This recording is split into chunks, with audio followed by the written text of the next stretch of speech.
seemed and really was quite a different, quite a new man. Where was his spleen, his contempt for life, his disillusionment?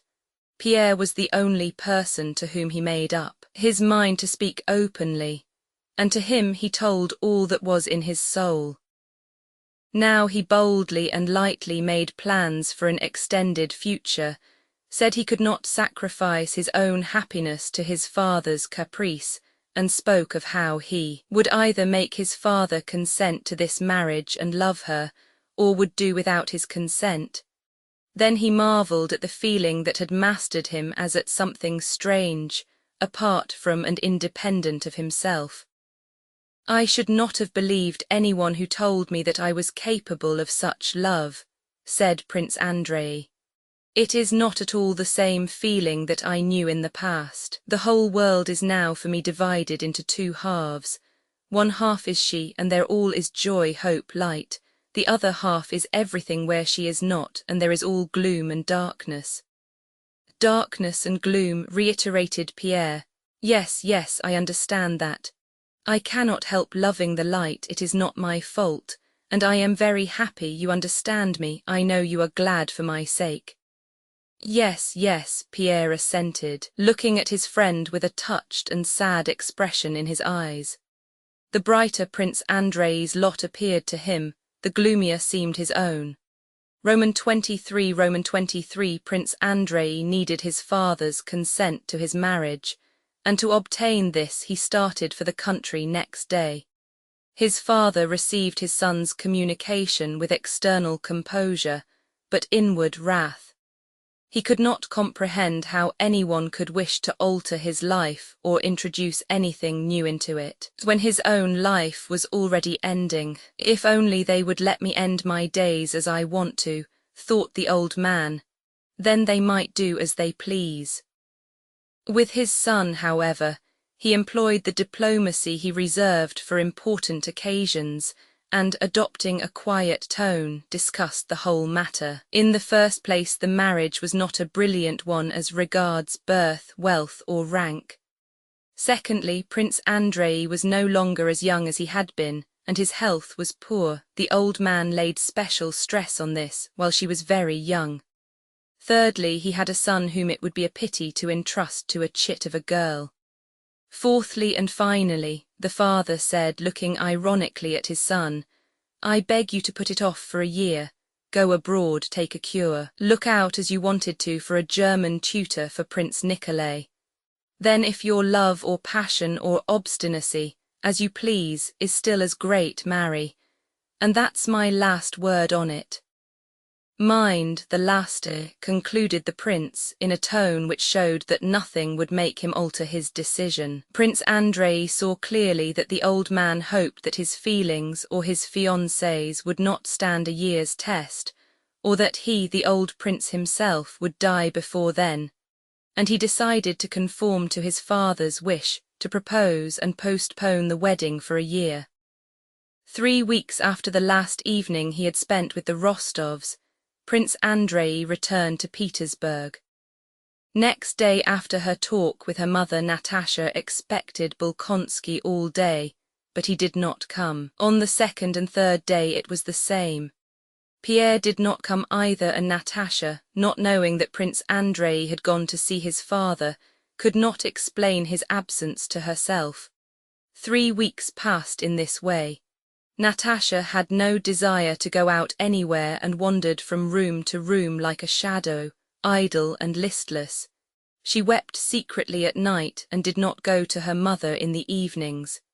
She blushed continually and was irritable. It seemed to her that everybody knew about her disappointment and was laughing at her and pitying her. Strong as was her inward grief, this wound to her vanity intensified her misery. Once she came to her mother, tried to say something, and suddenly began to cry. Her tears were those of an offended child who does not know why it is being punished.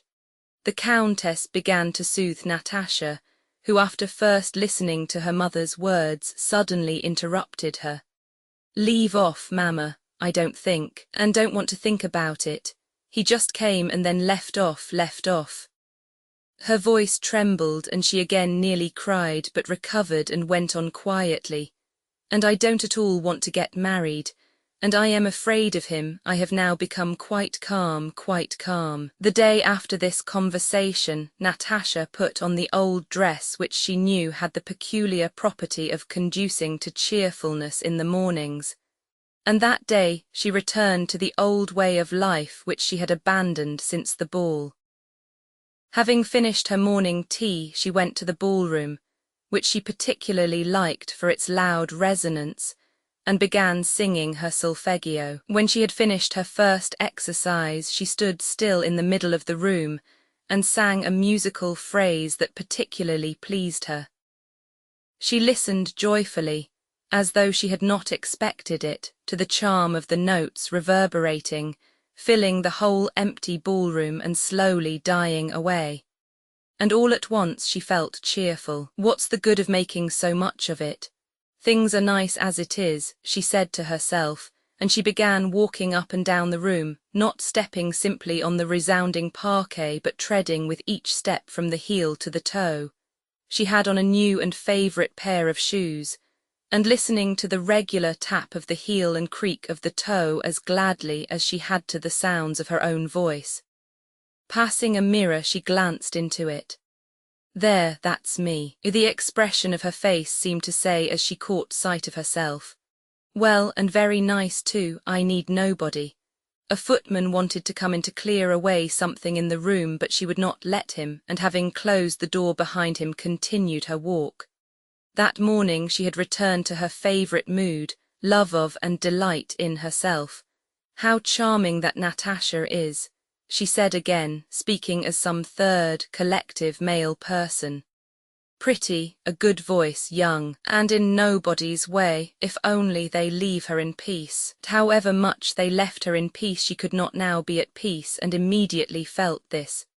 In the hall the porch door opened and someone asked, "At home?" And then footsteps were heard.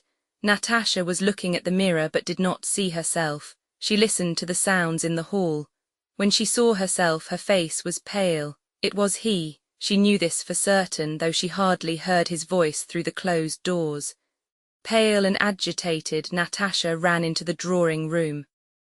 "Mamma, Bolkonsky has come," she said. "Mamma, it is awful, it is unbearable. I don't want to be tormented. What am I to do?" Before the Countess could answer, Prince Andrei entered the room with an agitated and serious face. As soon as he saw Natasha, his face brightened.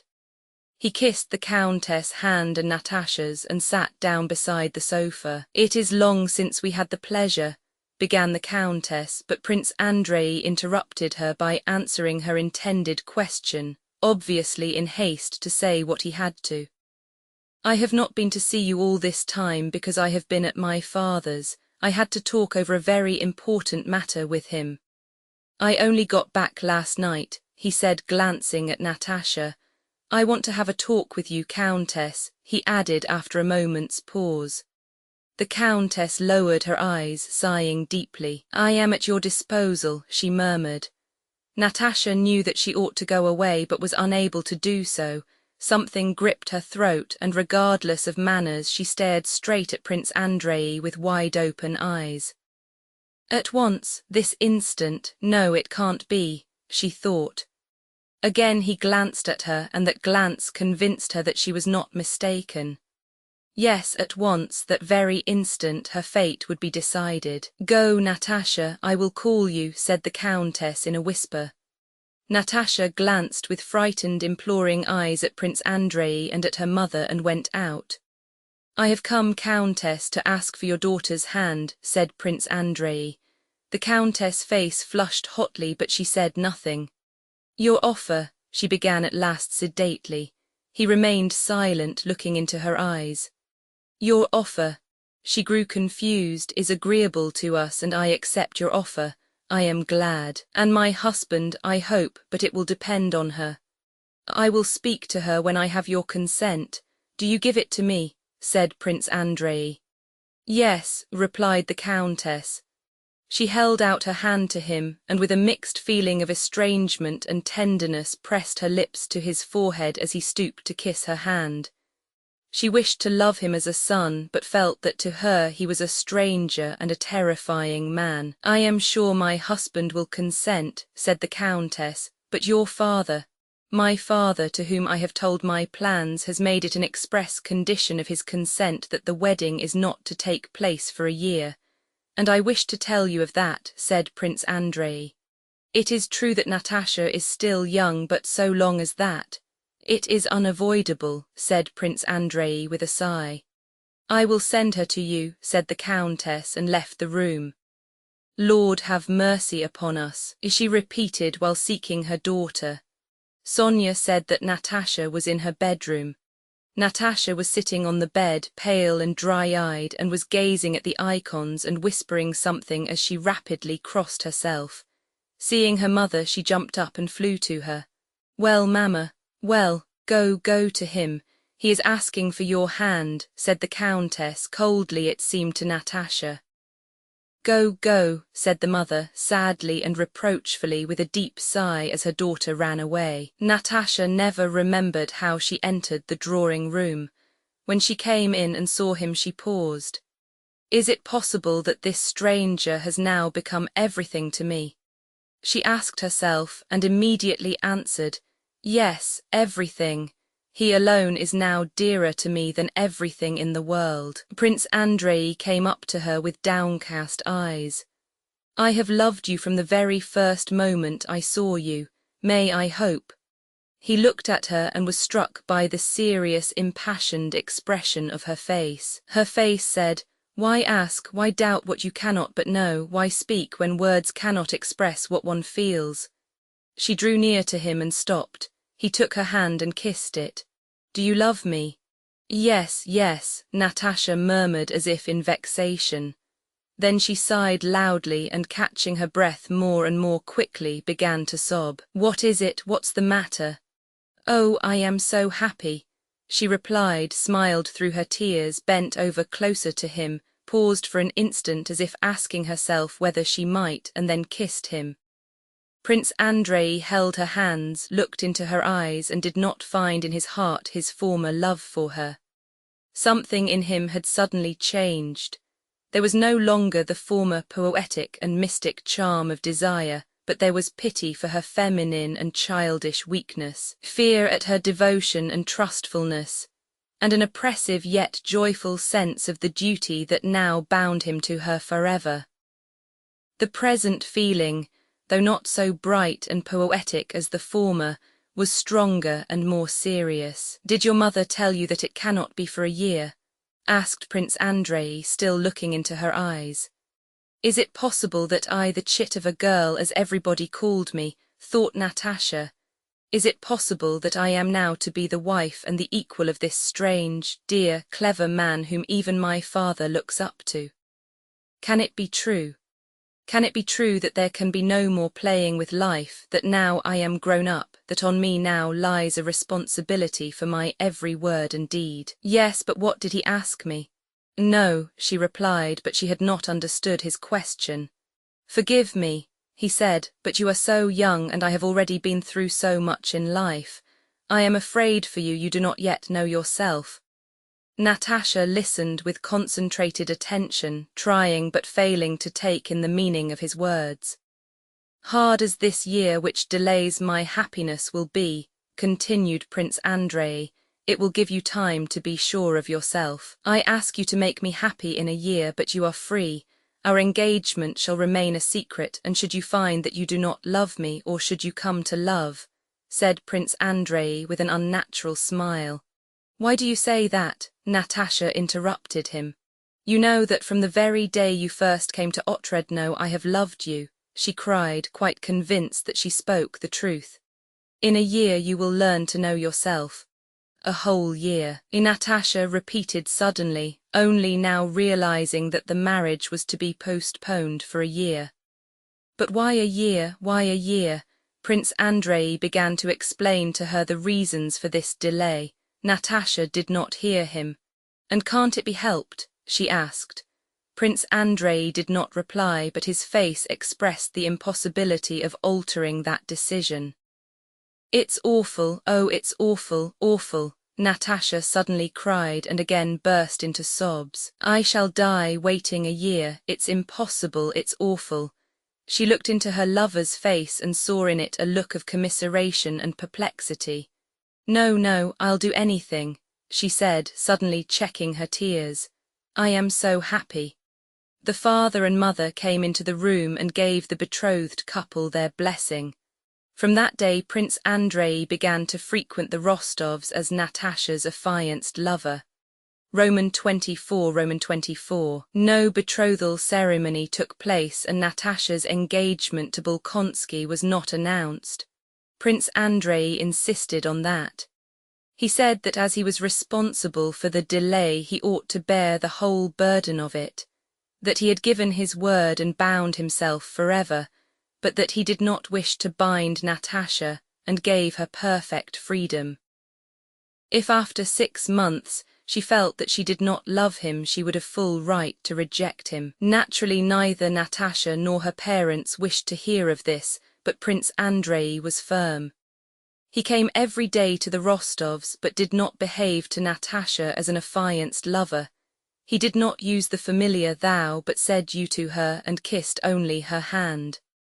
After their engagement, quite different, intimate and natural relations sprang up between them. It was as if they had not known each other till now. Both liked to recall how they had regarded each other when as yet they were nothing to one another. They felt themselves now quite different beings. Then they were artificial, now natural and sincere. At first the family felt some constraint in intercourse with Prince Andrei.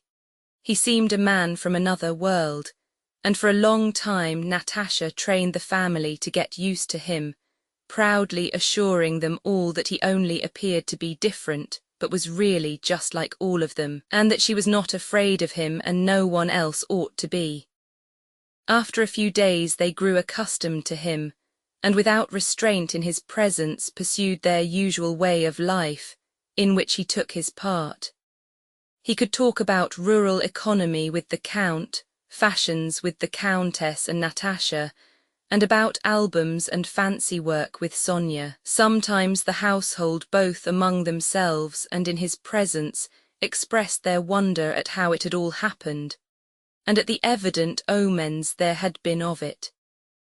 Prince Andrei's coming to Otradno and their coming to Petersburg, and the likeness between Natasha and Prince Andrei, which her nurse had noticed on his first visit, and Andrei's encounter with Nikolay in 1805, and many other incidents betokening that it had to be. In the house that poetic dullness and quiet reigned which always accompanies the presence of a betrothed couple.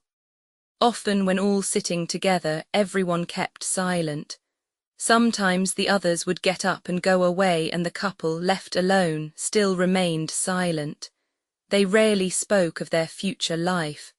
Prince Andrei was afraid and ashamed to speak of it. Natasha shared this as she did all his feelings, which she constantly divined. Once she began questioning him about his son. Prince Andrei blushed, as he often did now. Natasha particularly liked it in him, and said that his son would not live with them. "Why not?" asked Natasha in a frightened tone. "I cannot take him away from his grandfather, and besides, how I should have loved him," said Natasha, immediately guessing his thought. "But I know you wish to avoid any pretext for finding fault with us." Sometimes the old Count would come up, kiss Prince Andrei, and ask his advice about Petya's education or Nikolay's service. The old Countess sighed as she looked at them. Sonia was always getting frightened lest she should be in the way and tried to find excuses for leaving them alone, even when they did not wish it. When Prince Andrei spoke, he could tell a story very well. Natasha listened to him with pride. When she spoke, she noticed with fear and joy that he gazed attentively and scrutinizingly at her. She asked herself in perplexity, "What does he look for in me? He is trying to discover something by looking at me. What if what he seeks in me is not there? Sometimes she fell into one of the mad, merry moods characteristic of her, and then she particularly loved to hear and see how Prince Andrei laughed. He seldom laughed, but when he did he abandoned himself entirely to his laughter, and after such a laugh she always felt nearer to him. Natasha would have been completely happy if the thought of the separation awaiting her and drawing near had not terrified her, just as the mere thought of it made him turn pale and cold.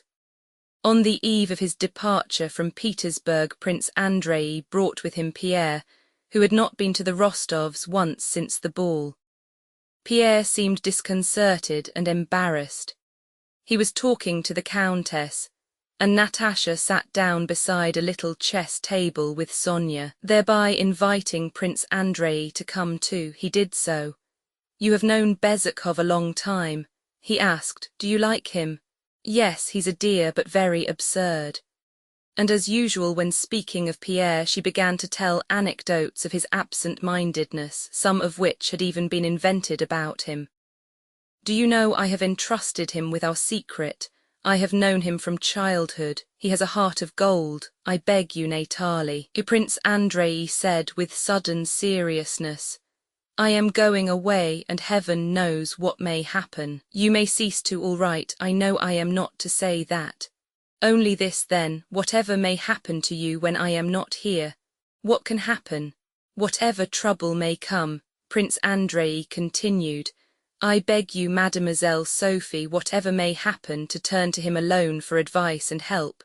He is a most absent-minded and absurd fellow, but he has a heart of gold." Neither her father, nor her mother, nor Sonia, nor Prince Andrei himself could have foreseen how the separation from her lover would act on Natasha.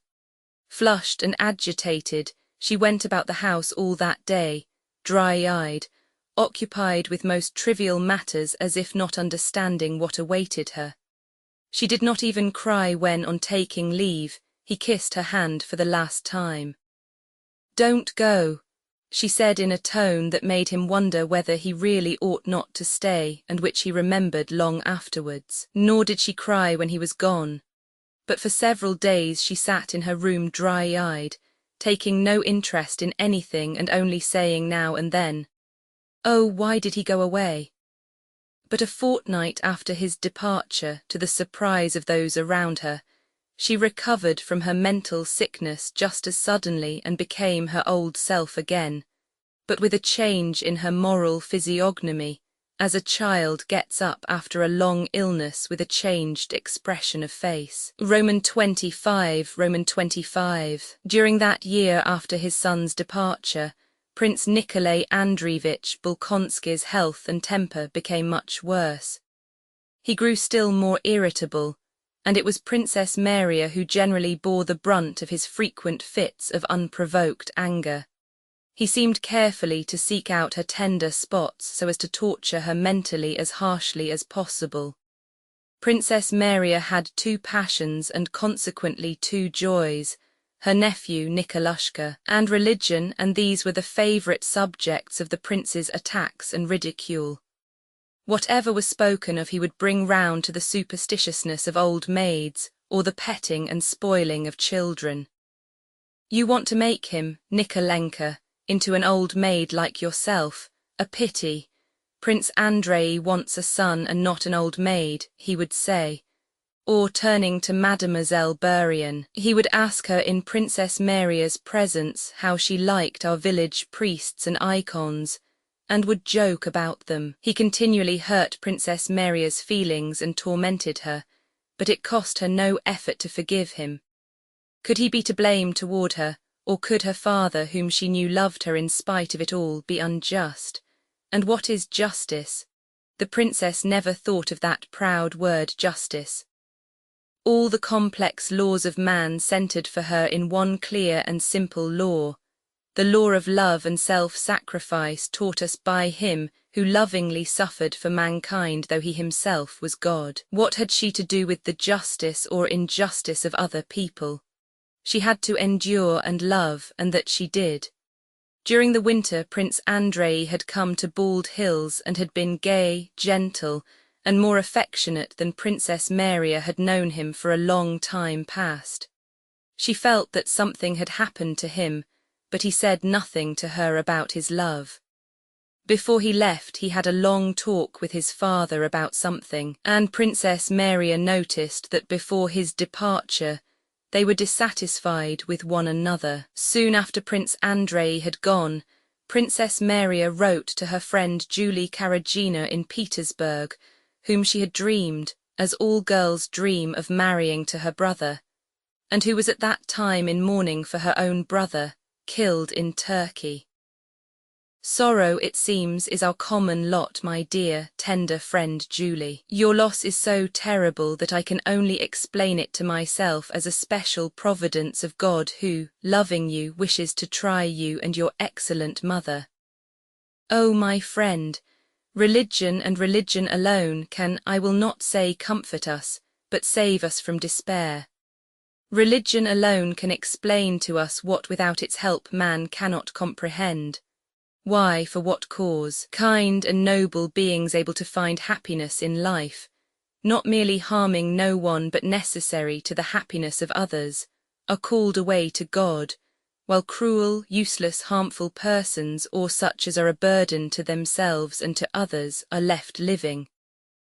The first death I saw, and one I shall never forget, that of my dear sister-in-law, left that impression on me.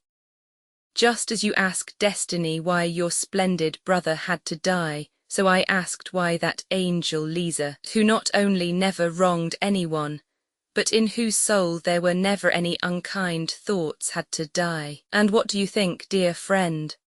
5 years have passed since then, and already I, with my petty understanding, begin to see clearly why she had to die, and in what way that death was but an expression of the infinite goodness of the Creator, whose every action, though generally incomprehensible to us, is but a manifestation of his infinite love for his creatures.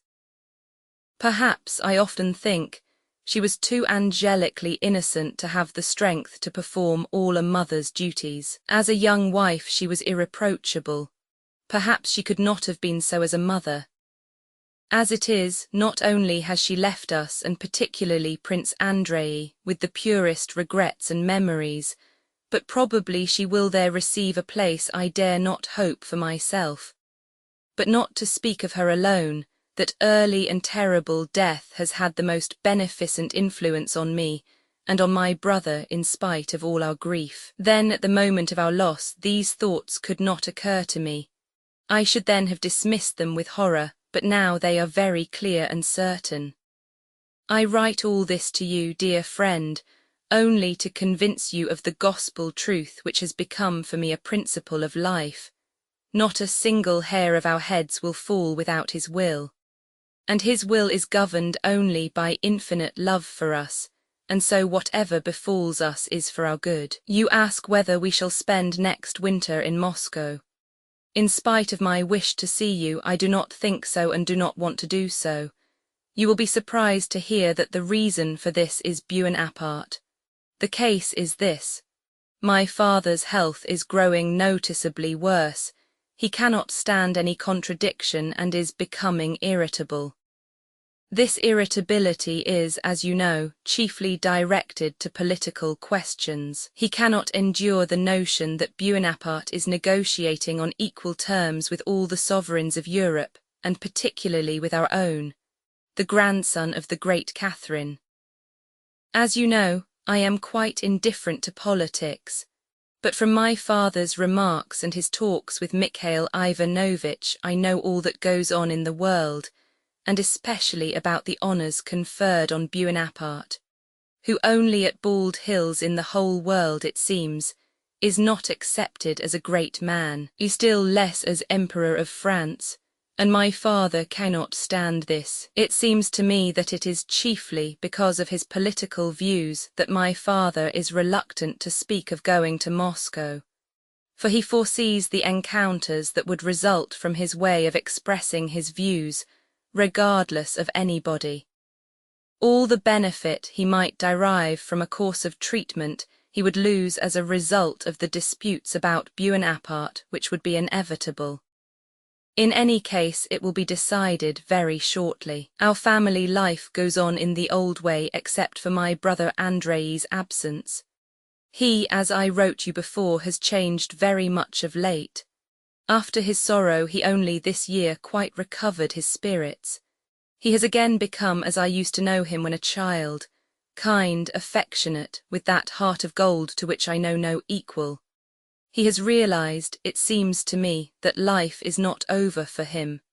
But together with this mental change, he has grown physically much weaker. He has become thinner and more nervous. I am anxious about him and glad he is taking this trip abroad which the doctors recommended long ago.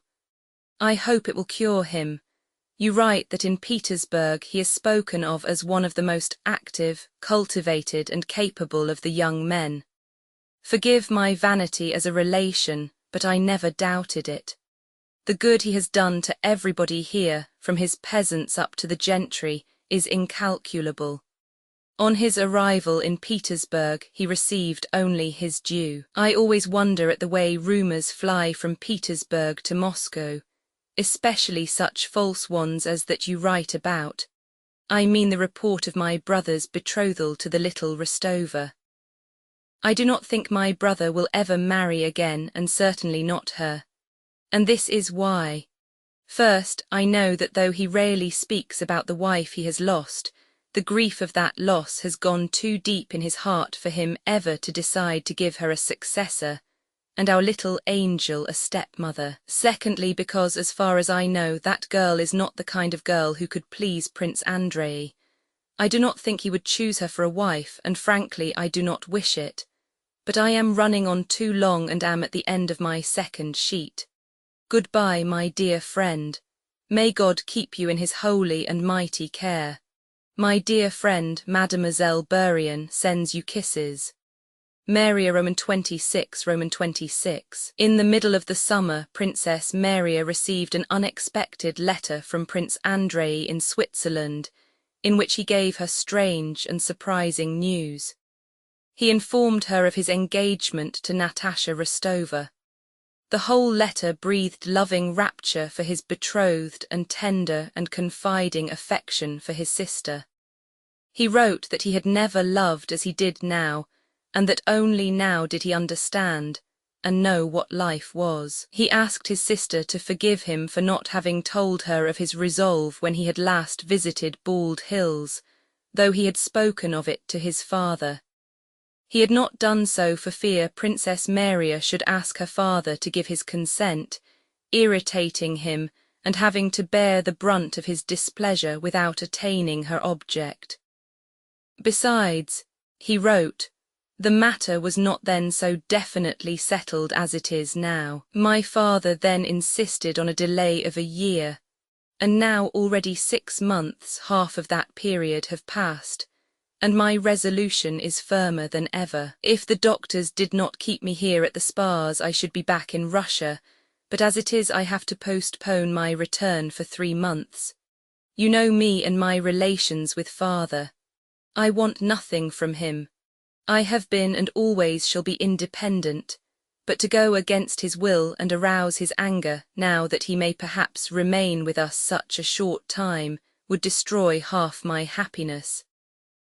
I am now writing to him about the same question, and beg you to choose a good moment to hand him the letter, and to let me know how he looks at the whole matter, and whether there is hope that he may consent to reduce the term by 4 months. After long hesitations, doubts, and prayers, Princess Maria gave the letter to her father. The next day the old prince said to her quietly, "Write and tell your brother to wait till I am dead. It won't be long, I shall soon set him free." The princess was about to reply, but her father would not let her speak, and raising his voice more and more, cried, "Marry, marry, my boy, a good family. Clever people, eh, rich, eh, yes, a nice stepmother Nikolushka will have. Write and tell him that he may marry tomorrow if he likes. She will be Nikolushka's stepmother, and I'll marry Burian. Ha ha ha, he mustn't be without a stepmother either. Only one thing. No more women are wanted in my house. Let him marry and live by himself. Perhaps you will go and live with him too. He added, turning to Princess Maria. Go in heaven's name. Go out into the frost, the frost, the frost. After this outburst the prince did not speak any more about the matter, but repressed vexation at his son's poor-spirited behaviour found expression in his treatment of his daughter. To his former pretexts for irony, a fresh one was now added. Allusions to stepmothers and amiabilities to Mademoiselle Bourienne. Why shouldn't I marry her? He asked his daughter. She'll make a splendid princess. And latterly, to her surprise and bewilderment, Princess Maria noticed that her father was really associating more and more with the Frenchwoman.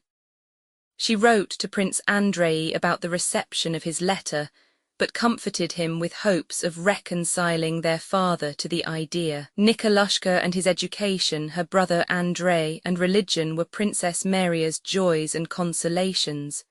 But besides that, since everyone must have personal hopes, Princess Maria, in the profoundest depths of her heart, had a hidden dream and hope that supplied the chief consolation of her life.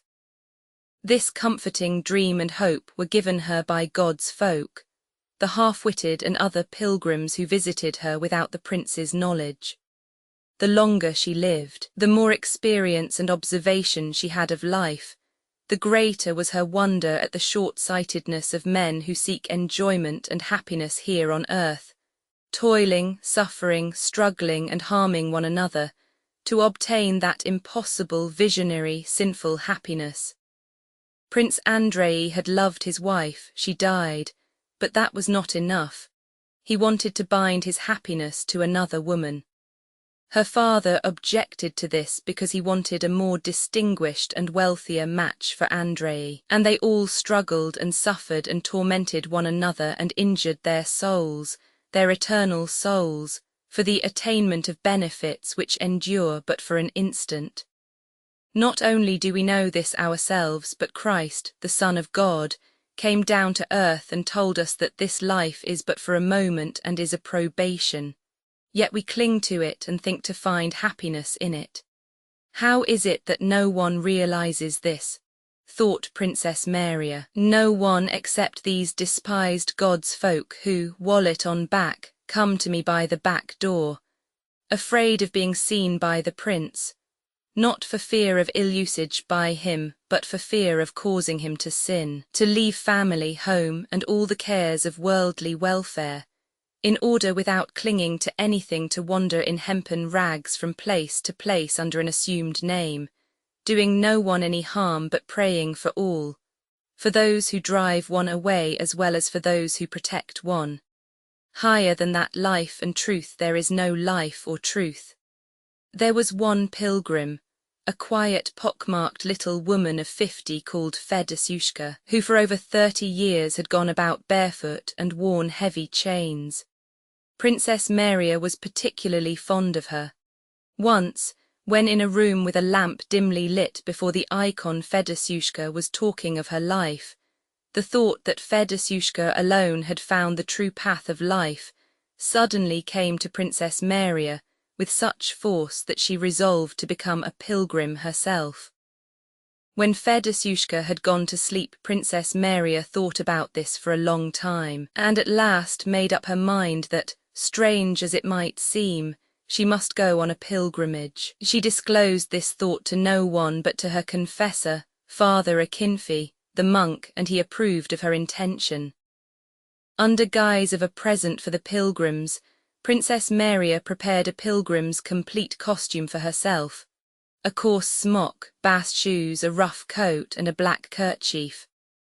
Often, approaching the chest of drawers containing this secret treasure, Princess Maria paused, uncertain whether the time had not already come to put her project into execution. Often listening to the pilgrims' tales, she was so stimulated by their simple speech, mechanical to them but to her so full of deep meaning, that several times she was on the point of abandoning everything and running away from home.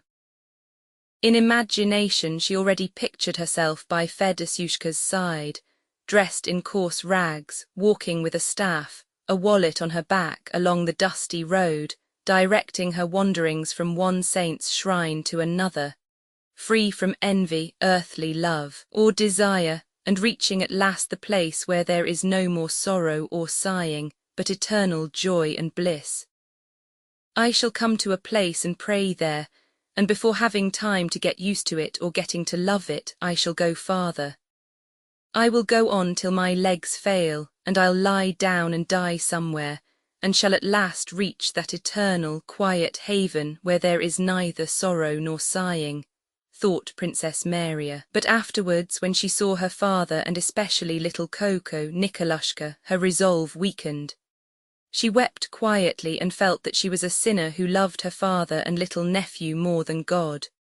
Part VI, 1810, 11 Part VI 1810, 11 II The Bible legend tells us that the absence of labour, idleness, was a condition of the first man's blessedness before the fall. Fallen man has retained a love of idleness, but the curse weighs on the race not only because we have to seek our bread in the sweat of our brows, but because our moral nature is such that we cannot be both idle and at ease. An inner voice tells us we are in the wrong if we are idle. If man could find a state in which he felt that though idle he was fulfilling his duty, he would have found one of the conditions of man's primitive blessedness, and such a state of obligatory and irreproachable idleness is the lot of a whole class. The military, the chief attraction of military service has consisted, and will consist in this compulsory and irreproachable idleness. Nikolai Rostov experienced this blissful condition to the full when, after 1807, he continued to serve in the Pavlograd Regiment, in which he already commanded the squadron he had taken over from Denisov. Rostov had become a bluff, good-natured fellow, whom his Moscow acquaintances would have considered rather bad form, but who was liked and respected by his comrades, subordinates and superiors, and was well contented with his life. Of late, in 1809, he found in letters from home more frequent complaints from his mother that their affairs were falling into greater and greater disorder, and that it was time for him to come back to gladden and comfort his old parents. Reading these letters, Nikolai felt a dread of their wanting to take him away from surroundings in which, protected from all the entanglements of life, he was living so calmly and quietly. He felt that sooner or later he would have to re-enter that whirlpool of life with its embarrassments and affairs to be straightened out, its accounts with stewards, quarrels and intrigues, its ties, society, and with Sonia's love and his promise to her. It was all dreadfully difficult and complicated, and he replied to his mother in cold, formal letters in French, beginning, "My dear Mamma," and ending, "Your obedient son," which said nothing of when he would return. In 1810 he received letters from his parents in which they told him of Natasha's engagement to Bolkonsky, and that the wedding would be in a year's time because the old prince made difficulties. This letter grieved and mortified Nikolai. In the first place, he was sorry that Natasha, for whom he cared more than for anyone else in the family, should be lost to the home. And secondly, from his hussar point of view, he regretted not to have been there to show that fellow Bolkonsky that connection with him was no such great honour after all, and that if he loved Natasha, he might dispense with permission from his dotard father. For a moment he hesitated whether he should not apply for leave in order to see Natasha before she was married, but then came the manoeuvres, and considerations about Sonia and about the confusion of their affairs, and Nikolai again put it off. But in the spring of that year he received a letter from his mother, written without his father's knowledge, and that letter persuaded him to return.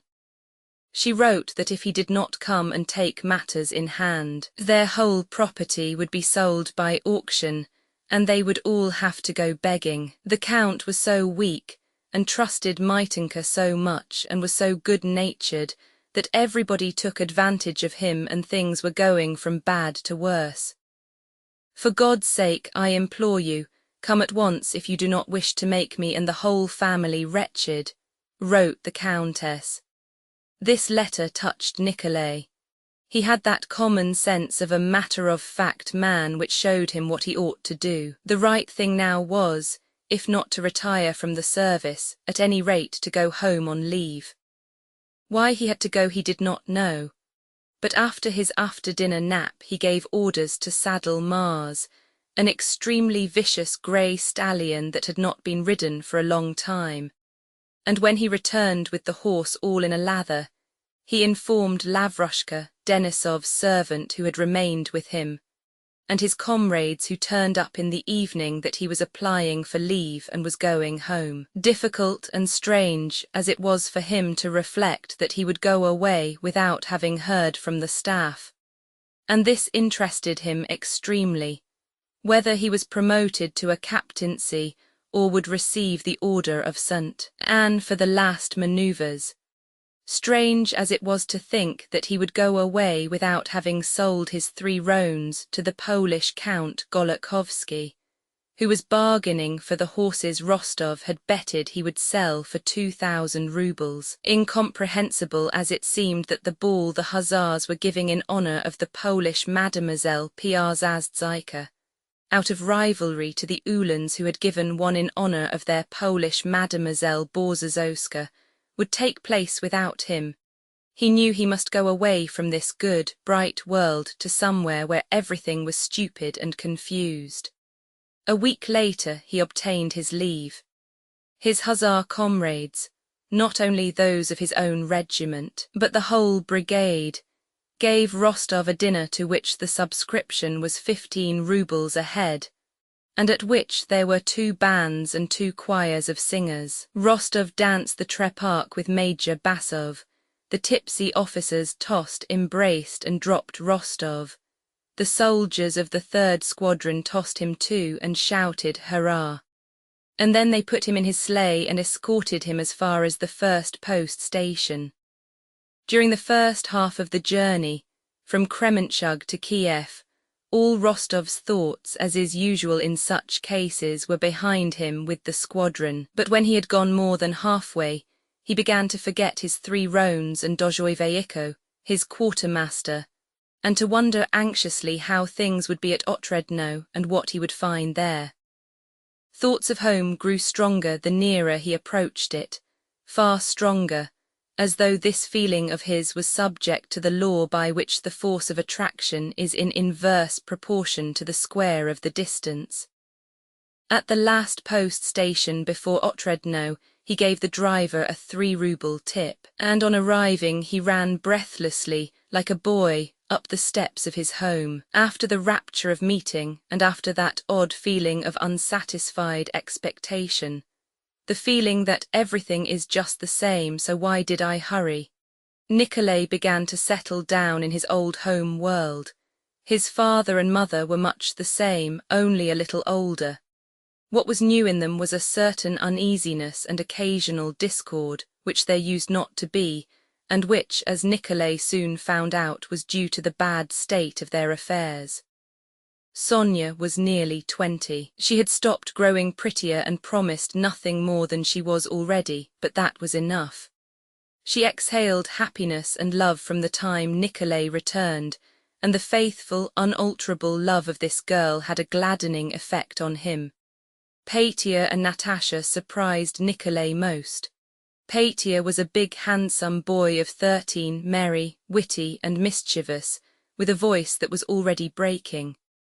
As for Natasha, for a long while Nikolay wondered and laughed whenever he looked at her. "You're not the same at all," he said. "How am I uglier?" "On the contrary, but what dignity, a princess," he whispered to her. "Yes, yes, yes," cried Natasha joyfully. She told him about her romance with Prince Andrei and of his visit to Otredno, and showed him his last letter. "Well, are you glad?" Natasha asked. "I am so tranquil and happy now." Very glad, answered Nikolay. He is an excellent fellow, and are you very much in love? How shall I put it? Replied Natasha. I was in love with Boris, with my teacher, and with Denisov, but this is quite different. I feel at peace and settled. I know that no better man than he exists, and I am calm and contented now, not at all as before. Nikolay expressed his disapproval of the postponement of the marriage for a year, but Natasha attacked her brother with exasperation, proving to him that it could not be otherwise, and that it would be a bad thing to enter a family against the father's will, and that she herself wished it so. You don't at all understand, she said. Nikolay was silent and agreed with her. Her brother often wondered as he looked at her. She did not seem at all like a girl in love and parted from her affianced husband. She was even-tempered and calm and quite as cheerful as of old. This amazed Nikolay and even made him regard Bolkonsky's courtship skeptically. He could not believe that her fate was sealed, especially as he had not seen her with Prince Andrei. It always seemed to him that there was something not quite right about this intended marriage. Why this delay, why no betrothal? He thought. Once when he had touched on this topic with his mother, he discovered to his surprise and somewhat to his satisfaction that in the depth of her soul she too had doubts about this marriage.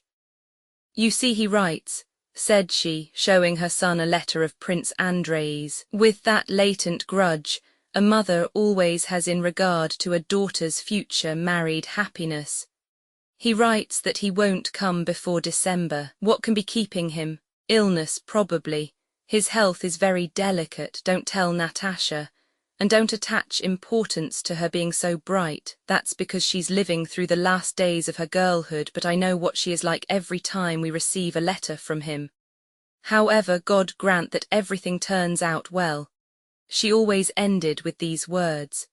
He is an excellent man. Roman 2. After reaching home, Nikolay was at first serious and even dull. He was worried by the impending necessity of interfering in the stupid business matters for which his mother had called him home. To throw off this burden as quickly as possible, on the third day after his arrival, he went, angry and scowling, and without answering questions as to where he was going, to Mitenka's lodge, and demanded an account of everything. But what an account of everything might be Nikolay knew even less than the frightened and bewildered Mitenka. The conversation and the examination of the accounts with Mitenka did not last long.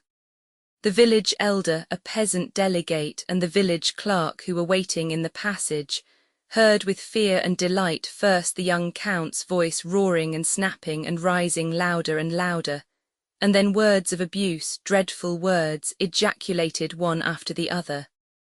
Robber, ungrateful wretch. I'll hack the dog to pieces, I'm not my father, robbing us, and so on. Then with no less fear and delight they saw how the young count, red in the face and with bloodshot eyes, dragged Mitenka out by the scruff of the neck, and applied his foot and knee to his behind with great agility at convenient moments between the words, shouting, "Be off! Never let me see your face here again, you villain!" Mitenka flew headlong down the 6 steps and ran away into the shrubbery. This shrubbery was a well-known haven of refuge for culprits at Otredno. Mitenka himself, returning tipsy from the town, used to hide there, and many of the residents at Otredno, hiding from Mitenka, knew of its protective qualities. Mitenka's wife and sisters-in-law thrust their heads and frightened faces out of the door of a room where a bright samovar was boiling, and where the steward's high bedstead stood with its patchwork quilt. The young count paid no heed to them, but breathing hard, passed by with resolute strides and went into the house. The countess, who heard at once from the maids what had happened at the lodge, was calmed by the thought that now their affairs would certainly improve, but on the other hand felt anxious as to the effect this excitement might have on her son. She went several times to his door on tiptoe and listened, as he lighted one pipe after another. Next day the old count called his son aside, and with an embarrassed smile said to him, "But you know, my dear boy, it's a pity you got excited. Mitenka has told me all about it." I knew, thought Nikolay, that I should never understand anything in this crazy world. You were angry that he had not entered those 700 rubles, but they were carried forward and you did not look at the other page. Papa, he is a blackguard and a thief, I know he is, and what I have done, but if you like I won't speak to him again. No, my dear boy, the Count too felt embarrassed. He knew he had mismanaged his wife's property and was to blame toward his children, but he did not know how to remedy it. No, I beg you to attend to the business. I am old. No, Papa, forgive me if I have caused you unpleasantness. I understand it all less than you do. Devil take all these peasants and money matters and carryings forward from page to page, he thought. I used to understand what a corner and the stakes at cards meant, but carrying forward to another page I don't understand at all, said he to himself, and after that he did not meddle in business affairs. But once the Countess called her son and informed him that she had a promissory note from Anna Mikhailovna for 2,000 rubles, and asked him what he thought of doing with it. "This," answered Nikolay. "You say it rests with me. Well, I don't like Anna Mikhailovna and I don't like Boris, but they were our friends and poor. Well then, this," and he tore up the note, and by so doing caused the old Countess to weep tears of joy. After that, young Rostov took no further part in any business affairs, but devoted himself with passionate enthusiasm to what was to him a new pursuit, the chase, for which his father kept a large establishment. Roman 3. The weather was already growing wintry and morning frosts congealed an earth saturated by autumn rains. The verdure had thickened, and its bright green stood out sharply against the brownish strips of winter rye trodden down by the cattle, and against the pale yellow stubble of the spring buckwheat. The wooded ravines and the copses, which at the end of August had still been green islands amid black fields and stubble, had become golden and bright-red islands amid the green winter rye. The hares had already half changed their summer coats, the fox cubs were beginning to scatter, and the young wolves were bigger than dogs. It was the best time of the year for the chase. The hounds of that ardent young sportsman Rostov had not merely reached hard winter condition, but were so jaded that at a meeting of the huntsmen it was decided to give them a 3 days' rest, and then, on the 16th of September, to go on a distant expedition, starting from the oak grove where there was an undisturbed litter of wolf cubs. All that day the hounds remained at home. It was frosty and the air was sharp, but toward evening the sky became overcast and it began to thaw. On the 15th, when young Rostov, in his dressing gown, looked out of the window, he saw it was an unsurpassable morning for hunting. It was as if the sky were melting and sinking to the earth without any wind. The only motion in the air was that of the dripping, microscopic particles of drizzling mist. The bare twigs in the garden were hung with transparent drops which fell on the freshly fallen leaves. The earth in the kitchen garden looked wet and black and glistened like poppy seed, and at a short distance merged into the dull, moist veil of mist. Nikolay went out into the wet and muddy porch. There was a smell of decaying leaves and of dog. Milka, a black-spotted, broad-haunched bitch with prominent black eyes, got up on seeing her master, stretched her hind legs, lay down like a hare, and then suddenly jumped up and licked him right on his nose and moustache. Another borzoi, a dog, catching sight of his master from the garden path, arched his back and, rushing headlong toward the porch with lifted tail, began rubbing himself against his legs. "Oh hoi!" came at that moment, that inimitable huntsman's call which unites the deepest bass with the shrillest tenor, and round the corner came Danilo, the head huntsman and head kennelman, a grey, wrinkled old man with hair cut straight over his forehead Ukrainian fashion, a long bent whip in his hand, and that look of independence and scorn of everything that is only seen in huntsmen. He doffed his Circassian cap to his master and looked at him scornfully. This scorn was not offensive to his master. Nicolay knew that this Danilo, disdainful of everybody and who considered himself above them, was all the same his serf and huntsman. Danilo, Nicolay said timidly, conscious at the sight of the weather, the hounds, and the huntsman that he was being carried away by that irresistible passion for sport, which makes a man forget all his previous resolutions, as a lover forgets in the presence of his mistress. "What orders, your excellency?"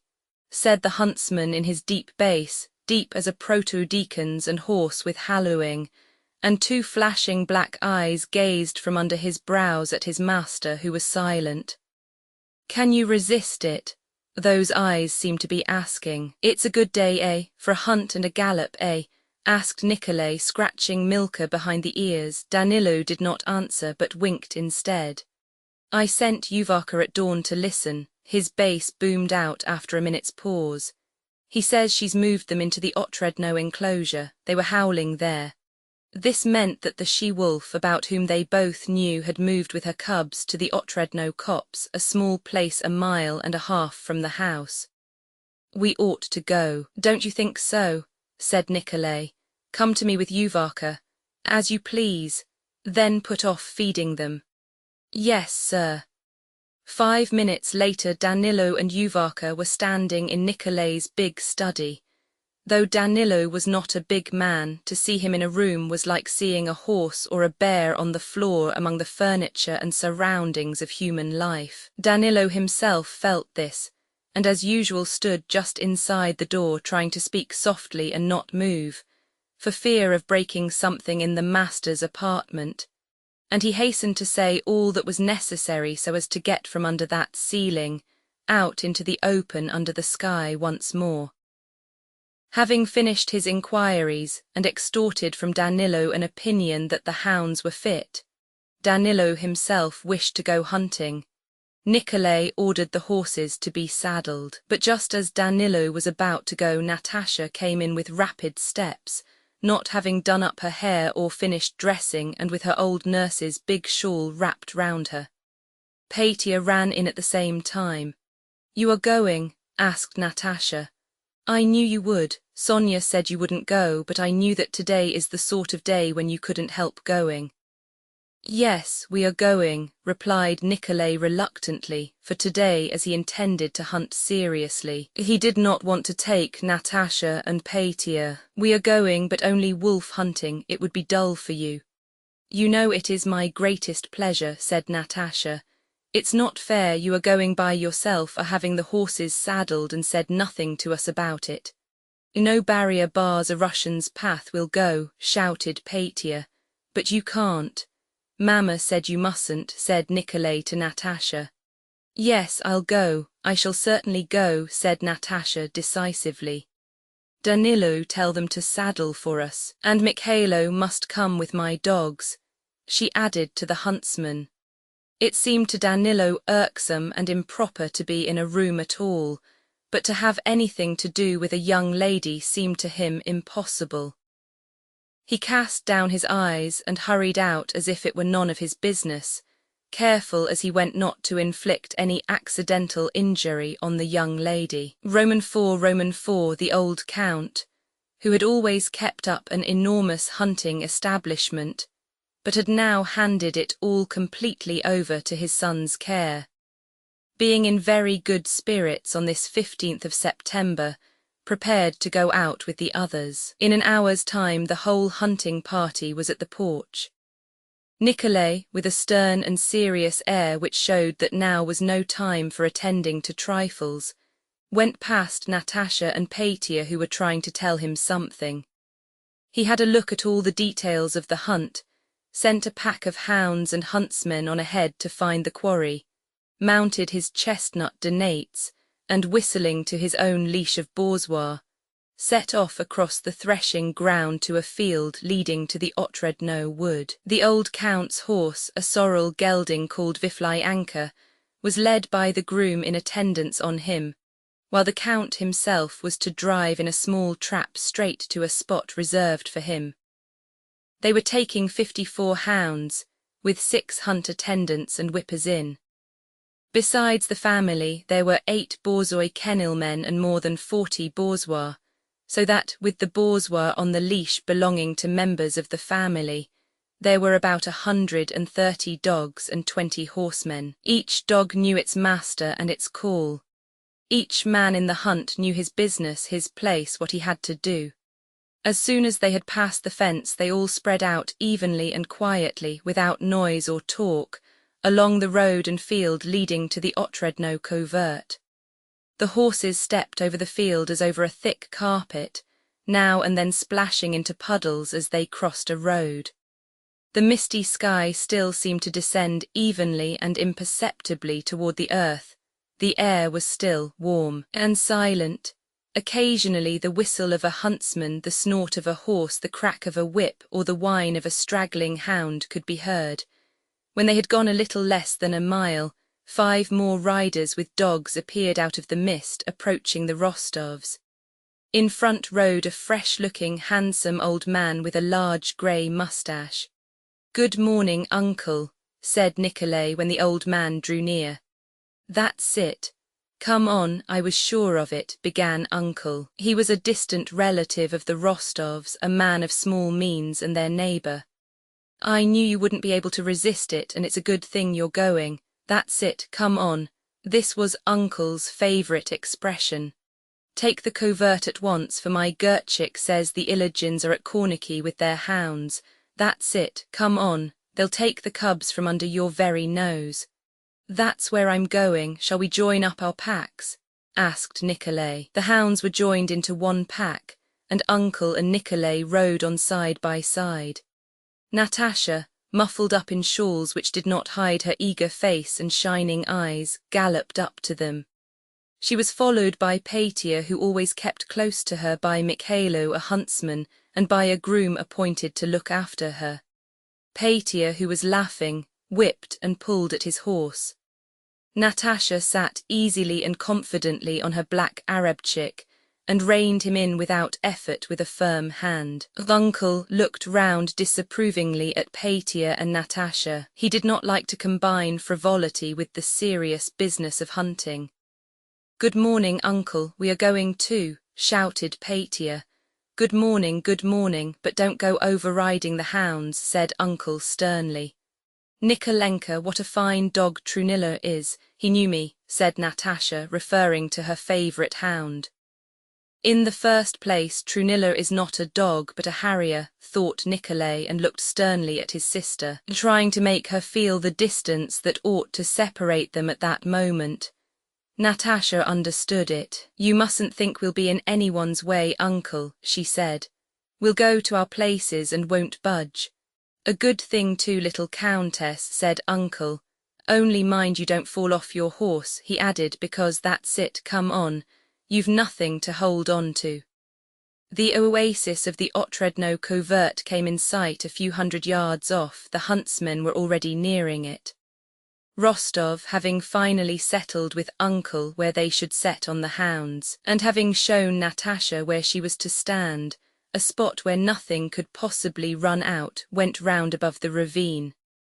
"Well, nephew, you're going for a big wolf," said uncle. "Mind and don't let her slip." "That's as may happen," answered Rostov. "Carre here," he shouted, answering uncle's remark by this call to his borzoi. Carre was a shaggy old dog with a hanging jowl, famous for having tackled a big wolf unaided. They all took up their places. The old count, knowing his son's ardour in the hunt, hurried so as not to be late, and the huntsmen had not yet reached their places when Count Ilyar Andreevich, cheerful, flushed, and with quivering cheeks, drove up with his black horses over the winter rye to the place reserved for him, where a wolf might come out. Having straightened his coat and fastened on his hunting knives and horn, he mounted his good, sleek, well-fed and comfortable horse Viflyanka, which was turning grey. Like himself, his horses and trap were sent home. Count Ilyar Andreevich, though not at heart a keen sportsman, knew the rules of the hunt well, and rode to the bushy edge of the road where he was to stand, arranged his reins, settled himself in the saddle, and feeling that he was ready, looked about with a smile. Beside him was Semen Chekmara, his personal attendant, an old horseman now somewhat stiff in the saddle. Chekmara held in leash 3 formidable wolfhounds, who had, however, grown fat like their master and his horse. 2 wise old dogs lay down unleashed. Some 100 paces farther along the edge of the wood stood Mitka, the Count's other groom, a daring horseman and keen rider to hounds. Before the hunt, by old custom, the Count had drunk a silver cupful of mulled brandy, taken a snack, and washed it down with half a bottle of his favourite Bordeaux. He was somewhat flushed with the wine and the drive. His eyes were rather moist and glittered more than usual, and as he sat in his saddle, wrapped up in his fur coat, he looked like a child taken out for an outing. The thin, hollow-cheeked Chekmara, having got everything ready, kept glancing at his master with whom he had lived on the best of terms for 30 years, and understanding the mood he was in expected a pleasant chat. A third person rode up circumspectly through the wood. It was plain that he had had a lesson and stopped behind the Count. This person was a grey-bearded old man in a woman's cloak with a tall peaked cap on his head. He was the buffoon who went by a woman's name, Nastasia Ivanovna. "Well, Nastasia Ivanovna," whispered the Count, winking at him, "if you scare away the beast, Danilo'll give it you." "I know a thing or two myself," said Nastasia Ivanovna. "Hush," whispered the Count and turned to Semen. "Have you seen the young Countess?" he asked. "Where is she?" "With Pyotr Ilyinich, by the jar of rank grass," answered Semen, smiling. "Though she's a lady, she's very fond of hunting. And you're surprised at the way she rides, Semen, eh?" said the Count. "She's as good as many a man. Of course, it's marvellous, so bold, so easy. And Nikolasha, where is he? By the Lyadov upland, isn't he?" "Yes, sir, he knows where to stand. He understands the matter so well that Danilo and I are often quite astounded," said Semen, well knowing what would please his master. "Rides well, eh, and how well he looks on his horse, eh? A perfect picture. How he chased a fox out of the rank grass by the Zavarzynsk thicket the other day. Leaped a fearful place. What a sight when they rushed from the covert, the horse worth 1,000 roubles and the rider beyond all price. Yes, one would have to search far to find another as smart." "To search far," repeated the Count, evidently sorry Semen had not said more. "To search far," he said, turning back the skirt of his coat to get at his snuff-box. "The other day when he came out from Mass in full uniform, Mikhail Sidorich—" Semen did not finish, for on the still air he had distinctly caught the music of the hunt with only 2 or 3 hounds giving tongue. He bent down his head and listened, shaking a warning finger at his master. "They are on the scent of the cubs," he whispered, "straight to the Lyadov uplands." The Count, forgetting to smooth out the smile on his face, looked into the distance straight before him, down the narrow open space, holding the snuff-box in his hand but not taking any. After the cry of the hounds came the deep tones of the wolf call from Danilo's hunting horn. The pack joined the first 3 hounds and they could be heard in full cry, with that peculiar lift in the note that indicates that they are after a wolf. The whippers-in no longer set on the hounds, but changed to the cry of Ulyuliu, and above the others rose Danilo's voice, now a deep bass, now piercingly shrill. His voice seemed to fill the whole wood and carried far beyond out into the open field. After listening a few moments in silence, the Count and his attendant convinced themselves that the hounds had separated into 2 packs. The sound of the larger pack, eagerly giving tongue, began to die away in the distance. The other pack rushed by the wood past the Count, and it was with this that Danilo's voice was heard calling Ulyuliu. The sounds of both packs mingled and broke apart again, but both were becoming more distant. Semen sighed and stooped to straighten the leash a young borzoi had entangled. The Count too sighed and, noticing the snuff-box in his hand, opened it and took a pinch. "Back!" cried Semen to a borzoi that was pushing forward out of the wood. The Count started and dropped the snuff-box. Nastasia Ivanovna dismounted to pick it up. The Count and Semen were looking at him. Then, unexpectedly, as often happens, the sound of the hunt suddenly approached, as if the hounds in full cry and Danilo ululuing were just in front of them. The Count turned and saw on his right Mitka staring at him with eyes starting out of his head, raising his cap and pointing before him to the other side. "Look out!" he shouted, in a voice plainly showing that he had long fretted to utter that word, and letting the bourgeois slip he galloped toward the Count. The Count and Semen galloped out of the wood and saw on their left a wolf which, softly swaying from side to side, was coming at a quiet lope farther to the left to the very place where they were standing.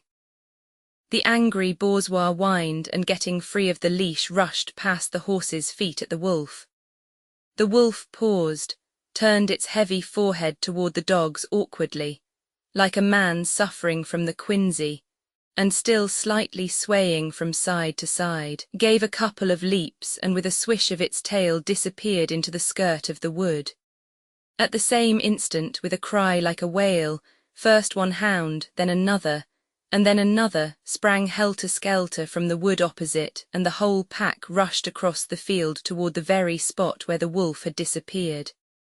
The hazel bushes parted behind the hounds, and Danilo's chestnut horse appeared, dark with sweat. On its long back sat Danilo, hunched forward, capless, his dishevelled grey hair hanging over his flushed, perspiring face. "Ulululiu, ululiu," he cried. When he caught sight of the Count, his eyes flashed lightning. "Blast you," he shouted, holding up his whip threateningly at the Count. "You've let the wolf go, what sportsmen!" And as if scorning to say more to the frightened and shame-faced Count, he lashed the heaving flanks of his sweating chestnut gelding with all the anger the Count had aroused, and flew off after the hounds. The Count, like a punished schoolboy, looked round, trying by a smile to win Semen's sympathy for his plight. But Semen was no longer there. He was galloping round by the bushes while the field was coming up on both sides, all trying to head the wolf, but it vanished into the wood before they could do so.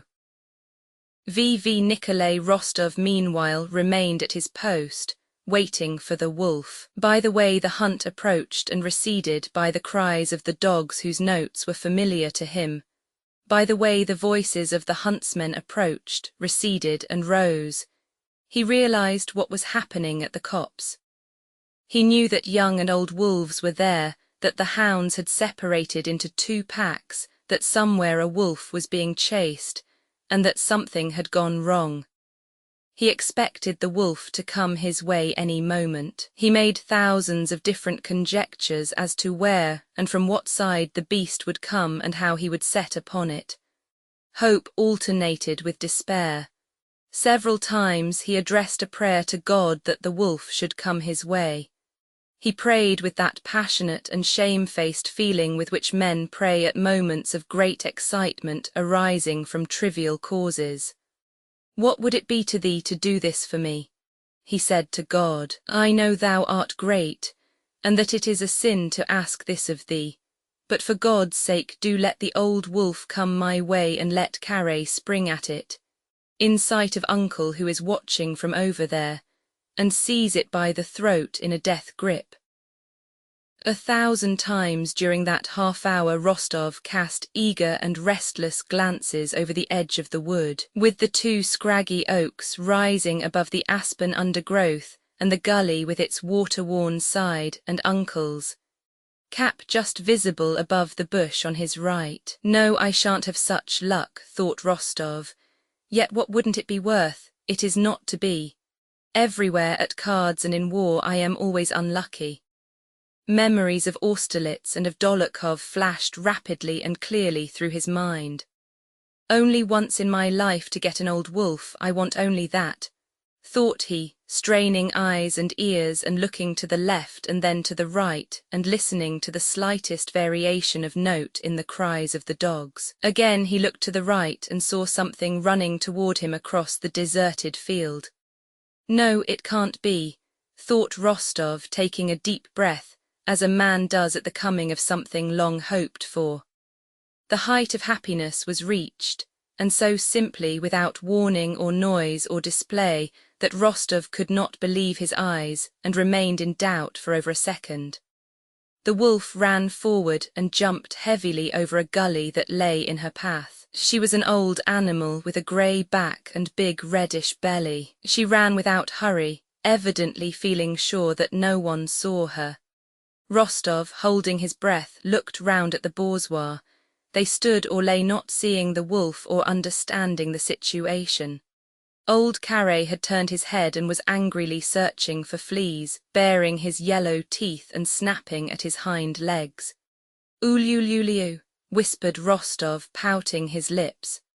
The bourgeois jumped up, jerking the rings of the leashes and pricking their ears. Carré finished scratching his hindquarters and cocking his ears, got up with quivering tail from which tufts of matted hair hung down. "Shall I loose them or not?" Nikolay asked himself as the wolf approached him coming from the copse.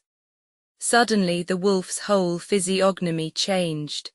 She shuddered, seeing what she had probably never seen before, human eyes fixed upon her, and turning her head a little toward Rostov, she paused. "Back or forward?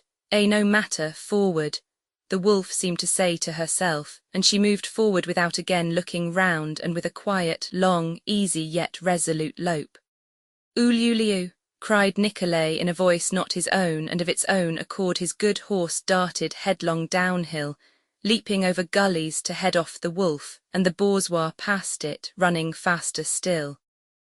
Nikolay did not hear his own cry nor feel that he was galloping, nor see the bourgeois, nor the ground over which he went. He saw only the wolf who, increasing her speed, bounded on in the same direction along the hollow. The first to come into view was Milka, with her black markings and powerful quarters, gaining upon the wolf.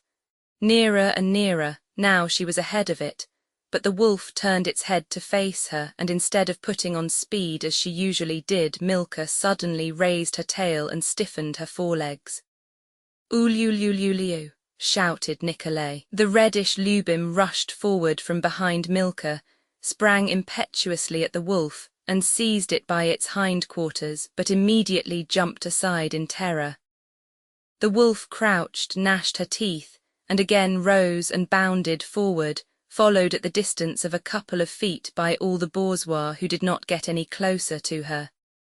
"She'll get away. No, it's impossible," thought Nikolay, still shouting with a hoarse voice. "Carré uliuliu," he shouted, looking round for the old borzoi who was now his only hope. Carré, with all the strength age had left him, stretched himself to the utmost, and watching the wolf, galloped heavily aside to intercept it. But the quickness of the wolf's lope and the borzoi's slower pace made it plain that Carré had miscalculated. Nikolay could already see not far in front of him the wood where the wolf would certainly escape should she reach it.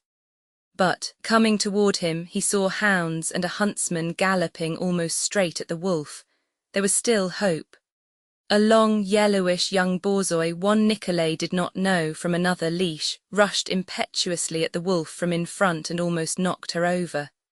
But the wolf jumped up more quickly than anyone could have expected, and gnashing her teeth, flew at the yellowish borzoi, which with a piercing yelp fell with its head on the ground, bleeding from a gash in its side.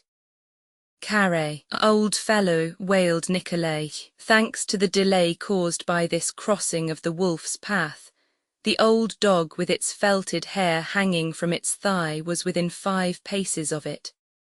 As if aware of her danger, the wolf turned her eyes on Carré, tucked her tail yet further between her legs and increased her speed. But here Nikolay only saw that something happened to Carré, The borzoi was suddenly on the wolf, and they rolled together down into a gully just in front of them. That instant, when Nicolay saw the wolf struggling in the gully with the dogs, while from under them could be seen her grey hair and outstretched hind leg and her frightened, choking head, with her ears laid back, Carré was pinning her by the throat, was the happiest moment of his life. With his hand on his saddle bow, he was ready to dismount and stab the wolf, when she suddenly thrust her head up from among that mass of dogs, and then her forepaws were on the edge of the gully. She clicked her teeth. Carré no longer had her by the throat, leaped with a movement of her hind legs out of the gully, and having disengaged herself from the dogs with tail tucked in again, went forward. Carré, his hair bristling and probably bruised or wounded, climbed with difficulty out of the gully. "Oh my God, why?" Nicolay cried in despair. Uncle's huntsman was galloping from the other side across the wolf's path, and his bourgeois once more stopped the animal's advance. She was again hemmed in. Nicolay and his attendant, with Uncle and his huntsman, were all riding round the wolf, crying "Ululio," shouting and preparing to dismount each moment that the wolf crouched back, and starting forward again every time she shook herself and moved toward the wood where she would be safe. Already at the beginning of this chase, Danilo, hearing the ululuing, had rushed out from the wood. He saw Carré seize the wolf and checked his horse, supposing the affair to be over, but when he saw that the horsemen did not dismount, and that the wolf shook herself and ran for safety, Danilo set his chestnut galloping, not at the wolf but straight toward the wood, just as Carré had run to cut the animal off. As a result of this, he galloped up to the wolf just when she had been stopped a second time by Uncle's bourgeois. Danilo galloped up silently, holding a naked dagger in his left hand, and thrashing the labouring sides of his chestnut horse with his whip, as if it were a flail. Nicolay neither saw nor heard Danilo until the chestnut, breathing heavily, panted past him, and he heard the fall of a body and saw Danilo lying on the wolf's back among the dogs, trying to seize her by the ears. It was evident to the dogs, the hunters, and to the wolf herself that all was now over. The terrified wolf pressed back her ears and tried to rise, but the bourgeois stuck to her. Danilo rose a little, took a step, and with his whole weight, as if lying down to rest, fell on the wolf, seizing her by the ears. Nicolay was about to stab her, but Danilo whispered, "Don't, we'll gag her," and, changing his position, set his foot on the wolf's neck. A stick was thrust between her jaws and she was fastened with a leash, as if bridled. Her legs were bound together, and Danilo rolled her over once or twice from side to side. With happy, exhausted faces, they laid the old wolf, alive, on a shying and snorting horse, and accompanied by the dogs yelping at her, took her to the place where they were all to meet. The hounds had killed 2 of the cubs and the bourgeois 3. The huntsmen assembled with their booty and their stories, and all came to look at the wolf, which, with her broad-browed head hanging down and the bitten stick between her jaws, gazed with great glassy eyes at this crowd of dogs and men surrounding her. When she was touched, she jerked her bound legs and looked wildly yet simply at everybody. Count Ilyar Andreevich also rode up and touched the wolf. "Oh, what a formidable one," said he. "A formidable one, eh?" he asked Danilo, who was standing near. "Yes, your excellency," answered Danilo, quickly doffing his cap. The count remembered the wolf he had let slip and his encounter with Danilo. "Ah, but you are a crusty fellow, friend," said the count. For sole reply, Danilo gave him a shy, childlike, meek and amiable smile. Vi, the old count went home, and Natasha and Petya promised to return very soon, but as it was still early, the hunt went farther. At midday they put the hounds into a ravine thickly overgrown with young trees. Nicolay, standing in a fallow field, could see all his whips. Facing him lay a field of winter rye, There his own huntsman stood alone in a hollow behind a hazel bush. The hounds had scarcely been loosed before Nicolay heard one he knew Voltorn, giving tongue at intervals. Other hounds joined in, now pausing and now again giving tongue. A moment later he heard a cry from the wooded ravine that a fox had been found, and the whole pack, joining together, rushed along the ravine toward the rye-field and away from Nicolay. He saw the whips in their red caps galloping along the edge of the ravine. He even saw the hounds, and was expecting a fox to show itself at any moment on the rye-field opposite. The huntsman standing in the hollow moved and loosed his bourgeois, and Nicolay saw a queer, short-legged red fox with a fine brush going hard across the field. The bourgeois bore down on it. Now they drew close to the fox, which began to dodge between the field in sharper and sharper curves, trailing its brush, when suddenly a strange white borzoi dashed in, followed by a black one, and everything was in confusion. The bourgeois formed a star-shaped figure, scarcely swaying their bodies and with tails turned away from the centre of the group. Two huntsmen galloped up to the dogs, one in a red cap, the other, a stranger, in a green coat. "What's this?" thought Nicolay. "Where's that huntsman from? He is not Uncle's man." The huntsmen got the fox but stayed there a long time without strapping it to the saddle. Their horses, bridled and with high saddles, stood near them, and there too the dogs were lying. The huntsmen waved their arms and did something to the fox. Then from that spot came the sound of a horn, with the signal agreed on in case of a fight. "That's Iligin's huntsman having a row with our Ivan," said Nicolay's groom. Nicolay sent the man to call Natasha and Pétia to him, and rode at a foot-pace to the place where the whips were getting the hounds together. Several of the field galloped to the spot where the fight was going on. Nicolay dismounted, and with Natasha and Pétia, who had ridden up, stopped near the hounds, waiting to see how the matter would end. Out of the bushes came the huntsman who had been fighting and rode toward his young master, with the fox tied to his crupper. While still at a distance he took off his cap and tried to speak respectfully, but he was pale and breathless and his face was angry. One of his eyes was black, but he probably was not even aware of it. "What has happened?" asked Nicolay. "A likely thing, killing a fox our dogs had hunted, and it was my grey bitch that caught it, go to law indeed. He snatches at the fox, I gave him one with the fox. Here it is on my saddle, do you want a taste of this?" said the huntsman, pointing to his dagger and probably imagining himself still speaking to his foe. Nicolay, not stopping to talk to the man, asked his sister and Pétia to wait for him, and rode to the spot where the enemy's, Iligin's, hunting party was. The victorious huntsman rode off to join the field, and there, surrounded by inquiring sympathizers, recounted his exploits. The facts were that Iligin, with whom the Rostovs had a quarrel and were at law, hunted over places that belonged by custom to the Rostovs, and had now, as if purposely, sent his men to the very woods the Rostovs were hunting and let his man snatch a fox their dogs had chased.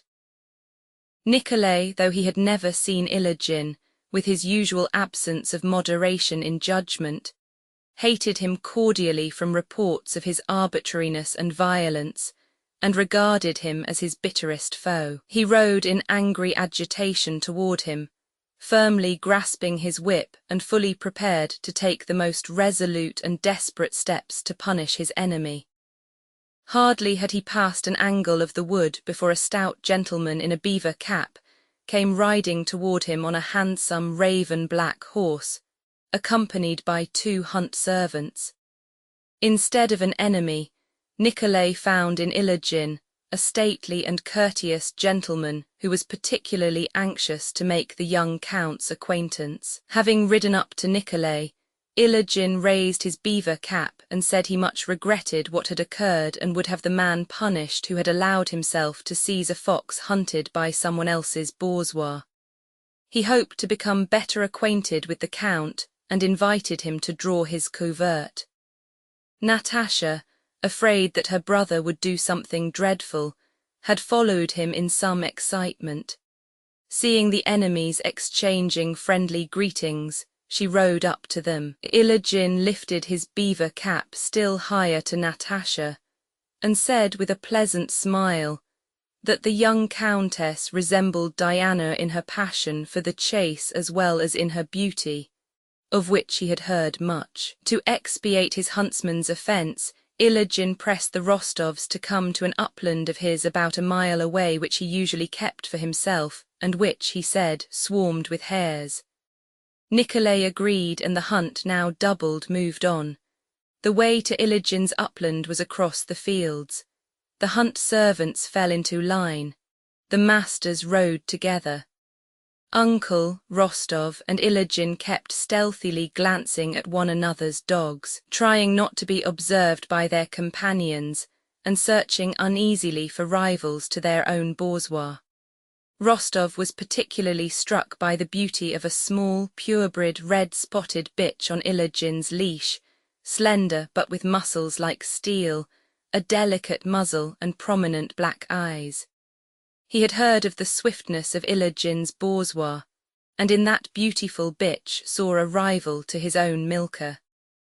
In the middle of a sober conversation begun by Ilijin about the year's harvest, Nikolay pointed to the red-spotted bitch. "A fine little bitch that," said he in a careless tone. "Is she swift, that one?" "Yes, she's a good dog, gets what she's after," answered Ilijin indifferently of the red-spotted bitch Urzar, for which a year before he had given a neighbour 3 families of house serfs.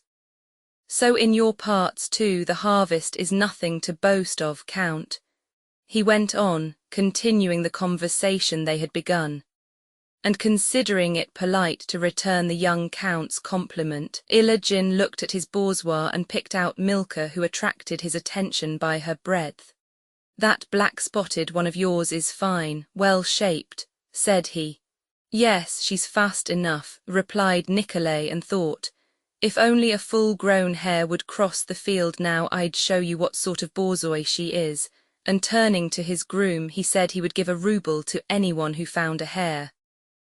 "I don't understand," continued Ilijin, "how some sportsmen can be so jealous about game and dogs. For myself I can tell you, Count, I enjoy riding in company such as this, what could be better?" He again raised his cap to Natasha. "But as for counting skins and what one takes, I don't care about that." "Of course not, or being upset because someone else's borzoi and not mine catches something. All I care about is to enjoy seeing the chase, is it not so, Count? For I consider that." "A2," came the long-drawn cry of one of the borzoi whippers-in, who had halted. He stood on a knoll in the stubble, holding his whip aloft, and again repeated his long-drawn cry, "A2." This call and the uplifted whip meant that he saw a sitting hare. "Ah, he has found one, I think," said Ilijin carelessly. "Yes, we must ride up. Shall we both course it?" answered Nikolay, seeing in Urzar and Uncle's Red Ruge 2 rivals he had never yet had a chance of pitting against his own bourgeois. "And suppose they outdo my milker at once?" he thought as he rode with Uncle and Ilijin toward the hare.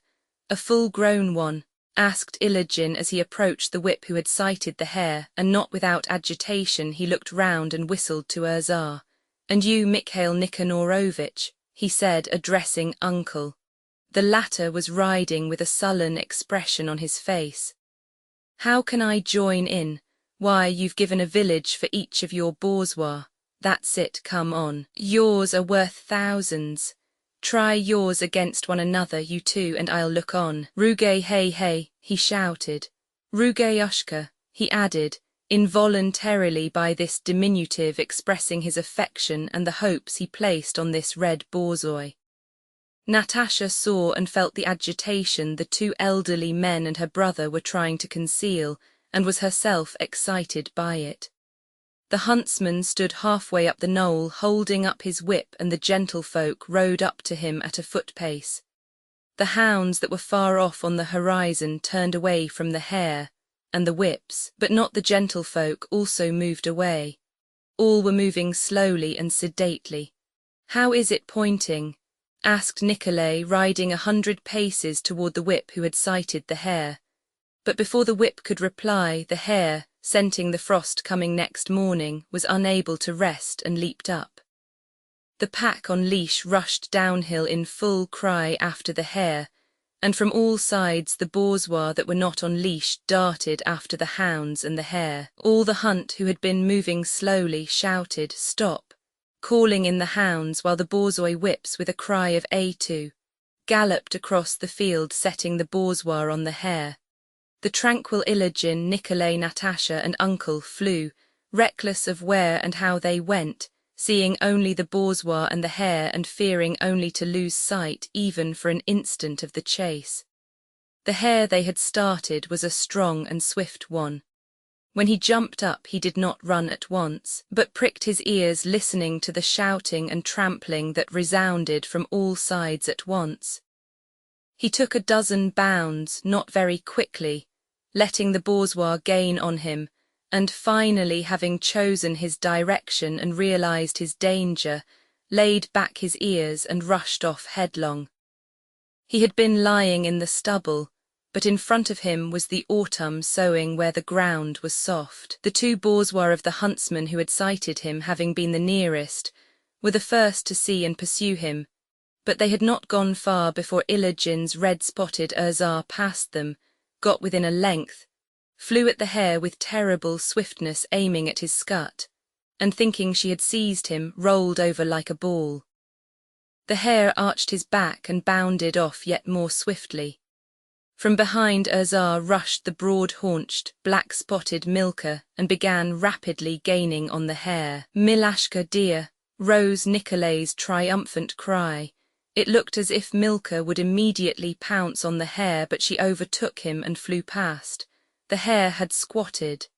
Again the beautiful Urzar reached him, but when close to the hare's scut paused as if measuring the distance, so as not to make a mistake this time but seize his hind leg. "Urzar, darling," Ilogin wailed in a voice unlike his own. Urzar did not hearken to his appeal. At the very moment when she would have seized her prey, the hare moved and darted along the balk between the winter rye and the stubble. Again Urzar and Milka were abreast, running like a pair of carriage horses, and began to overtake the hare. But it was easier for the hare to run on the balk, and the bourgeois did not overtake him so quickly. Rugayushka, that's it, come on," came a third voice just then, and Uncle's red borzoi, straining and curving its back, caught up with the 2 foremost bourgeois, pushed ahead of them regardless of the terrible strain, put on speed close to the hare, knocked it off the balk onto the rye field, again put on speed still more viciously, sinking to his knees in the muddy field, and all one could see was how, muddying his back, he rolled over with the hare. A ring of bourgeois surrounded him. A moment later everyone had drawn up round the crowd of dogs. Only the delighted uncle dismounted and cut off a pad, shaking the hare for the blood to drip off and anxiously glancing round with restless eyes while his arms and legs twitched. He spoke without himself knowing whom to or what about. "That's it, come on. That's a dog.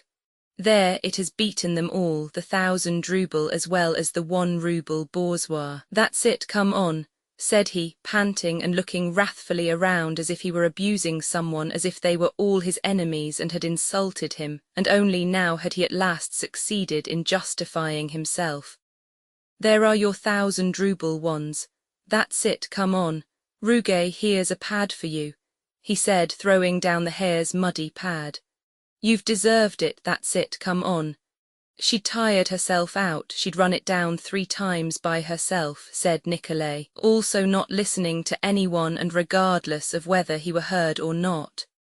"But what is there in running across it like that?" said Ilogin's groom. "Once she had missed it and turned it away, any mongrel could take it," Ilogin was saying at the same time, breathless from his gallop and his excitement. At the same moment Natasha, without drawing breath, screamed joyously, ecstatically, and so piercingly that it set everyone's ear tingling. By that shriek she expressed what the others expressed by all talking at once, and it was so strange that she must herself have been ashamed of so wild a cry, and everyone else would have been amazed at it at any other time. Uncle himself twisted up the hair, threw it neatly and smartly across his horse's back as if by that gesture he meant to rebuke everybody, and with an air of not wishing to speak to anyone, mounted his bay and rode off. The others all followed, dispirited and shamefaced, and only much later were they able to regain their former affectation of indifference. For a long time they continued to look at Red Ruge who, his arched back spattered with mud and clanking the ring of his leash, walked along just behind Uncle's horse with the serene air of a conqueror. "Well, I am like any other dog as long as it's not a question of coursing, but when it is, then look out," his appearance seemed to Nikolay to be saying. When much later, Uncle rode up to Nikolay and began talking to him, he felt flattered that after what had happened, Uncle deigned to speak to him. Roman 7 toward evening Imogen took leave of Nikolay, who found that they were so far from home that he accepted Uncle's offer that the hunting party should spend the night in his little village of Mikhailovna. "And if you put up at my house that will be better still." "That's it, come on," said Uncle. "You see it's damp weather and you could rest, and the little countess could be driven home in a trap." Uncle's offer was accepted. A huntsman was sent to Otredno for a trap, while Nikolay rode with Natasha and Petya to Uncle's house. Some 5 male domestic serfs, big and little, rushed out to the front porch to meet their master. A score of women serfs, old and young as well as children, popped out from the back entrance to have a look at the hunters who were arriving. The presence of Natasha, a woman, a lady, and on horseback, raised the curiosity of the serfs to such a degree that many of them came up to her, stared her in the face, and unabashed by her presence made remarks about her as though she were some prodigy on show and not a human being able to hear or understand what was said about her. "Arinka, look, she sits sideways, there she sits and her skirt dangles. See, she's got a little hunting horn. Goodness gracious, see her knife. Isn't she a Tartar? How is it you didn't go head over heels?" asked the boldest of all, addressing Natasha directly. Uncle dismounted at the porch of his little wooden house which stood in the midst of an overgrown garden, and after a glance at his retainers, shouted authoritatively that the superfluous ones should take themselves off, and that all necessary preparations should be made to receive the guests and the visitors. The serfs all dispersed. Uncle lifted Natasha off her horse and taking her hand led her up the rickety wooden steps of the porch. The house, with its bare, unplastered log walls, was not over-clean. It did not seem that those living in it aimed at keeping it spotless, but neither was it noticeably neglected. In the entry there was a smell of fresh apples, and wolf and fox skins hung about. Uncle led the visitors through the anteroom into a small hall with a folding table and red chairs, then into the drawing room with a round birchwood table and a sofa, and finally into his private room where there was a tattered sofa, a worn carpet and portraits of Suvorov, of the host's father and mother, and of himself in military uniform. The study smelt strongly of tobacco and dogs. Uncle asked his visitors to sit down and make themselves at home, and then went out of the room. Ruge, his back still muddy, came into the room and lay down on the sofa, cleaning himself with his tongue and teeth. Leading from the study was a passage in which a partition with ragged curtains could be seen. From behind this came women's laughter and whispers. Natasha, Nikolay and Petya took off their wraps and sat down on the sofa. Petya, leaning on his elbow, fell asleep at once. Natasha and Nikolay were silent.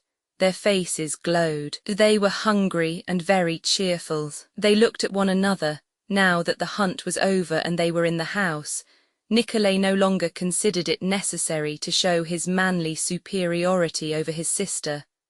Natasha gave him a wink, and neither refrained long from bursting into a peal of ringing laughter even before they had a pretext ready to account for it. After a while, Uncle came in a Cossack coat, blue trousers and small top boots. And Natasha felt that this costume, the very one she had regarded with surprise and amusement at Otredno, was just the right thing and not at all worse than a swallowtail or frock coat. Uncle, too, was in high spirits and far from being offended by the brothers' and sisters' laughter. It could never enter his head that they might be laughing at his way of life. He himself joined in the merriment. "That's right, young countess, that's it, come on, I never saw anyone like her," said he, offering Nikolay a pipe with a long stem and with a practised motion of 3 fingers, taking down another that had been cut short. "She's ridden all day like a man and is as fresh as ever." Soon after Uncle's reappearance the door was opened, evidently from the sound by a barefooted girl, and a stout, rosy, good-looking woman of about 40, with a double chin and full red lips, entered carrying a large loaded tray. With hospitable dignity and cordiality in her glance and in every motion, she looked at the visitors and with a pleasant smile bowed respectfully.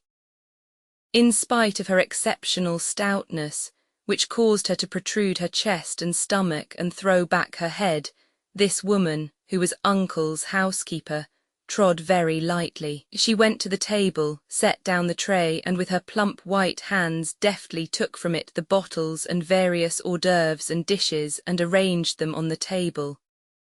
When she had finished, she stepped aside and stopped at the door with a smile on her face. "Here I am she, now do you understand, Uncle?" Her expression said to Rostov. How could one help understanding? Not only Nikolay, but even Natasha understood the meaning of his puckered brow, and the happy complacent smile that slightly puckered his lips when Anasia Fedorovna entered.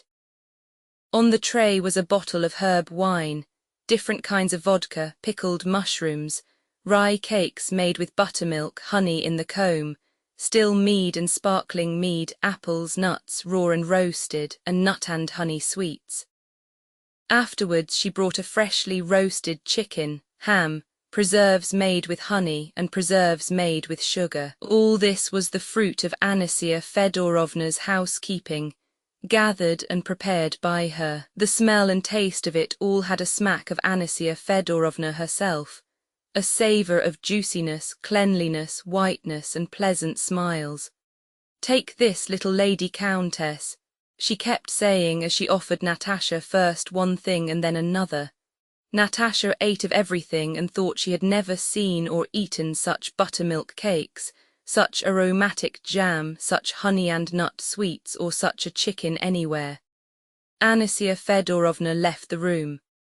After supper, over their cherry brandy, Rostov and Uncle talked of past and future hunts, of Ruge and Ilogin's dogs, while Natasha sat upright on the sofa and listened with sparkling eyes. She tried several times to wake Petya that he might eat something, but he only muttered incoherent words without waking up. Natasha felt so light-hearted and happy in these novel surroundings that she only feared the trap would come for her too soon. After a casual pause such as often occurs when receiving friends for the first time in one's own house, Uncle, answering a thought that was in his visitors' minds, said, "This, you see, is how I am finishing my days. Death will come. That's it, come on, nothing will remain. Then why harm anyone?" Uncle's face was very significant and even handsome as he said this. Involuntarily Rostov recalled all the good he had heard about him from his father and the neighbours. Throughout the whole province, Uncle had the reputation of being the most honourable and disinterested of cranks. They called him in to decide family disputes, chose him as executor, confided secrets to him, elected him to be a justice and to other posts, but he always persistently refused public appointments, passing the autumn and spring in the fields on his bay gelding, sitting at home in winter and lying in his overgrown garden in summer. "Why don't you enter the service, uncle?" "I did once but gave it up. I am not fit for it." "That's it, come on, I can't make head or tail of it." "That's for you, I haven't brains enough." "Now hunting is another matter." "That's it, come on, open the door there," he shouted. "Why have you shut it?" The door at the end of the passage led to the huntsmen's room, as they called the room for the hunt servants. There was a rapid patter of bare feet, and an unseen hand opened the door into the huntsmen's room, from which came the clear sounds of a balalaika on which someone, who was evidently a master of the art, was playing. Natasha had been listening to those strains for some time, and now went out into the passage to hear better.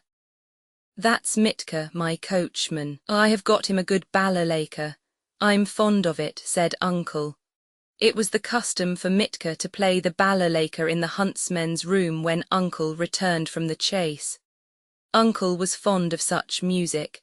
"How good, really very good," said Nikolay with some unintentional superciliousness, as if ashamed to confess that the sounds pleased him very much. "Very good," said Natasha reproachfully, noticing her brother's tone. "Not very good, it's simply delicious." Just as Uncle's pickled mushrooms, honey and cherry brandy had seemed to her the best in the world, so also that song at that moment seemed to her the acme of musical delight. "More, please, more," cried Natasha at the door as soon as the balalaika ceased. Mitka tuned up afresh and recommenced thrumming the balalaika to the air of My Lady, with trills and variations. Uncle sat listening, slightly smiling, with his head on one side. The air was repeated 100 times.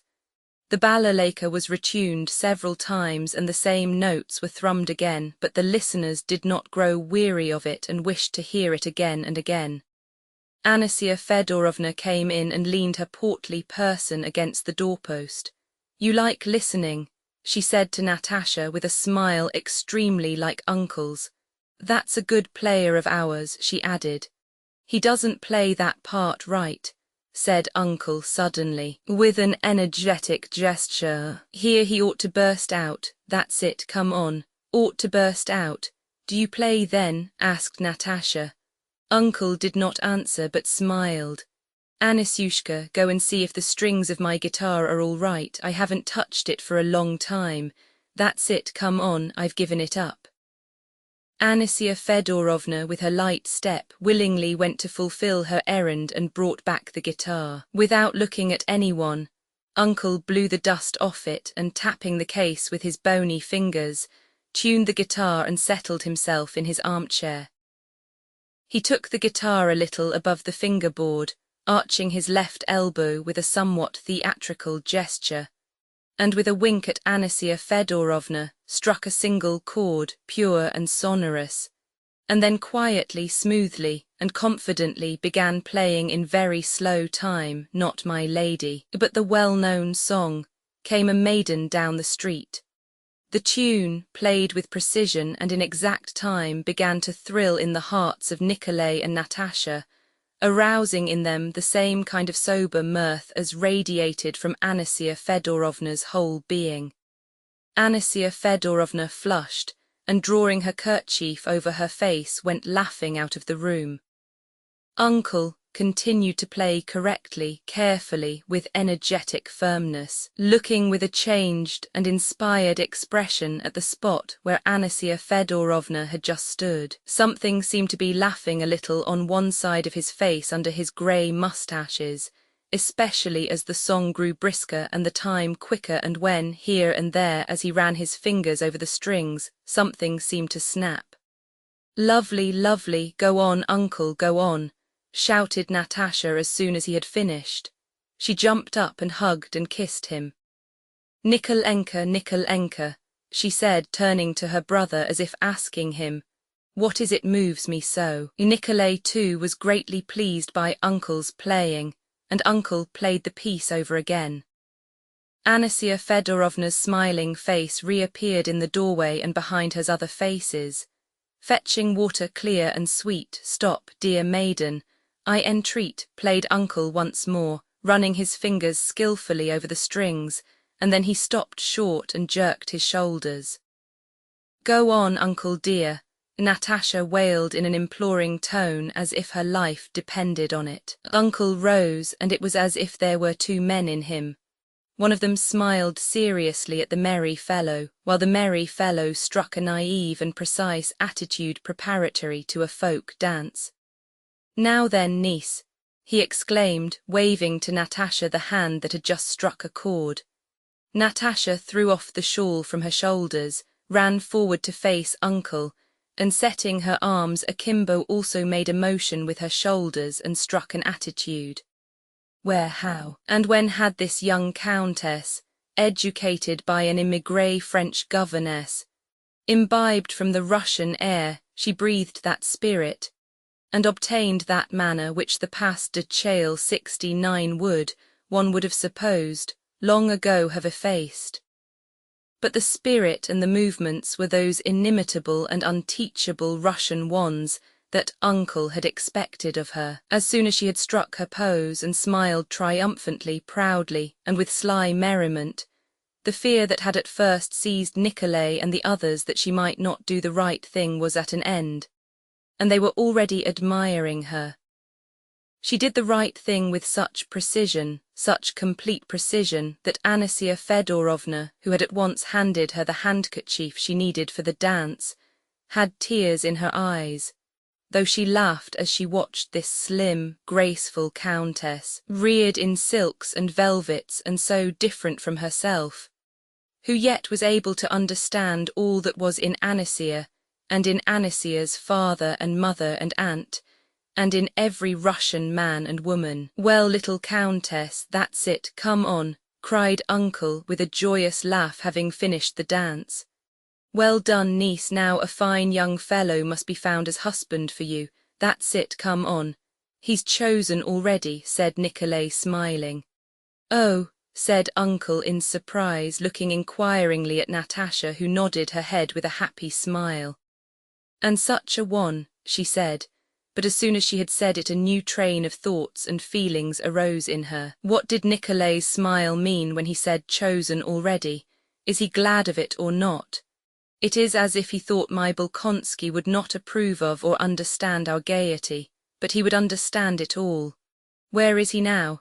She thought, and her face suddenly became serious, but this lasted only a second.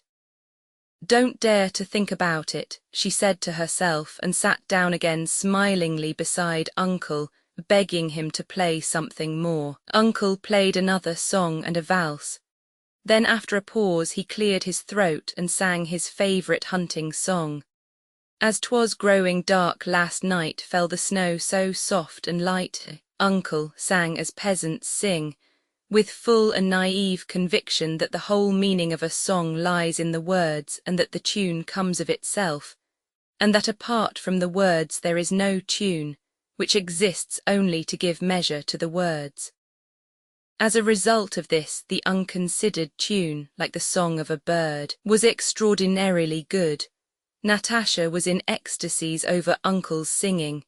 She resolved to give up learning the harp and to play only the guitar. She asked uncle for his guitar and at once found the chords of the song. After 9 o'clock 2 traps and 3 mounted men who had been sent to look for them arrived to fetch Natasha and Patia. The Count and Countess did not know where they were and were very anxious, said one of the men. Patia was carried out like a log and laid in the larger of the 2 traps. Natasha and Nicolay got into the other. Uncle wrapped Natasha up warmly and took leave of her with quite a new tenderness. He accompanied them on foot as far as the bridge that could not be crossed, so that they had to go round by the ford, and he sent huntsmen to ride in front with lanterns. Goodbye, dear niece, his voice called out of the darkness, not the voice Natasha had known previously, but the one that had sung as 'twas growing dark last night. In the village through which they passed there were red lights and a cheerful smell of smoke. "What a darling uncle is," said Natasha when they had come out onto the high road. "Yes," returned Nikolay. "You're not cold." "No, I'm quite all right. I feel so comfortable," answered Natasha, almost perplexed by her feelings. They remained silent a long while. The night was dark and damp. They could not see the horses, but only heard them splashing through the unseen mud. What was passing in that receptive, childlike soul that so eagerly caught and assimilated all the diverse impressions of life? How did they all find place in her? But she was very happy. As they were nearing home, she suddenly struck up the air of As 'Twas Growing Dark Last Night, the tune of which she had all the way been trying to get and had at last caught. "Got it," said Nikolay. "What were you thinking about just now, Nikolay?" inquired Natasha. They were fond of asking one another that question. "I," said Nikolay, trying to remember. "Well, you see, first I thought that Ruge, the red hound, was like Uncle, and that if he were a man he would always keep Uncle near him, if not for his riding then for his manner. What a good fellow Uncle is, don't you think so? Well, and you?" Wait a bit, wait. "Yes, first I thought that we are driving along and imagining that we are going home, but that heaven knows where we are really going in the darkness, and that we shall arrive and suddenly find that we are not in Otredno but in fairyland. And then I thought, no, nothing else." "I know, I expect you thought of him," said Nikolay, smiling as Natasha knew by the sound of his voice. "No," said Natasha, though she had in reality been thinking about Prince Andrei at the same time as of the rest, and of how he would have liked Uncle. "And then I was saying to myself all the way how well Anisyushka carried herself, how well." And Nikolay heard her spontaneous, happy, ringing laughter. "And do you know," she suddenly said, "I know that I shall never again be as happy and tranquil as I am now." "Rubbish, nonsense, humbug," exclaimed Nikolay, and he thought, "How charming this Natasha of mine is. I have no other friend like her and never shall have. Why should she marry? We might always drive about together. What a darling this Nikolay of mine is," thought Natasha. "Ah, there are still lights in the drawing-room," she said, pointing to the windows of the house that gleamed invitingly in the moist velvety darkness of the night. Roman 8, Count Ilyar Andreevich had resigned the position of Marshal of the Nobility because it involved him in too much expense, but still his affairs did not improve. Natasha and Nikolay often noticed their parents conferring together anxiously and privately, and heard suggestions of selling the fine ancestral Rostov house and estate near Moscow. It was not necessary to entertain so freely as when the Count had been Marshal, and life at Otredno was quieter than in former years. But still, the enormous house and its lodges were full of people, and more than 20 sat down to table every day. These were all their own people who had settled down in the house, almost as members of the family, or persons who were, it seemed, obliged to live in the Count's house. Such were Dimmler the musician and his wife, Vogel the dancing master and his family, Belova, an old maiden lady, an inmate of the house, and many others such as Petia's tutors, the girl's former governess, and other people who simply found it preferable and more advantageous to live in the Count's house than at home. They had not as many visitors as before, but the old habits of life without which the Count and Countess could not conceive of existence remained unchanged. There was still the hunting establishment which Nikolay had even enlarged, the same 50 horses and 15 grooms in the stables, the same expensive presents and dinner parties to the whole district on name days. There were still the Count's games of whist and Boston, at which, spreading out his cards so that everybody could see them, he let himself be plundered of hundreds of roubles every day by his neighbours, who looked upon an opportunity to play a rubber with Count Ilyar Andreevich as a most profitable source of income. The Count moved in his affairs as in a huge net, trying not to believe that he was entangled but becoming more and more so at every step, and feeling too feeble to break the meshes or to set to work carefully and patiently to disentangle them. The Countess, with her loving heart, felt that her children were being ruined, that it was not the Count's fault for he could not help being what he was, that though he tried to hide it, he himself suffered from the consciousness of his own and his children's ruin, and she tried to find means of remedying the position. From her feminine point of view, she could see only one solution, namely, for Nikolay to marry a rich heiress. She felt this to be their last hope, and that if Nikolay refused the match she had found for him, she would have to abandon the hope of ever getting matters right. This match was with Julie Karagina, the daughter of excellent and virtuous parents, a girl the Rostovs had known from childhood, and who had now become a wealthy heiress through the death of the last of her brothers.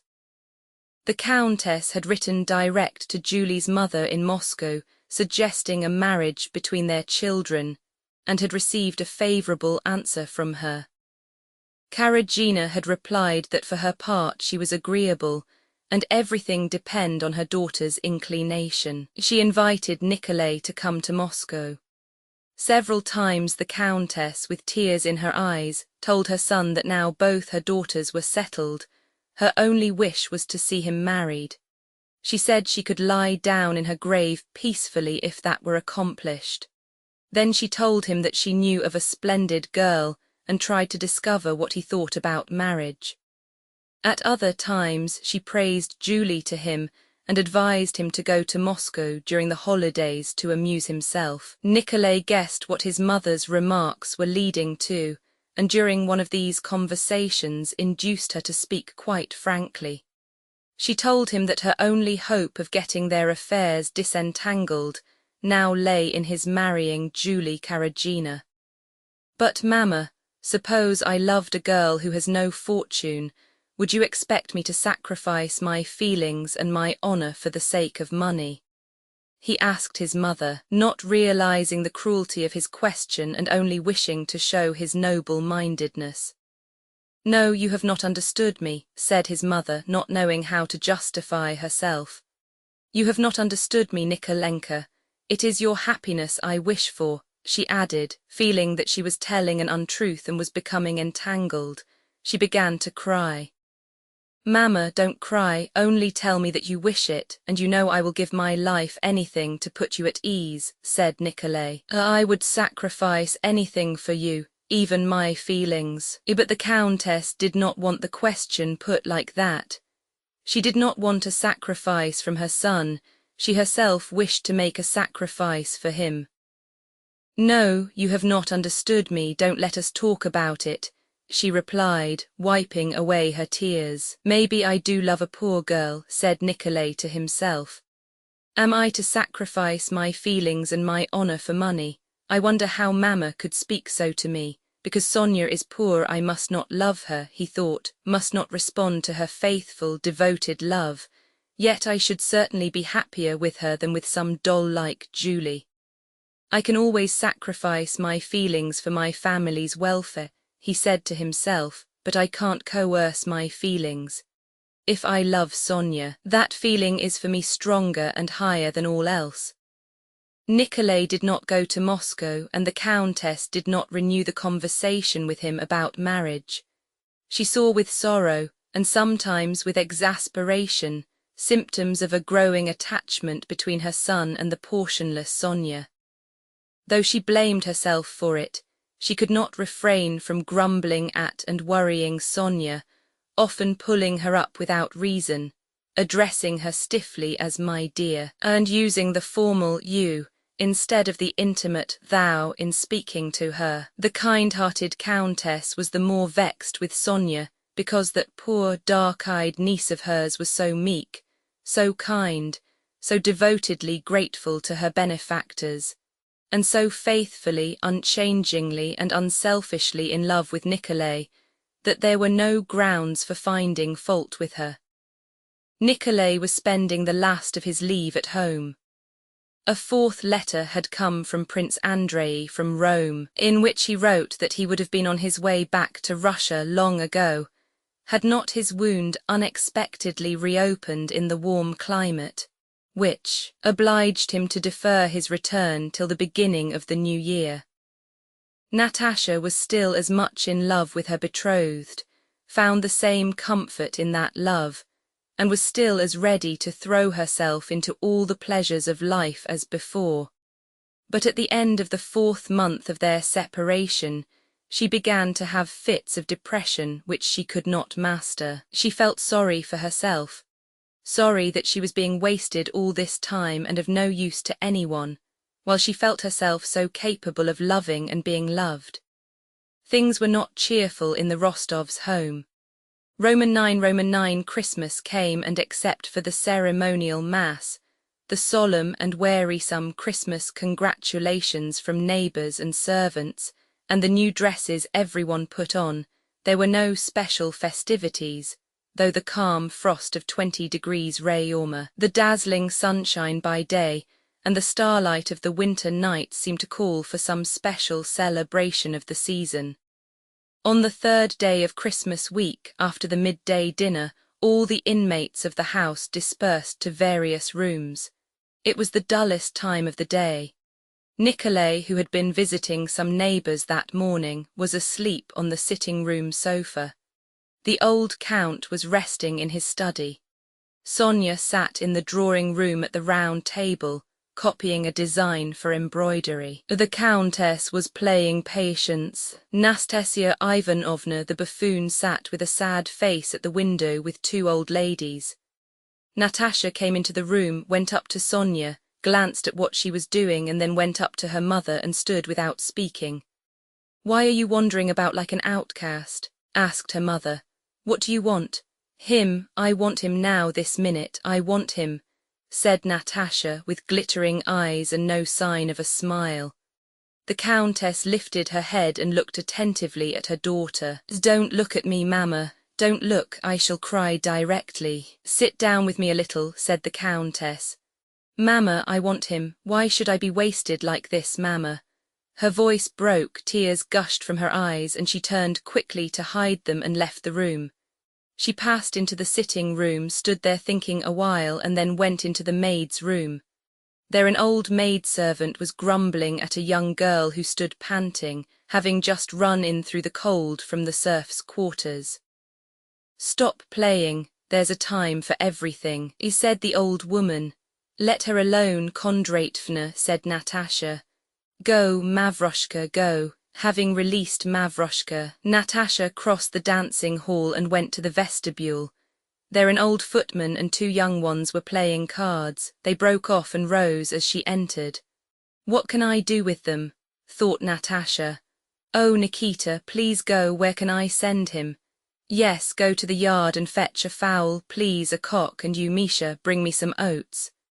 "Just a few oats," said Misha cheerfully and readily. Go quickly," the old man urged him. "And you, Fedor, get me a piece of chalk." On her way past the butler's pantry, she told them to set a samovar, though it was not at all the time for tea. Foka, the butler, was the most ill-tempered person in the house. Natasha liked to test her power over him. He distrusted the order and asked whether the samovar was really wanted. "Oh dear, what a young lady," said Foka, pretending to frown at Natasha. No one in the house sent people about or gave them as much trouble as Natasha did. She could not see people unconcernedly, but had to send them on some errand. She seemed to be trying whether any of them would get angry or sulky with her, but the serfs fulfilled no one's orders so readily as they did hers. "What can I do, where can I go?" thought she as she went slowly along the passage. "Nastasia Ivanovna, what sort of children shall I have?" she asked the buffoon, who was coming toward her in a woman's jacket. "Why, fleas, crickets, grasshoppers," answered the buffoon. Oh Lord, it's always the same. Oh, where am I to go? What am I to do with myself?" And tapping with her heels, she ran quickly upstairs to see Vogel and his wife who lived on the upper story. Two governesses were sitting with the Vogels at a table on which were plates of raisins, walnuts and almonds.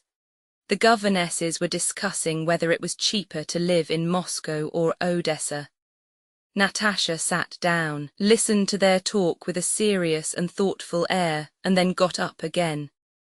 "The island of Madagascar," she said, Madagascar, she repeated, articulating each syllable distinctly and not replying to Madame Skoss, who asked her what she was saying. She went out of the room. Her brother Pétia was upstairs too, with the man in attendance on him. He was preparing fireworks to let off that night. "Pétia, Pétia," she called to him, "carry me downstairs." Pétia ran up and offered her his back. She jumped on it, putting her arms round his neck, and he pranced along with her. "No, don't, the island of Madagascar," she said, and jumping off his back she went downstairs, having as it were reviewed her kingdom, tested her power, and made sure that everyone was submissive, but that all the same it was dull. Natasha betook herself to the ballroom, picked up her guitar, sat down in a dark corner behind a bookcase, and began to run her fingers over the strings in the bass, picking out a passage she recalled from an opera she had heard in Petersburg with Prince Andrei. What she drew from the guitar would have had no meaning for other listeners, but in her imagination a whole series of reminiscences arose from those sounds. She sat behind the bookcase with her eyes fixed on a streak of light escaping from the pantry door and listened to herself and pondered. She was in a mood for brooding on the past. Sonia passed to the pantry with a glass in her hand. Natasha glanced at her and at the crack in the pantry door, and it seemed to her that she remembered the light falling through that crack once before, and Sonia passing with a glass in her hand. Yes, it was exactly the same, thought Natasha. "Sonia, what is this?" she cried, twanging a thick string. "Oh, you are there," said Sonia with a start and came near and listened. "I don't know, a storm," she ventured timidly, afraid of being wrong. There, that's just how she started and just how she came up smiling timidly when all this happened before, thought Natasha, and in just the same way I thought there was something lacking in her. No, it's the chorus from the water carrier. Listen, and Natasha sang the air of the chorus so that Sonia should catch it. "Where were you going?" she asked. "To change the water in this glass. I am just finishing the design." "You always find something to do, but I can't," said Natasha. "And where's Nikolenka?" "Asleep, I think." "Sonia, go and wake him," said Natasha. "Tell him I want him to come and sing." She sat a while, wondering what the meaning of it all having happened before could be, and without solving this problem or at all regretting not having done so, she again passed in fancy to the time when she was with him and he was looking at her with a lover's eyes. Oh, if only he would come quicker. I am so afraid it will never be. And worst of all, I am growing old, that's the thing. There won't then be in me what there is now. But perhaps he'll come today, will come immediately. Perhaps he has come and is sitting in the drawing room. Perhaps he came yesterday and I have forgotten it. She rose, put down the guitar and went to the drawing room. All the domestic circle, tutors, governesses and guests were already at the tea table. The servants stood round the table, but Prince Andrei was not there and life was going on as before. "Ah, here she is," said the old count when he saw Natasha enter. "Well, sit down by me." But Natasha stayed by her mother and glanced round as if looking for something. "Mamma," she muttered, "give him to me, give him, mamma, quickly, quickly." And she again had difficulty in repressing her sobs. She sat down at the table and listened to the conversation between the elders and Nikolay, who had also come to the table. My God, the same faces, the same talk, Papa holding his cup and blowing in the same way, thought Natasha, feeling with horror a sense of repulsion rising up in her for the whole household, because they were always the same. After tea, Nikolay, Sonia and Natasha went to the sitting room to their favorite corner where their most intimate talks always began. XX, does it ever happen to you, said Natasha to her brother when they settled down in the sitting room, does it ever happen to you to feel as if there were nothing more to come, nothing, that everything good is past, and to feel not exactly dull but sad? I should think so, he replied. I have felt like that when everything was all right and everyone was cheerful. The thought has come into my mind that I was already tired of it all and that we must all die. Once in the regiment I had not gone to some merrymaking where there was music, and suddenly I felt so depressed. Oh yes, I know, Natasha interrupted him. When I was quite little that used to be so with me. Do you remember when I was punished once about some plums? You were all dancing and I sat sobbing in the schoolroom.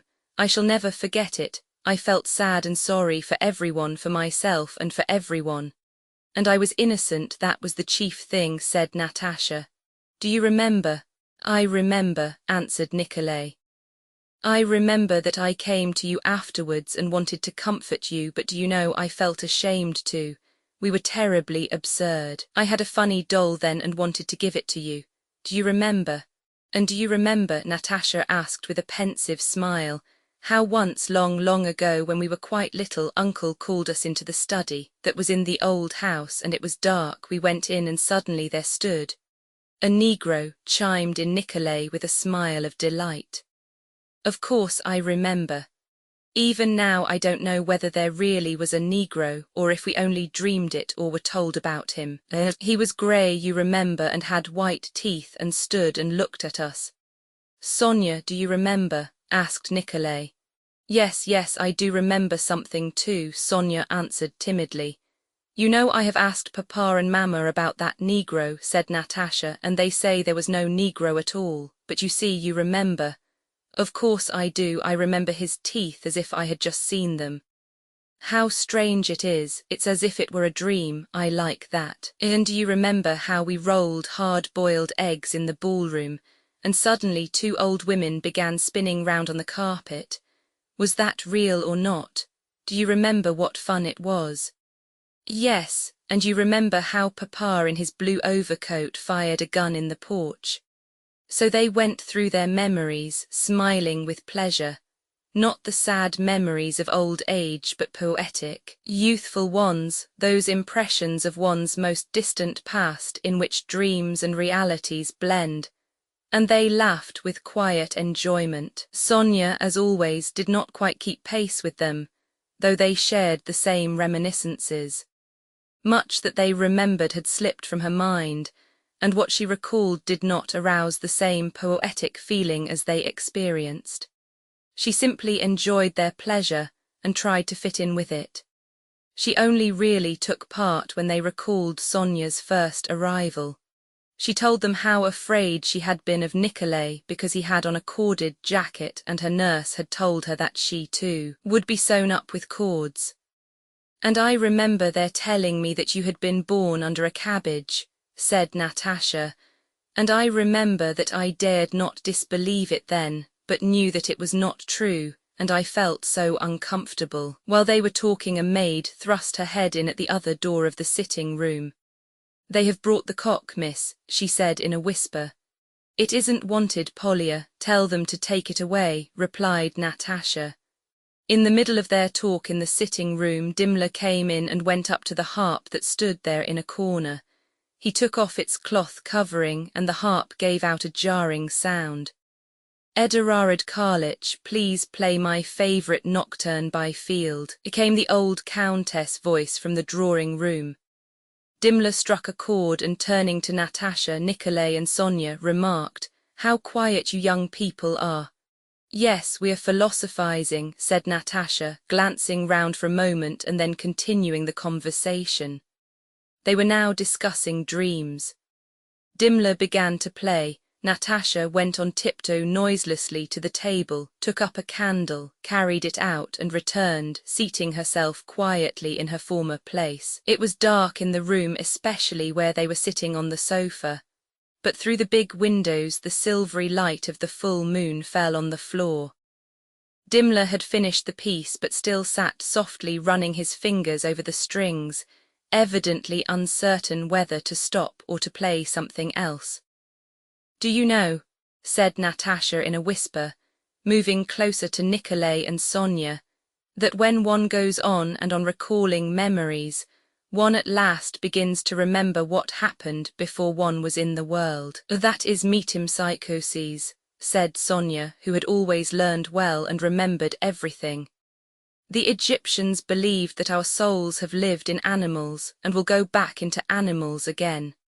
"No, I don't believe we ever were in animals," said Natasha, still in a whisper though the music had ceased. "But I am certain that we were angels somewhere there and have been here, and that is why we remember." "May I join you?" said Dimmler, who had come up quietly, and he sat down by them. "If we have been angels, why have we fallen lower?" said Nikolay. "No, that can't be. Not lower, who said we were lower? How do I know what I was before?" Natasha rejoined with conviction. "The soul is immortal. Well then, if I shall always live, I must have lived before, lived for a whole eternity." "Yes, but it is hard for us to imagine eternity," remarked Dimmler, who had joined the young folk with a mildly condescending smile, but now spoke as quietly and seriously as they. "Why is it hard to imagine eternity?" said Natasha. "It is now today, and it will be tomorrow and always, and there was yesterday and the day before." "Natasha, now it's your turn, sing me something," they heard the Countess say. "Why are you sitting there like conspirators?" "Mamma, I don't at all want to," replied Natasha, but all the same she rose. None of them, not even the middle-aged Dimmler, wanted to break off their conversation and quit that corner in the sitting room. But Natasha got up and Nikolay sat down at the clavichord. Standing as usual in the middle of the hall and choosing the place where the resonance was best, Natasha began to sing her mother's favorite song. She had said she did not want to sing, but it was long since she had sung, and long before she again sang, as she did that evening. The Count, from his study where he was talking to Mitenka, heard her and, like a schoolboy in a hurry to run out to play, blundered in his talk while giving orders to the steward, and at last stopped, while Mitenka stood in front of him also listening and smiling.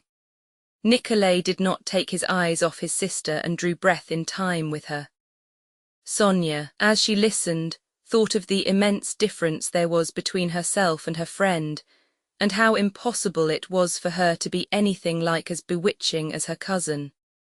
The old Countess sat with a blissful yet sad smile and with tears in her eyes, occasionally shaking her head.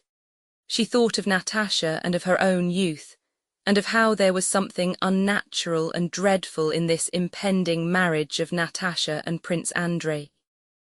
Dimmler, who had seated himself beside the Countess, listened with closed eyes. "Ah, Countess," he said at last, "that's a European talent. She has nothing to learn. What softness, tenderness, and strength." "Ah, how afraid I am for her, how afraid I am," said the Countess, not realizing to whom she was speaking. Her maternal instinct told her that Natasha had too much of something, and that because of this she would not be happy. Before Natasha had finished singing, 14-year-old Patia rushed in delightedly to say that some mummers had arrived. Natasha stopped abruptly. "Idiot!" she screamed at her brother, and running to a chair threw herself on it, sobbing so violently that she could not stop for a long time. "It's nothing, Mamma, really it's nothing. Only Patia startled me," she said, trying to smile, but her tears still flowed and sobs still choked her. The mummers, some of the house serfs, dressed up as bears, Turks, innkeepers and ladies, frightening and funny, bringing in with them the cold from outside and a feeling of gaiety, crowded at first timidly into the anteroom.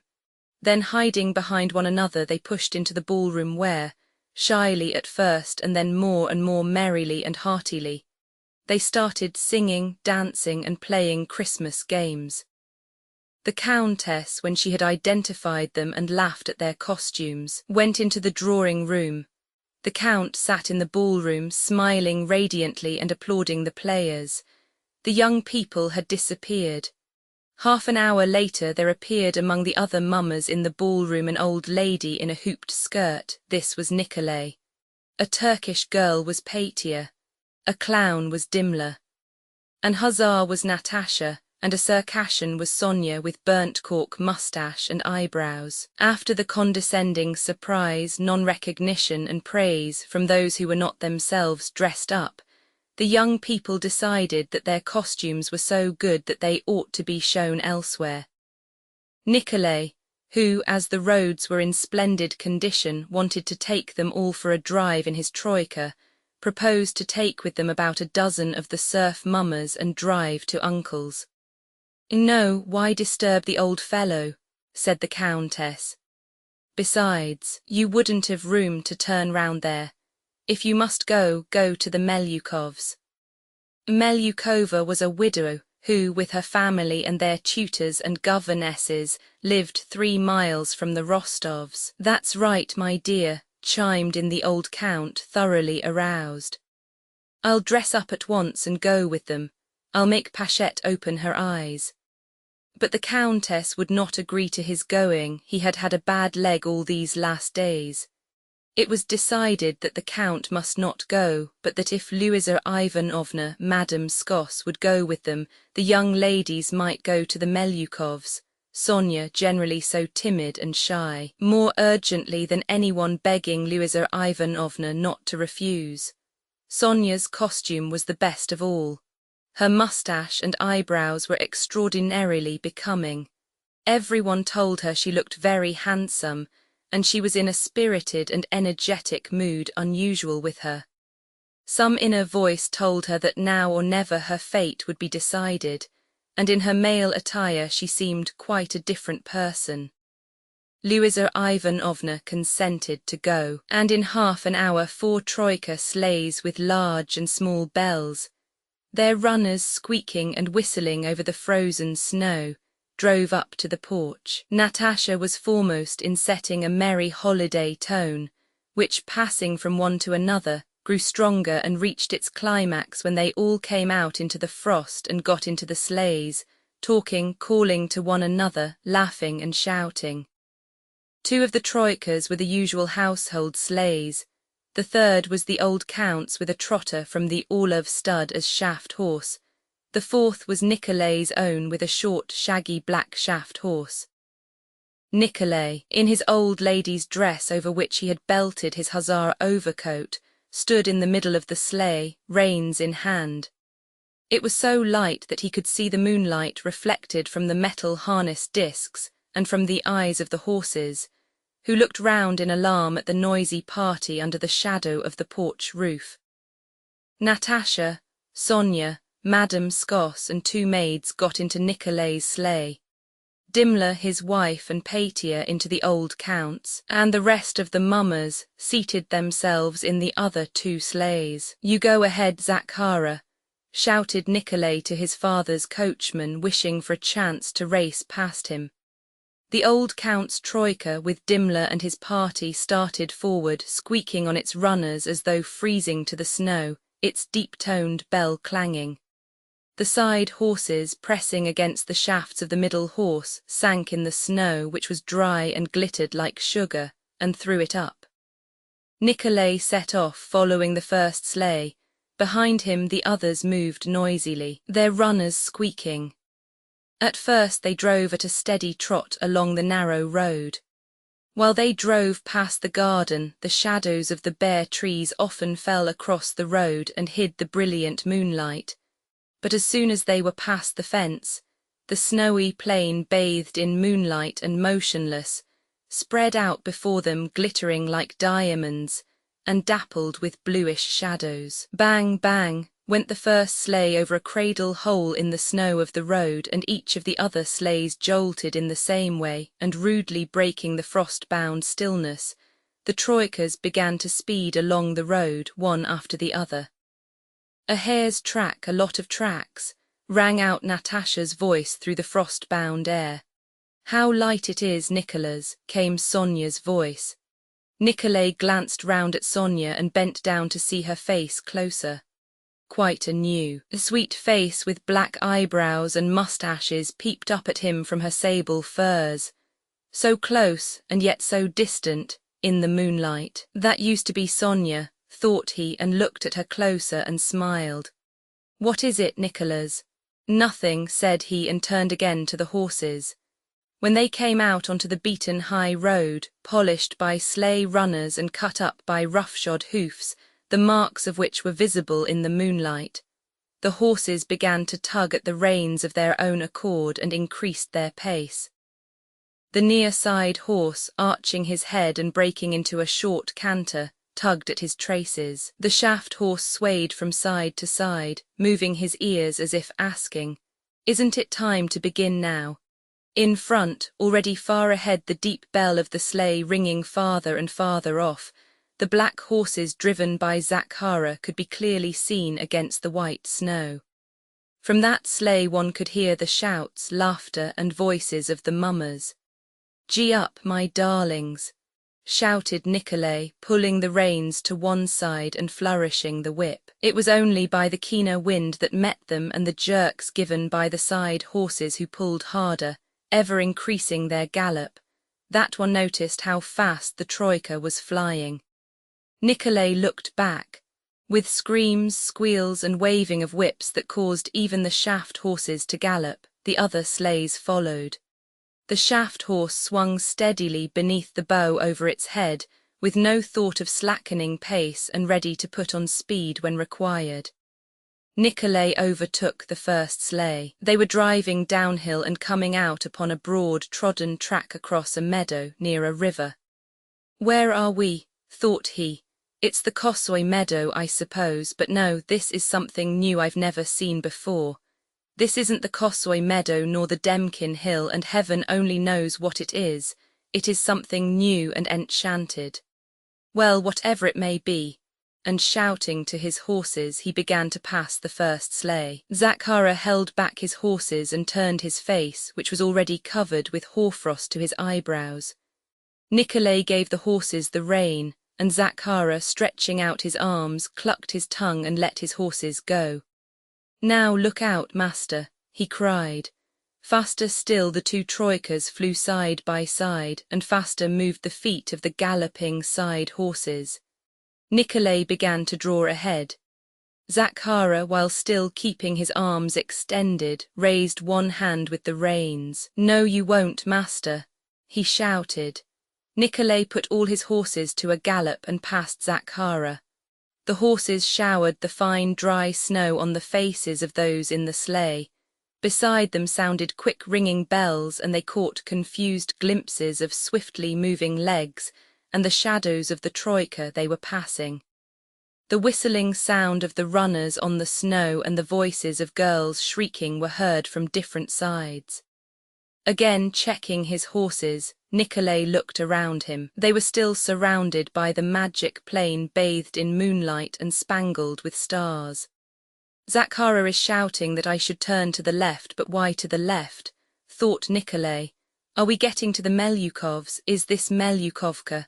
Heaven only knows where we are going, and heaven knows what is happening to us, but it is very strange and pleasant, whatever it is." And he looked round in the sleigh. "Look, his moustache and eyelashes are all white," said one of the strange, pretty, unfamiliar people, the one with fine eyebrows and moustache. "I think this used to be Natasha," thought Nikolay, "and that was Madame Skos, but perhaps it's not, and this Circassian with the moustache I don't know, but I love her." "Aren't you cold?" he asked. They did not answer but began to laugh. Dimler from the sleigh behind shouted something, probably something funny, but they could not make out what he said. "Yes, yes," some voices answered, laughing. But here was a fairy forest with black moving shadows, and a glitter of diamonds, and a flight of marble steps, and the silver roofs of fairy buildings, and the shrill yells of some animals. And if this is really Melyukovka, it is still stranger that we drove heaven knows where and have come to Melyukovka, thought Nikolay. It really was Melyukovka, and maids and footmen with merry faces came running out to the porch carrying candles. "Who is it?" asked someone in the porch. "The mummers from the Count's, I know by the horses," replied some voices. Roman 11 Pelageya Danilovna Melyukova, a broadly built, energetic woman wearing spectacles, sat in the drawing-room in a loose dress, surrounded by her daughters whom she was trying to keep from feeling dull. They were quietly dropping melted wax into snow and looking at the shadows the wax figures would throw on the wall, when they heard the steps and voices of new arrivals in the vestibule. Hussars, ladies, witches, clowns and bears, after clearing their throats and wiping the hoarfrost from their faces in the vestibule, came into the ballroom where candles were hurriedly lighted. The clown Dimla and the lady Nikolay started a dance. Surrounded by the screaming children, the mummers, covering their faces and disguising their voices, bowed to their hostess and arranged themselves about the room. "Dear me, there's no recognizing them. And Natasha, see whom she looks like. She really reminds me of somebody. But Eduard Karlich, isn't he good? I didn't know him, and how he dances. Dear me, there's a Circassian. Really, how becoming it is to dear Sonyushka. And who is that? Well, you have cheered us up, Nikita and Vanya, clear away the tables, and we were sitting so quietly. Ha ha ha, the huzzah, just like a boy, and the legs, I can't look at him," different voices were saying. Natasha, the young Melyukov's favourite, disappeared with them into the back rooms where a cork and various dressing gowns and male garments were called for, and received from the footman by bare girlish arms from behind the door. 10 minutes later, all the young Melyukovs joined the mummers. Pelageya Danilovna, having given orders to clear the rooms for the visitors and arranged about refreshments for the gentry and the serfs, went about among the mummers without removing her spectacles, peering into their faces with a suppressed smile, and failing to recognize any of them. It was not merely Dimla and the Rostovs she failed to recognize. She did not even recognize her own daughters or her late husband's dressing gowns and uniforms which they had put on. "And who is this?" she asked her governess, peering into the face of her own daughter dressed up as a Kazan Tartar.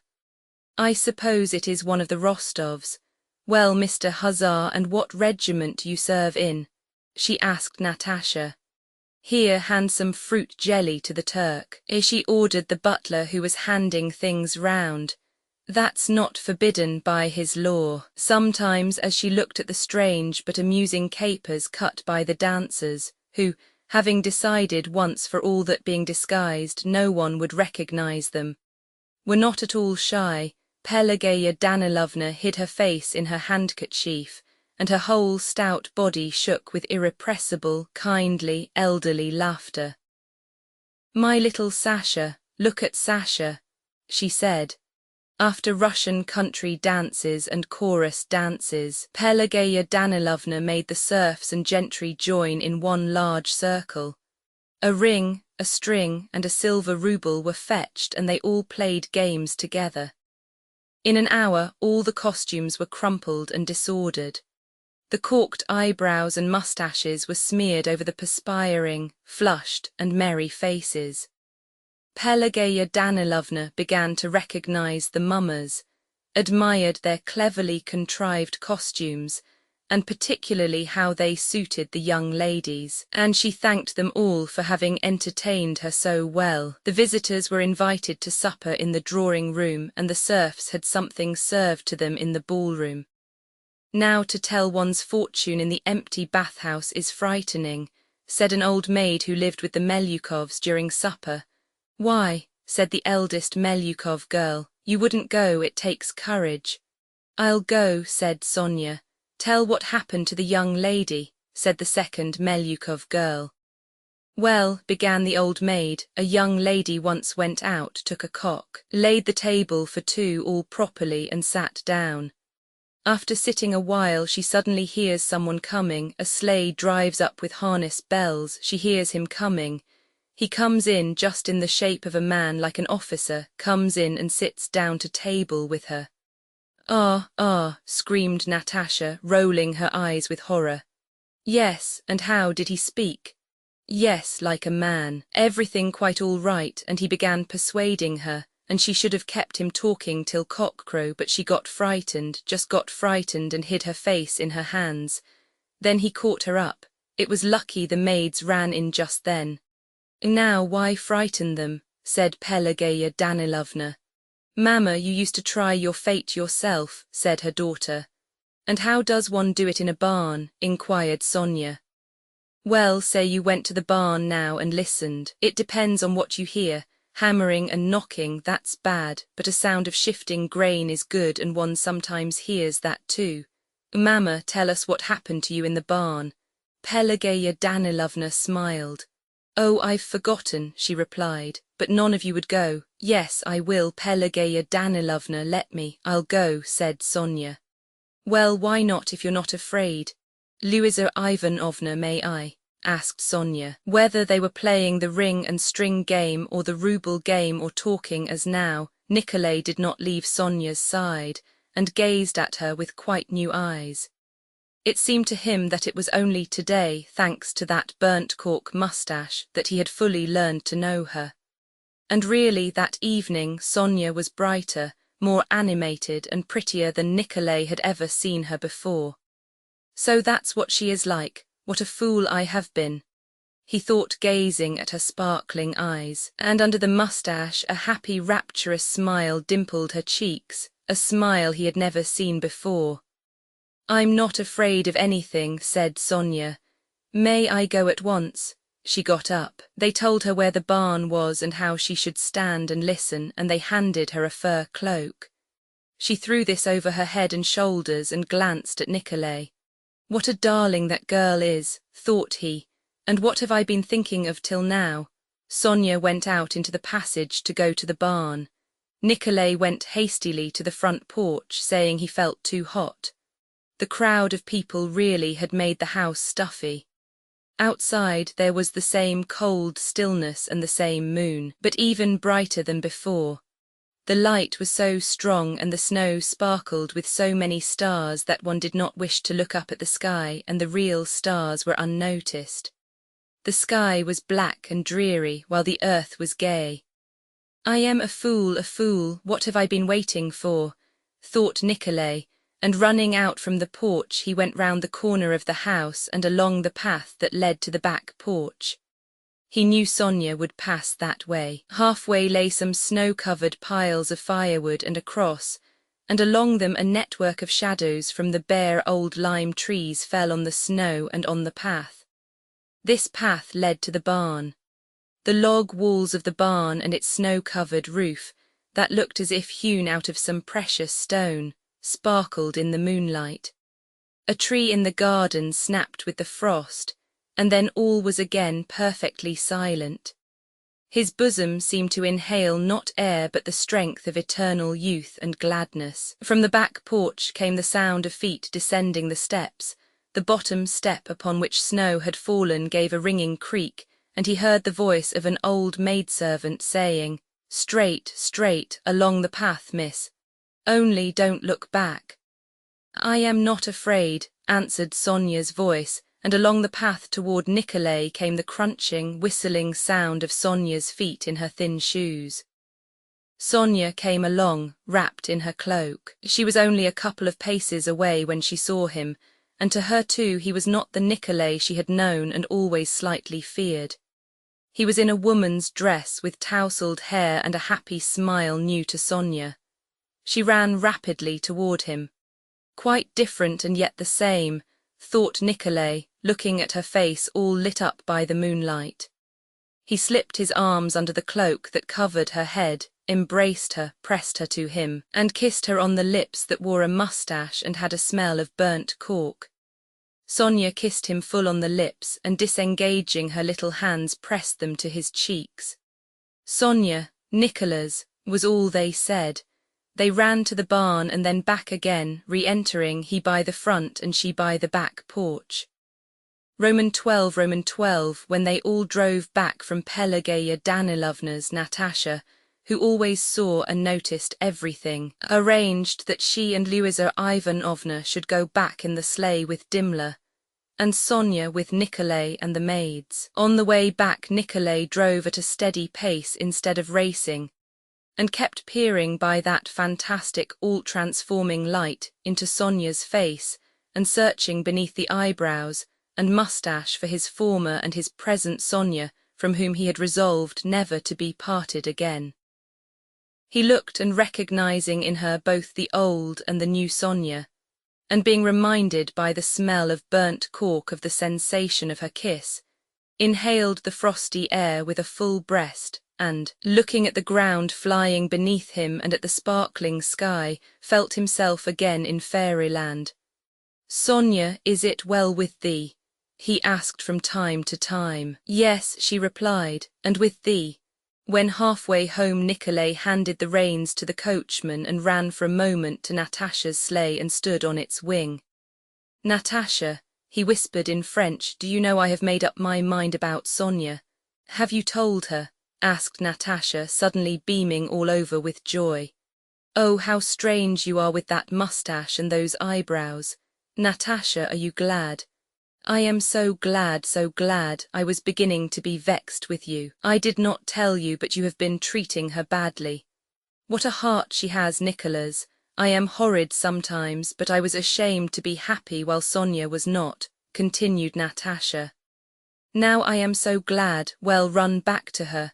"No, wait a bit. Oh, how funny you look," cried Nikolay, peering into her face and finding in his sister too something new, unusual, and bewitchingly tender that he had not seen in her before. "Natasha, it's magical, isn't it?" "Yes," she replied, "you have done splendidly." Had I seen her before as she is now, thought Nikolay, I should long ago have asked her what to do and have done whatever she told me, and all would have been well. "So you are glad, and I have done right?" "Oh, quite right. I had a quarrel with Mamma some time ago about it. Mamma said she was angling for you. How could she say such a thing? I nearly stormed at Mamma. I will never let anyone say anything bad of Sonia, for there is nothing but good in her." "Then it's all right," said Nikolay, again scrutinizing the expression of his sister's face to see if she was in earnest. Then he jumped down and, his boots scrunching the snow, ran back to his sleigh. The same happy, smiling Circassian, with moustache and beaming eyes looking up from under a sable hood, was still sitting there, and that Circassian was Sonia, and that Sonia was certainly his future happy and loving wife. When they reached home and had told their mother how they had spent the evening at the Melyukovs', the girls went to their bedroom. When they had undressed, but without washing off the cork moustaches, they sat a long time talking of their happiness. They talked of how they would live when they were married, how their husbands would be friends, and how happy they would be. On Natasha's table stood 2 looking-glasses which Dunyasha had prepared beforehand.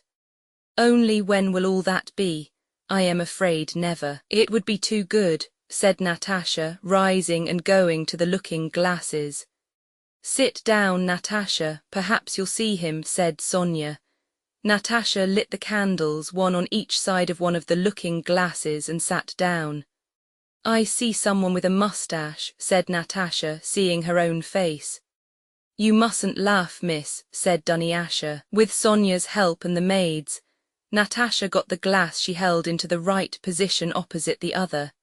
Her face assumed a serious expression, and she sat silent.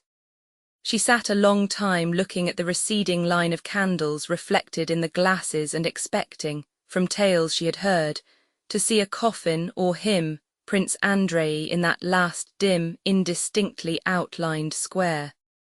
But ready as she was to take the smallest speck for the image of a man or of a coffin, she saw nothing. She began blinking rapidly and moved away from the looking-glasses. "Why is it others see things and I don't?" she said. "You sit down now, Sonia, you absolutely must tonight, do it for me. Today I feel so frightened." Sonia sat down before the glasses, got the right position, and began looking. Now Sofia Alexandrovna is sure to see something, whispered Dunyasha, while you do nothing but laugh. Sonia heard this and Natasha's whisper, I know she will, she saw something last year. For about 3 minutes all were silent. Of course she will, whispered Natasha but did not finish. Suddenly Sonia pushed away the glass she was holding and covered her eyes with her hand. Oh, Natasha, she cried. Did you see, did you, what was it? Exclaimed Natasha, holding up the looking glass. Sonia had not seen anything, she was just wanting to blink and to get up when she heard Natasha say, of course she will. She did not wish to disappoint either Dunyasha or Natasha, but it was hard to sit still. She did not herself know how or why the exclamation escaped her when she covered her eyes. You saw him, urged Natasha, seizing her hand. Yes, wait a bit, I saw him, Sonia could not help saying, not yet knowing whom Natasha meant by him, Nikolay or Prince Andrei. But why shouldn't I say I saw something? Others do see. Besides, who can tell whether I saw anything or not? Flashed through Sonia's mind. Yes, I saw him, she said. How, standing or lying? No, I saw at first there was nothing, then I saw him lying down. Andrei lying, is he ill? Asked Natasha, her frightened eyes fixed on her friend. No, on the contrary, his face was cheerful and he turned to me. And when saying this she herself fancied she had really seen what she described. Well, and then Sonia. After that I could not make out what there was, something blue and red. Sonia, when will he come back? When shall I see him? Oh God, how afraid I am for him and for myself and about everything. Natasha began, and without replying to Sonia's words of comfort she got into bed, and long after her candle was out lay open-eyed and motionless, gazing at the moonlight through the frosty window panes. Roman 13. Soon after the Christmas holidays Nikolay told his mother of his love for Sonia and of his firm resolve to marry her. The Countess, who had long noticed what was going on between them and was expecting this declaration, listened to him in silence and then told her son that he might marry whom he pleased, but that neither she nor his father would give their blessing to such a marriage. Nikolay, for the first time, felt that his mother was displeased with him and that, despite her love for him, she would not give way. Coldly, without looking at her son, she sent for her husband, and when he came, tried briefly and coldly to inform him of the facts, in her son's presence, but unable to restrain herself, she burst into tears of vexation and left the room. The old count began irresolutely to admonish Nikolay and beg him to abandon his purpose. Nikolay replied that he could not go back on his word, and his father, sighing and evidently disconcerted, very soon became silent and went in to the Countess. In all his encounters with his son, the Count was always conscious of his own guilt toward him for having wasted the family fortune, and so he could not be angry with him for refusing to marry an heiress and choosing the dowerless Sonia. On this occasion, he was only more vividly conscious of the fact that if his affairs had not been in disorder, no better wife for Nikolay than Sonia could have been wished for, and that no one but himself with his Maitinka and his uncomfortable habits was to blame for the condition of the family finances. The father and mother did not speak of the matter to their son again, but a few days later the Countess sent for Sonia, and with a cruelty neither of them expected, reproached her niece for trying to catch Nikolay and for ingratitude. Sonia listened silently with downcast eyes to the Countess' cruel words, without understanding what was required of her. She was ready to sacrifice everything for her benefactors. Self-sacrifice was her most cherished idea, but in this case she could not see what she ought to sacrifice, or for whom. She could not help loving the Countess and the whole Rostov family, but neither could she help loving Nikolay and knowing that his happiness depended on that love. She was silent and sad, and did not reply. Nikolay felt the situation to be intolerable and went to have an explanation with his mother. He first implored her to forgive him and Sonia and consent to their marriage.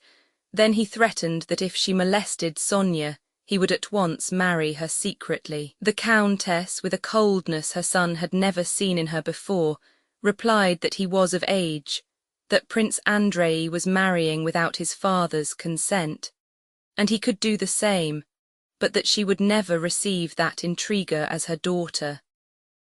Exploding at the word intriguer, Nikolay, raising his voice, told his mother he had never expected her to try to force him to sell his feelings, but if that were so, he would say for the last time. But he had no time to utter the decisive word which the expression of his face caused his mother to await with terror, and which would perhaps have forever remained a cruel memory to them both. He had not time to say it, for Natasha, with a pale and set face, entered the room from the door at which she had been listening. "Nikolenka, you are talking nonsense. Be quiet, be quiet, be quiet, I tell you." She almost screamed, so as to drown his voice. "Mamma, darling, it's not at all so, my poor, sweet darling," she said to her mother, who, conscious that they had been on the brink of a rupture, gazed at her son with terror, but in the obstinacy and excitement of the conflict could not and would not give way. "Nikolenka, I'll explain to you, go away." "Listen, mamma, darling," said Natasha. Her words were incoherent, but they attained the purpose at which she was aiming. The Countess, sobbing heavily, hid her face on her daughter's breast, while Nikolay rose, clutching his head, and left the room. Natasha set to work to effect a reconciliation, and so far succeeded that Nikolay received a promise from his mother that Sonia should not be troubled, while he on his side promised not to undertake anything without his parents' knowledge. Firmly resolved, after putting his affairs in order in the regiment, to retire from the army and return and marry Sonia, Nikolay, serious, sorrowful, and at variance with his parents, but as it seemed to him, passionately in love, left at the beginning of January to rejoin his regiment. After Nikolay had gone, things in the Rostov household were more depressing than ever, and the Countess fell ill from mental agitation. Sonia was unhappy at the separation from Nikolay, and still more so on account of the hostile tone the Countess could not help adopting toward her. The Count was more perturbed than ever by the condition of his affairs, which called for some decisive action. Their town house and estate near Moscow had inevitably to be sold, and for this they had to go to Moscow. But the Countess' health obliged them to delay their departure from day to day. Natasha, who had borne the first period of separation from her betrothed lightly and even cheerfully, now grew more agitated and impatient every day. The thought that her best days, which she would have employed in loving him, were being vainly wasted, with no advantage to anyone, tormented her incessantly. His letters for the most part irritated her. It hurt her to think that while she lived only in the thought of him, he was living a real life, seeing new places and new people that interested him. The more interesting his letters were, the more vexed she felt. Her letters to him, far from giving her any comfort, seemed to her a wearisome and artificial obligation. She could not write, because she could not conceive the possibility of expressing sincerely in a letter even 1,000th part of what she expressed by voice, smile, and glance. She wrote to him formal, monotonous, and dry letters to which she attached no importance herself, and in the rough copies of which the Countess corrected her mistakes in spelling. There was still no improvement in the Countess' health, but it was impossible to defer the journey to Moscow any longer. Natasha's trousseau had to be ordered and the house sold. Moreover, Prince Andrei was expected in Moscow, where old Prince Bolkonsky was spending the winter, and Natasha felt sure he had already arrived. So the Countess remained in the country, and the Count, taking Sonia and Natasha with him, went to Moscow at the end of January. Part V. 1811–12 Part V 1811–12 II. After Prince Andrei's engagement to Natasha, Pierre, without any apparent cause, suddenly felt it impossible to go on living as before. Firmly convinced as he was of the truths revealed to him by his benefactor, and happy as he had been in perfecting his inner man, to which he had devoted himself with such ardour, all the zest of such a life vanished after the engagement of Andrei and Natasha and the death of Osip Alexievich, the news of which reached him almost at the same time. Only the skeleton of life remained. His house, a brilliant wife who now enjoyed the favours of a very important personage, acquaintance with all Petersburg, and his court service with its dull formalities.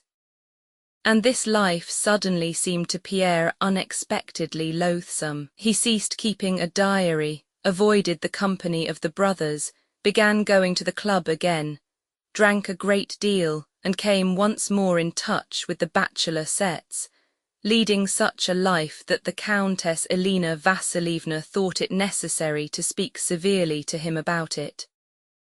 Pierre felt that she was right, and to avoid compromising her, went away to Moscow. In Moscow, as soon as he entered his huge house in which the faded and fading princesses still lived, with its enormous retinue, as soon as, driving through the town, he saw the Iberian shrine with innumerable tapers burning before the golden covers of the icons, the Kremlin square with its snow undisturbed by vehicles, the sleigh drivers and hovels of the Sivtsev Vrajok, those old Muscovites who desired nothing, hurried nowhere, and were ending their days leisurely. When he saw those old Moscow ladies, the Moscow balls and the English club, he felt himself at home in a quiet haven. In Moscow he felt at peace, at home, warm and dirty as in an old dressing gown. Moscow society, from the old women down to the children, received Pierre like a long-expected guest whose place was always ready awaiting him. For Moscow society Pierre was the nicest, kindest, most intellectual, merriest, and most magnanimous of cranks, a heedless, genial nobleman of the old Russian type. His purse was always empty because it was open to everyone. Benefit performances, poor pictures, statues, benevolent societies, gypsy choirs, schools, subscription dinners, sprees, Freemasons, churches, and books, no one and nothing met with a refusal from him, and had it not been for two friends who had borrowed large sums from him and taken him under their protection, he would have given everything away. There was never a dinner or soiree at the club without him.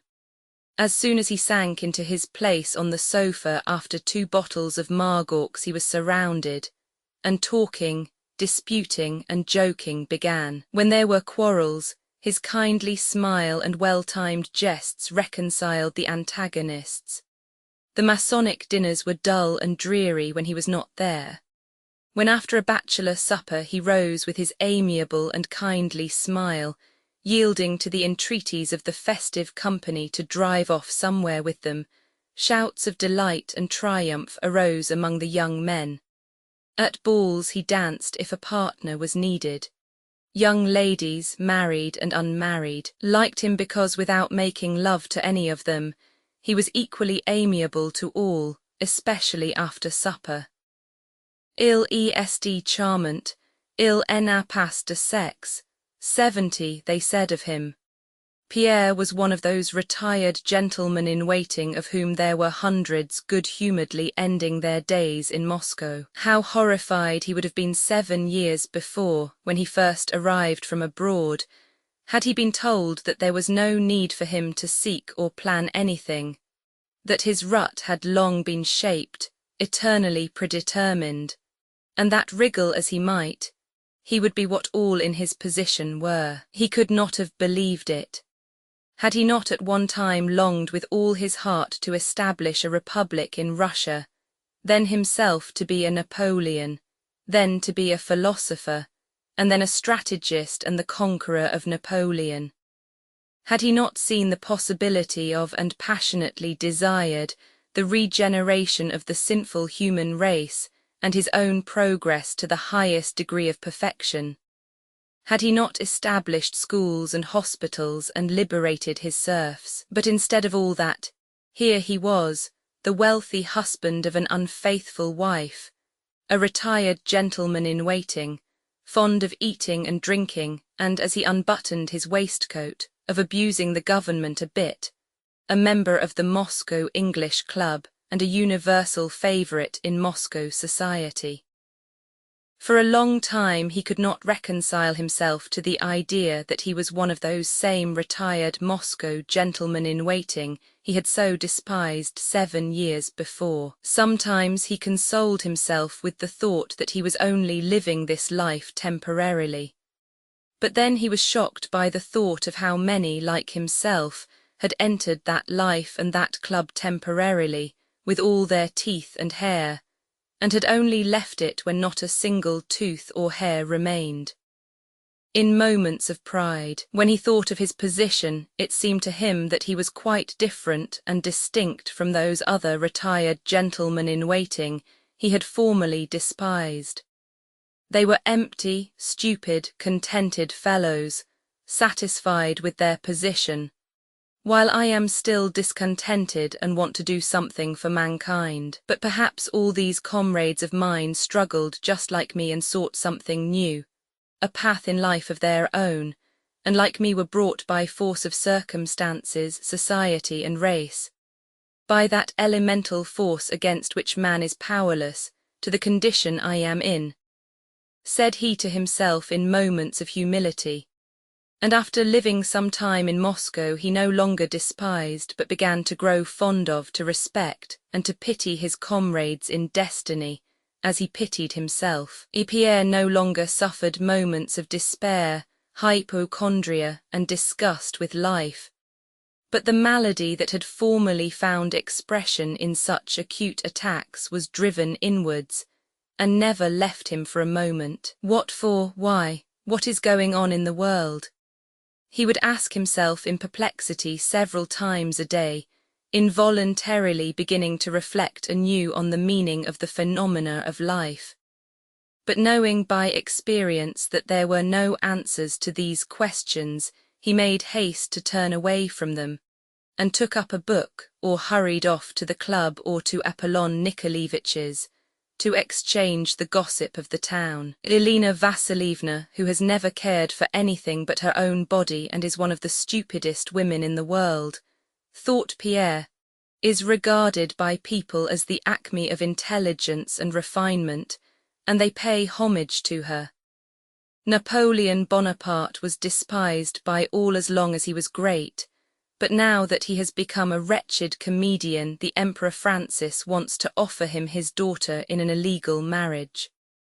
The Spaniards, through the Catholic clergy, offer praise to God for their victory over the French on the 14th of June, and the French, also through the Catholic clergy, offer praise because on that same 14th of June they defeated the Spaniards. My brother Masons swear by the blood that they are ready to sacrifice everything for their neighbour, but they do not give a rouble each to the collections for the poor, and they intrigue, the Astrea Lodge against the Manor Seekers, and fuss about an authentic Scotch carpet and a charter that nobody needs, and the meaning of which the very man who wrote it does not understand. We all profess the Christian law of forgiveness of injuries and love of our neighbours, the law in honour of which we have built in Moscow 40 times 40 churches.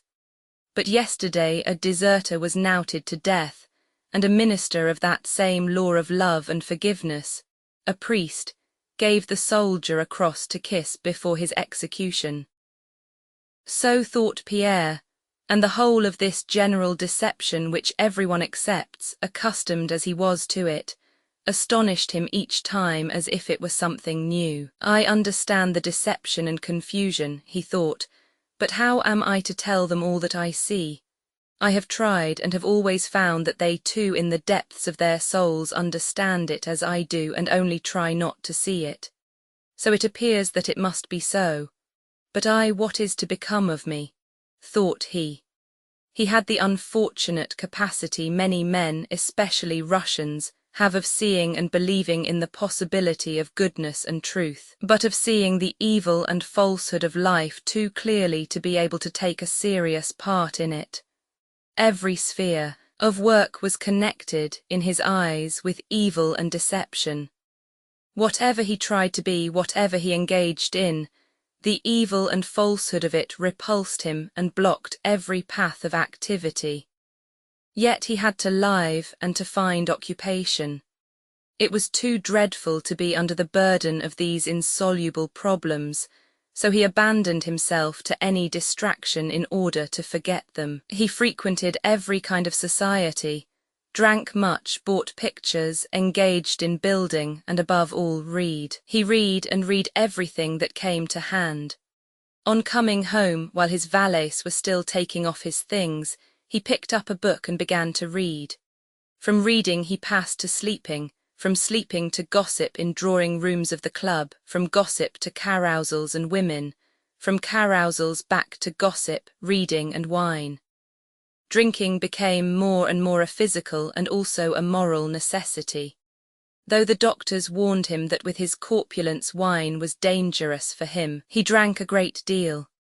He was only quite at ease when, having poured several glasses of wine mechanically into his large mouth, he felt a pleasant warmth in his body, an amiability toward all his fellows, and a readiness to respond superficially to every idea without probing it deeply.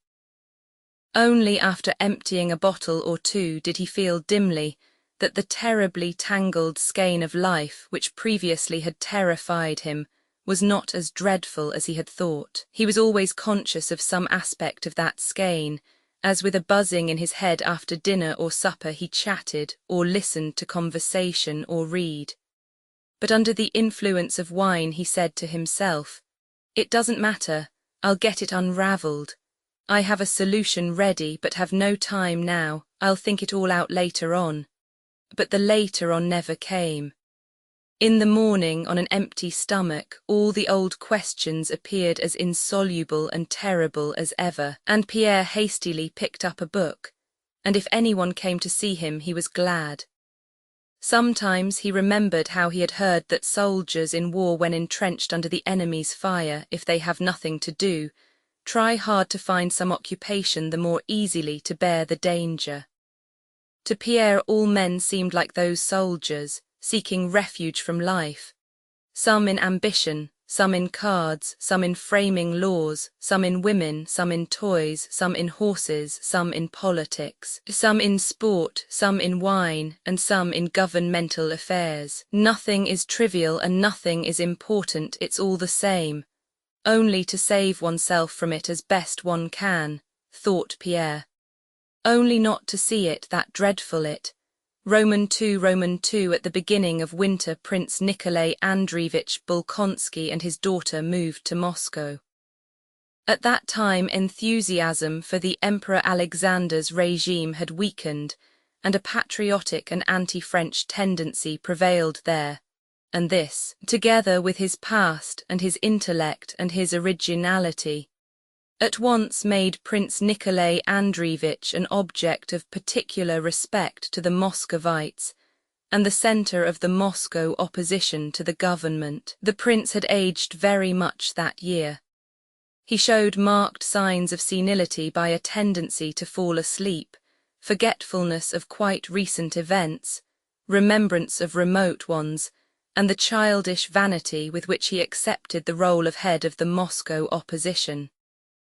In spite of this, the old man inspired in all his visitors alike a feeling of respectful veneration, especially of an evening, when he came in to tea in his old-fashioned coat and powdered wig, and aroused by anyone, told his abrupt stories of the past, or uttered yet more abrupt and scathing criticisms of the present.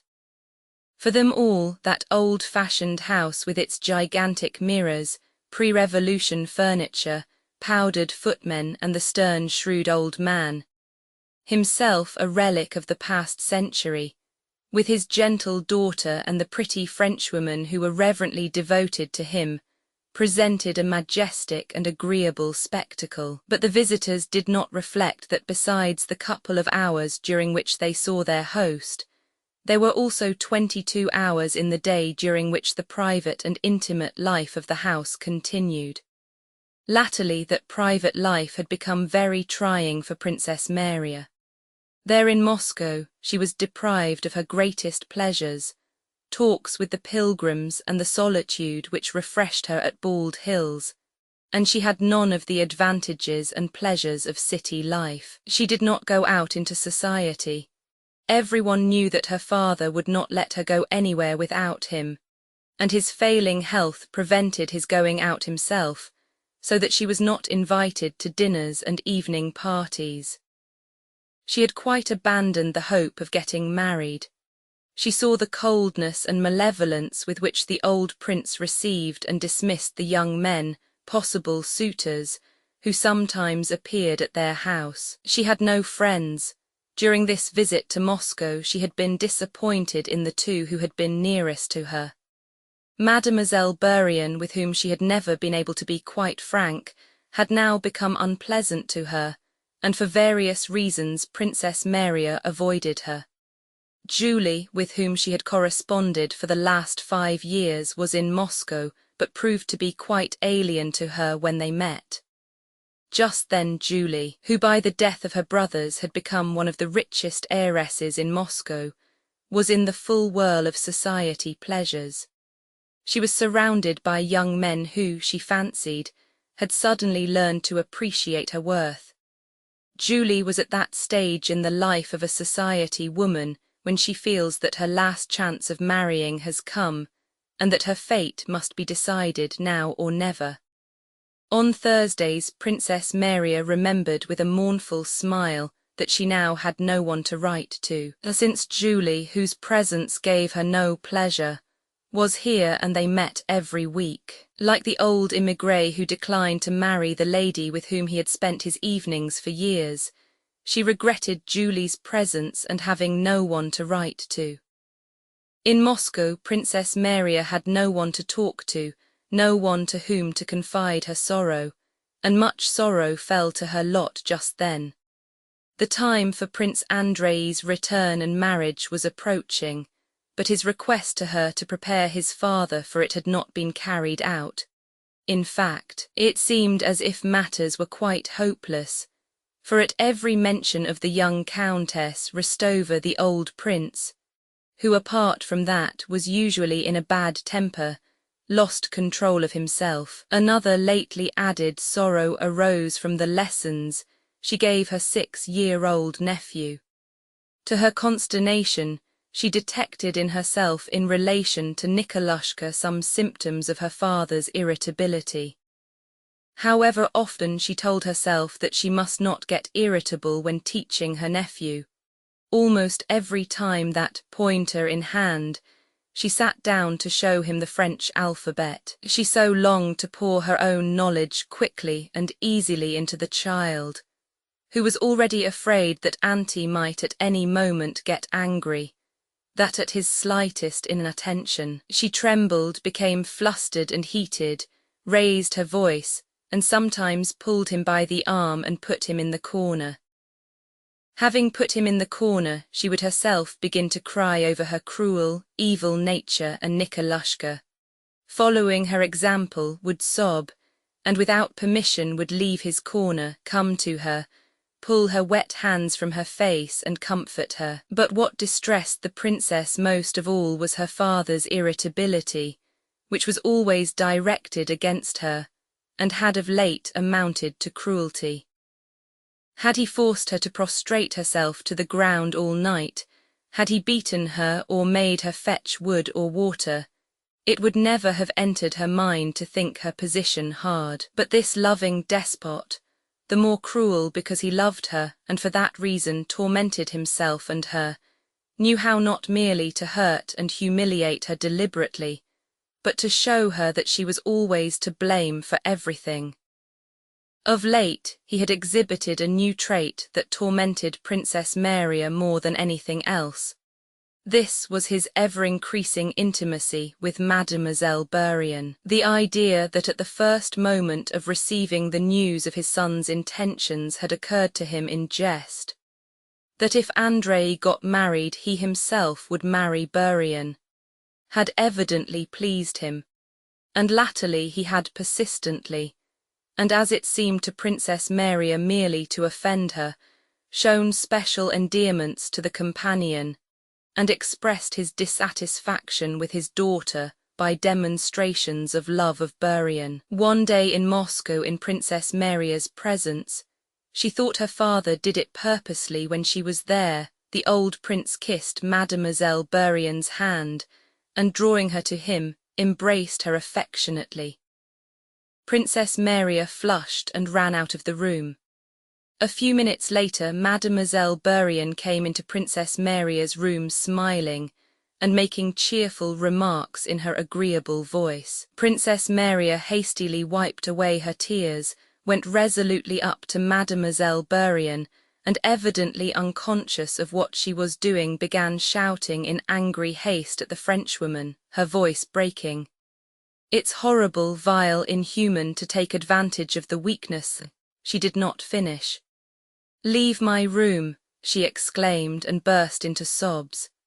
Next day the prince did not say a word to his daughter, but she noticed that at dinner he gave orders that Mademoiselle Bourienne should be served first.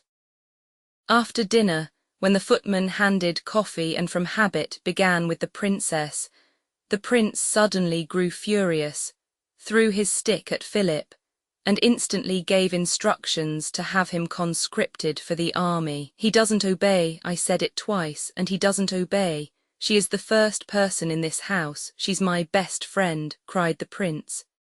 "And if you allow yourself," he screamed in a fury, addressing Princess Maria for the first time, "to forget yourself again before her as you dared to do yesterday, I will show you who is master in this house. Go, don't let me set eyes on you, beg her pardon." Princess Maria asked Amalia Evgenievna's pardon, and also her father's pardon for herself, and for Philip the footman, who had begged for her intervention. At such moments something like a pride of sacrifice gathered in her soul, and suddenly that father whom she had judged would look for his spectacles in her presence, fumbling near them and not seeing them, or would forget something that had just occurred, or take a false step with his failing legs and turn to see if anyone had noticed his feebleness, or, worst of all, at dinner, when there were no visitors to excite him, would suddenly fall asleep, letting his napkin drop and his shaking head sink over his plate. "He is old and feeble, and I dare to condemn him," she thought at such moments with a feeling of revulsion against herself. Roman 3 in 1811 there was living in Moscow a French doctor, Métivier, who had rapidly become the fashion. He was enormously tall, handsome, amiable as Frenchmen are, and was, as all Moscow said, an extraordinarily clever doctor. He was received in the best houses not merely as a doctor, but as an equal. Prince Nikolai Andreevich had always ridiculed medicine, but latterly on Mademoiselle Bourienne's advice had allowed this doctor to visit him and had grown accustomed to him. Métivier came to see the prince about twice a week.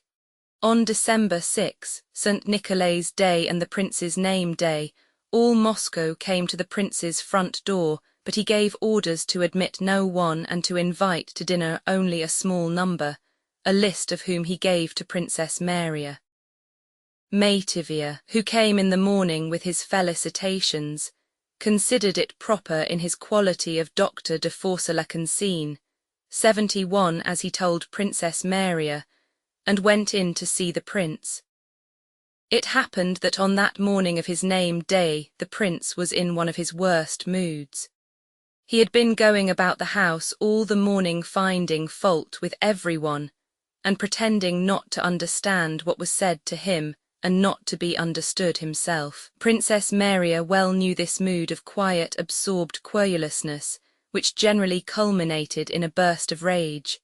And she went about all that morning as though facing a cocked and loaded gun, and awaited the inevitable explosion.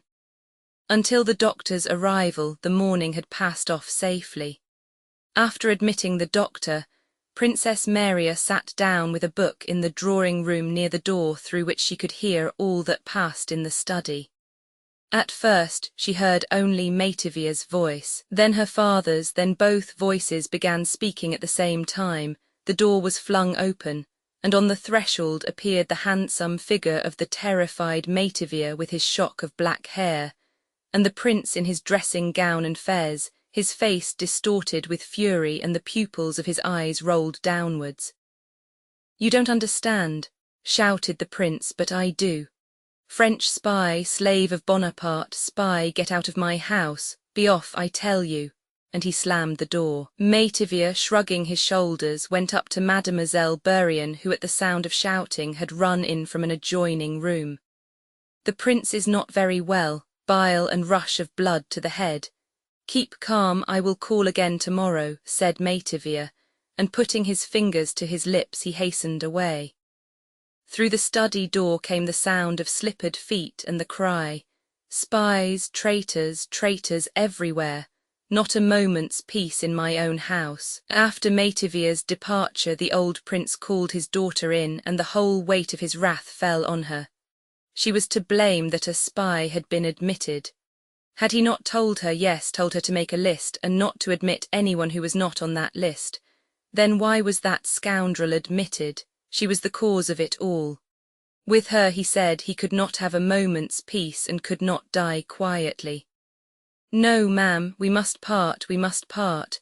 Understand that, understand it. I cannot endure any more," he said, and left the room. Then, as if afraid she might find some means of consolation, he returned and, trying to appear calm, added, "And don't imagine I have said this in a moment of anger. I am calm.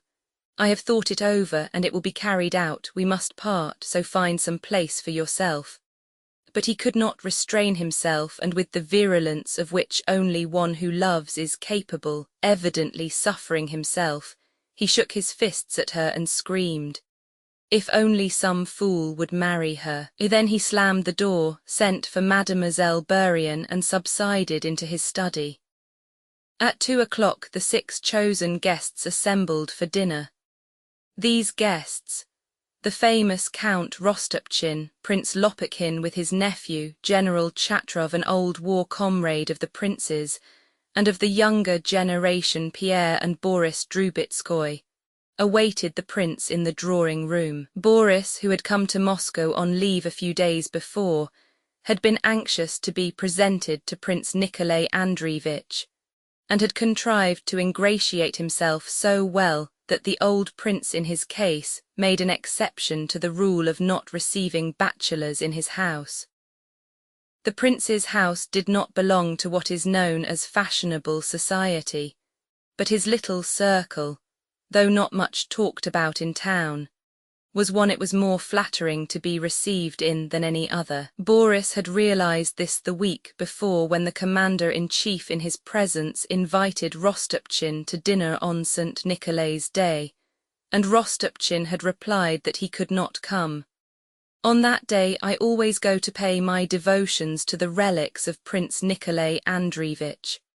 "Oh, yes, yes," replied the commander-in-chief. "How is he?" The small group that assembled before dinner in the lofty, old-fashioned drawing-room with its old furniture resembled the solemn gathering of a court of justice. All were silent or talked in low tones. Prince Nikolai Andreevich came in serious and taciturn. Princess Maria seemed even quieter and more diffident than usual. The guests were reluctant to address her, feeling that she was in no mood for their conversation.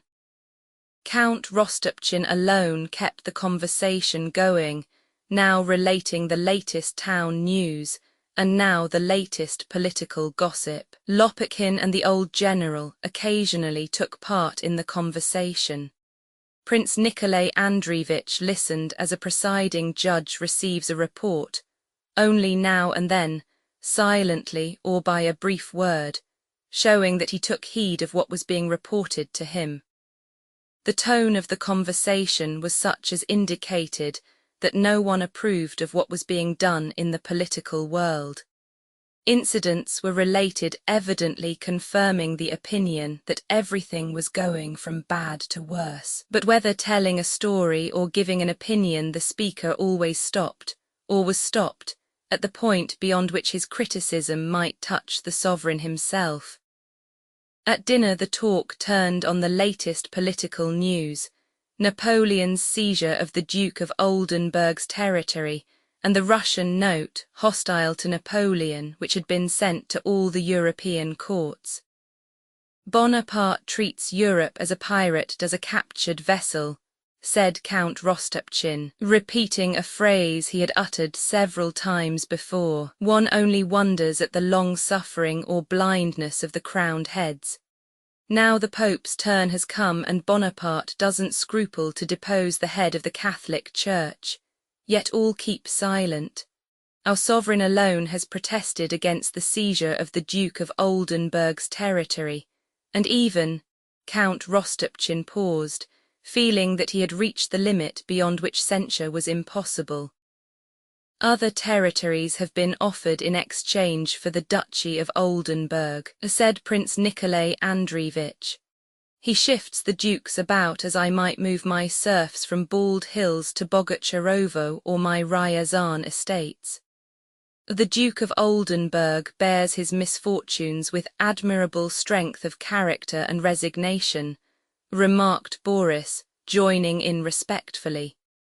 He said this because on his journey from Petersburg he had had the honor of being presented to the Duke. Prince Nikolai Andreevich glanced at the young man as if about to say something in reply, but changed his mind, evidently considering him too young.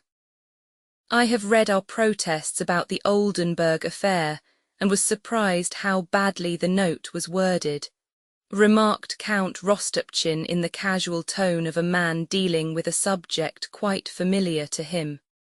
Pierre looked at Rostopchin with naive astonishment, not understanding why he should be disturbed by the bad composition of the note.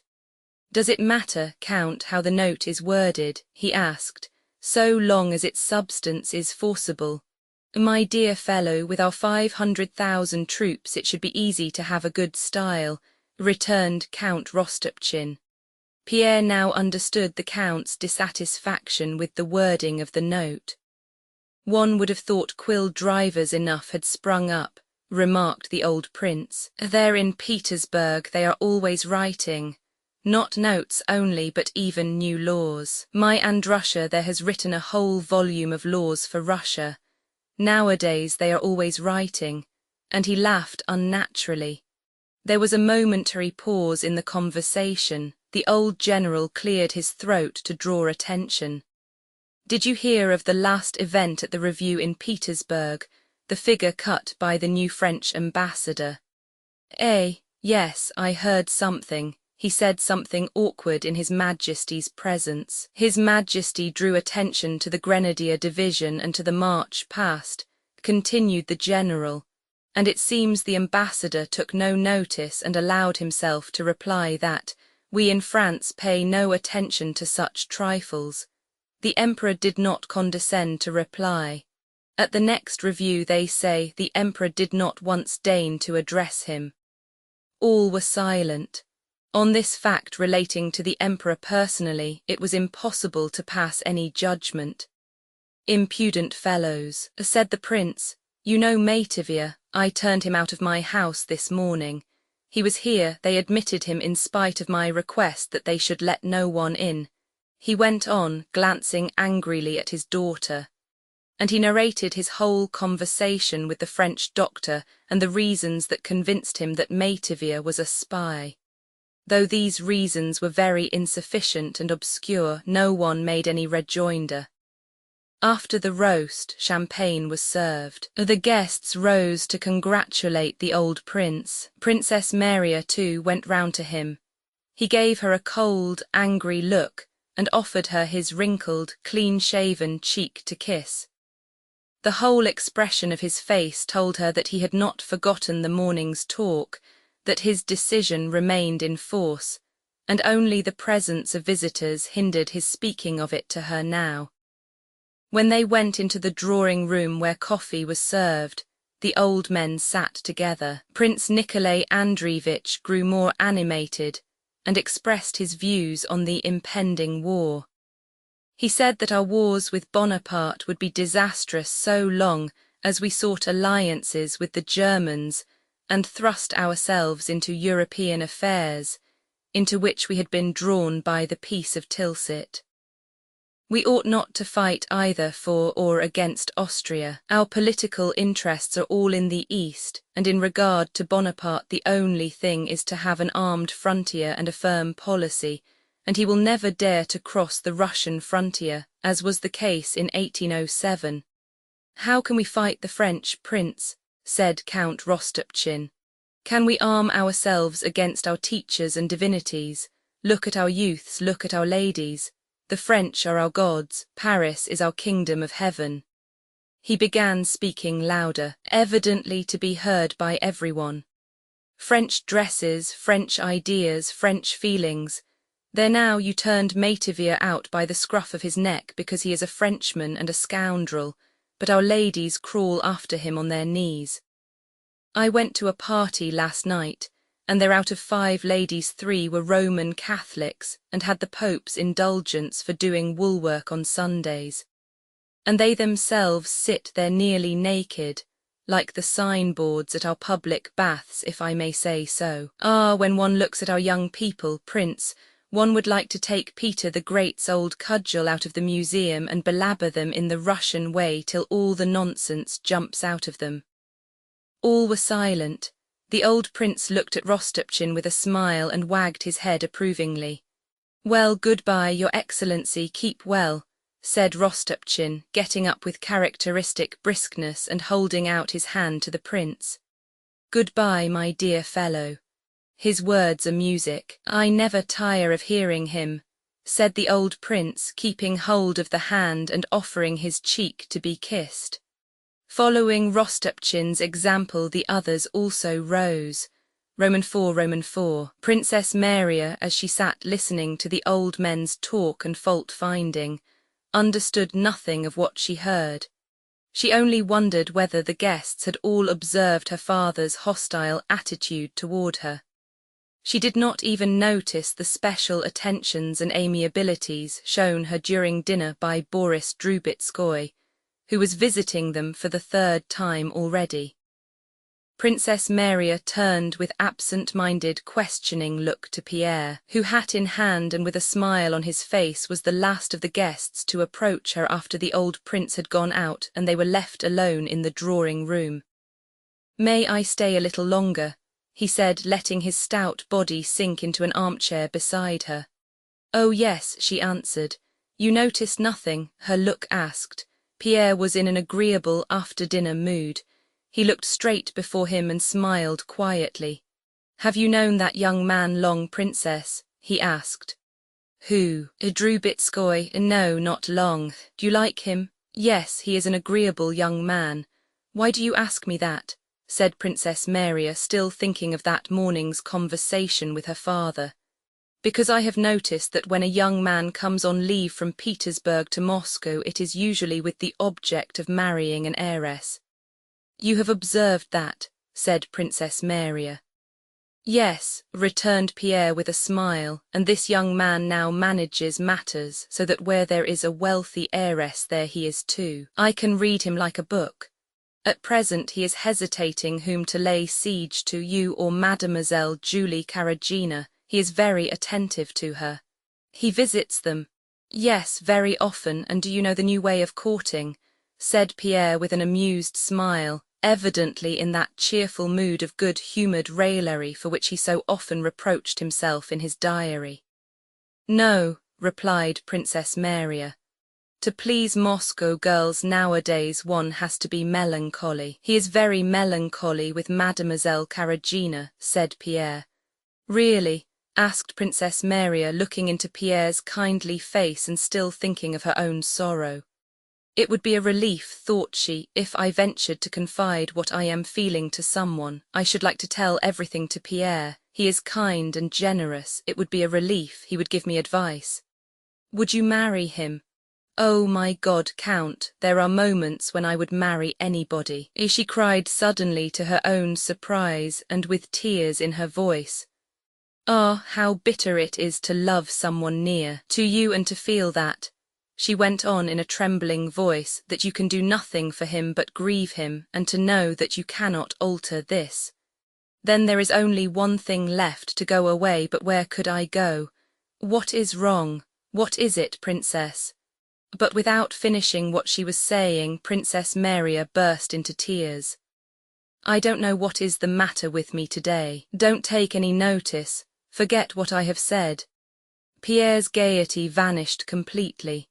He anxiously questioned the princess, asked her to speak out fully and confide her grief to him. But she only repeated that she begged him to forget what she had said, that she did not remember what she had said, and that she had no trouble except the one he knew of, that Prince Andrei's marriage threatened to cause a rupture between father and son. Have you any news of the Rostovs? She asked to change the subject.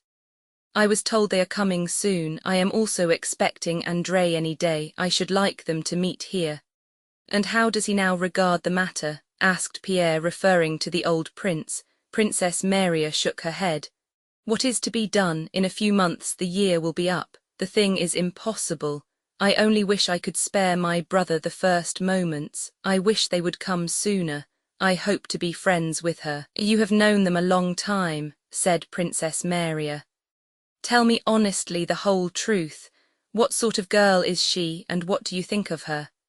The real truth, because you know Andrei is risking so much doing this against his father's will that I should like to know. An undefined instinct told Pierre that these explanations and repeated requests to be told the whole truth expressed ill will on the princess' part toward her future sister-in-law and a wish that he should disapprove of Andrei's choice.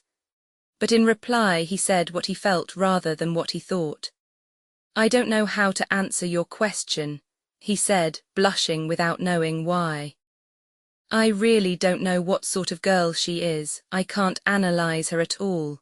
She is enchanting, but what makes her so I don't know. That is all one can say about her.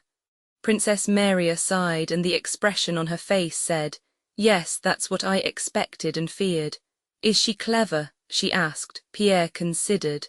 I think not, he said, and yet, yes, she does not deign to be clever. Oh no, she is simply enchanting, and that is all. Princess Maria again shook her head disapprovingly. Ah, I so long to like her. Tell her so if you see her before I do. I hear they are expected very soon, said Pierre. Princess Maria told Pierre of her plan to become intimate with her future sister-in-law as soon as the Rostovs arrived, and to try to accustom the old prince to her. V.V. Boris had not succeeded in making a wealthy match in Petersburg, so with the same object in view he came to Moscow. There he wavered between the two richest heiresses, Julie and Princess Maria. Though Princess Maria, despite her plainness, seemed to him more attractive than Julie, he, without knowing why, felt awkward about paying court to her. When they had last met on the old prince's name day, she had answered at random all his attempts to talk sentimentally, evidently not listening to what he was saying. Julie, on the contrary, accepted his attentions readily, though in a manner peculiar to herself. She was 27. After the death of her brothers, she had become very wealthy. She was by now decidedly plain, but thought herself not merely as good-looking as before, but even far more attractive.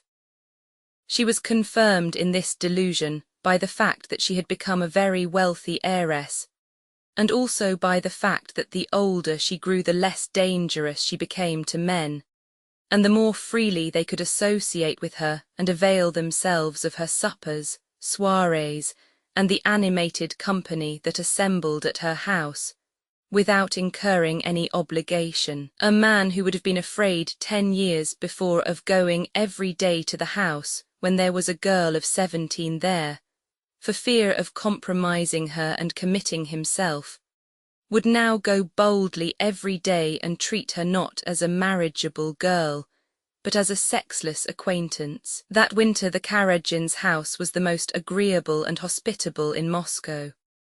In addition to the formal evening and dinner parties, a large company, chiefly of men, gathered there every day, supping at midnight and staying till 3 in the morning.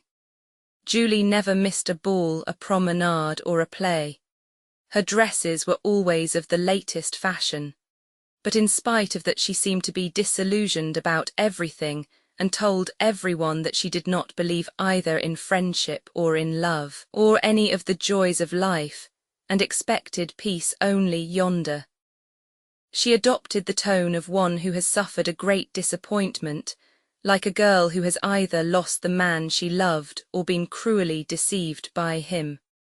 Though nothing of the kind had happened to her, she was regarded in that light, and had even herself come to believe that she had suffered much in life. This melancholy, which did not prevent her amusing herself, did not hinder the young people who came to her house from passing the time pleasantly. Every visitor who came to the house paid his tribute to the melancholy mood of the hostess, and then amused himself with society gossip, dancing, intellectual games and bouts rimés, which were in vogue at the Karagins. Only a few of these young men, among them Boris, entered more deeply into Julie's melancholy, and with these she had prolonged conversations in private on the vanity of all worldly things, and to them she showed her albums filled with mournful sketches, maxims, and verses.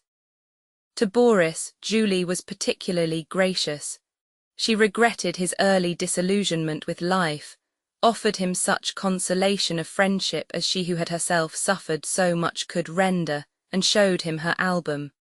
Boris sketched 2 trees in the album and wrote, "Rustic trees, your dark branches shed gloom and melancholy upon me." On another page he drew a tomb and wrote, "La mort est sécrable et la mort est tranquille. Ah, contre les douleurs il n'y a pas d'autre asile." 72. Julie said this was charming. "There is something so enchanting in the smile of melancholy," she said to Boris, repeating word for word a passage she had copied from a book. "It is a ray of light in the darkness, a shade between sadness and despair, showing the possibility of consolation." In reply, Boris wrote these lines, "Aliment de poison d'une trop sensible, toi, sans que le bonheur serrate impossible, tender mélancolie, ah vins me console, vins calme les tourments de ma sombre retraite, et mail une douceur secrète ces pleurs que je sens couler." 73. For Boris, Julie played most doleful nocturnes on her harp. Boris read poor Lisa aloud to her, and more than once interrupted the reading, because of the emotions that choked him. Meeting at large gatherings, Julie and Boris looked on one another as the only souls who understood one another in a world of indifferent people. Anna Mikhailovna, who often visited the Karagins, while playing cards with the mother, made careful inquiries as to Julie's dowry. She was to have 2 estates in Painza and the Nizhegorod forests. Anna Mikhailovna regarded the refined sadness that united her son to the wealthy Julie with emotion and resignation to the divine will. "You are always charming and melancholy, my dear Julie," she said to the daughter. "Boris says his soul finds repose at your house. He has suffered so many disappointments and is so sensitive," said she to the mother. "Ah, my dear, I can't tell you how fond I have grown of Julie latterly," she said to her son. "But who could help loving her? She is an angelic being. Ah, Boris, Boris," she paused. "And how I pity her mother," she went on. "Today she showed me her accounts and letters from Painza. They have enormous estates there. And she, poor thing, has no one to help her, and they do cheat her so." Boris smiled almost imperceptibly while listening to his mother. He laughed blandly at her naive diplomacy, but listened to what she had to say, and sometimes questioned her carefully about the Painzer and Nizhegorod estates. Julie had long been expecting a proposal from her melancholy adorer and was ready to accept it. But some secret feeling of repulsion for her passionate desire to get married, for her artificiality, and a feeling of horror at renouncing the possibility of real love still restrained Boris. His leave was expiring. He spent every day and whole days at the Karagins, and every day on thinking the matter over told himself that he would propose tomorrow. But in Julie's presence, looking at her red face and chin, nearly always powdered, her moist eyes, and her expression of continual readiness to pass at once from melancholy to an unnatural rapture of married bliss, Boris could not utter the decisive words, though in imagination he had long regarded himself as the possessor of those Painzer and Nizhegorod estates, and had apportioned the use of the income from them. Julie saw Boris' indecision, and sometimes the thought occurred to her that she was repulsive to him, but her feminine self-deception immediately supplied her with consolation, and she told herself that he was only shy from love. Her melancholy, however, began to turn to irritability, and not long before Boris' departure she formed a definite plan of action. Just as Boris' leave of absence was expiring, Anatole Kuragin made his appearance in Moscow, and of course in the Karagins' drawing-room, and Julie, suddenly abandoning her melancholy, became cheerful and very attentive to Kuragin. "My dear," said Anna Mikhailovna to her son, "I know from a reliable source that Prince Basil has sent his son to Moscow to get him married to Julie. I am so fond of Julie that I should be sorry for her. What do you think of it, my dear? The idea of being made a fool of and of having thrown away that whole month of arduous melancholy service to Julie, and of seeing all the revenue from the Painzer estates which he had already mentally apportioned and put to proper use fall into the hands of another, and especially into the hands of that idiot Anatole," pained Boris. He drove to the Karagins with the firm intention of proposing. Julie met him in a gay, careless manner, spoke casually of how she had enjoyed yesterday's ball, and asked when he was leaving. Though Boris had come intentionally to speak of his love and therefore meant to be tender, he began speaking irritably of feminine inconstancy, of how easily women can turn from sadness to joy, and how their moods depend solely on who happens to be paying court to them. Julie was offended, and replied that it was true that a woman needs variety, and the same thing over and over again would weary anyone. "Then I should advise you," Boris began, wishing to sting her, but at that instant the galling thought occurred to him that he might have to leave Moscow without having accomplished his aim, and have vainly wasted his efforts, which was a thing he never allowed to happen. He checked himself in the middle of the sentence, lowered his eyes to avoid seeing her unpleasantly irritated and irresolute face, and said, "I did not come here at all to quarrel with you." On the contrary, he glanced at her to make sure that he might go on. Her irritability had suddenly quite vanished, and her anxious, imploring eyes were fixed on him with greedy expectation. "I can always arrange so as not to see her often," thought Boris. "The affair has been begun and must be finished." He blushed hotly, raised his eyes to hers and said, "You know my feelings for you." There was no need to say more. Julie's face shone with triumph and self-satisfaction, but she forced Boris to say all that is said on such occasions, that he loved her and had never loved any other woman more than her. She knew that for the Painzer estates and Nizhegorod forests she could demand this, and she received what she demanded. The affianced couple, no longer alluding to trees that shed gloom and melancholy upon them, planned the arrangements of a splendid house in Petersburg, paid calls, and prepared everything for a brilliant wedding. VIVI at the end of January, Count Ilyar Andreevich Rostov went to Moscow with Natasha and Sonia. The Countess was still unwell and unable to travel, but it was impossible to wait for her recovery. Prince Andrei was expected in Moscow any day. The trousseau had to be ordered and the estate near Moscow had to be sold, besides which the opportunity of presenting his future daughter-in-law to old Prince Bolkonsky while he was in Moscow could not be missed.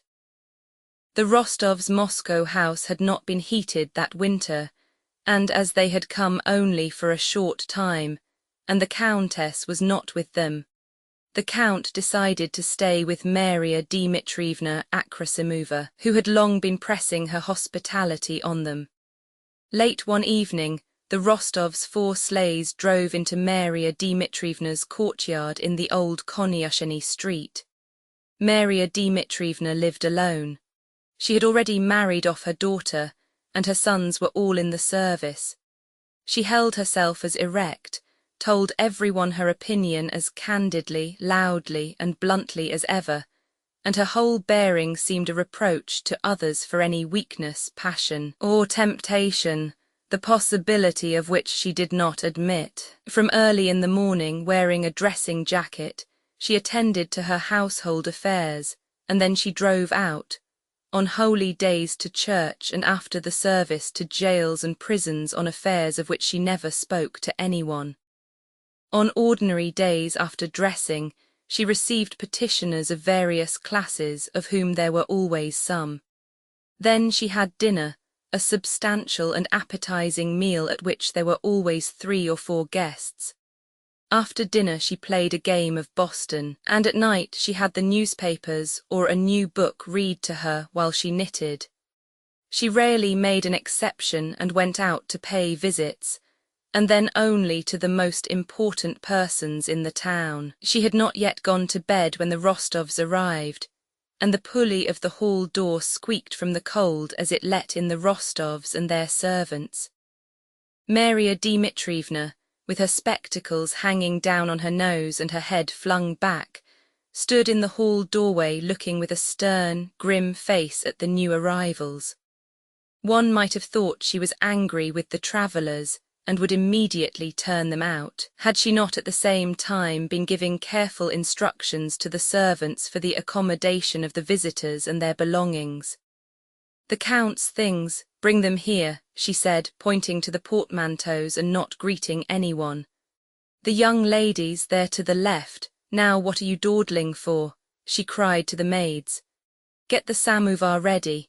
You've grown plumper and prettier," she remarked, drawing Natasha, whose cheeks were glowing from the cold, to her by the hood. "Foo, you are cold, now take off your things, quick," she shouted to the Count, who was going to kiss her hand. "You're half frozen, I'm sure, bring some rum for tea. Bonjour, Sonyushka dear," she added, turning to Sonia and indicating by this French greeting her slightly contemptuous though affectionate attitude toward her. When they came in to tea, having taken off their outdoor things and tidied themselves up after their journey, Maria Dmitrievna kissed them all in due order. "I'm heartily glad you have come and are staying with me. It was high time," she said, giving Natasha a significant look. "The old man is here and his son's expected any day. You'll have to make his acquaintance. But we'll speak of that later on," she added, glancing at Sonia with a look that showed she did not want to speak of it in her presence. "Now listen," she said to the Count. "What do you want tomorrow? Whom will you send for? Shinshin." She crooked one of her fingers. "The snivelling Anna Mikhailovna, that's 2. She's here with her son. The son is getting married. Then Bezukov, he is here too with his wife. He ran away from her and she came galloping after him. He dined with me on Wednesday. As for them," and she pointed to the girls, "tomorrow I'll take them first to the Iberian shrine of the Mother of God and then we'll drive to the Superogues. I suppose you'll have everything new. Don't judge by me, sleeves nowadays are this size. The other day young Princess Irina Vassilovna came to see me. She was an awful sight, looked as if she had put 2 barrels on her arms. You know not a day passes now without some new fashion." "And what have you to do yourself?" she asked the Count sternly. One thing has come on top of another, her rags to buy, and now a purchaser has turned up for the Moscow estate and for the house. If you will be so kind, I'll fix a time and go down to the estate just for a day, and leave my lasses with you. All right, they'll be safe with me, as safe as in Chancery.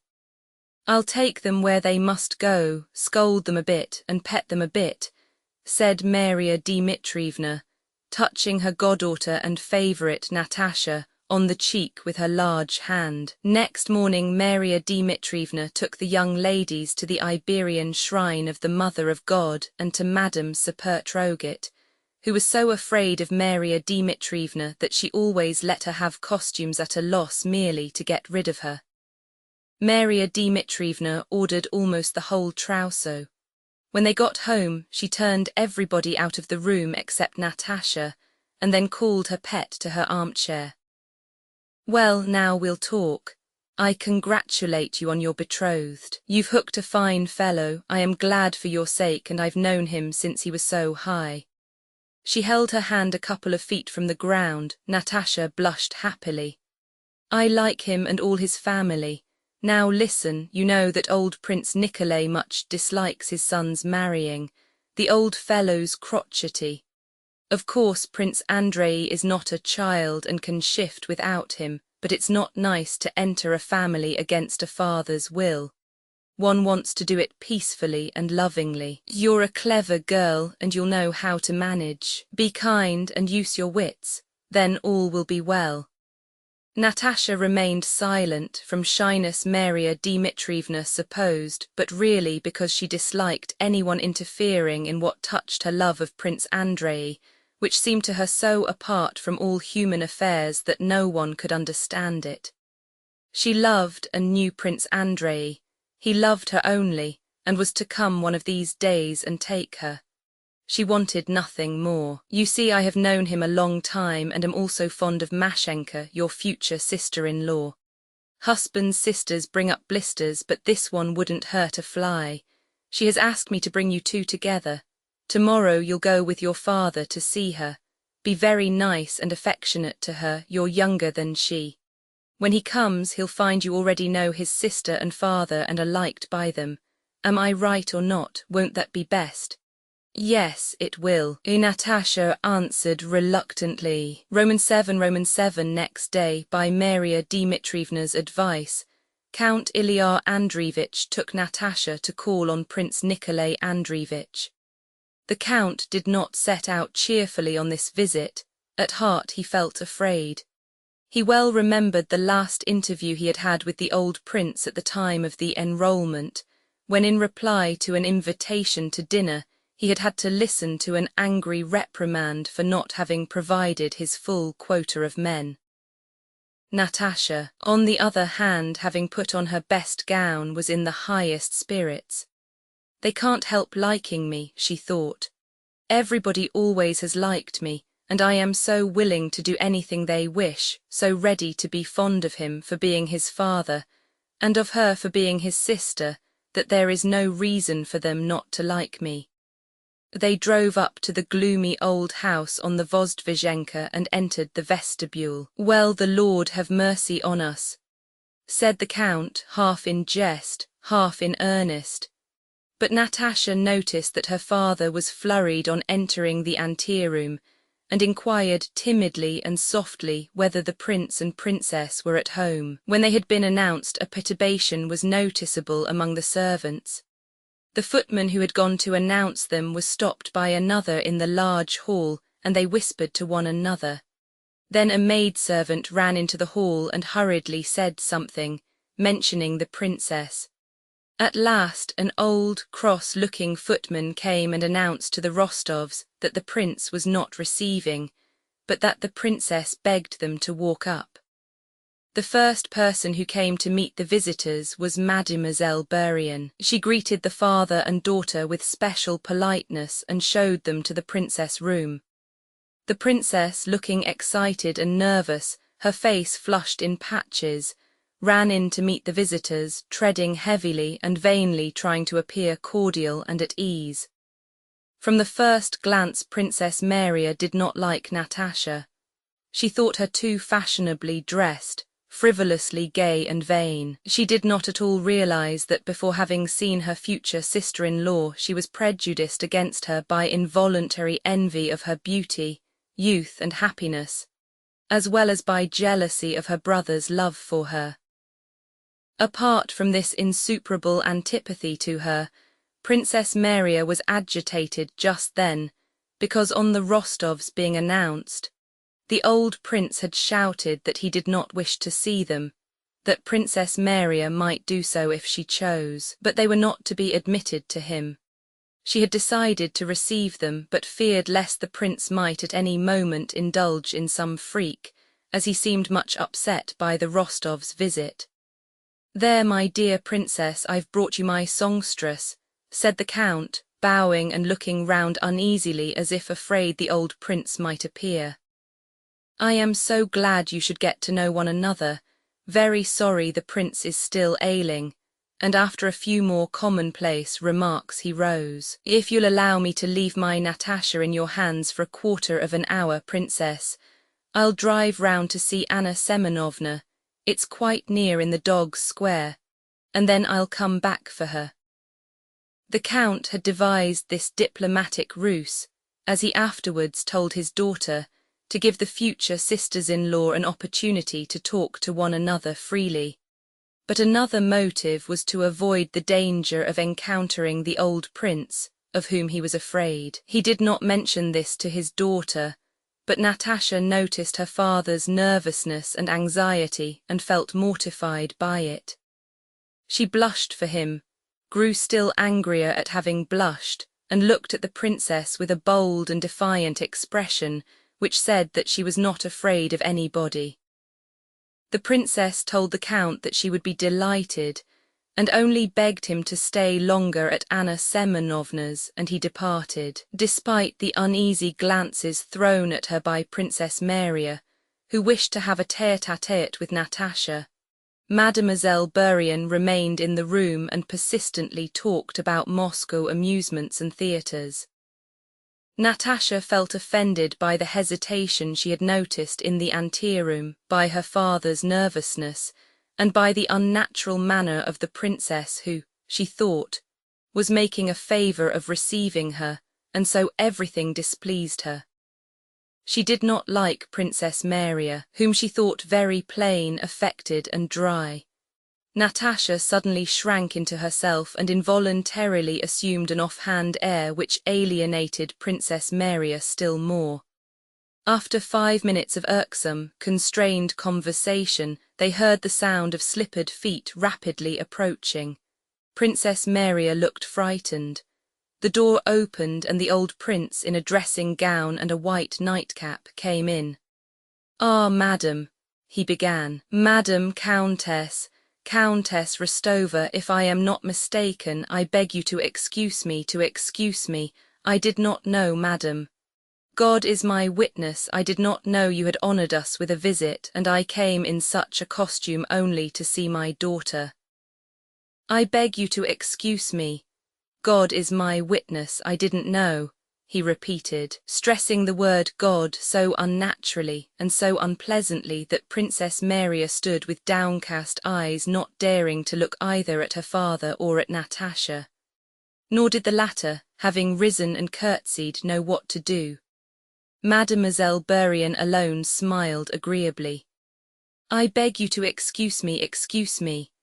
God is my witness, I did not know," muttered the old man, and after looking Natasha over from head to foot he went out. Mademoiselle Bourienne was the first to recover herself after this apparition, and began speaking about the prince's indisposition. Natasha and Princess Maria looked at one another in silence, and the longer they did so without saying what they wanted to say, the greater grew their antipathy to one another. When the count returned, Natasha was impolitely pleased and hastened to get away.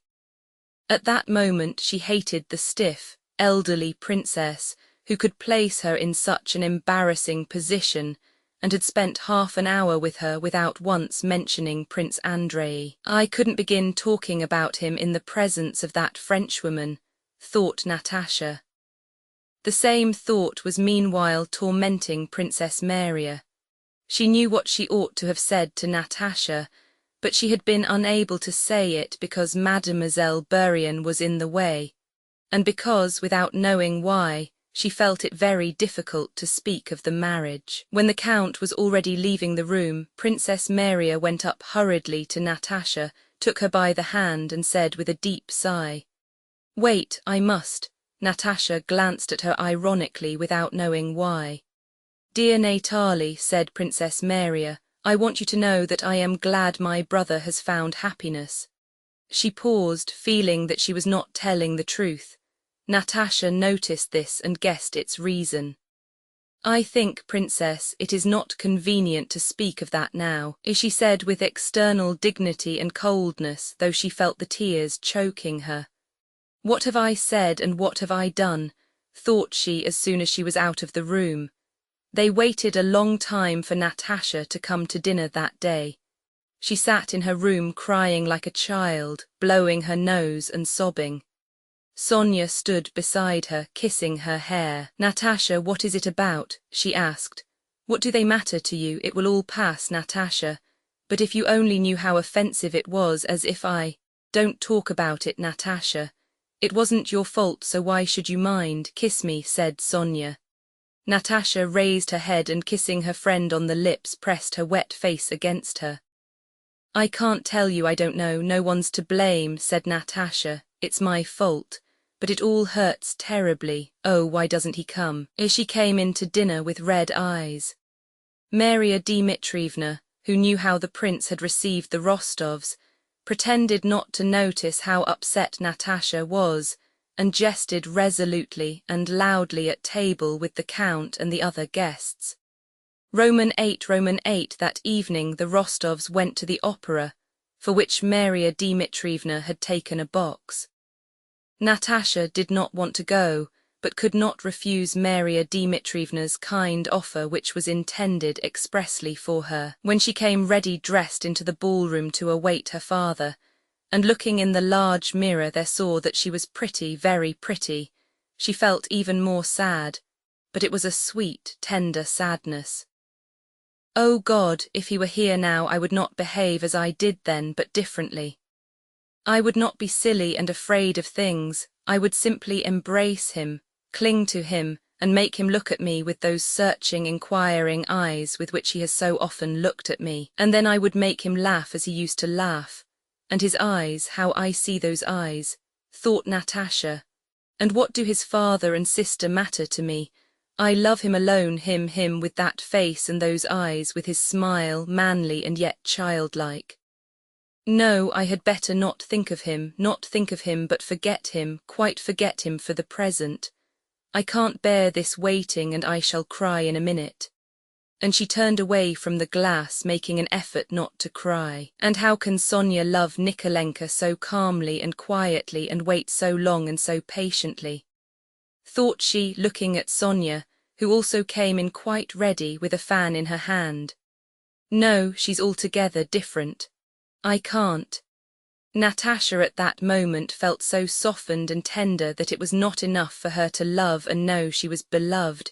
She wanted now at once to embrace the man she loved, to speak and hear from him words of love such as filled her heart. While she sat in the carriage beside her father, pensively watching the lights of the street lamps flickering on the frozen window, she felt still sadder and more in love, and forgot where she was going and with whom.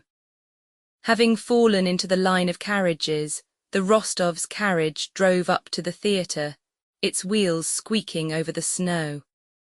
Natasha and Sonia, holding up their dresses, jumped out quickly. The Count got out helped by the footmen, and passing among men and women who were entering and the programme sellers, they all three went along the corridor to the first row of boxes.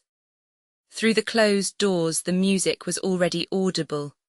"Natalie, your hair," whispered Sonia. An attendant deferentially and quickly slipped before the ladies and opened the door of their box. The music sounded louder, and through the door rows of brightly lit boxes in which ladies sat with bare arms and shoulders, and noisy stalls brilliant with uniforms, glittered before their eyes. A lady entering the next box shot a glance of feminine envy at Natasha. The curtain had not yet risen and the overture was being played. Natasha, smoothing her gown, went in with Sonia and sat down, scanning the brilliant tiers of boxes opposite. A sensation she had not experienced for a long time, that of hundreds of eyes looking at her bare arms and neck, suddenly affected her both agreeably and disagreeably, and called up a whole crowd of memories, desires and emotions associated with that feeling. The two remarkably pretty girls, Natasha and Sonia, with Count Ilya Andreevich, who had not been seen in Moscow for a long time, attracted general attention. Moreover, everybody knew vaguely of Natasha's engagement to Prince Andrei, and knew that the Rostovs had lived in the country ever since, and all looked with curiosity at a fiancé who was making one of the best matches in Russia. Natasha's looks, as everyone told her, had improved in the country, and that evening, thanks to her agitation, she was particularly pretty.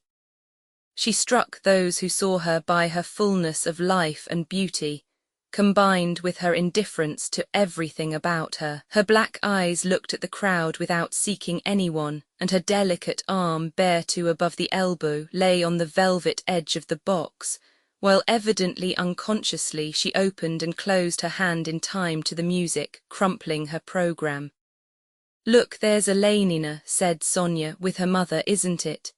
"Dear me, Mikhail Kirillovich has grown still stouter," remarked the Count.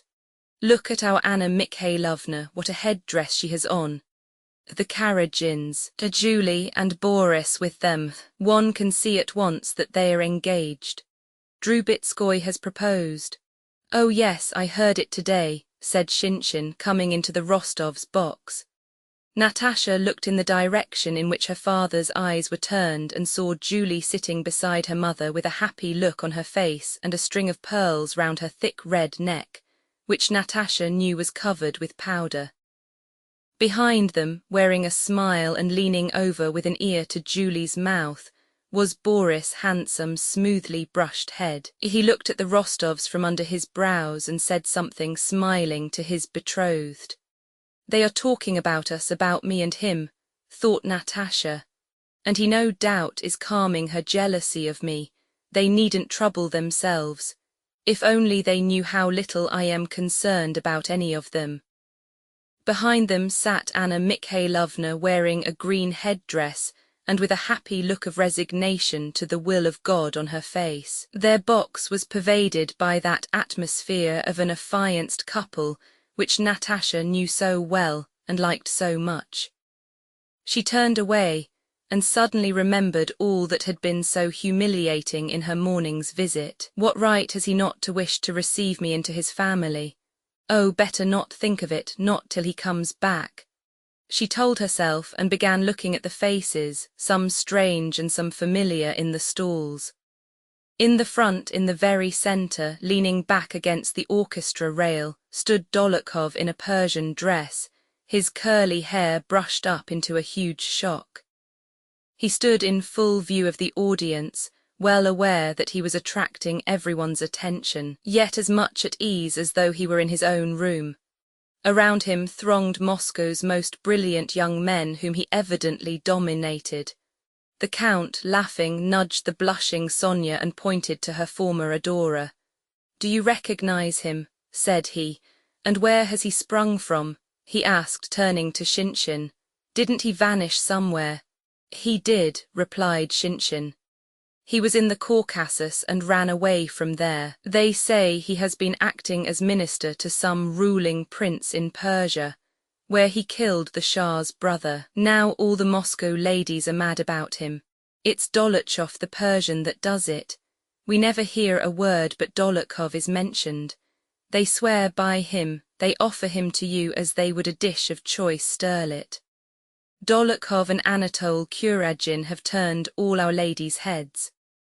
A tall, beautiful woman with a mass of plaited hair and much exposed plump white shoulders and neck, round which she wore a double string of large pearls, entered the adjoining box rustling her heavy silk dress and took a long time settling into her place. Natasha involuntarily gazed at that neck, those shoulders and pearls and coiffure, and admired the beauty of the shoulders and the pearls.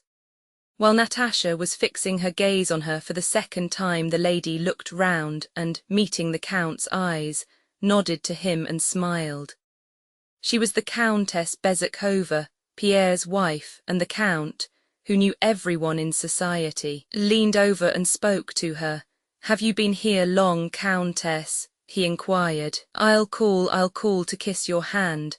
I'm here on business and have brought my girls with me. They say Semenova acts marvellously. Count Pyotr Kirillovich never used to forget us. Is he here?" "Yes, he meant to look in," answered Helene and glanced attentively at Natasha. Count Ilyar Andreevich resumed his seat. "Handsome, isn't she?" he whispered to Natasha. "Wonderful," answered Natasha. "She's a woman one could easily fall in love with." Just then the last chords of the overture were heard and the conductor tapped with his stick. Some latecomers took their seats in the stalls and the curtain rose. As soon as it rose, everyone in the boxes and stalls became silent, and all the men, old and young, in uniform and evening dress, and all the women with gems on their bare flesh, turned their whole attention with eager curiosity to the stage. Natasha, too, began to look at it. Roman 9. The floor of the stage consisted of smooth boards. At the sides was some painted cardboard representing trees, and at the back was a cloth stretched over boards. In the center of the stage sat some girls in red bodices and white skirts. One very fat girl in a white silk dress sat apart on a low bench, to the back of which a piece of green cardboard was glued. They all sang something. When they had finished their song, the girl in white went up to the prompter's box, and a man with tight silk trousers over his stout legs, and holding a plume and a dagger, went up to her and began singing, waving his arms about. First the man in the tight trousers sang alone, then she sang. Then they both paused while the orchestra played, and the man fingered the hand of the girl in white, obviously awaiting the beat to start singing with her. They sang together and everyone in the theatre began clapping and shouting, while the man and woman on the stage, who represented lovers, began smiling, spreading out their arms and bowing. After her life in the country, and in her present serious mood, all this seemed grotesque and amazing to Natasha. She could not follow the opera nor even listen to the music. She saw only the painted cardboard and the queerly dressed men and women who moved, spoke, and sang so strangely in that brilliant light. She knew what it was all meant to represent, but it was so pretentiously false and unnatural that she first felt ashamed for the actors and then amused at them. She looked at the faces of the audience, seeking in them the same sense of ridicule and perplexity she herself experienced, but they all seemed attentive to what was happening on the stage, and expressed delight which to Natasha seemed feigned. "I suppose it has to be like this," as she thought. She kept looking round in turn at the rows of pomaded heads in the stalls, and then at the semi-nude women in the boxes, especially at Helene in the next box, who, apparently quite unclothed, sat with a quiet, tranquil smile, not taking her eyes off the stage. And feeling the bright light that flooded the whole place and the warm air heated by the crowd, Natasha, little by little, began to pass into a state of intoxication she had not experienced for a long while. She did not realize who and where she was, nor what was going on before her. As she looked and thought, the strangest fancies unexpectedly and disconnectedly passed through her mind. The idea occurred to her of jumping onto the edge of the box and singing the aria the actress was singing. Then she wished to touch with her fan an old gentleman sitting not far from her. then to lean over to Hélène and tickle her. At a moment when all was quiet before the commencement of a song, a door leading to the stalls on the side nearest the Rostovs' box creaked, and the steps of a belated arrival were heard. "There's Kuradjin," whispered Shinshin. Countess Bezykhova turned smiling to the newcomer, and Natasha, following the direction of that look, saw an exceptionally handsome adjutant approaching their box with a self-assured yet courteous bearing. This was Anatole Kuradjin, whom she had seen and noticed long ago at the ball in Petersburg. He was now in an adjutant's uniform with one epaulette and a shoulder knot. He moved with a restrained swagger which would have been ridiculous had he not been so good-looking, and had his handsome face not worn such an expression of good-humoured complacency and gaiety. Though the performance was proceeding, he walked deliberately down the carpeted gangway, his sword and spurs slightly jingling, and his handsome, perfumed head held high. Having looked at Natasha, he approached his sister, laid his well-gloved hand on the edge of her box, nodded to her, and leaning forward asked a question with a motion toward Natasha. "Mais charmante," said he, evidently referring to Natasha, who did not exactly hear his words but understood them from the movement of his lips. Then he took his place in the first row of the stalls and sat down beside Dolokhov, nudging with his elbow in a friendly and offhand way that Dolokhov whom others treated so fawningly. He winked at him gaily, smiled, and rested his foot against the orchestra screen. "How like the brother is to the sister," remarked the Count, "and how handsome they both are." Shinshin, lowering his voice, began to tell the Count of some intrigue of Kuradjin's in Moscow, and Natasha tried to overhear it just because he had said she was charmante. The first act was over. In the stalls, everyone began moving about, going out and coming in. Boris came to the Rostovs' box, received their congratulations very simply, and raising his eyebrows with an absent-minded smile, conveyed to Natasha and Sonia his fiancée's invitation to her wedding, and went away.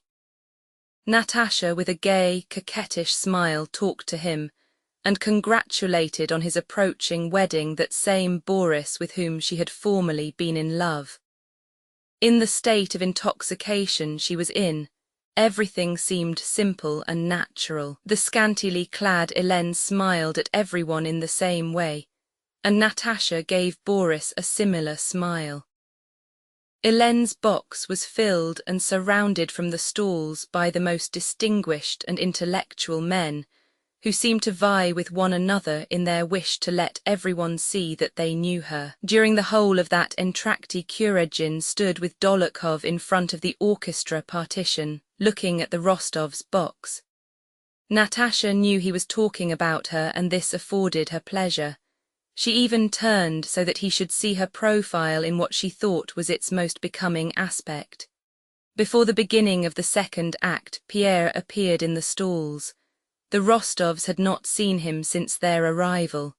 His face looked sad, and he had grown still stouter since Natasha last saw him. He passed up to the front rows, not noticing anyone. Anatole went up to him and began speaking to him, looking at and indicating the Rostovs' box. On seeing Natasha, Pierre grew animated and, hastily passing between the rows, came toward their box. When he got there, he leaned on his elbows and, smiling, talked to her for a long time. While conversing with Pierre, Natasha heard a man's voice in Countess Bezykhova's box, and something told her it was Kuradjin.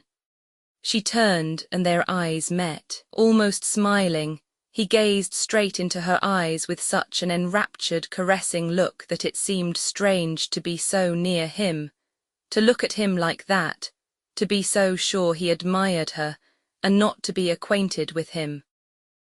In the second act there was scenery representing tombstones. There was a round hole in the canvas to represent the moon. Shades were raised over the footlights, and from horns and contrabass came deep notes, while many people appeared from right, and left wearing black cloaks and holding things like daggers in their hands. They began waving their arms.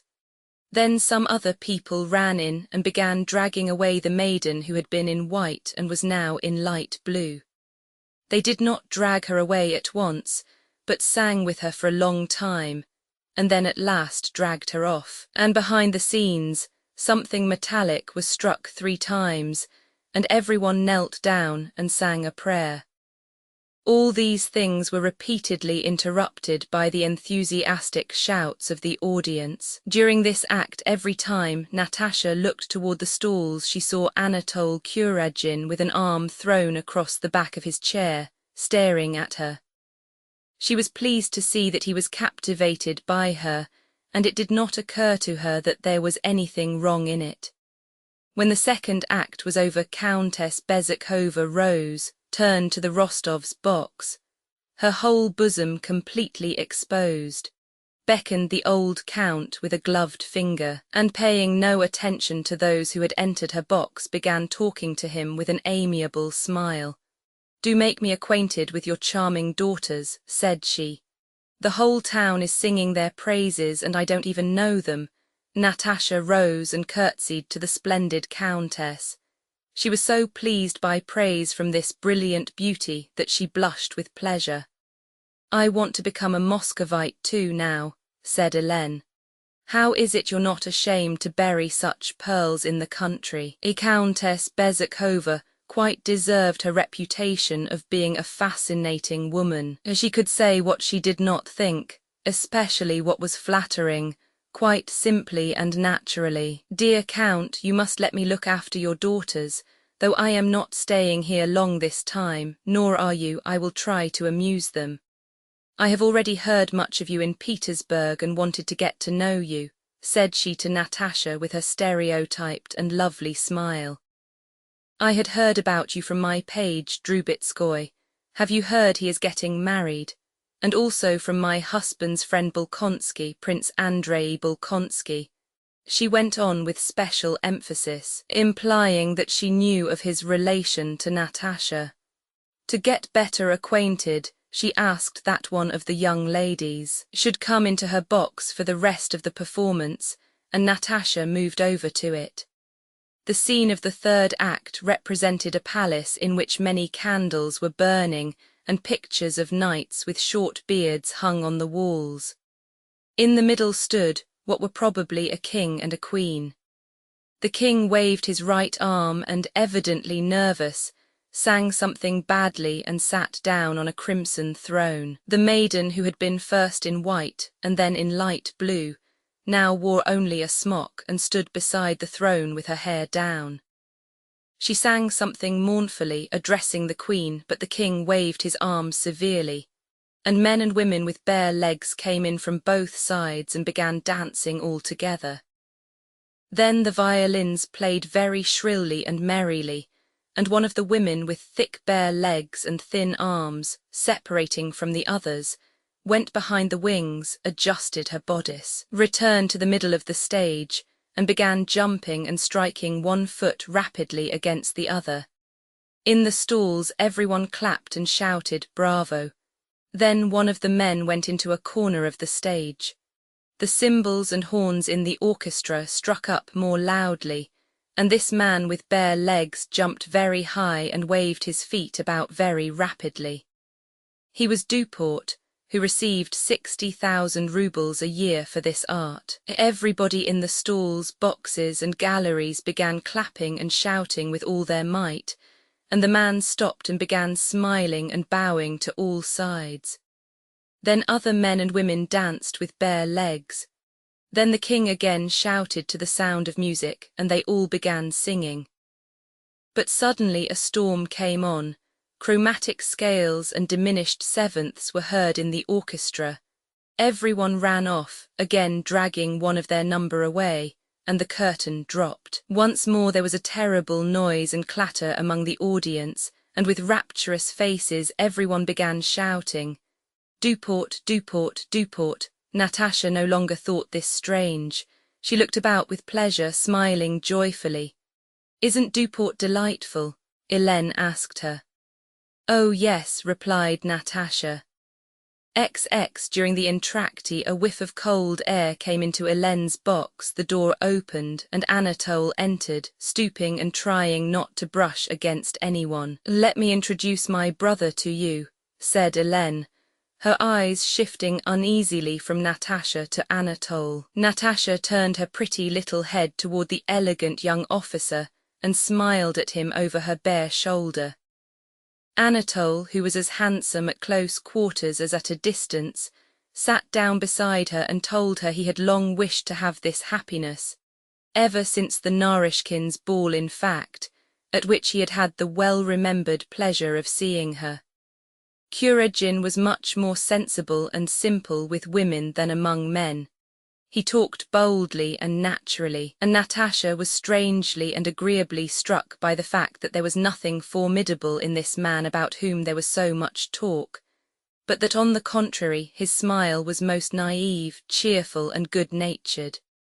Kuragin asked her opinion of the performance and told her how at a previous performance Semenova had fallen down on the stage. "And do you know, Countess," he said, suddenly addressing her as an old, familiar acquaintance, "we are getting up a costume tournament. You ought to take part in it. It will be great fun. We shall all meet at the Karagins. Please come." "No, really, said he. While saying this he never removed his smiling eyes from her face, her neck and her bare arms. Natasha knew for certain that he was enraptured by her. This pleased her, yet his presence made her feel constrained and oppressed. When she was not looking at him, she felt that he was looking at her shoulders, and she involuntarily caught his eye so that he should look into hers rather than this. But looking into his eyes, she was frightened, realizing that there was not that barrier of modesty she had always felt between herself and other men. She did not know how it was that within 5 minutes she had come to feel herself terribly near to this man. When she turned away, she feared he might seize her from behind by her bare arm and kiss her on the neck.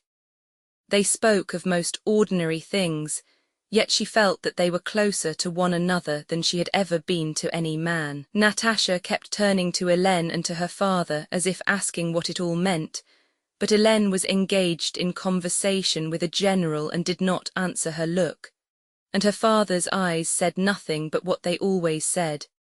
"Having a good time? Well, I'm glad of it."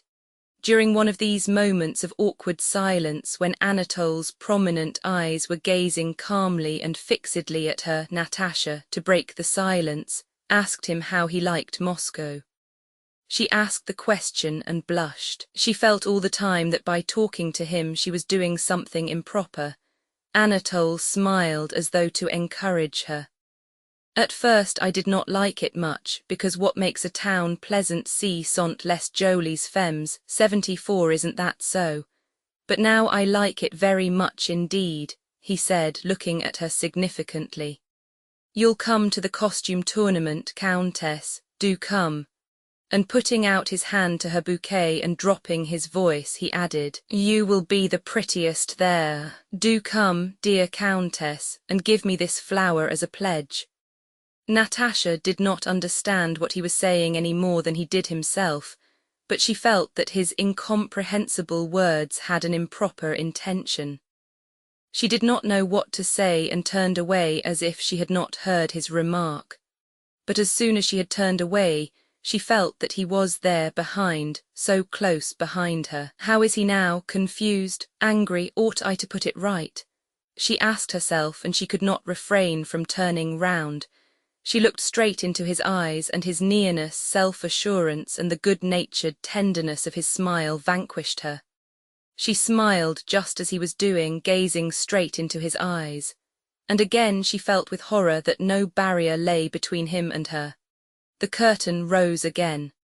Anatole left the box, serene and gay. Natasha went back to her father in the other box, now quite submissive to the world she found herself in. All that was going on before her now seemed quite natural, but on the other hand all her previous thoughts of her betrothed, of Princess Maria, or of life in the country did not once recur to her mind, and were as if belonging to a remote past.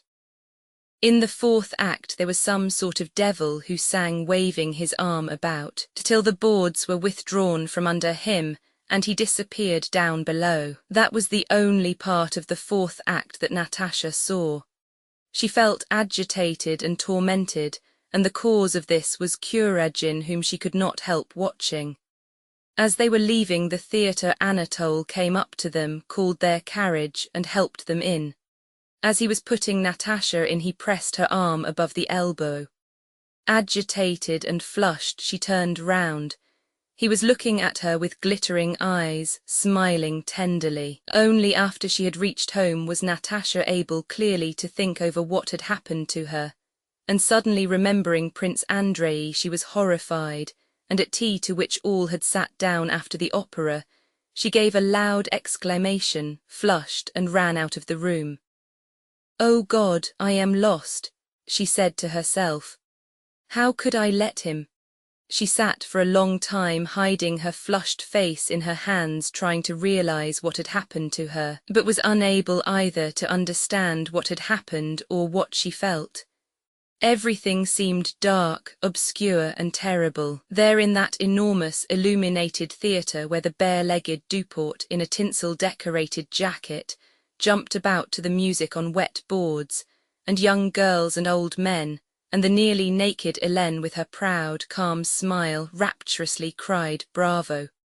There in the presence of that Hélène it had all seemed clear and simple, but now alone by herself it was incomprehensible. What is it? What was that terror I felt of him? What is this gnawing of conscience I am feeling now? She thought, only to the old countess at night in bed could Natasha have told all she was feeling. She knew that Sonia, with her severe and simple views, would either not understand it at all, or would be horrified at such a confession. So Natasha tried to solve what was torturing her by herself. Am I spoiled for Andrei's love or not? She asked herself, and with soothing irony replied, What a fool I am to ask that. What did happen to me? Nothing, I have done nothing, I didn't lead him on at all. Nobody will know, and I shall never see him again, she told herself.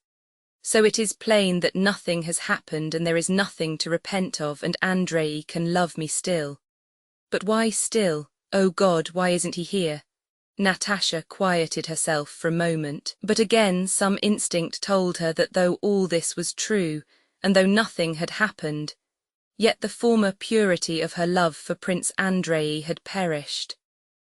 And again in imagination she went over her whole conversation with Kuragin, and again saw the face, gestures, and tender smile of that bold, handsome man when he pressed her arm. Roman 11, Anatole Kuragin was staying in Moscow because his father had sent him away from Petersburg, where he had been spending 20,000 rubles a year in cash, besides running up debts for as much more, which his creditors demanded from his father.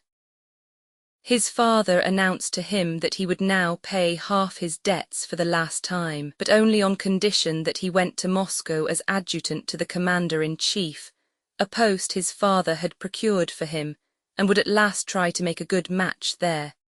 He indicated to him Princess Maria and Julie Karagina. Anatole consented and went to Moscow, where he put up at Pierre's house. Pierre received him unwillingly at first, but got used to him after a while, sometimes even accompanied him on his carousals, and gave him money under the guise of loans. As Shinshin had remarked, from the time of his arrival Anatole had turned the heads of the Moscow ladies, especially by the fact that he slighted them and plainly preferred the gypsy girls and French actresses, with the chief of whom, Mademoiselle George, he was said to be on intimate relations. He had never missed a carousal at Danilov's or other Moscow revellers, drank whole nights through, outvying everyone else, and was at all the balls and parties of the best society. There was talk of his intrigues with some of the ladies, and he flirted with a few of them at the balls. But he did not run after the unmarried girls, especially the rich heiresses who were most of them plain. There was a special reason for this, as he had got married 2 years before, a fact known only to his most intimate friends. At that time, while with his regiment in Poland, a Polish landowner of small means had forced him to marry his daughter. Anatole had very soon abandoned his wife, and for a payment which he agreed to send to his father-in-law, had arranged to be free to pass himself off as a bachelor. Anatole was always content with his position, with himself and with others. He was instinctively and thoroughly convinced that it was impossible for him to live otherwise than as he did, and that he had never in his life done anything base. He was incapable of considering how his actions might affect others, or what the consequences of this or that action of his might be. He was convinced that, as a duck is so made that it must live in water, so God had made him such that he must spend 30,000 rubles a year and always occupy a prominent position in society. He believed this so firmly that others, looking at him, were persuaded of it too, and did not refuse him either a leading place in society or money, which he borrowed from anyone and everyone and evidently would not repay. He was not a gambler, at any rate he did not care about winning. He was not vain. He did not mind what people thought of him. Still less could he be accused of ambition. More than once he had vexed his father by spoiling his own career, and he laughed at distinctions of all kinds. He was not mean, and did not refuse anyone who asked of him. All he cared about was gaiety and women, and as according to his ideas there was nothing dishonourable in these tastes, and he was incapable of considering what the gratification of his tastes entailed for others, he honestly considered himself irreproachable, sincerely despised rogues and bad people, and with a tranquil conscience carried his head high. Rakes, those male Magdalenes, have a secret feeling of innocence similar to that which female Magdalenes have, based on the same hope of forgiveness. All will be forgiven her for she loved much, and all will be forgiven him for he enjoyed much. Dolokhov, who had reappeared that year in Moscow after his exile and his Persian adventures, and was leading a life of luxury, gambling and dissipation, associated with his old Petersburg comrade Kuragin, and made use of him for his own ends. Anatole was sincerely fond of Dolokhov for his cleverness and audacity. Dolokhov, who needed Anatole Kuragin's name, position and connections as a bait to draw rich young men into his gambling set, made use of him and amused himself at his expense without letting the other feel it. Apart from the advantage he derived from Anatole, the very process of dominating another's will was in itself a pleasure, a habit and a necessity to Dolokhov. Natasha had made a strong impression on Kuragin.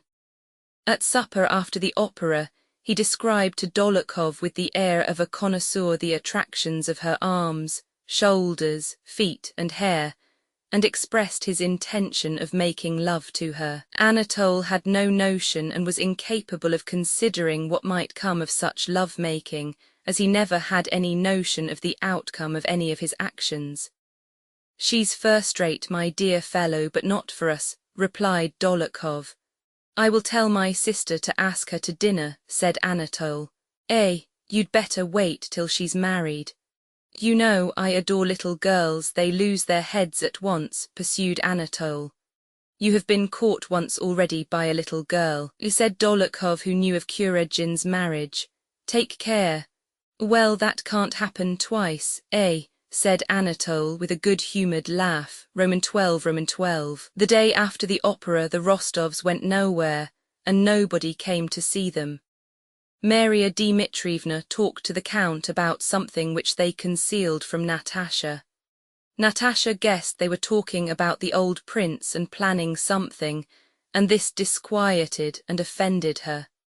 She was expecting Prince Andrei any moment, and twice that day sent a manservant to the Vozdvizhenka to ascertain whether he had come. He had not arrived. She suffered more now than during her first days in Moscow.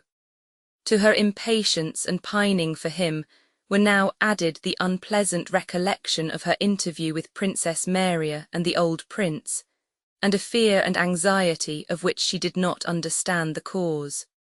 She continually fancied that either he would never come or that something would happen to her before he came. She could no longer think of him by herself calmly and continuously as she had done before. As soon as she began to think of him, the recollection of the old prince, of Princess Maria, of the theatre, and of Kuragin mingled with her thoughts. The question again presented itself whether she was not guilty, whether she had not already broken faith with Prince Andrei, and again she found herself recalling to the minutest detail every word, every gesture, and every shade in the play of expression on the face of the man who had been able to arouse in her such an incomprehensible and terrifying feeling. To the family, Natasha seemed livelier than usual, but she was far less tranquil and happy than before. On Sunday morning, Maria Dmitrievna invited her visitors to Mass at her parish church, the Church of the Assumption built over the graves of victims of the plague. "I don't like those fashionable churches," she said, evidently priding herself on her independence of thought. "God is the same everywhere. We have an excellent priest, he conducts the service decently and with dignity, and the deacon is the same. What holiness is there in giving concerts in the choir? I don't like it, it's just self-indulgence." Maria Dmitrievna liked Sundays and knew how to keep them. Her whole house was scrubbed and cleaned on Saturdays. Neither she nor the servants worked, and they all wore holiday dress and went to church. At her table there were extra dishes at dinner, and the servants had vodka and roast goose or suckling pig. But in nothing in the house was the holiday so noticeable as in Maria Dmitrievna's broad, stern face, which on that day wore an invariable look of solemn festivity.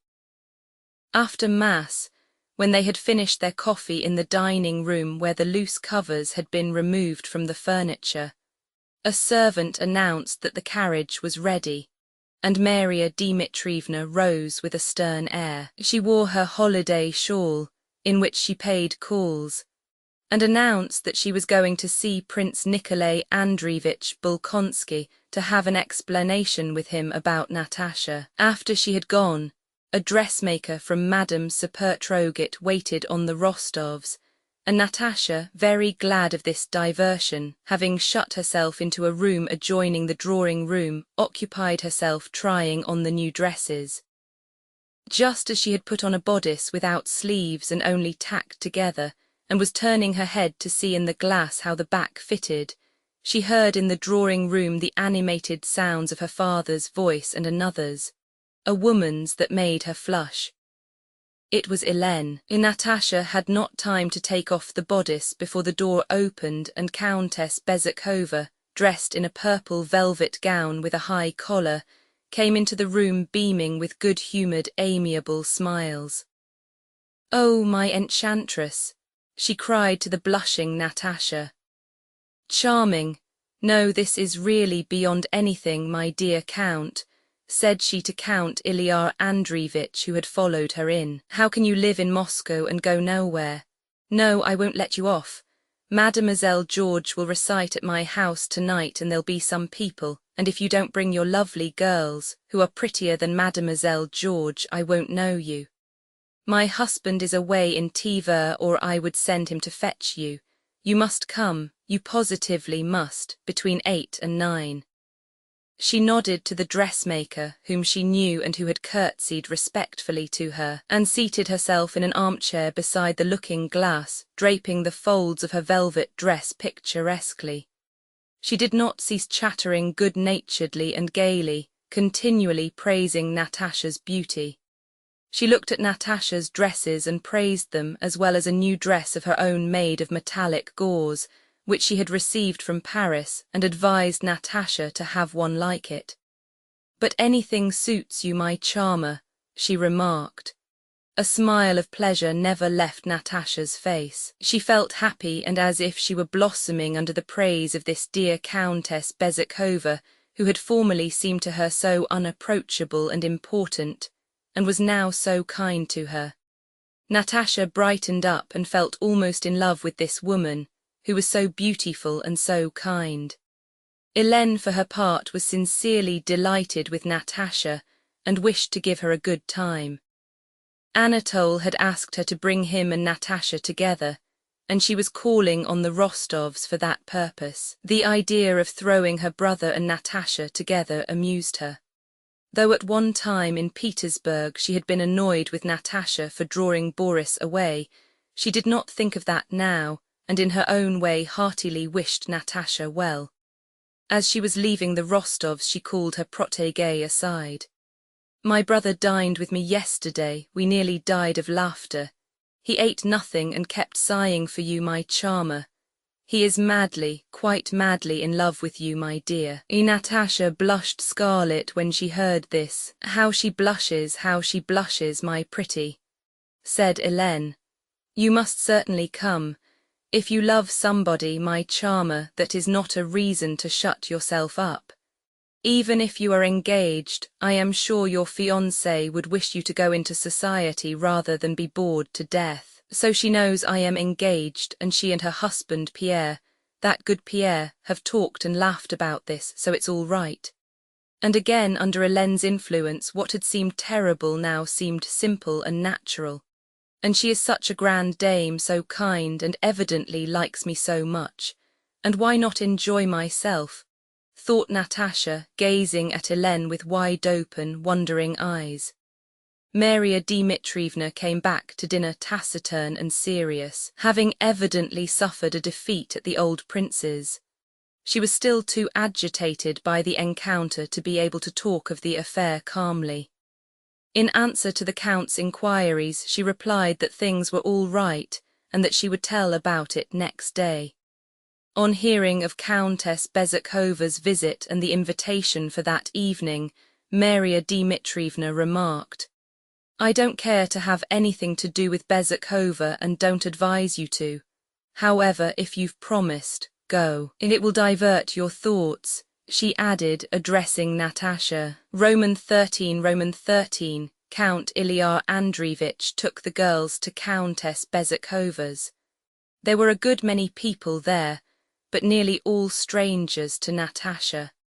Count Ilyar Andreevich was displeased to see that the company consisted almost entirely of men and women known for the freedom of their conduct. Mademoiselle George was standing in a corner of the drawing-room surrounded by young men. There were several Frenchmen present, among them Métivier, who from the time Hélène reached Moscow had been an intimate in her house. The Count decided not to sit down to cards or let his girls out of his sight, and to get away as soon as Mademoiselle George's performance was over. Anatole was at the door, evidently on the lookout for the Rostovs. Immediately after greeting the Count, he went up to Natasha and followed her. As soon as she saw him, she was seized by the same feeling she had had at the opera: gratified vanity at his admiration of her, and fear at the absence of a moral barrier between them. Hélène welcomed Natasha delightedly, and was loud in admiration of her beauty and her dress. Soon after their arrival, Mademoiselle George went out of the room to change her costume. In the drawing-room, people began arranging the chairs and taking their seats. Anatole moved a chair for Natasha and was about to sit down beside her, but the Count, who never lost sight of her, took the seat himself. Anatole sat down behind her. Mademoiselle George, with her bare, fat, dimpled arms, and a red shawl draped over one shoulder, came into the space left vacant for her and assumed an unnatural pose. Enthusiastic whispering was audible. Mademoiselle George looked sternly and gloomily at the audience and began reciting some French verses describing her guilty love for her son. In some places she raised her voice, in others she whispered, lifting her head triumphantly. Sometimes she paused and uttered hoarse sounds, rolling her eyes. Adorable, divine, delicious. It was heard from every side. Natasha looked at the fat actress, but neither saw nor heard nor understood anything of what went on before her. She only felt herself again completely borne away into this strange, senseless world, so remote from her old world, a world in which it was impossible to know what was good or bad, reasonable or senseless. Behind her sat Anatole, and conscious of his proximity, she experienced a frightened sense of expectancy. After the first monologue, the whole company rose and surrounded Mademoiselle George, expressing their enthusiasm. "How beautiful she is," Natasha remarked to her father, who had also risen and was moving through the crowd toward the actress. "I don't think so when I look at you," said Anatole, following Natasha. He said this at a moment when she alone could hear him. "You are enchanting. From the moment I saw you I have never ceased." "Come, come, Natasha," said the Count, as he turned back for his daughter. "How beautiful she is." Natasha, without saying anything, stepped up to her father and looked at him with surprised, inquiring eyes. After giving several recitations, Mademoiselle George left and Countess Bezzakova asked her visitors into the ballroom. The Count wished to go home, but Helene entreated him not to spoil her improvised ball, and the Rostovs stayed on. Anatole asked Natasha for a valse, and as they danced he pressed her waist and hand and told her she was bewitching and that he loved her. During the écossaise, which she also danced with him, Anatole said nothing when they happened to be by themselves, but merely gazed at her. Natasha lifted her frightened eyes to him, but there was such confident tenderness in his affectionate look and smile that she could not, whilst looking at him, say what she had to say. She lowered her eyes. "Don't say such things to me. I am betrothed and love another," she said rapidly. She glanced at him.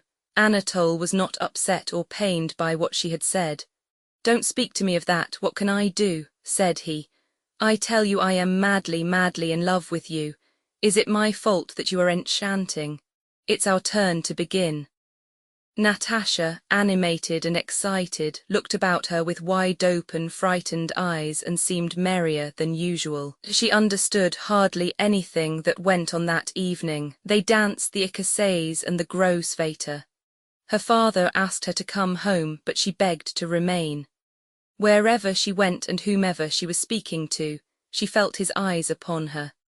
Later on she recalled how she had asked her father to let her go to the dressing room to rearrange her dress, that Helene had followed her and spoken laughingly of her brother's love, and that she again met Anatole in the little sitting room.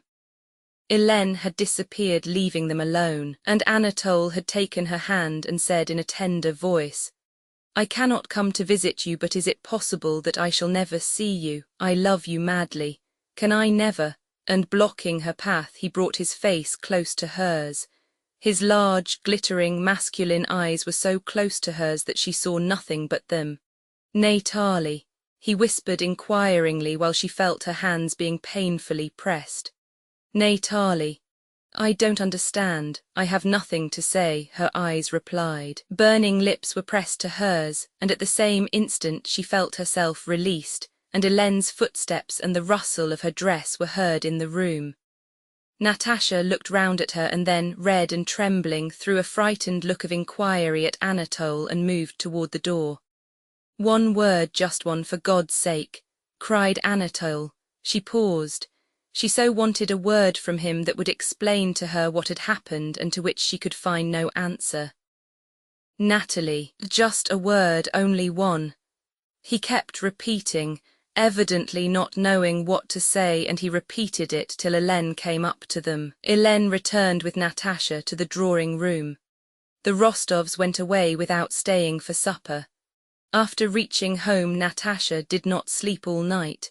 She was tormented by the insoluble question whether she loved Anatole or Prince Andrei. She loved Prince Andrei, she remembered distinctly how deeply she loved him.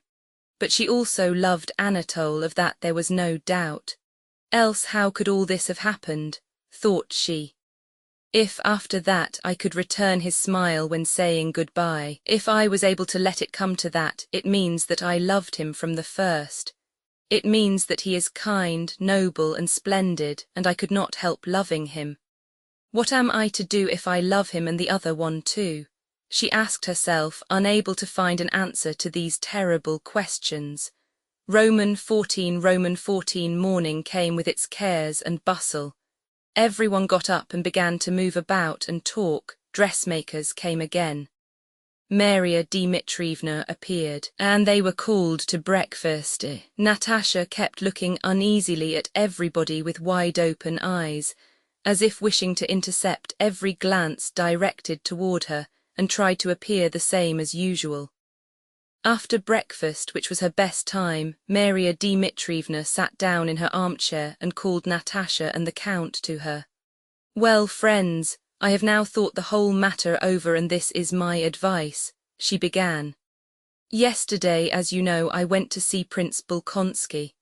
Well, I had a talk with him. He took it into his head to begin shouting, but I am not one to be shouted down. I said what I had to say."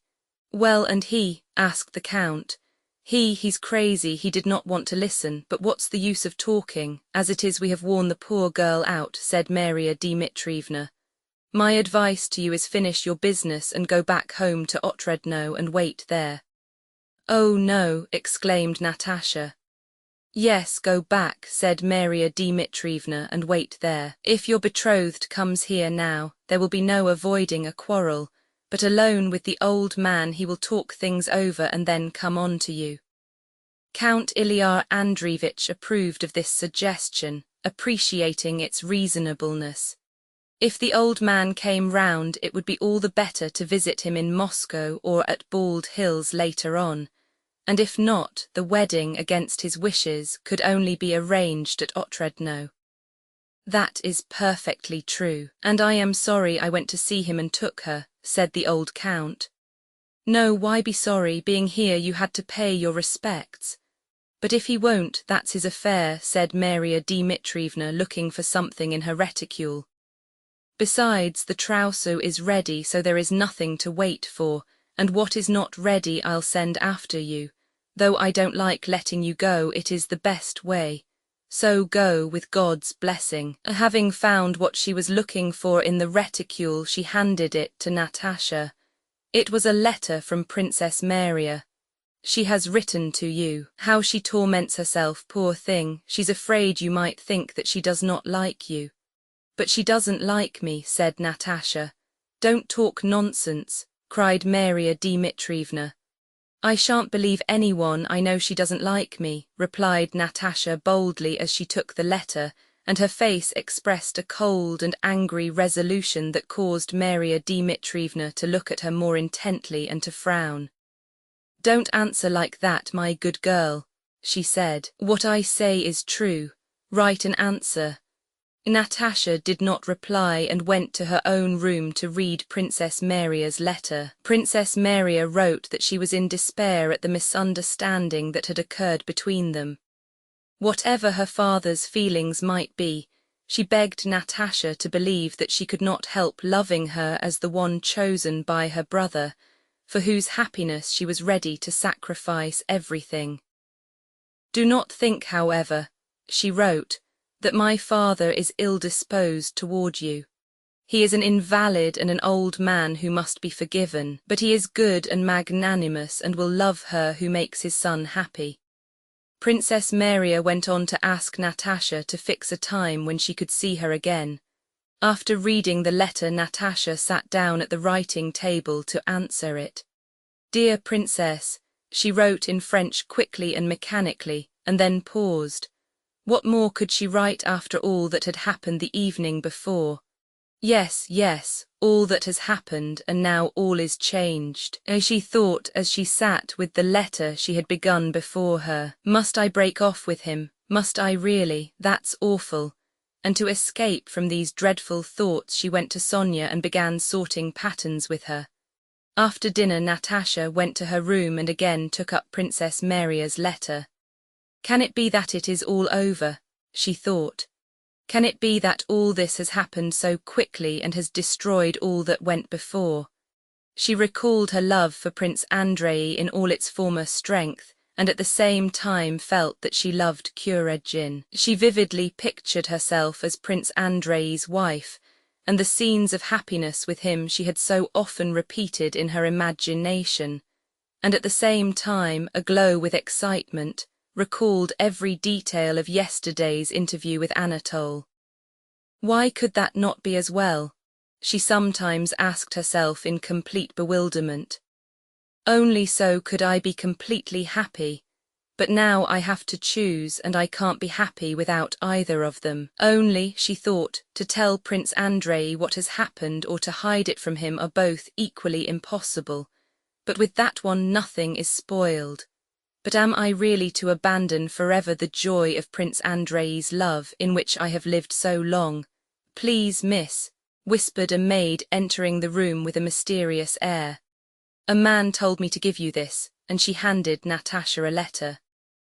Only, for Christ's sake, the girl went on as Natasha, without thinking, mechanically broke the seal and read a love letter from Anatole, of which, without taking in a word, she understood only that it was a letter from him, from the man she loved. Yes, she loved him, or else how could that have happened which had happened? And how could she have a love letter from him in her hand? With trembling hands Natasha held that passionate love letter which Dolokhov had composed for Anatole, and as she read it, she found in it an echo of all that she herself imagined she was feeling. Since yesterday evening my fate has been sealed, to be loved by you or to die. There is no other way for me, the letter began. Then he went on to say that he knew her parents would not give her to him. For this there were secret reasons he could reveal only to her, but that if she loved him she need only say the word yes and no human power could hinder their bliss. Love would conquer all. He would steal her away and carry her off to the ends of the earth. Yes, yes, I love him, thought Natasha, reading the letter for the 20th time, and finding some peculiarly deep meaning in each word of it. That evening Maria Dmitrievna was going to the Akarovs and proposed to take the girls with her. Natasha, pleading a headache, remained at home. Roman 15 on returning late in the evening, Sonia went to Natasha's room and to her surprise found her still dressed and asleep on the sofa. Open on the table, beside her lay Anatole's letter. Sonia picked it up and read it. As she read, she glanced at the sleeping Natasha, trying to find in her face an explanation of what she was reading, but did not find it. Her face was calm, gentle and happy. Clutching her breast to keep herself from choking, Sonia, pale and trembling with fear and agitation, sat down in an armchair and burst into tears. How was it I noticed nothing? How could it go so far? Can she have left off loving Prince Andrei? And how could she let Kuregin go to such lengths? He is a deceiver and a villain, that's plain. What will Nicholas, dear noble Nicholas, do when he hears of it? So this is the meaning of her excited, resolute, unnatural look the day before yesterday and today, thought Sonia. But it can't be that she loves him. She probably opened the letter without knowing who it was from. Probably she is offended by it. She could not do such a thing. Sonia wiped away her tears and went up to Natasha, again scanning her face. Natasha, she said just audibly. Natasha awoke and saw Sonia. Ah, you're back, and with the decision and tenderness that often come at the moment of awakening, she embraced her friend, but noticing Sonia's look of embarrassment, her own face expressed confusion and suspicion. Sonia, you've read that letter? She demanded. Yes, answered Sonia softly. Natasha smiled rapturously. No, Sonia, I can't any longer, she said. I can't hide it from you any longer. You know we love one another. Sonia, darling, he writes, Sonia. Sonia stared open-eyed at Natasha, unable to believe her ears. And Bolkonsky, she asked. Ah, Sonia, if you only knew how happy I am, cried Natasha. You don't know what love is. But, Natasha, can that be all over? Natasha looked at Sonia with wide-open eyes as if she could not grasp the question. Well then, are you refusing Prince Andrei? Said Sonia. Oh, you don't understand anything, don't talk nonsense, just listen, said Natasha with momentary vexation.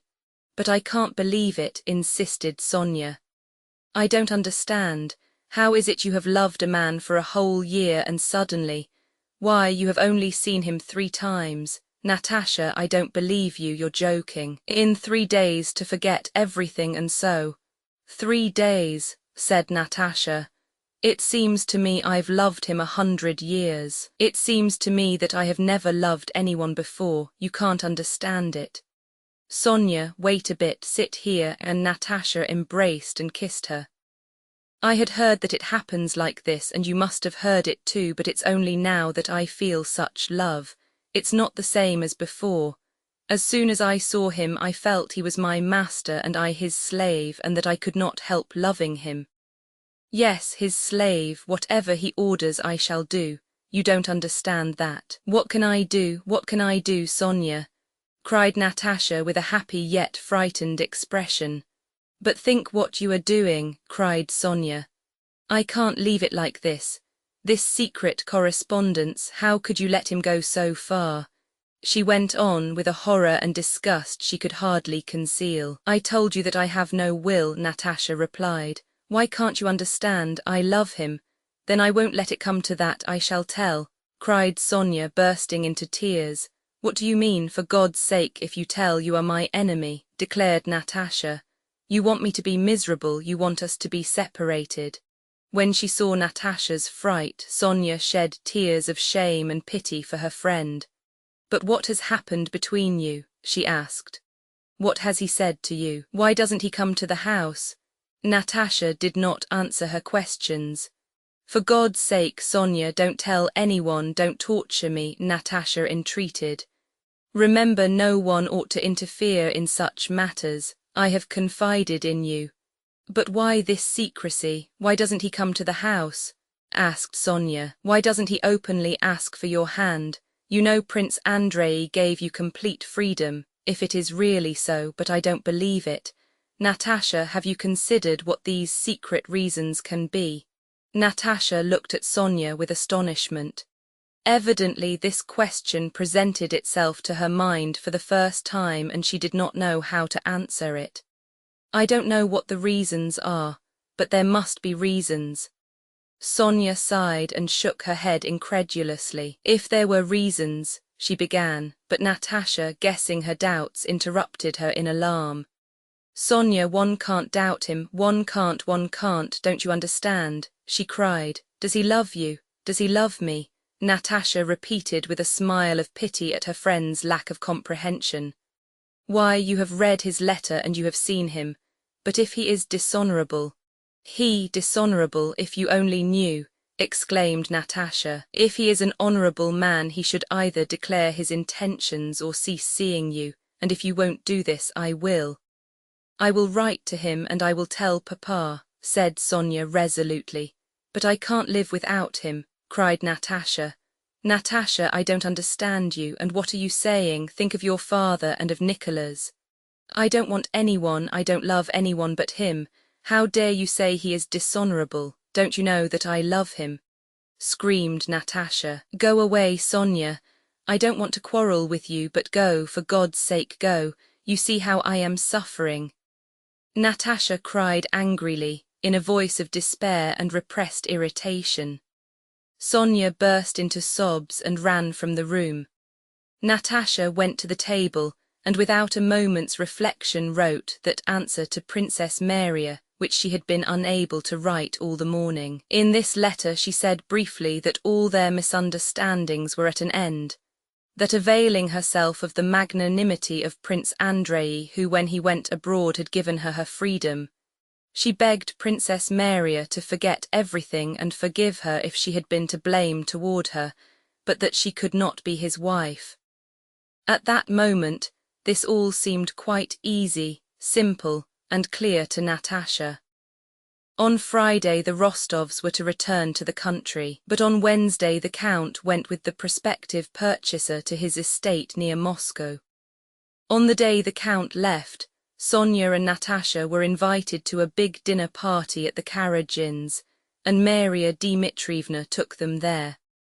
At that party Natasha again met Anatole, and Sonia noticed that she spoke to him, trying not to be overheard, and that all through dinner she was more agitated than ever. When they got home, Natasha was the first to begin the explanation Sonia expected. "There, Sonia, you were talking all sorts of nonsense about him," Natasha began in a mild voice such as children use when they wish to be praised. "We have had an explanation today." "Well, what happened? What did he say?" "Natasha, how glad I am you're not angry with me. Tell me everything, the whole truth. What did he say?" Natasha became thoughtful. "Oh, Sonia, if you knew him as I do, he asked me what I had promised Bolkonsky. He was glad I was free to refuse him." Sonia sighed sorrowfully. "But you haven't refused Bolkonsky," said she. "Perhaps I have, perhaps all is over between me and Bolkonsky. Why do you think so badly of me?" "I don't think anything, only I don't understand this." "Wait a bit, Sonia, you'll understand everything, you'll see what a man he is. Now don't think badly of me or of him. I don't think badly of anyone, I love and pity everybody. But what am I to do?"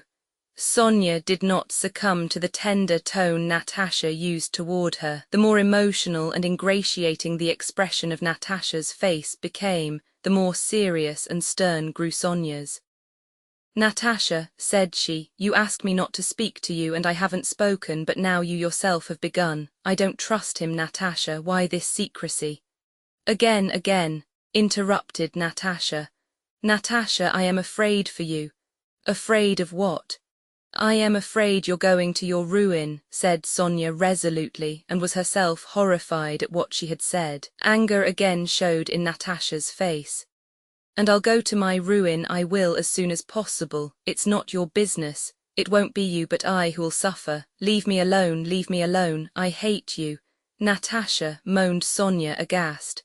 I hate you, you're my enemy forever." And Natasha ran out of the room.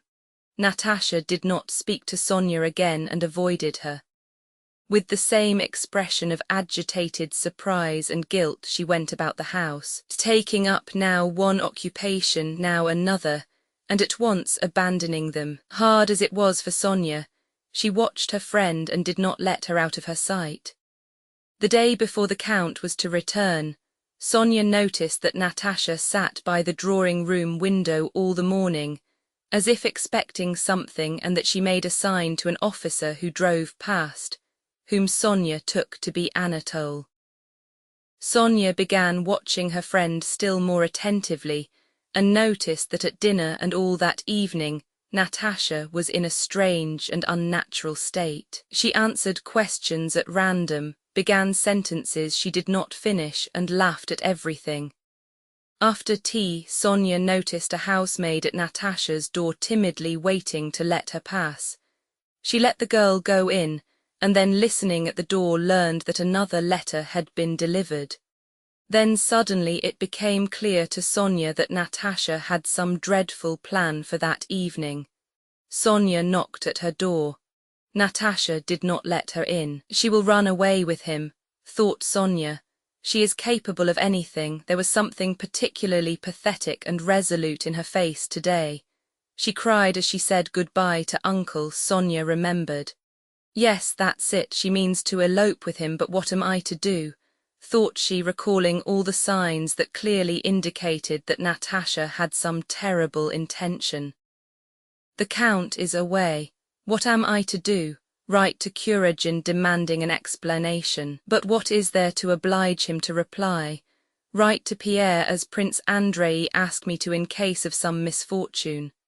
But perhaps she really has already refused Bolkonsky. She sent a letter to Princess Maria yesterday, and Uncle is away. To tell Maria Dmitrievna, who had such faith in Natasha, seemed to Sonia terrible. Well, anyway, thought Sonia as she stood in the dark passage. Now or never I must prove that I remember the family's goodness to me, and that I love Nicholas. Yes, if I don't sleep for 3 nights I'll not leave this passage and will hold her back by force and not let the family be disgraced, thought she. Roman 16 Anatole had lately moved to Dólokhov's. The plan for Natalie Rostova's abduction had been arranged, and the preparations made by Dólokhov a few days before. And on the day that Sonia, after listening at Natasha's door, resolved to safeguard her, it was to have been put into execution. Natasha had promised to come out to Kuregin at the back porch at 10 that evening.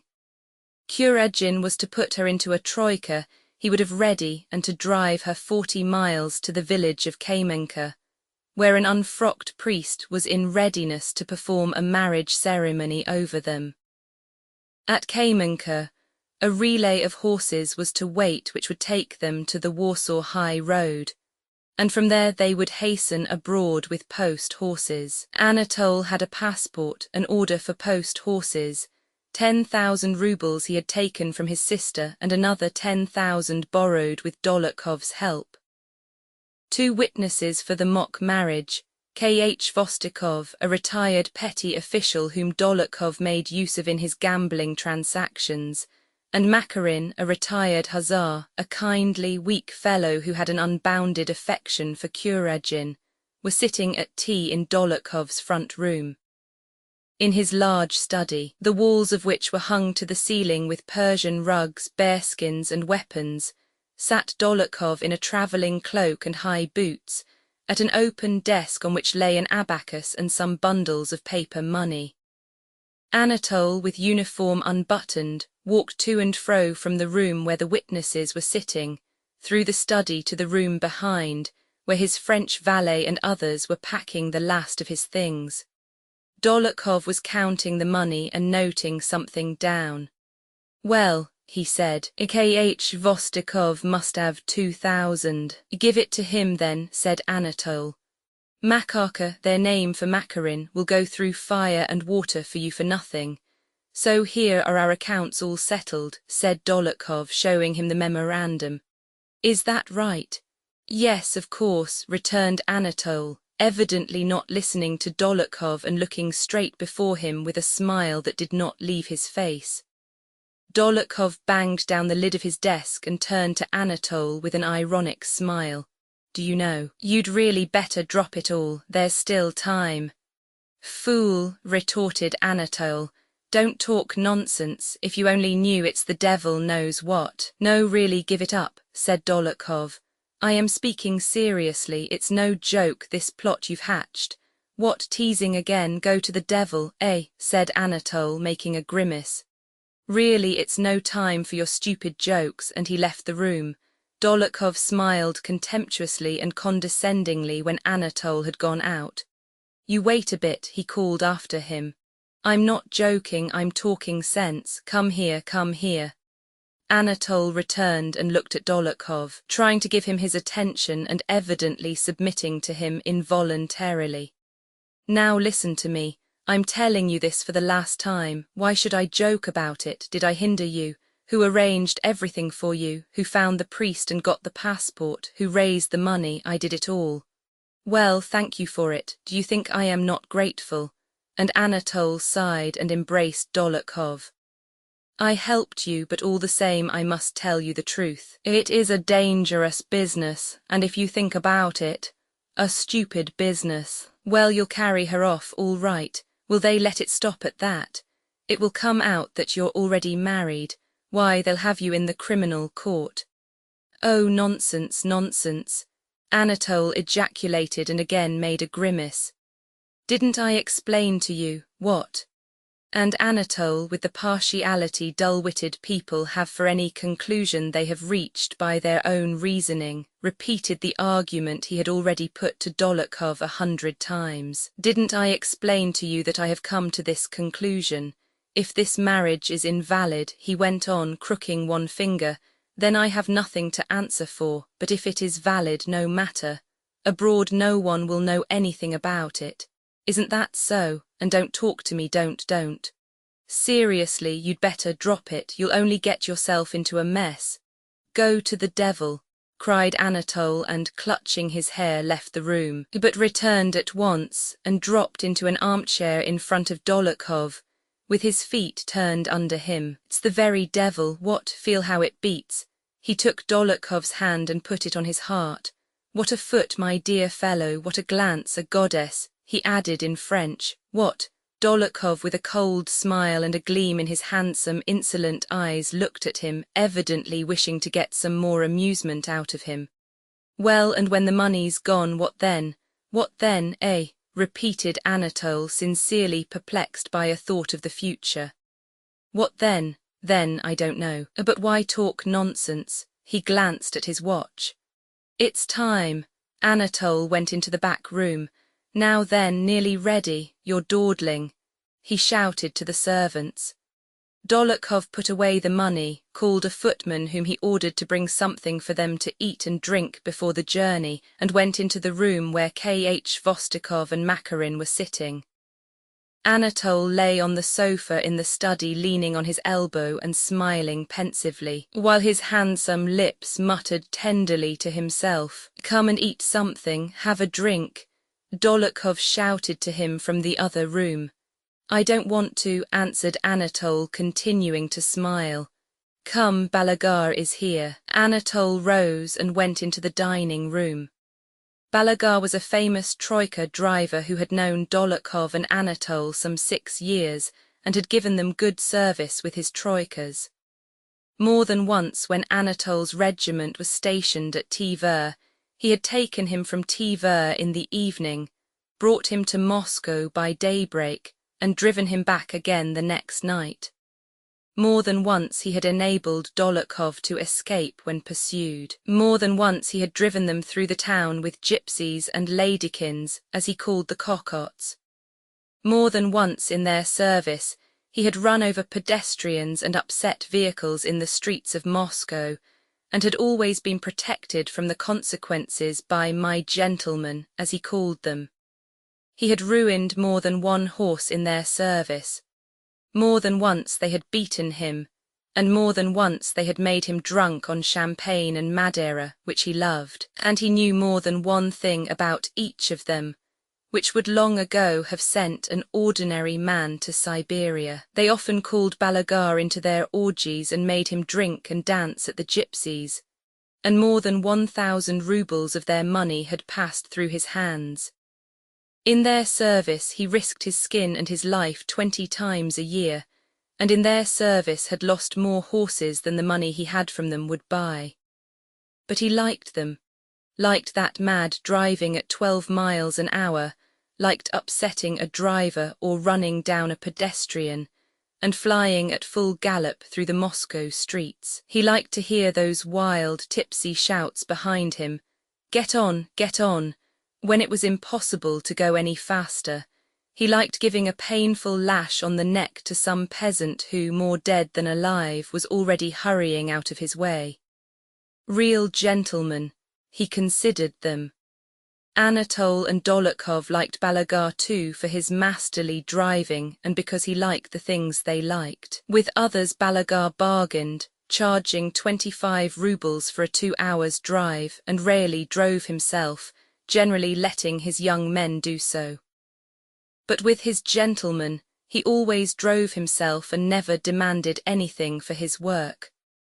Only a couple of times a year, when he knew from their valets that they had money in hand, he would turn up of a morning quite sober and with a deep bow would ask them to help him. The gentleman always made him sit down. "Do help me out, Fedor Ivanitch, sir, or Your Excellency," he would say. "I am quite out of horses, let me have what you can to go to the fair." And Anatole and Dolokhov, when they had money, would give him 1,000 or a couple of 1,000 roubles. Balagar was a fair-haired, short and snub-nosed peasant of about 27, red-faced, with a particularly red thick neck, glittering little eyes and a small beard. He wore a fine, dark blue, silk-lined cloth coat over a sheepskin. On entering the room now he crossed himself, turning toward the front corner of the room, and went up to Dolokhov, holding out a small black hand. "Fedor Ivanitch," he said, bowing. "How do you do, friend? Well, here he is. Good day, Your Excellency," he said again, holding out his hand to Anatole, who had just come in. "I say, Balagar," said Anatole, putting his hands on the man's shoulders, "do you care for me or not? Now do me a service. What horses have you come with? As your messenger ordered, your special beasts," replied Balagar. "Well, listen, Balagar, drive all 3 to death, but get me there in 3 hours. When they are dead, what shall I drive?" said Balagar with a wink. "Mind, I'll smash your face in, don't make jokes," cried Anatole, suddenly rolling his eyes. "Why joke?" said the driver, laughing. "As if I'd grudge my gentleman anything. As fast as ever the horses can gallop, so fast we'll go." "Ah," said Anatole. "Well, sit down." "Yes, sit down," said Dolokhov. "I'll stand, Fedor Ivanitch." "Sit down, nonsense, have a drink," said Anatole, and filled a large glass of Madeira for him. The driver's eyes sparkled at the sight of the wine. After refusing it for manners' sake, he drank it and wiped his mouth with a red silk handkerchief he took out of his cap. "And when are we to start, Your Excellency?" "Well," Anatole looked at his watch. "We'll start at once. Mind, Balagar, you'll get there in time. That depends on our luck in starting, else why shouldn't we be there in time?" replied Balagar. "Didn't we get you to Tver in 7 hours? I think you remember that, Your Excellency." "Do you know, one Christmas I drove from Tver," said Anatole, smilingly at the recollection and turning to Macarin, who gazed rapturously at him with wide-open eyes. "Will you believe it, Makarka, it took one's breath away, the rate we flew. We came across a train of loaded sleighs and drove right over 2 of them." Those were horses," Balagar continued the tale. "That time I'd harnessed 2 young side horses with the bay in the shafts," he went on, turning to Dolokhov. "Will you believe it, Fedor Ivanitch, those animals flew 40 miles. I couldn't hold them in, my hands grew numb in the sharp frost, so that I threw down the reins. 'Catch hold yourself, Your Excellency,' says I, and I just tumbled on the bottom of the sleigh and sprawled there. It wasn't a case of urging them on, there was no holding them in till we reached the place. The devils took us there in 3 hours. Only the near one died of it." Roman 17 Anatole went out of the room and returned a few minutes later wearing a fur coat girt with a silver belt, and a sable cap jauntily set on one side and very becoming to his handsome face. Having looked in a mirror, and standing before Dolokhov in the same pose he had assumed before it, he lifted a glass of wine. "Well, goodbye, Fadia. Thank you for everything and farewell," said Anatole.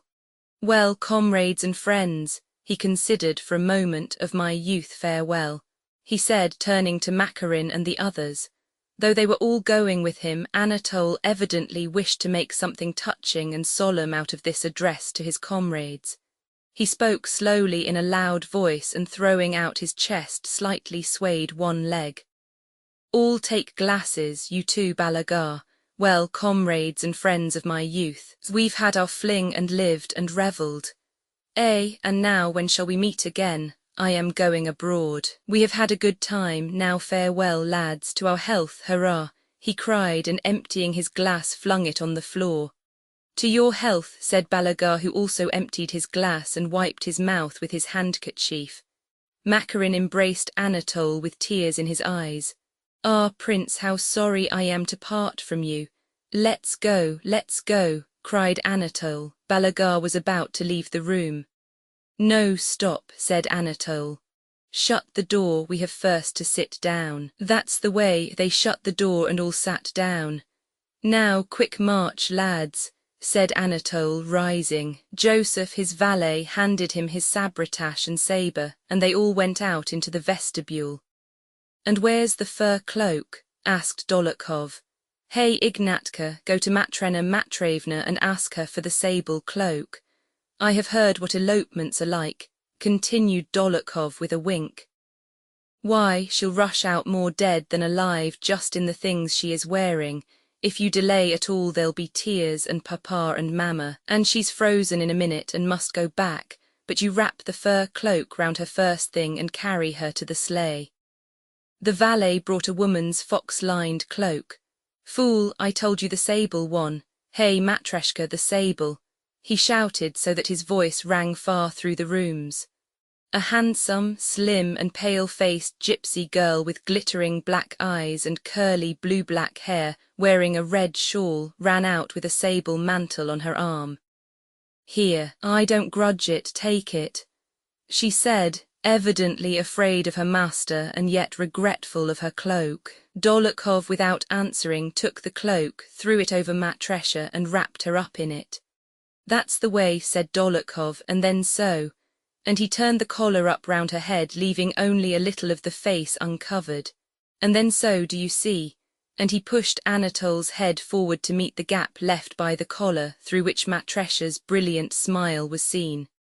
Well, goodbye, Matresha, said Anatole, kissing her. Ah, my revels here are over. Remember me to Steshka. There, goodbye, Matresha, wish me luck. Well, Prince, may God give you great luck, said Matresha in her gypsy accent. 2 troikas were standing before the porch and 2 young drivers were holding the horses. Balagar took his seat in the front one and holding his elbows high arranged the reins deliberately. Anatole and Dolokhov got in with him. Makarin, K.H. Vostokov and a valet seated themselves in the other sleigh. Well, are you ready? He asked Balagar. Go, he cried, twisting the reins round his hands, and the troika tore down the Nikitsky Boulevard. Tipru, get out of the way, hi, Tipru. The shouting of Balagar and of the sturdy young fellow seated on the box was all that could be heard. On the Arbat square the troika caught against a carriage, something cracked, shouts were heard and the troika flew along the Arbat street. After taking a turn along the Podnovinsky Boulevard, Balagar began to rein in, and turning back drew up at the crossing of the old Konyasheny street. The young fellow on the box jumped down to hold the horses and Anatole and Dolokhov went along the pavement. When they reached the gate, Dolokhov whistled. The whistle was answered and a maidservant ran out. Come into the courtyard or you'll be seen, she'll come out directly, said she. Dolokhov stayed by the gate. Anatole followed the maid into the courtyard, turned the corner and ran up into the porch. He was met by Gavrilo, Maria Dmitrievna's gigantic footman. Come to the mistress, please, said the footman in his deep bass, intercepting any retreat. To what mistress? Who are you? Asked Anatole in a breathless whisper. Kindly step in, my orders are to bring you in. Kuragin, come back, shouted Dolokhov. Betrayed, back. Dolokhov, after Anatole entered, had remained at the wicket gate and was struggling with the yard porter who was trying to lock it. With a last desperate effort, Dolokhov pushed the porter aside, and when Anatole ran back, seized him by the arm, pulled him through the wicket, and ran back with him to the troika. Roman 18 Maria Dmitrievna, having found Sonia weeping in the corridor, made her confess everything, and intercepting the note to Natasha, she read it and went into Natasha's room with it in her hand. You shameless good-for-nothing, said she. I won't hear a word. Pushing back Natasha, who looked at her with astonished but tearless eyes, she locked her in, and having given orders to the yard porter to admit the persons who would be coming that evening, but not to let them out again, and having told the footman to bring them up to her, she seated herself in the drawing-room to await the abductors. When Gavrilo came to inform her that the men who had come had run away again, she rose frowning, and clasping her hands behind her paced through the rooms a long time, considering what she should do. Toward midnight she went to Natasha's room, fingering the key in her pocket. Sonia was sitting sobbing in the corridor. Maria Dmitrievna, for God's sake let me into her, she pleaded, but Maria Dmitrievna unlocked the door and went in without giving her an answer. Disgusting, abominable in my house, horrid girl hussy. I'm only sorry for her father, thought she, trying to restrain her wrath. Hard as it may be, I'll tell them all to hold their tongues and will hide it from the Count. She entered the room with resolute steps. Natasha lying on the sofa, her head hidden in her hands, and she did not stir. She was in just the same position in which Maria Dmitrievna had left her. A nice girl, very nice, said Maria Dmitrievna, arranging meetings with lovers in my house. It's no use pretending, you listen when I speak to you. And Maria Dmitrievna touched her arm. Listen when I speak, you've disgraced yourself like the lowest of husses. I'd treat you differently, but I'm sorry for your father, so I will conceal it. Natasha did not change her position, but her whole body heaved with noiseless, convulsive sobs which choked her. Maria Dmitrievna glanced round at Sonia and seated herself on the sofa beside Natasha. It's lucky for him that he escaped me, but I'll find him, she said in her rough voice. Do you hear what I am saying or not? She added. She put her large hand under Natasha's face and turned it toward her. Both Maria Dmitrievna and Sonia were amazed when they saw how Natasha looked. Her eyes were dry and glistening, her lips compressed, her cheeks sunken. Let me be, what is it to me? I shall die, she muttered, wrenching herself from Maria Dmitrievna's hands with a vicious effort and sinking down again into her former position. Nay, Talia, said Maria Dmitrievna. I wish for your good, lie still, stay like that then, I won't touch you, but listen, I won't tell you how guilty you are, you know that yourself, but when your father comes back tomorrow, what am I to tell him, eh? Again Natasha's body shook with sobs. Suppose he finds out, and your brother and your betrothed. I have no betrothed, I have refused him, cried Natasha. That's all the same, continued Maria Dmitrievna. If they hear of this, will they let it pass? He, your father, I know him, if he challenges him to a duel, will that be all right? Eh, oh, let me be, why have you interfered at all? Why, who asked you to? Shouted Natasha, raising herself on the sofa and looking malignantly at Maria Dmitrievna. But what did you want? Cried Maria Dmitrievna, growing angry again.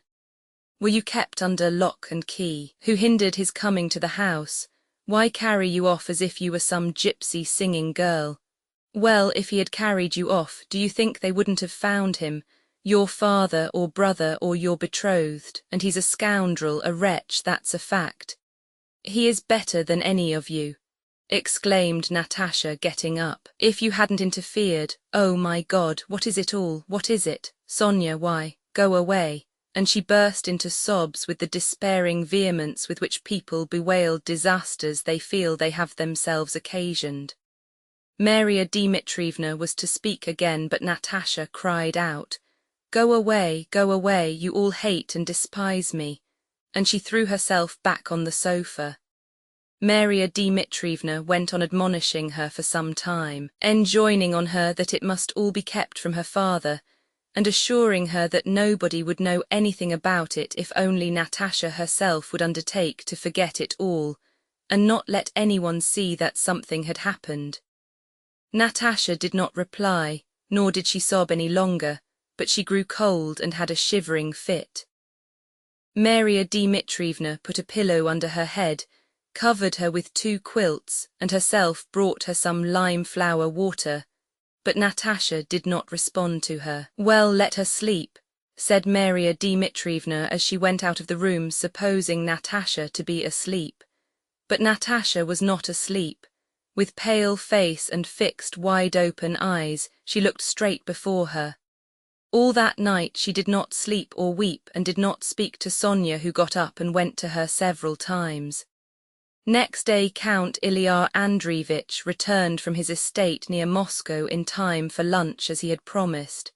He was in very good spirits. The affair with the purchaser was going on satisfactorily, and there was nothing to keep him any longer in Moscow, away from the Countess whom he missed. Maria Dmitrievna met him and told him that Natasha had been very unwell the day before and that they had sent for the doctor, but that she was better now. Natasha had not left her room that morning. With compressed and parched lips and dry fixed eyes, she sat at the window, uneasily watching the people who drove past and hurriedly glancing round at anyone who entered the room. She was evidently expecting news of him and that he would come or would write to her. When the Count came to see her, she turned anxiously round at the sound of a man's footstep, and then her face resumed its cold and malevolent expression. She did not even get up to greet him. "What is the matter with you, my angel? Are you ill?" asked the Count. After a moment's silence, Natasha answered, "Yes, ill," in reply to the Count's anxious inquiries as to why she was so dejected, and whether anything had happened to her betrothed. She assured him that nothing had happened and asked him not to worry. Maria Dmitrievna confirmed Natasha's assurances that nothing had happened. From the pretense of illness, from his daughter's distress, and by the embarrassed faces of Sonia and Maria Dmitrievna, the Count saw clearly that something had gone wrong during his absence, but it was so terrible for him to think that anything disgraceful had happened to his beloved daughter, and he so prized his own cheerful tranquillity that he avoided inquiries and tried to assure himself that nothing particularly had happened, and he was only dissatisfied that her indisposition delayed their return to the country. Roman 19, from the day his wife arrived in Moscow, Pierre had been intending to go away somewhere, so as not to be near her. Soon after the Rostovs came to Moscow, the effect Natasha had on him made him hasten to carry out his intention. He went to Tver to see Osip Alexeyevitch's widow, who had long since promised to hand over to him some papers of her deceased husband's. When he returned to Moscow, Pierre was handed a letter from Maria Dmitrievna, asking him to come and see her on a matter of great importance relating to Andrei Bolkonsky and his betrothed. Pierre had been avoiding Natasha because it seemed to him that his feeling for her was stronger than a married man's should be for his friend's fiancée. Yet some fate constantly threw them together. "What can have happened, and what can they want with me?" thought he as he dressed to go to Maria Dmitrievna's. If only Prince Andrei would hurry up and come and marry her, thought he on his way to the house. On the Tverskoy Boulevard a familiar voice called to him. "Pierre, been back long?" someone shouted. Pierre raised his head. In a sleigh drawn by two grey trotting horses that were bespattering the dashboard with snow, Anatole and his constant companion Macarin dashed past. Anatole was sitting upright in the classic pose of military dandies, the lower part of his face hidden by his beaver collar and his head slightly bent. His face was fresh and rosy. His white-plumed hat, tilted to one side, disclosed his curled and pomaded hair besprinkled with powdery snow. "Yes, indeed, that's a true sage," thought Pierre. "He sees nothing beyond the pleasure of the moment. Nothing troubles him, and so he is always cheerful, satisfied, and serene. What wouldn't I give to be like him?" he thought enviously. In Maria Dmitrievna's anteroom, the footman who helped him off with his fur coat said that the mistress asked him to come to her bedroom. When he opened the ballroom door, Pierre saw Natasha sitting at the window, with a thin, pale and spiteful face. She glanced round at him, frowned, and left the room with an expression of cold dignity. "What has happened?" asked Pierre, entering Maria Dmitrievna's room. "Fine doings," answered Dmitrievna. "For 58 years have I lived in this world and never known anything so disgraceful," and having put him on his honour not to repeat anything she told him, Maria Dmitrievna informed him that Natasha had refused Prince Andrei without her parents' knowledge, and that the cause of this was Anatole Kuragin, into whose society Pierre's wife had thrown her, and with whom Natasha had tried to elope during her father's absence, in order to be married secretly. Pierre raised his shoulders and listened open-mouthed to what was told him, scarcely able to believe his own ears. That Prince Andrei's deeply loved affianced wife, the same Natasha Rostova who used to be so charming, should give up Bolkonsky for that fool Anatole who was already secretly married, as Pierre knew, and should be so in love with him as to agree to run away with him, was something Pierre could not conceive and could not imagine. He could not reconcile the charming impression he had of Natasha, whom he had known from a child, with this new conception of her baseness, folly, and cruelty. He thought of his wife. They are all alike, he said to himself, reflecting that he was not the only man unfortunate enough to be tied to a bad woman. But still he pitied Prince Andrei to the point of tears and sympathized with his wounded pride. And the more he pitied his friend, the more did he think with contempt, and even with disgust of that Natasha who had just passed him in the ballroom with such a look of cold dignity. He did not know that Natasha's soul was overflowing with despair, shame, and humiliation, and that it was not her fault that her face happened to assume an expression of calm dignity and severity. "But how get married?" said Pierre in answer to Maria Dmitrievna. "He could not marry, he is married. Things get worse from hour to hour," ejaculated Maria Dmitrievna. "A nice youth, what a scoundrel, and she's expecting him since yesterday. She must be told. Then at least she won't go on expecting him." After hearing the details of Anatole's marriage from Pierre and giving vent to her anger against Anatole in words of abuse, Maria Dmitrievna told Pierre why she had sent for him. She was afraid that the Count or Bolkonsky, who might arrive at any moment if they knew of this affair, which she hoped to hide from them, might challenge Anatole to a duel, and she therefore asked Pierre to tell his brother-in-law in her name to leave Moscow and not dare to let her set eyes on him again. Pierre, only now realizing the danger to the old Count, Nikolay, and Prince Andrei, promised to do as she wished. Having briefly and exactly explained her wishes to him, she let him go to the drawing-room.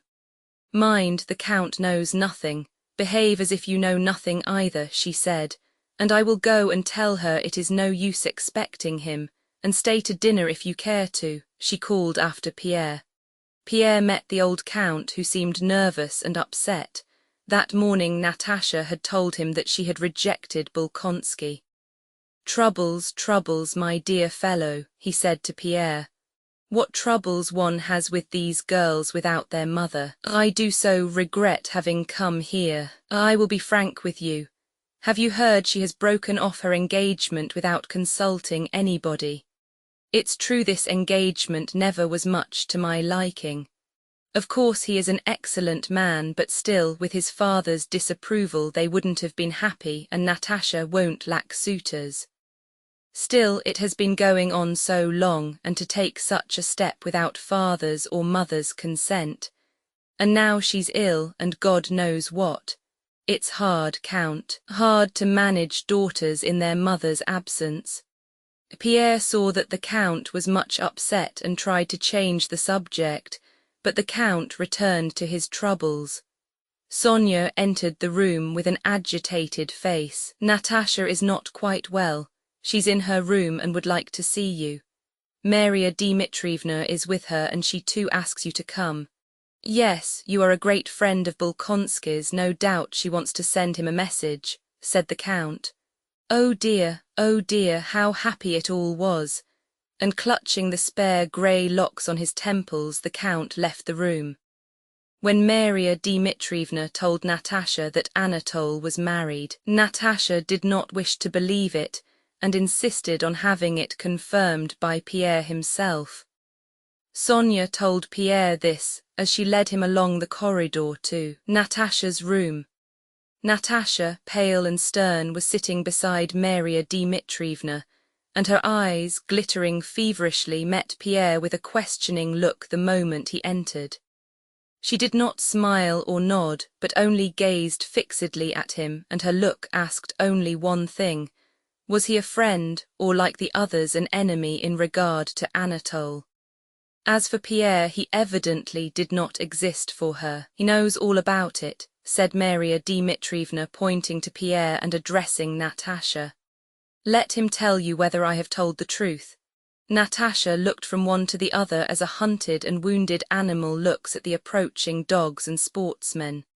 Natalia Ilinishna, Pierre began, dropping his eyes with a feeling of pity for her and loathing for the thing he had to do. Whether it is true or not should make no difference to you because, then it is not true that he's married. Yes, it is true. Has he been married long? She asked. On your honor, Pierre gave his word of honor. Is he still here? She asked quickly. Yes, I have just seen him. She was evidently unable to speak and made a sign with her hands that they should leave her alone. Roman 20, Pierre did not stay for dinner but left the room and went away at once. He drove through the town seeking Anatole Kuregin, at the thought of whom now the blood rushed to his heart, and he felt a difficulty in breathing. He was not at the ice hills, nor at the gypsies, nor at common Nino's. Pierre drove to the club. In the club all was going on as usual. The members who were assembling for dinner were sitting about in groups. They greeted Pierre and spoke of the town news. The footman, having greeted him, knowing his habits and his acquaintances, told him there was a place left for him in the small dining room, and that Prince Mikhail Zakharich was in the library. But Pavel Timofeevich had not yet arrived. One of Pierre's acquaintances, while they were talking about the weather, asked if he had heard of Kuregin's abduction of Rostova, which was talked of in the town, and was it true. Pierre laughed and said it was nonsense, for he had just come from the Rostovs. He asked everyone about Anatole. One man told him he had not come yet, and another that he was coming to dinner.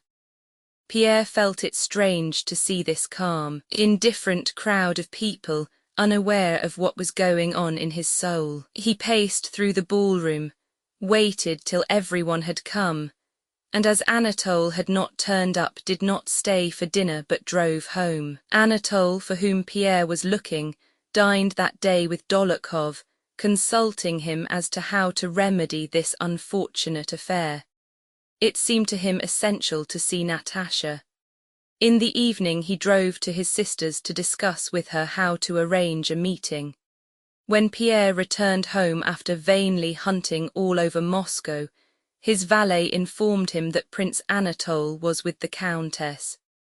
The Countess' drawing-room was full of guests. Pierre, without greeting his wife, whom he had not seen since his return, at that moment she was more repulsive to him than ever, entered the drawing-room and seeing Anatole went up to him. "Ah, Pierre," said the Countess, going up to her husband. "You don't know what a plight our Anatole—" She stopped, seeing in the forward thrust of her husband's head, in his glowing eyes and his resolute gait, the terrible indications of that rage and strength which she knew, and had herself experienced after his duel with Dolokhov. "Where you are there is vice and evil," said Pierre to his wife. "Anatole, come with me, I must speak to you," he added in French. Anatole glanced round at his sister and rose submissively, ready to follow Pierre. Pierre, taking him by the arm, pulled him toward himself and was leading him from the room. "If you allow yourself in my drawing-room," whispered Hélène, but Pierre did not reply and went out of the room. Anatole followed him with his usual jaunty step, but his face betrayed anxiety. Having entered his study, Pierre closed the door and addressed Anatole without looking at him.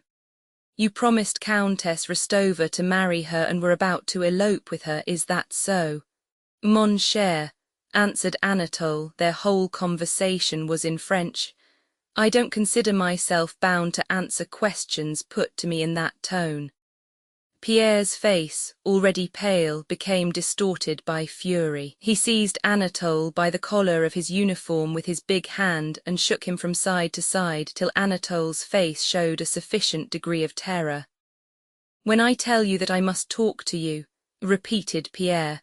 Come now, this is stupid. What? Said Anatole, fingering a button of his collar that had been wrenched loose with a bit of the cloth. You're a scoundrel and a blackguard, and I don't know what deprives me from the pleasure of smashing your head with this, said Pierre, expressing himself so artificially because he was talking French. He took a heavy paperweight and lifted it threateningly, but at once put it back in its place. Did you promise to marry her? I didn't think of it. I never promised because, Pierre interrupted him. Have you any letters of hers, any letters? He said, moving toward Anatole. Anatole glanced at him and immediately thrust his hand into his pocket and drew out his pocketbook. Pierre took the letter Anatole handed him and, pushing aside a table that stood in his way, threw himself on the sofa. I shan't be violent, don't be afraid, said Pierre in answer to a frightened gesture of Anatole's. First the letters, said he, as if repeating a lesson to himself. Secondly, he continued after a short pause, again rising and again pacing the room, tomorrow you must get out of Moscow. But how can I? Thirdly, Pierre continued without listening to him, you must never breathe a word of what has passed between you and Countess Rostova. I know I can't prevent your doing so, but if you have a spark of conscience. Pierre paced the room several times in silence. Anatole sat at a table frowning and biting his lips. After all, you must understand that besides your pleasure there is such a thing as other people's happiness and peace, and that you are ruining a whole life for the sake of amusing yourself. Amuse yourself with women like my wife. With them you are within your rights, for they know what you want of them. They are armed against you by the same experience of debauchery. But to promise a maid to marry her, to deceive, to kidnap. Don't you understand that it is as mean as beating an old man or a child? Pierre paused and looked at Anatole no longer with an angry but with a questioning look. I don't know about that, said Anatole, growing more confident as Pierre mastered his wrath. I don't know that and don't want to, he said, not looking at Pierre and with a slight tremor of his lower jaw. But you have used such words to me, mean and so on, which as a man of honour I can't allow anyone to use. Pierre glanced at him with amazement, unable to understand what he wanted.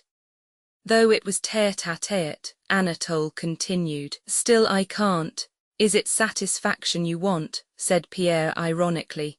You could at least take back your words. What if you want me to do as you wish, I take them back, said Pierre, and I ask you to forgive me.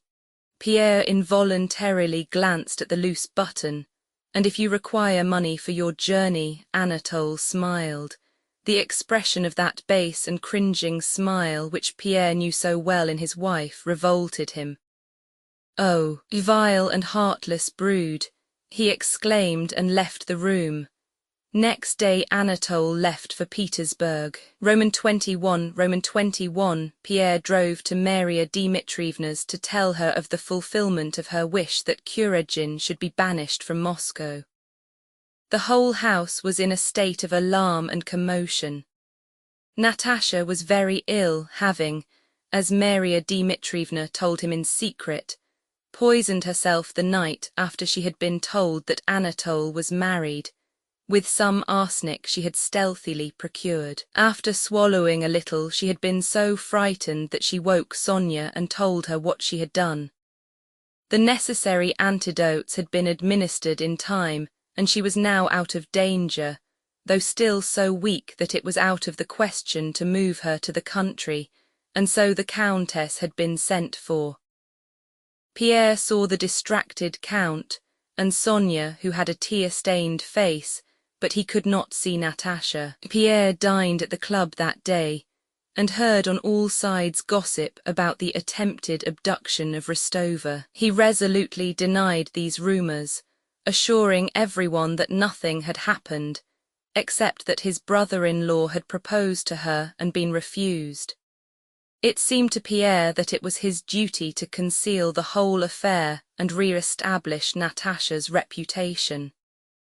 He was awaiting Prince Andrei's return with dread, and went every day to the old prince's for news of him. Old Prince Bolkonsky heard all the rumors current in the town from Mademoiselle Bourienne, and had read the note to Princess Maria in which Natasha had broken off her engagement. He seemed in better spirits than usual, and awaited his son with great impatience. Some days after Anatole's departure, Pierre received a note from Prince Andrei, informing him of his arrival and asking him to come to see him. As soon as he reached Moscow, Prince Andrei had received from his father Natasha's note to Princess Maria breaking off her engagement. Mademoiselle Bourienne had purloined it from Princess Maria and given it to the old prince, and he heard from him the story of Natasha's elopement, with additions. Prince Andrei had arrived in the evening, and Pierre came to see him next morning. Pierre expected to find Prince Andrei in almost the same state as Natasha, and was therefore surprised on entering the drawing-room to hear him in the study talking in a loud, animated voice about some intrigue going on in Petersburg. The old prince's voice and another now and then interrupted him. Princess Maria came out to meet Pierre. She sighed, looking toward the door of the room where Prince Andrei was, evidently intending to express her sympathy with his sorrow, but Pierre saw by her face that she was glad both at what had happened and at the way her brother had taken the news of Natasha's faithlessness. "He says he expected it," she remarked.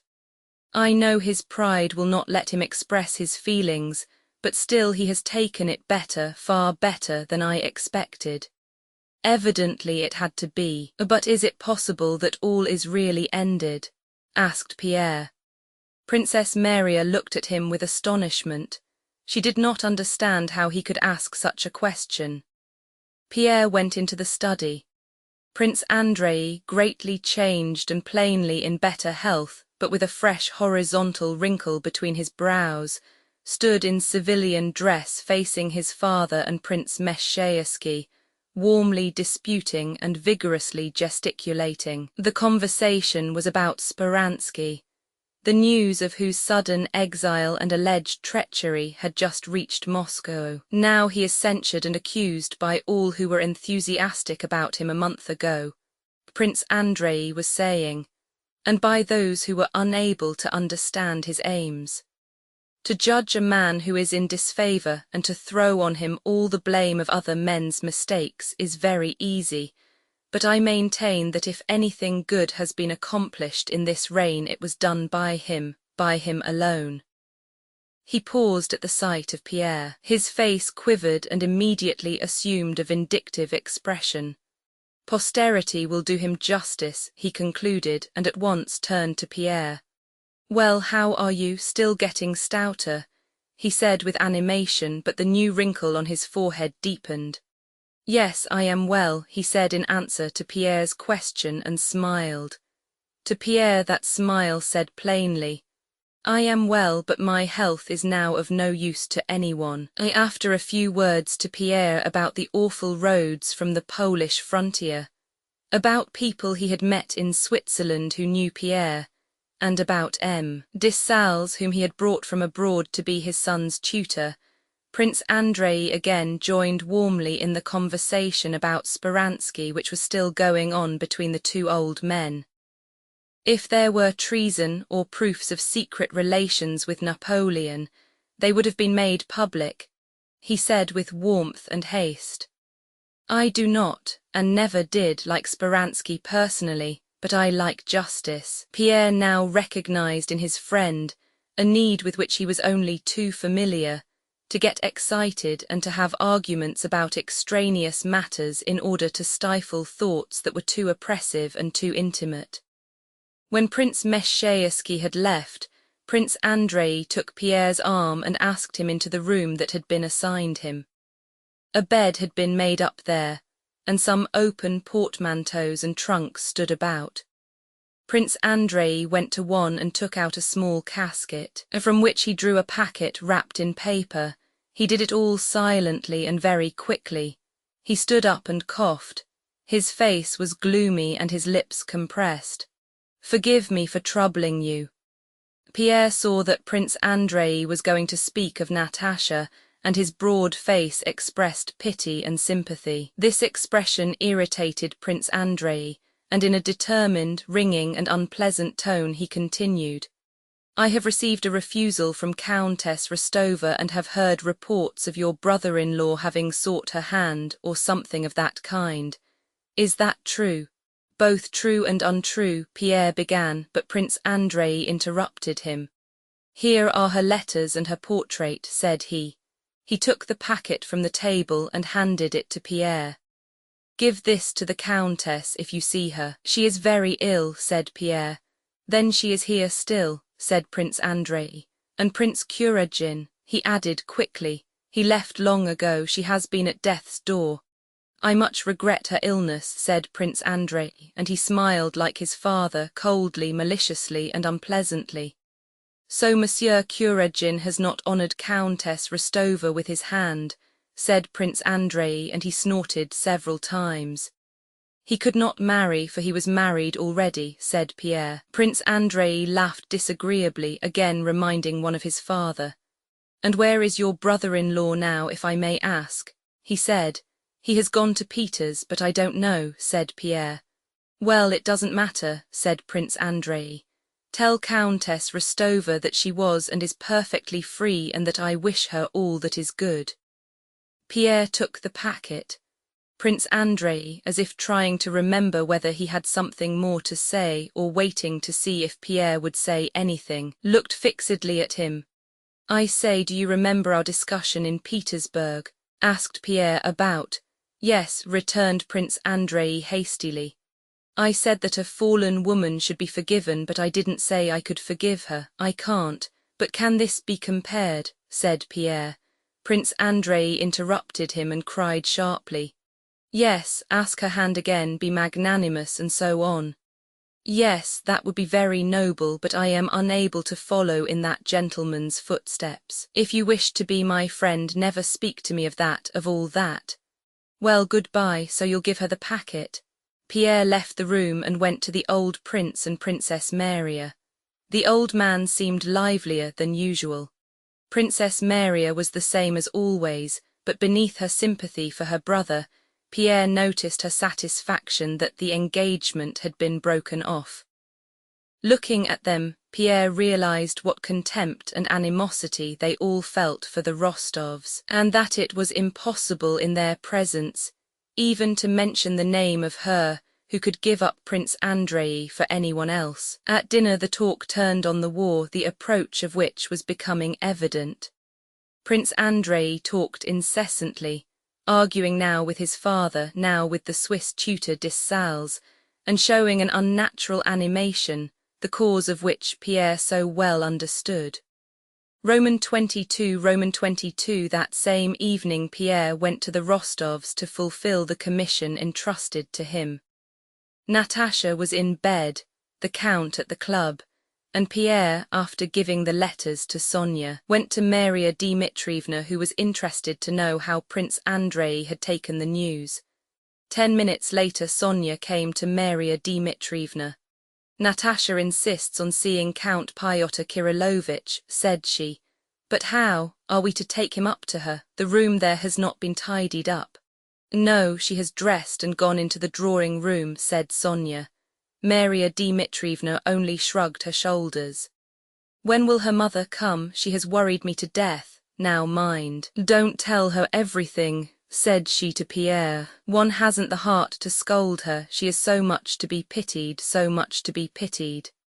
Natasha was standing in the middle of the drawing-room, emaciated, with a pale, set face, but not at all shamefaced as Pierre expected to find her. When he appeared at the door she grew flurried, evidently undecided whether to go to meet him or to wait till he came up. Pierre hastened to her. He thought she would give him her hand as usual, but she, stepping up to him, stopped, breathing heavily, her arms hanging lifelessly just in the pose she used to stand in when she went to the middle of the ballroom to sing, but with quite a different expression of face. "Pyotr Kirillich," she began rapidly, "Prince Bolkonsky was your friend, is your friend," she corrected herself. It seemed to her that everything that had once been must now be different. He told me once to apply to you. Pierre sniffed as he looked at her but did not speak. Till then he had reproached her in his heart and tried to despise her, but he now felt so sorry for her that there was no room in his soul for reproach. He is here now, tell him to forgive me. She stopped and breathed still more quickly but did not shed tears. Yes, I will tell him, answered Pierre, but he did not know what to say. Natasha was evidently dismayed at the thought of what he might think she had meant. No, I know all is over, she said hurriedly. No, that can never be, I'm only tormented by the wrong I have done him. Tell him only that I beg him to forgive me for everything. She trembled all over and sat down on a chair. A sense of pity he had never before known overflowed Pierre's heart. I will tell him everything once more, said Pierre, but I should like to know one thing. Know what? Natasha's eyes asked. I should like to know, did you love me? Pierre did not know how to refer to Anatole and flushed at the thought of him. Did you love that bad man? Don't call him bad, said Natasha, but I don't know at all. She began to cry and a still greater sense of pity, tenderness and love welled up in Pierre. He felt the tears trickle under his spectacles and hoped they would not be noticed. We won't speak of it any more, my dear, said Pierre, and his gentle, cordial tone suddenly seemed very strange to Natasha. We won't speak of it, my dear, I'll tell him everything, but one thing I beg of you, consider me your friend, and if you want help, advice, or simply to open your heart to someone, not now but when your mind is clearer, think of me. He took her hand and kissed it. I shall be happy if it's in my power. Pierre grew confused. Don't speak to me like that. I am not worth it, exclaimed Natasha and turned to leave the room, but Pierre held her hand. He knew he had something more to say to her, but when he said it he was amazed at his own words. Stop, you have your whole life before you, said he to her. Before me, no, all is over for me, she replied with shame and self-abasement. All over, he repeated, if I were not myself, but the handsomest, cleverest and best man in the world, and were free, I would this moment ask on my knees for your hand and your love.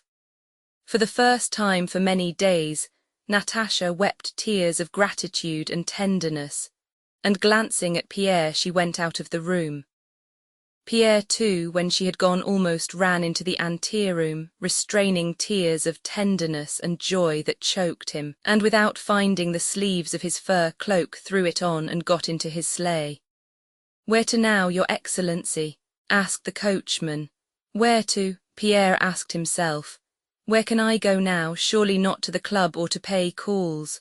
All men seemed so pitiful, so poor in comparison with this feeling of tenderness and love he experienced, in comparison with that softened, grateful last look she had given him through her tears.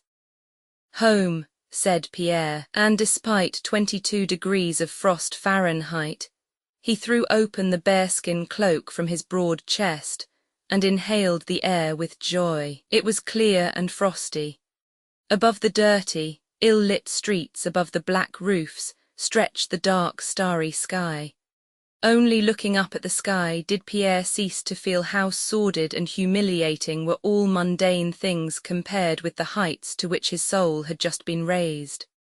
At the entrance to the Arbart Square, an immense expanse of dark, starry sky presented itself to his eyes. Almost in the centre of it, above the Prekistenka Boulevard, surrounded and sprinkled on all sides by stars but distinguished from them all by its nearness to the earth, its white light, and its long uplifted tail, shone the enormous and brilliant comet of 1812, the comet which was said to portend all kinds of woes and the end of the world. In Pierre, however, that comet with its long luminous tail aroused no feeling of fear. On the contrary, he gazed joyfully, his eyes moist with tears, at this bright comet which, having travelled in its orbit with inconceivable velocity through immeasurable space, seemed suddenly, like an arrow piercing the earth, to remain fixed in a chosen spot, vigorously holding its tail erect, shining and displaying its white light amid countless other scintillating stars. It seemed to Pierre that this comet fully responded to what was passing in his own softened and uplifted soul, now blossoming into a new life. Chapter 4, Chapter 5, Book Roman 3 Part I, 1812 Part I 1812 II From the close of the year 1811 an intensified arming and concentrating of the forces of Western Europe began, and in 1812 these forces, millions of men, reckoning those transporting and feeding the army, moved from the west eastwards to the Russian frontier, toward which since 1811 Russian forces had been similarly drawn. On the 12th of June, 1812, the forces of Western Europe crossed the Russian frontier and war began. That is, an event took place opposed to human reason and to human nature.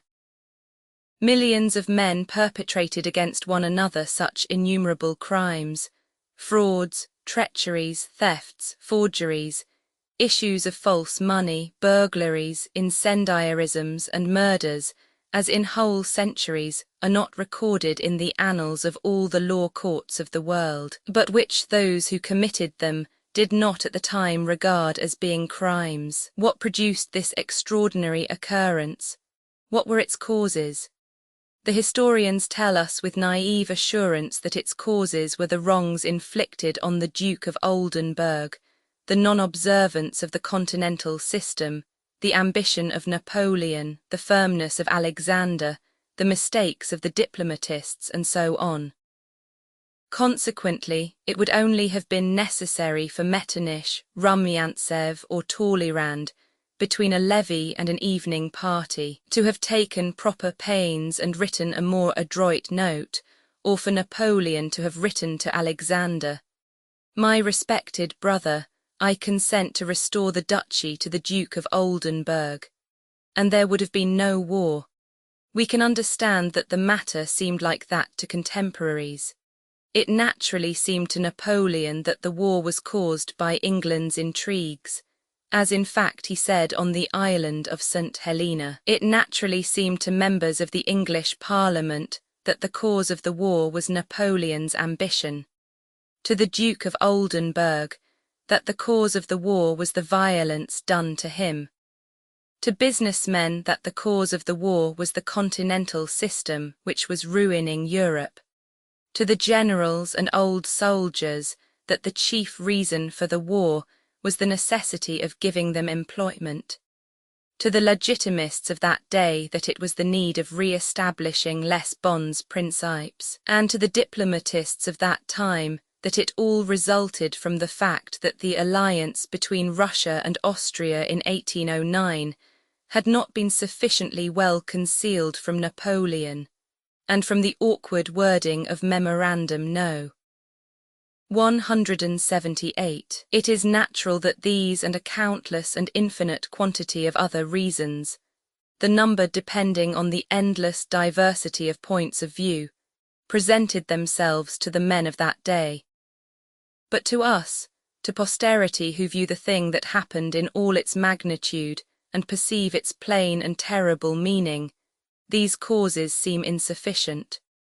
To us it is incomprehensible that millions of Christian men killed and tortured each other either because Napoleon was ambitious or Alexander was firm, or because England's policy was astute or the Duke of Oldenburg wronged. We cannot grasp what connection such circumstances have with the actual fact of slaughter and violence. Why, because the Duke was wronged, thousands of men from the other side of Europe killed, and ruined the people of Smolensk and Moscow, and were killed by them. To us, their descendants, who are not historians and are not carried away by the process of research, and can therefore regard the event with unclouded common sense, an incalculable number of causes present themselves. The deeper we delve in search of these causes, the more of them we find. And each separate cause or whole series of causes appears to us equally valid in itself, and equally false by its insignificance compared to the magnitude of the events, and by its impotence, apart from the cooperation of all the other coincident causes, to occasion the event. To us, the wish or objection of this or that French corporal to serve a second term appears as much a cause as Napoleon's refusal to withdraw his troops beyond the Vistula and to restore the Duchy of Oldenburg. For had he not wished to serve, and had a second, a third, and 1,000th corporal and private also refused, there would have been so many less men in Napoleon's army, and the war could not have occurred. Had Napoleon not taken offence at the demand that he should withdraw beyond the Vistula, and not ordered his troops to advance, there would have been no war. But had all his sergeants objected to serving a second term, then also there could have been no war. Nor could there have been a war had there been no English intrigues and no Duke of Oldenburg, and had Alexander not felt insulted, and had there not been an autocratic government in Russia, or a revolution in France and a subsequent dictatorship and empire, or all the things that produced the French Revolution and so on. Without each of these causes nothing could have happened. So all these causes, myriads of causes, coincided to bring it about. And so there was no one cause for that occurrence, but it had to occur because it had to. Millions of men, renouncing their human feelings and reason, had to go from west to east to slay their fellows, just as some centuries previously hordes of men had come from the east to the west, slaying their fellows. The actions of Napoleon and Alexander, on whose words the event seemed to hang, were as little voluntary as the actions of any soldier who was drawn into the campaign by lot or by conscription. This could not be otherwise, for in order that the will of Napoleon and Alexander, on whom the event seemed to depend, should be carried out, the concurrence of innumerable circumstances was needed, without any one of which the event could not have taken place. It was necessary that millions of men in whose hands lay the real power, the soldiers who fired or transported provisions and guns, should consent to carry out the will of these weak individuals, and should have been induced to do so by an infinite number of diverse and complex causes. We are forced to fall back on fatalism as an explanation of irrational events, that is to say, events the reasonableness of which we do not understand. The more we try to explain such events in history reasonably, the more unreasonable and incomprehensible do they become to us. Each man lives for himself, using his freedom to attain his personal aims, and feels with his whole being that he can now do or abstain from doing this or that action. But as soon as he has done it, that action performed at a certain moment in time becomes irrevocable and belongs to history, in which it has not a free but a predestined significance. There are two sides to the life of every man: his individual life, which is the more free the more abstract its interests, and his elemental hive life in which he inevitably obeys laws laid down for him. Man lives consciously for himself, but is an unconscious instrument in the attainment of the historic, universal aims of humanity. A deed done is irrevocable, and its result coinciding in time with the actions of millions of other men assumes an historic significance. The higher a man stands on the social ladder, the more people he is connected with and the more power he has over others, the more evident is the predestination and inevitability of his every action. The king's heart is in the hands of the Lord. A king is history's slave. History, that is the unconscious, general hive life of mankind, uses every moment of the life of kings as a tool for its own purposes. Though Napoleon at that time, in 1812, was more convinced than ever that it depended on him, versa uni pas versa. Le Sang de Say's pupils 75, as Alexander expressed it in the last letter he wrote him. He had never been so much in the grip of inevitable laws which compelled him, while thinking that he was acting on his own volition, to perform for the hive life. That is to say, for history, whatever had to be performed. The people of the West moved eastwards to slay their fellow men, and by the law of coincidence thousands of minute causes fitted in and coordinated to produce that movement and war. Reproaches for the non-observance of the continental system, the Duke of Oldenburg's wrongs, the movement of troops into Prussia, undertaken, as it seemed to Napoleon, only for the purpose of securing an armed peace, the French emperor's love and habit of war coinciding with his people's inclinations, allurement by the grandeur of the preparations, and the expenditure on those preparations, and the need of obtaining advantages to compensate for that expenditure, the intoxicating honours he received in Dresden, the diplomatic negotiations which, in the opinion of contemporaries, were carried on with a sincere desire to attain peace, but which only wounded the self-love of both sides, and millions of other causes that adapted themselves to the event that was happening or coincided with it. When an apple has ripened and falls, why does it fall? Because of its attraction to the earth, because its stalk withers, because it is dried by the sun, because it grows heavier, because the wind shakes it, or because the boy standing below wants to eat it. Nothing is the cause. All this is only the coincidence of conditions in which all vital, organic and elemental events occur, and the botanist who finds that the apple falls because the cellular tissue decays, and so forth, is equally right with the child who stands under the tree, and says the apple fell because he wanted to eat it and prayed for it.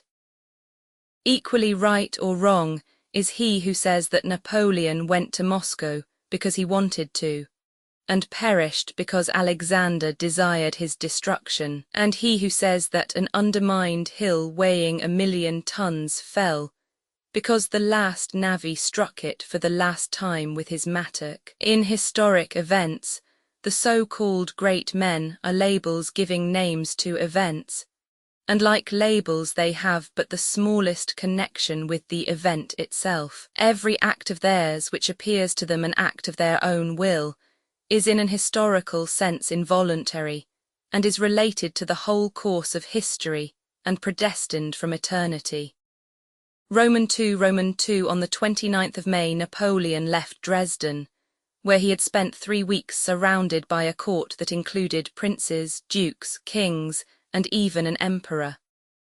Before leaving, Napoleon showed favour to the emperor, kings, and princes who had deserved it, reprimanded the kings and princes with whom he was dissatisfied, presented pearls and diamonds of his own, that is, which he had taken from other kings, to the Empress of Austria, and having, as his historian tells us, tenderly embraced the Empress Marie-Louise, who regarded him as her husband, though he had left another wife in Paris, left her grieved by the parting which she seemed hardly able to bear, though the diplomatist still firmly believed in the possibility of peace and worked zealously to that end, and though the Emperor Napoleon himself wrote a letter to Alexander, calling him Monsieur mon frère, and sincerely assured him that he did not want war and would always love and honour him.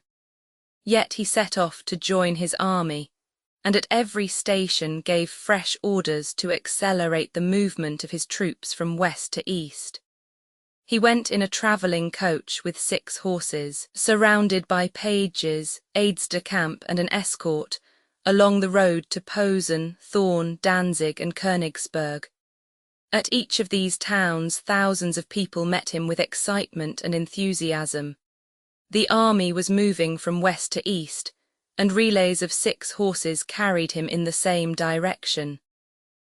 On the 10th of June, 76 coming up with the army, He spent the night in apartments prepared for him on the estate of a Polish count in the Wilkowiecki forest. Next day, overtaking the army, he went in a carriage to the Niemen, and changing into a Polish uniform, he drove to the riverbank in order to select a place for the crossing.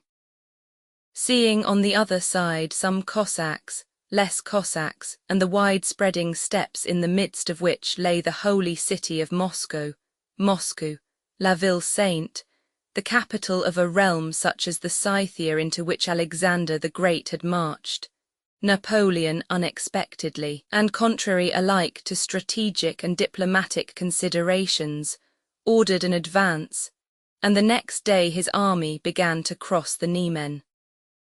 Early in the morning of the 12th of June, he came out of his tent, which was pitched that day on the steep left bank of the Niemen, and looked through a spyglass at the streams of his troops pouring out of the Wilkowiecki forest and flowing over the 3 bridges thrown across the river. The troops, knowing of the emperor's presence, were on the lookout for him, and when they caught sight of a figure in an overcoat and a cocked hat standing apart from his suite in front of his tent on the hill, they threw up their caps and shouted, "Vive l'Empereur!"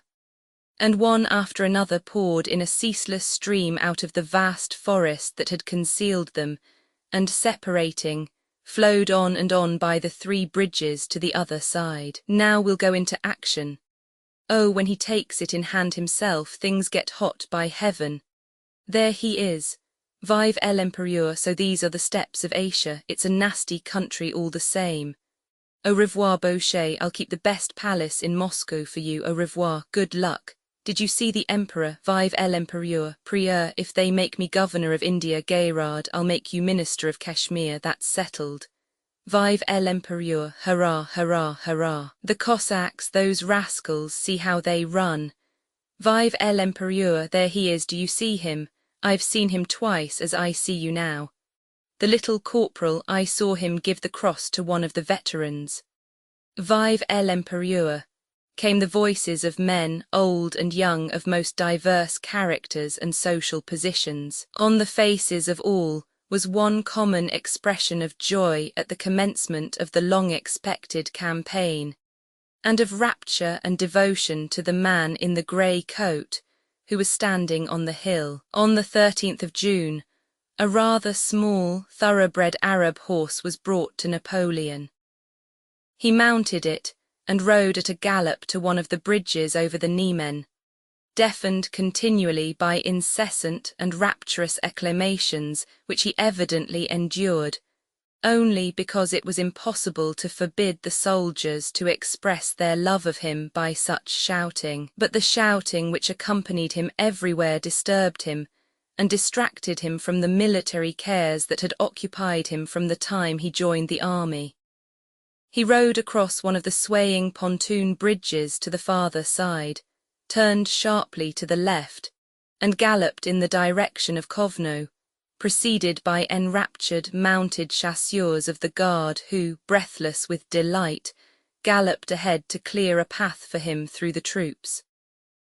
On reaching the broad river Vilia, he stopped near a regiment of Polish Uhlans stationed by the river. Vivat, shouted the Poles ecstatically, breaking their ranks and pressing against one another to see him. Napoleon looked up and down the river, dismounted, and sat down on a log that lay on the bank. At a mute sign from him, a telescope was handed him which he rested on the back of a happy page who had run up to him, and he gazed at the opposite bank. Then he became absorbed in a map laid out on the logs. Without lifting his head he said something, and 2 of his aides-de-camp galloped off to the Polish Uhlans. What did he say? Was heard in the ranks of the Polish Uhlans when one of the aides-de-camp rode up to them. The order was to find a ford and to cross the river.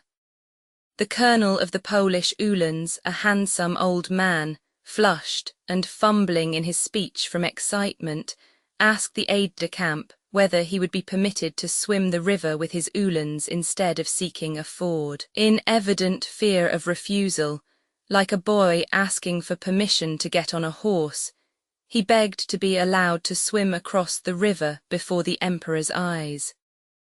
The aide-de-camp replied that probably the emperor would not be displeased at this excess of zeal. As soon as the aide-de-camp had said this, the old mustached officer, with happy face and sparkling eyes, raised his sabre, shouted "Vivat!" and, commanding the Uhlans to follow him, spurred his horse and galloped into the river. He gave an angry thrust to his horse, which had grown restive under him, and plunged into the water, heading for the deepest part where the current was swift. Hundreds of Uhlans galloped in after him. It was cold and uncanny in the rapid current in the middle of the stream, and the Uhlans caught hold of one another as they fell off their horses. Some of the horses were drowned and some of the men. The others tried to swim on, some in the saddle and some clinging to their horses' manes. They tried to make their way forward to the opposite bank, and though there was a ford 1/3 of a mile away, were proud that they were swimming and drowning in this river under the eyes of the man who sat on the log, and was not even looking at what they were doing. When the aide-de-camp, having returned and choosing an opportune moment, ventured to draw the emperor's attention to the devotion of the Poles to his person, the little man in the grey overcoat got up, and having summoned Berthier, began pacing up and down the bank with him, giving him instructions and occasionally glancing disapprovingly at the drowning Uhlans who distracted his attention. For him it was no new conviction that his presence in any part of the world, from Africa to the steppes of Muscovy alike, was enough to dumbfound people and impel them to insane self-oblivion. He called for his horse and rode to his quarters. Some 40 Uhlans were drowned in the river, though boats were sent to their assistance. The majority struggled back to the bank from which they had started. The colonel and some of his men got across, and with difficulty clambered out on the further bank, and as soon as they had got out, in their soaked and streaming clothes, they shouted "Vivat!" and looked ecstatically at the spot where Napoleon had been, but where he no longer was, and at that moment considered themselves happy. That evening, between issuing one order that the forged Russian paper money prepared for use in Russia should be delivered as quickly as possible, and another that a Saxon should be shot, on whom a letter containing information about the orders to the French army had been found. Napoleon also gave instructions that the Polish colonel who had needlessly plunged into the river should be enrolled in the Legion d'honneur of which Napoleon was himself the head. Quos vult perdia dementat. 77 Roman 3. The Emperor of Russia had, meanwhile, been in Vilna for more than a month, reviewing troops and holding manoeuvres. Nothing was ready for the war that everyone expected, and to prepare for which the Emperor had come from Petersburg. There was no general plan of action. The vacillation between the various plans that were proposed had even increased after the Emperor had been at headquarters for a month. Each of the 3 armies had its own commander-in-chief, but there was no supreme commander of all the forces, and the Emperor did not assume that responsibility himself. The longer the Emperor remained in Vilna, the less did everybody, tired of waiting, prepare for the war. All the efforts of those who surrounded the sovereign seemed directed merely to making him spend his time pleasantly, and forget that war was impending. In June, after many balls and fêtes given by the Polish magnates, by the courtiers, and by the Emperor himself, it occurred to one of the Polish aides-de-camp in attendance that a dinner and ball should be given for the Emperor by his aides-de-camp. This idea was eagerly received. The Emperor gave his consent. The aides-de-camp collected money by subscription. The lady who was thought to be most pleasing to the Emperor was invited to act as hostess. Count Bennigsen, being a landowner in the Vilna province, offered his country house for the fête, and the 13th of June was fixed for a ball, dinner, regatta and fireworks at Zakrit, Count Bennigsen's country seat. The very day that Napoleon issued the order to cross the Niemen, and his vanguard, driving off the Cossacks, crossed the Russian frontier, Alexander spent the evening at the entertainment given by his aides-de-camp at Bennigsen's country house. It was a gay and brilliant fête. Connoisseurs of such matters declared that rarely had so many beautiful women been assembled in one place. Countess Bezukhova was present among other Russian ladies who had followed the sovereign from Petersburg to Vilna, and eclipsed the refined Polish ladies by her massive, so-called Russian type of beauty. The emperor noticed her and honored her with a dance. Boris Drubetskoy, having left his wife in Moscow and being for the present en garçon, as he phrased it, was also there, and though not an aide-de-camp, had subscribed a large sum toward the expenses. Boris was now a rich man who had risen to high honors and no longer sought patronage, but stood on an equal footing with the highest of those of his own age. He was meeting Helene in Vilna after not having seen her for a long time and did not recall the past. But as Helene was enjoying the favors of a very important personage, and Boris had only recently married, they met as good friends of long standing. At midnight dancing was still going on. Helene, not having a suitable partner, herself offered to dance the mazurka with Boris. They were the third couple. Boris, coolly looking at Helene's dazzling bare shoulders which emerged from a dark, gold-embroidered gauze gown, talked to her of old acquaintances, and at the same time, unaware of it himself and unnoticed by others, never for an instant ceased to observe the emperor who was in the same room. The emperor was not dancing. He stood in the doorway, stopping now one pair, and now another with gracious words which he alone knew how to utter. As the mazurka began, Boris saw that Adjutant General Balashev, one of those in closest attendance on the emperor, went up to him and, contrary to court etiquette, stood near him while he was talking to a Polish lady.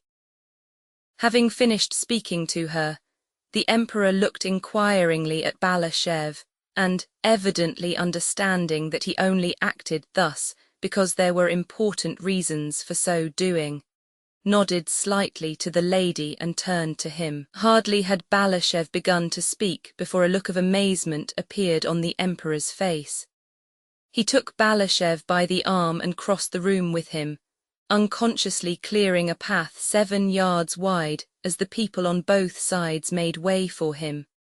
Boris noticed Arakshev's excited face when the sovereign went out with Balashev. Arakchev looked at the emperor from under his brow and, sniffing with his red nose, stepped forward from the crowd as if expecting the emperor to address him. Boris understood that Arakchev envied Balashev and was displeased that evidently important news had reached the emperor otherwise than through himself. But the emperor and Balashev passed out into the illuminated garden without noticing Arakchev who, holding his sword and glancing wrathfully around, followed some 20 paces behind them.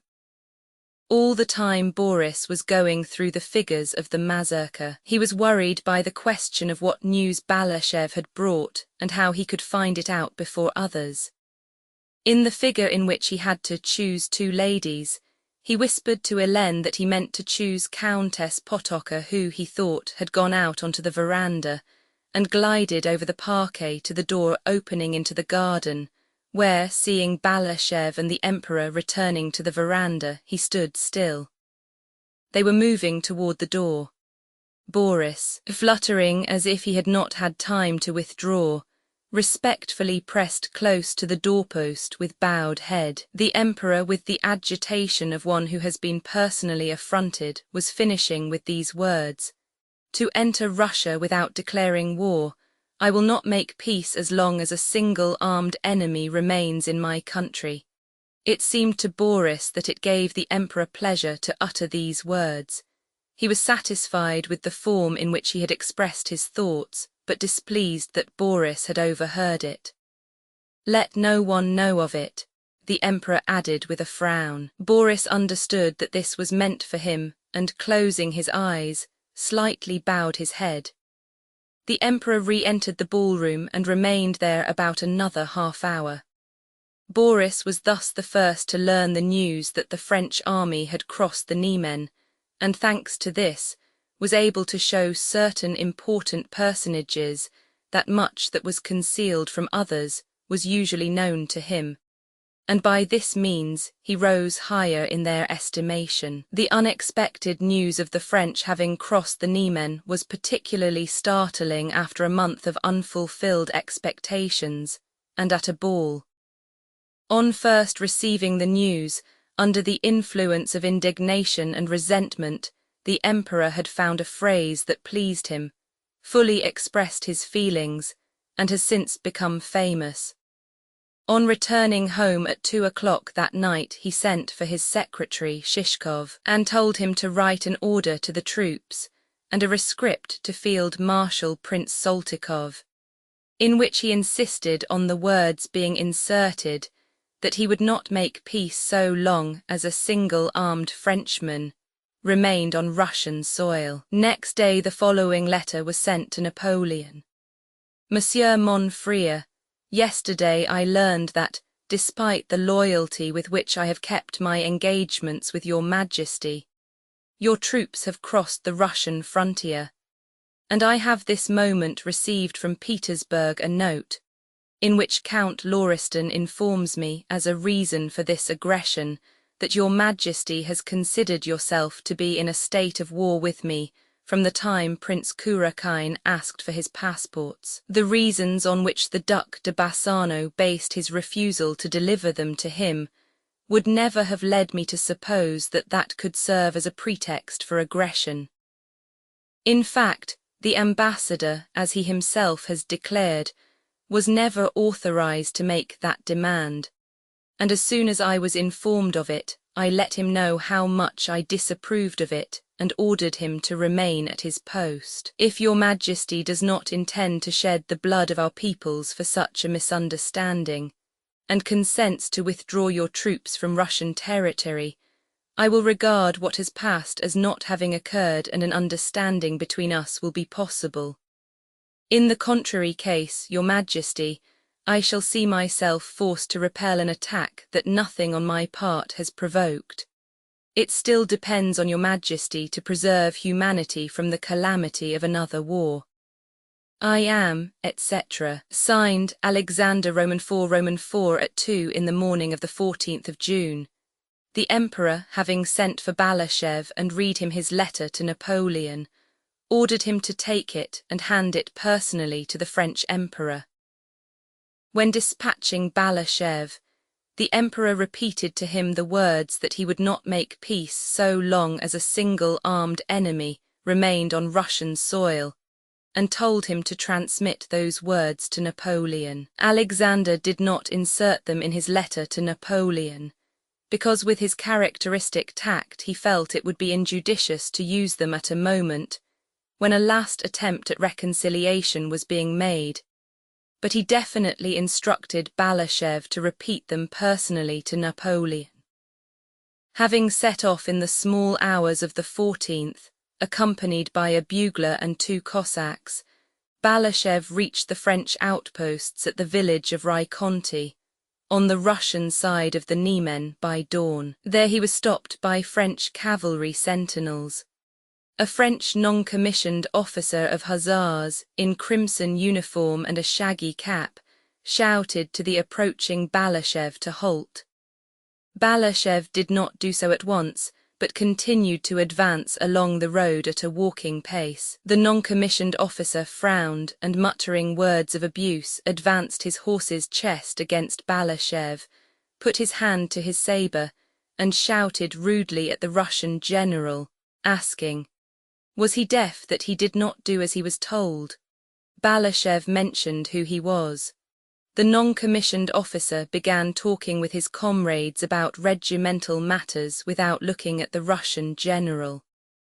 After living at the seat of the highest authority and power, after conversing with the emperor less than 3 hours before, and in general being accustomed to the respect due to his rank in the service, Balashev found it very strange here on Russian soil to encounter this hostile, and still more this disrespectful, application of brute force to himself. The sun was only just appearing from behind the clouds, the air was fresh and dewy.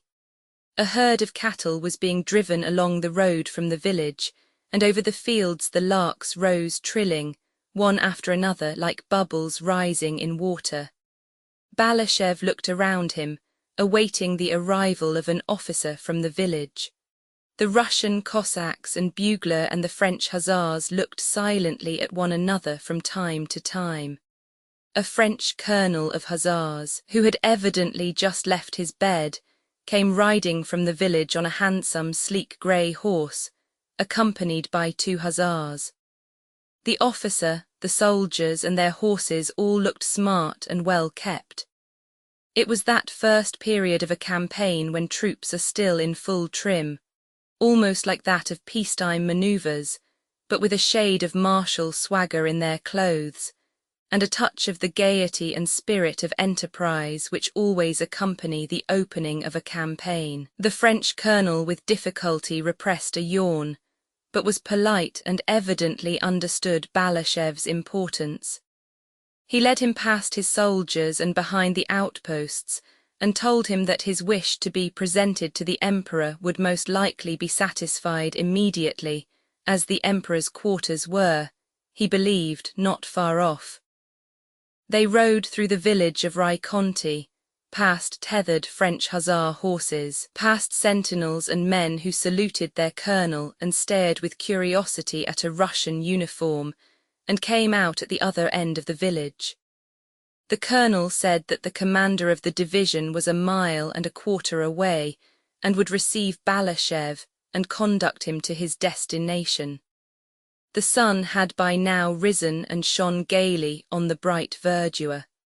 They had hardly ridden up a hill, past a tavern, before they saw a group of horsemen coming toward them. In front of the group, on a black horse with trappings that glittered in the sun, rode a tall man with plumes in his hat and black hair curling down to his shoulders. He wore a red mantle and stretched his long legs forward in French fashion. This man rode toward Balashev at a gallop, his plumes flowing and his gems and gold lace glittering in the bright June sunshine. Balashev was only 2 horses' length from the equestrian with the bracelets, plumes, necklaces and gold embroidery, who was galloping toward him with a theatrically solemn countenance, when Julner, the French colonel, whispered respectfully, "The King of Naples." It was, in fact, Murat, now called King of Naples. Though it was quite incomprehensible why he should be King of Naples, he was called so, and was himself convinced that he was so, and therefore assumed a more solemn and important air than formerly. He was so sure that he really was the King of Naples that when, on the eve of his departure from that city, while walking through the streets with his wife, some Italians called out to him, "Viva il Re." 78, he turned to his wife with a pensive smile and said, "Poor fellows, they don't know that I am leaving them tomorrow." But though he firmly believed himself to be King of Naples, and pitied the grief felt by the subjects he was abandoning latterly, after he had been ordered to return to military service, and especially since his last interview with Napoleon in Danzig, when his august brother-in-law had told him, "I made you king that you should reign in my way, but not in yours," he had cheerfully taken up his familiar business, and like a well-fed but not over-fat horse that feels himself in harness and grows skittish between the shafts, he dressed up in clothes as variegated and expensive as possible, and gaily and contentedly galloped along the roads of Poland, without himself knowing why or whither.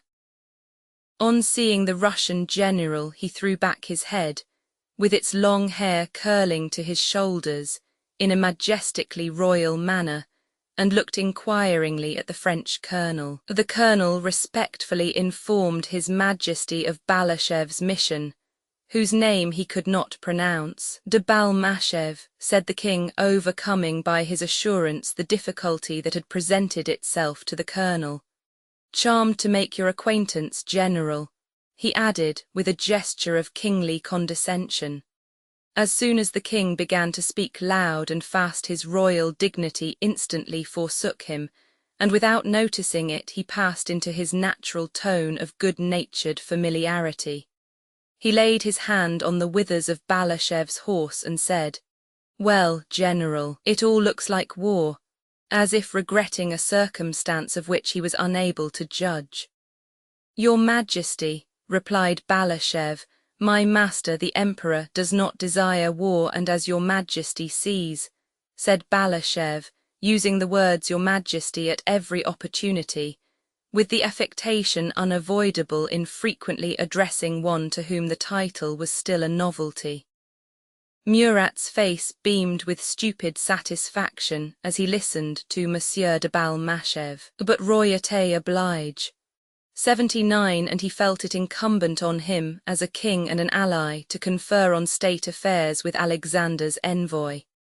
He dismounted, took Balashev's arm, and moving a few steps away from his suite, which waited respectfully, began to pace up and down with him, trying to speak significantly. He referred to the fact that the Emperor Napoleon had resented the demand that he should withdraw his troops from Prussia, especially when that demand became generally known and the dignity of France was thereby offended. Balashev replied that there was nothing offensive in the demand because, but Murat interrupted him. "Then you don't consider the Emperor Alexander the aggressor?" he asked unexpectedly, with a kindly and foolish smile. Balashev told him why he considered Napoleon to be the originator of the war. "Oh, my dear General," Murat again interrupted him, "with all my heart I wish the emperors may arrange the affair between them, and that the war begun by no wish of mine may finish as quickly as possible," said he, in the tone of a servant who wants to remain good friends with another despite a quarrel between their masters. And he went on to inquiries about the Grand Duke and the state of his health, and to reminiscences of the gay and amusing times he had spent with him in Naples. Then suddenly, as if remembering his royal dignity, Murat solemnly drew himself up, assumed the pose in which he had stood at his coronation, and waving his right arm said, "I won't detain you longer, General. I wish success to your mission," and with his embroidered red mantle, his flowing feathers and his glittering ornaments, he rejoined his suite who were respectfully awaiting him. Balashev rode on, supposing from Murat's words that he would very soon be brought before Napoleon himself. But instead of that, at the next village, the sentinels of Davout's infantry corps detained him, as the pickets of the vanguard had done, and an adjutant of the corps commander who was fetched, conducted him into the village to Marshal Davout. V.V. Davout was to Napoleon what Arakchev was to Alexander.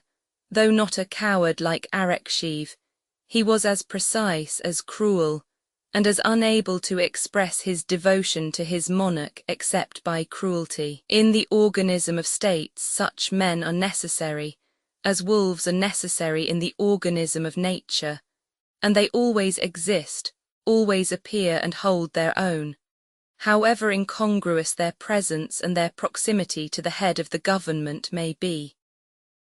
This inevitability alone can explain how the cruel Arakchev, who tore out a grenadier's moustache with his own hands, whose weak nerves rendered him unable to face danger, and who was neither an educated man nor a courtier, was able to maintain his powerful position with Alexander, whose own character was chivalrous, noble, and gentle.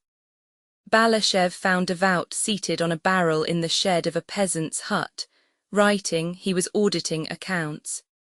Better quarters could have been found him, but Marshal Davout was one of those men who purposely put themselves in most depressing conditions to have a justification for being gloomy.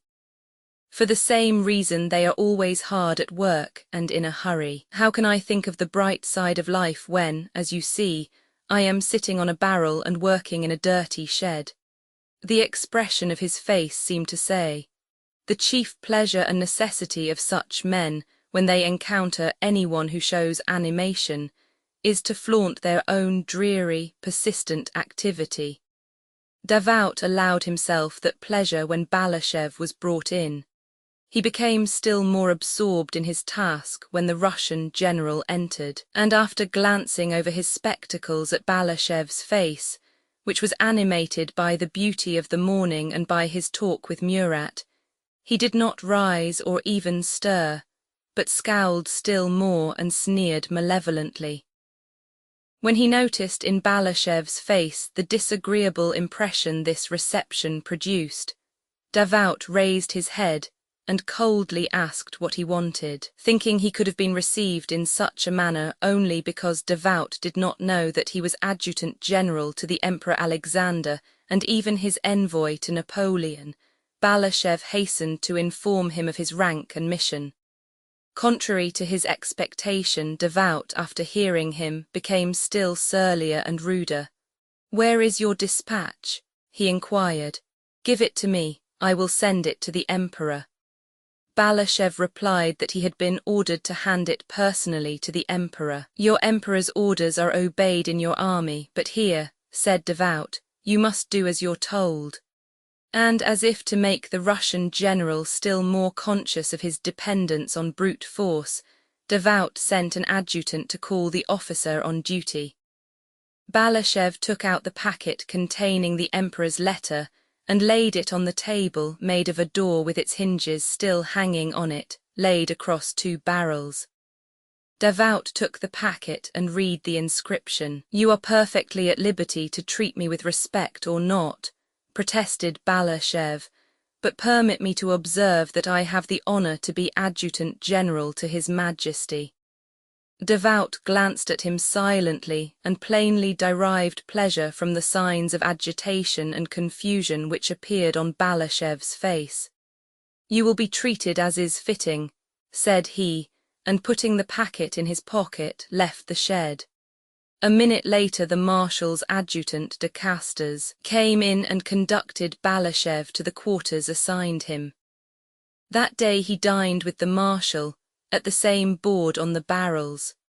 Next day Davout rode out early and, after asking Balashëv to come to him, peremptorily requested him to remain there, to move on with the baggage train should orders come for it to move, and to talk to no one except Monsieur de Casters. After 4 days of solitude, ennui, and consciousness of his impotence and insignificance, particularly acute by contrast with the sphere of power in which he had so lately moved, and after several marches with the Marshal's baggage and the French army, which occupied the whole district, Balashëv was brought to Vilna, now occupied by the French, through the very gate by which he had left it 4 days previously.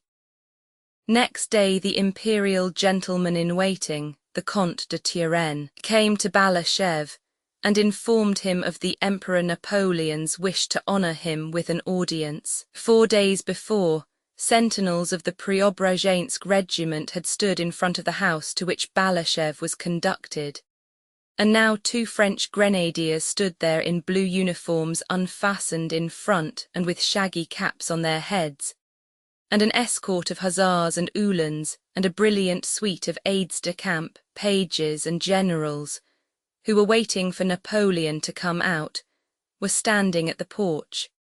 Round his saddle horse and his Mameluke Rustan, Napoleon received Balashëv in the very house in Vilna from which Alexander had dispatched him on his mission. Though Balashëv was used to imperial pomp, he was amazed at the luxury and magnificence of Napoleon's court. The Comte de Turenne showed him into a big reception room where many generals, gentlemen-in-waiting and Polish magnates, several of whom Balashëv had seen at the court of the Emperor of Russia, were waiting. Duroc said that Napoleon would receive the Russian general, before going for his ride. After some minutes, the gentleman-in-waiting who was on duty came into the great reception room and, bowing politely, asked Balashev to follow him. Balashev went into a small reception room, one door of which led into a study, the very one from which the Russian emperor had dispatched him on his mission. He stood a minute or two waiting. He heard hurried footsteps beyond the door, both halves of it were opened rapidly. All was silent, and then from the study the sound was heard of other steps, firm and resolute. They were those of Napoleon. He had just finished dressing for his ride and wore a blue uniform, opening in front over a white waistcoat so long that it covered his rotund stomach, white leather breeches tightly fitting the fat thighs of his short legs, and Hessian boots. His short hair had evidently just been brushed, but one lock hung down in the middle of his broad forehead. His plump white neck stood out sharply above the black collar of his uniform, and he smelled of eau de cologne. His full face, rather young-looking with its prominent chin, wore a gracious and majestic expression of imperial welcome. He entered briskly, with a jerk at every step and his head slightly thrown back. His whole short corpulent figure with broad thick shoulders, and chest and stomach involuntarily protruding, had that imposing and stately appearance one sees in men of 40 who live in comfort. It was evident, too, that he was in the best of spirits that day. He nodded in answer to Balashev's low and respectful bow, and coming up to him, at once began speaking like a man who values every moment of his time, and does not condescend to prepare what he has to say, but is sure he will always say the right thing and say it well. "Good day, General," said he. "I have received the letter you brought from the Emperor Alexander and am very glad to see you." He glanced with his large eyes into Balashev's face and immediately looked past him. It was plain that Balashev's personality did not interest him at all. Evidently only what took place within his own mind interested him. Nothing outside himself had any significance for him, because everything in the world, it seemed to him, depended entirely on his will. "I do not and did not desire war," he continued, "but it has been forced on me. Even now," he emphasized the word, "I am ready to receive any explanations you can give me." And he began clearly and concisely to explain his reasons for dissatisfaction with the Russian government. Judging by the calmly moderate and amicable tone in which the French emperor spoke, Balashev was firmly persuaded that he wished for peace and intended to enter into negotiations. When Napoleon, having finished speaking, looked inquiringly at the Russian envoy, Balashev began a speech he had prepared long before. "Sire, the Emperor my master," but the sight of the Emperor's eyes bent on him confused him. "You are flurried, compose yourself," Napoleon seemed to say, as with a scarcely perceptible smile, he looked at Balashev's uniform and sword. Balashev recovered himself and began to speak. He said that the Emperor Alexander did not consider Kurakin's demand for his passports a sufficient cause for war, that Kurakin had acted on his own initiative and without his sovereign's assent, that the Emperor Alexander did not desire war, and had no relations with England. "Not yet," interposed Napoleon, and as if fearing to give vent to his feelings, he frowned and nodded slightly as a sign that Balashev might proceed. After saying all he had been instructed to say, Balashev added that the Emperor Alexander wished for peace, but would not enter into negotiations except on condition that— Here Balashev hesitated. He remembered the words the Emperor Alexander had not written in his letter, but had specially inserted in the rescript to Saltykov, and had told Balashev to repeat to Napoleon. Balashev remembered these words, "So long as a single armed foe remains on Russian soil," but some complex feeling restrained him. He could not utter them, though he wished to do so. He grew confused and said, on condition that the French army retires beyond the Niemen. Napoleon noticed Balashev's embarrassment when uttering these last words. His face twitched, and the calf of his left leg began to quiver rhythmically. Without moving from where he stood, he began speaking in a louder tone and more hurriedly than before. During the speech that followed, Balashev, who more than once lowered his eyes, involuntarily noticed the quivering of Napoleon's left leg, which increased the more Napoleon raised his voice. "I desire peace no less than the Emperor Alexander," he began. "Have I not for 18 months been doing everything to obtain it? I have waited 18 months for explanations. But in order to begin negotiations, what is demanded of me?" he said, frowning and making an energetic gesture of inquiry with his small, white, plump hand. "The withdrawal of your army beyond the Niemen, sire," replied Balashev. "The Niemen," repeated Napoleon. "So now you want me to retire beyond the Niemen, only the Niemen," repeated Napoleon, looking straight at Balashev. The latter bowed his head respectfully. Instead of the demand of 4 months earlier to withdraw from Pomerania, only a withdrawal beyond the Niemen was now demanded. Napoleon turned quickly and began to pace the room. "You say the demand now is that I am to withdraw beyond the Niemen before commencing negotiations. But in just the same way 2 months ago the demand was that I should withdraw beyond the Vistula and the Oder, and yet you are willing to negotiate." He went in silence from one corner of the room to the other, and again stopped in front of Balashev. Balashev noticed that his left leg was quivering faster than before, and his face seemed petrified in its stern expression. This quivering of his left leg was a thing Napoleon was conscious of. "The vibration of my left calf is a great sign with me," he remarked at a later date. "Such demands as to retreat beyond the Vistula and Oder may be made to a Prince of Baden, but not to me." Napoleon almost screamed, quite to his own surprise. "If you gave me Petersburg and Moscow, I could not accept such conditions. You say I have begun this war, but who first joined his army? The Emperor Alexander, not I. And you offer me negotiations when I have expended millions, when you are in alliance with England and when your position is a bad one. You offer me negotiations. But what is the aim of your alliance with England? What has she given you?"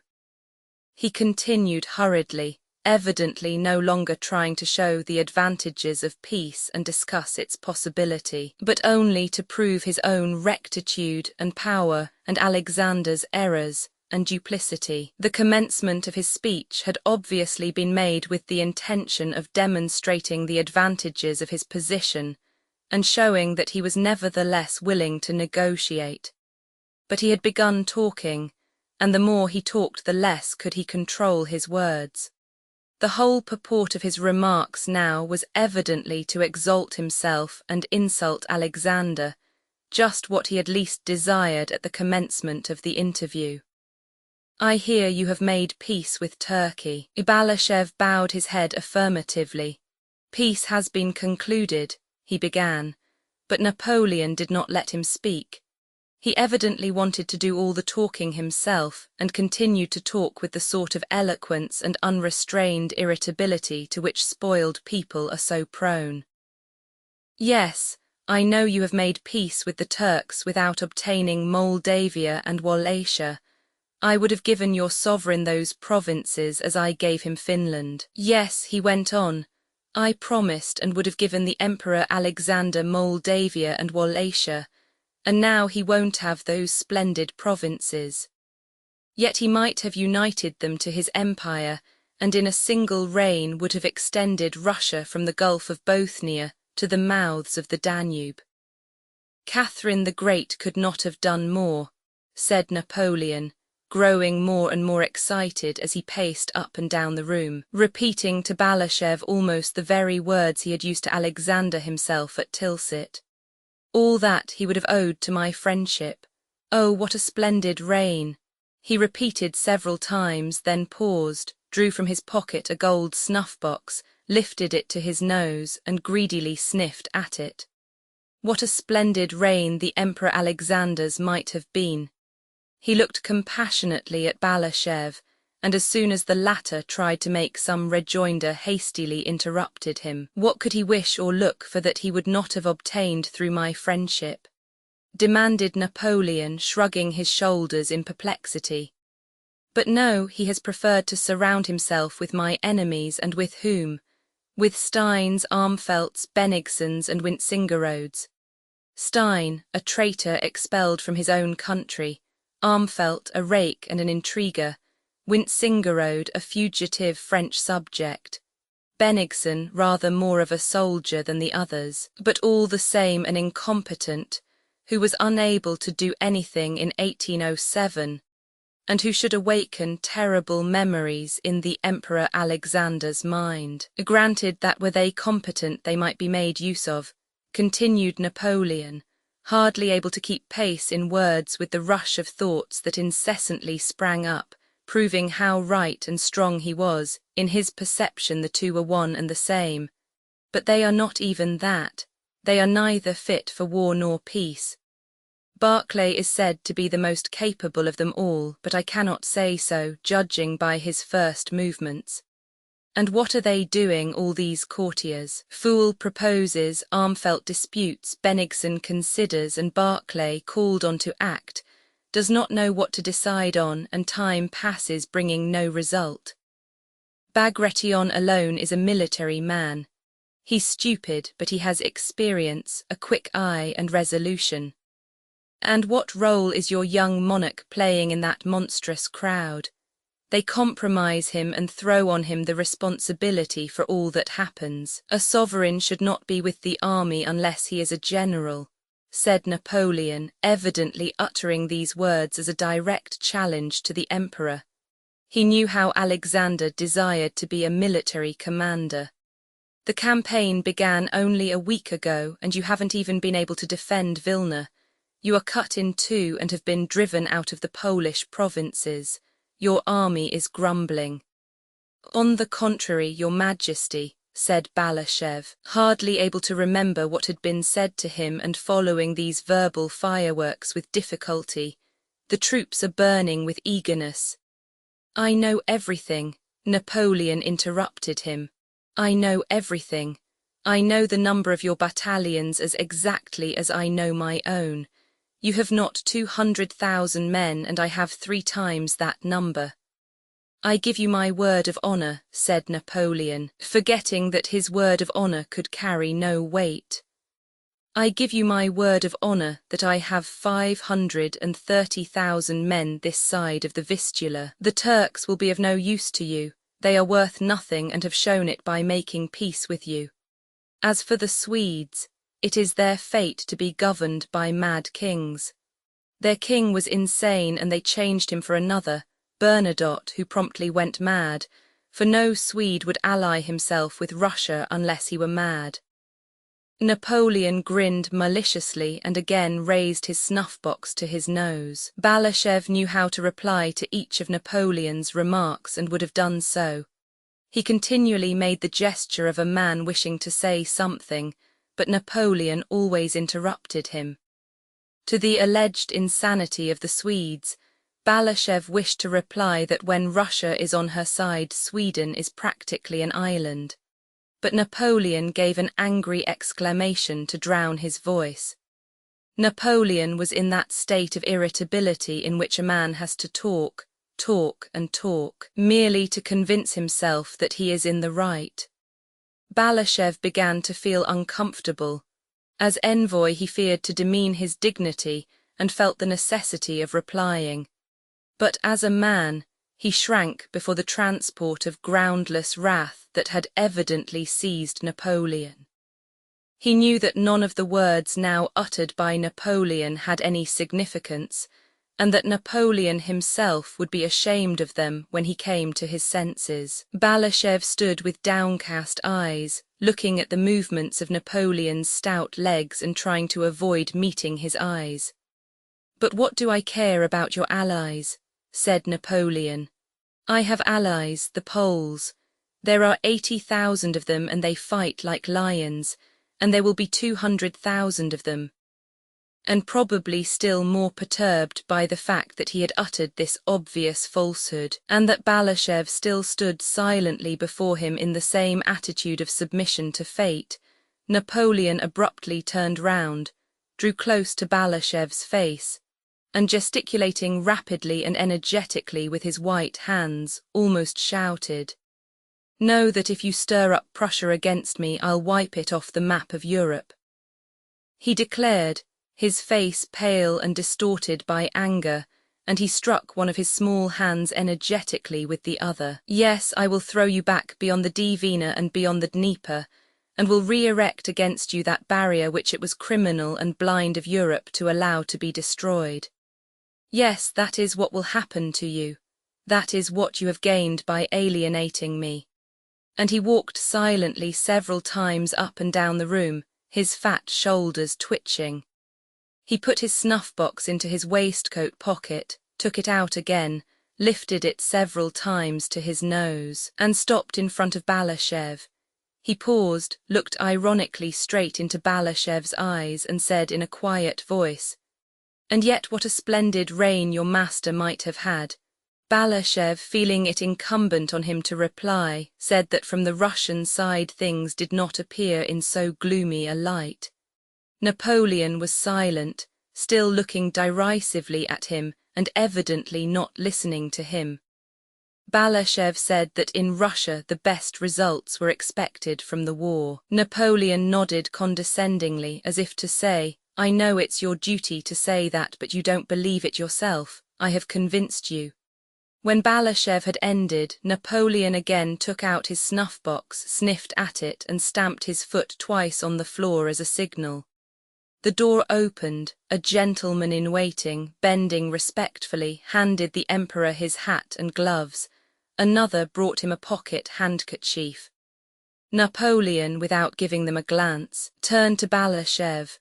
"Assure the Emperor Alexander from me," said he, taking his hat, "that I am as devoted to him as before. I know him thoroughly and very highly esteem his lofty qualities. I will detain you no longer, General.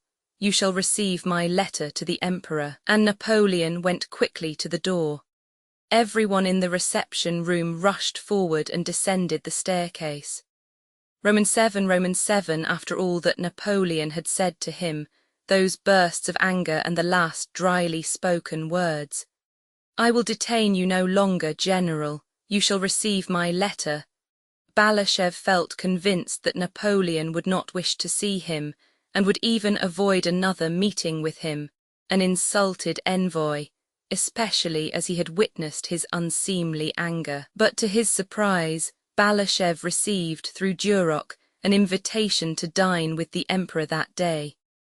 Bessieres, Caulaincourt and Berthier were present at that dinner.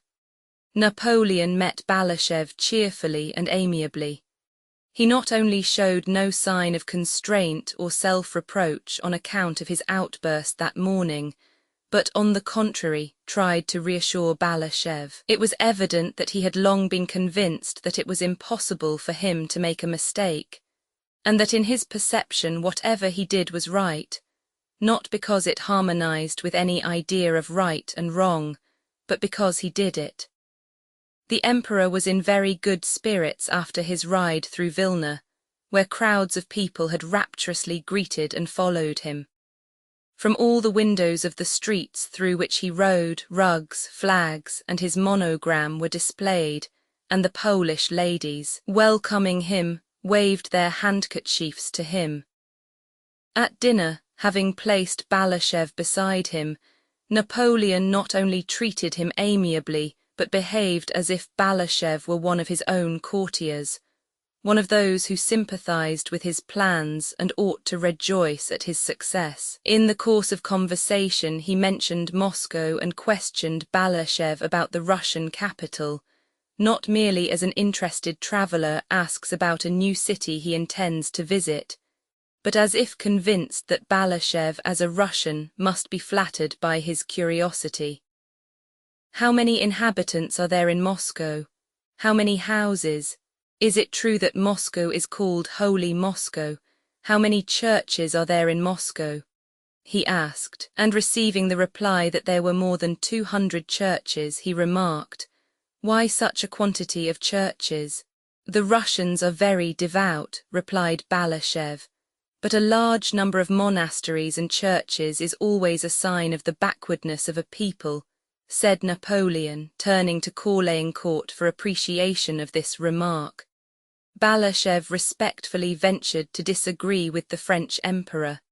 "Every country has its own character," said he. "But nowhere in Europe is there anything like that," said Napoleon. "I beg your Majesty's pardon," returned Balashev. "Besides Russia there is Spain, where there are also many churches and monasteries." This reply of Balashev's, which hinted at the recent defeats of the French in Spain, was much appreciated when he related it at Alexander's court, but it was not much appreciated at Napoleon's dinner, where it passed unnoticed. The uninterested and perplexed faces of the marshals showed that they were puzzled as to what Balashev's tone suggested. If there is a point we don't see it, or it is not at all witty, their expressions seem to say. So little was his rejoinder appreciated that Napoleon did not notice it at all, and naively asked Balashev through what towns the direct road from there to Moscow passed.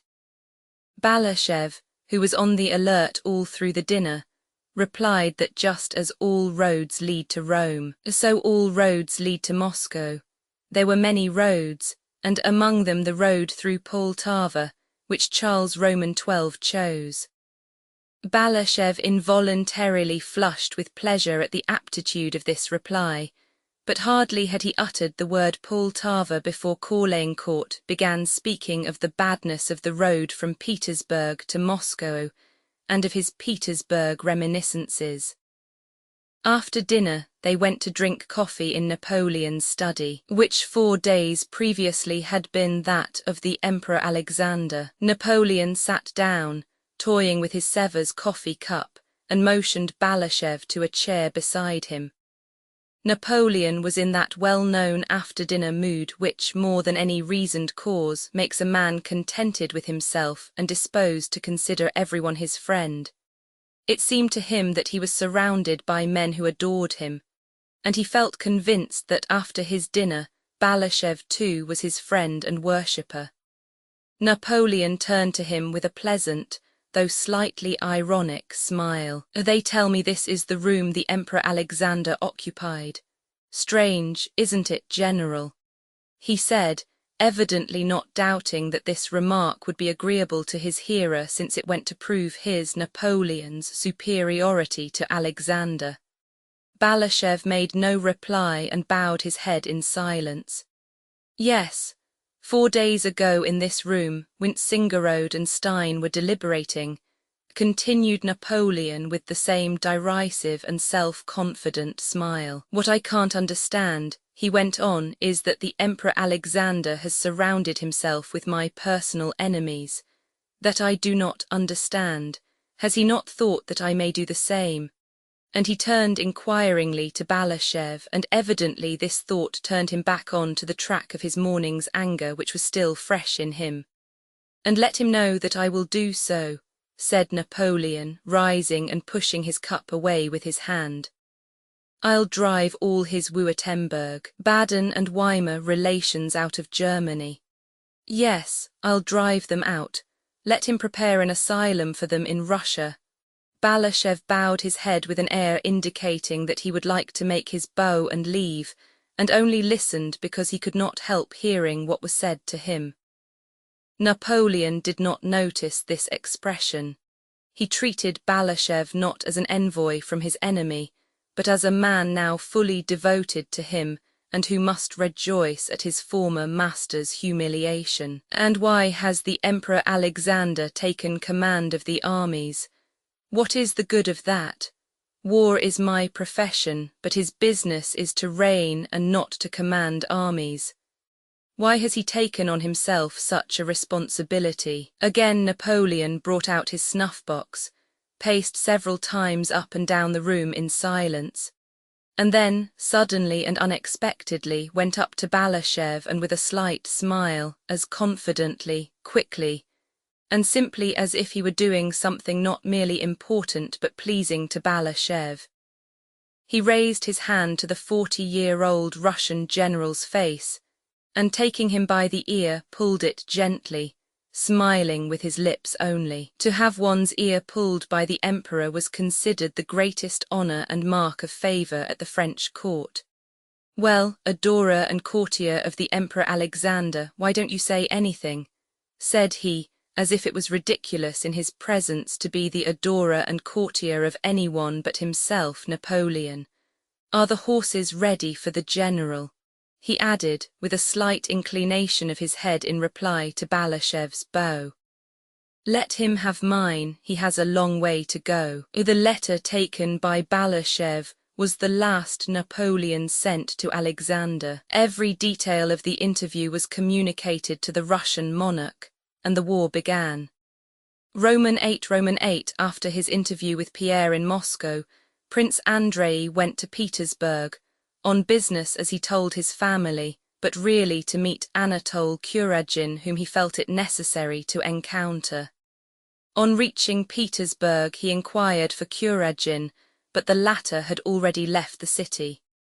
Pierre had warned his brother-in-law that Prince Andrei was on his track. Anatole Kuragin promptly obtained an appointment from the Minister of War and went to join the army in Moldavia.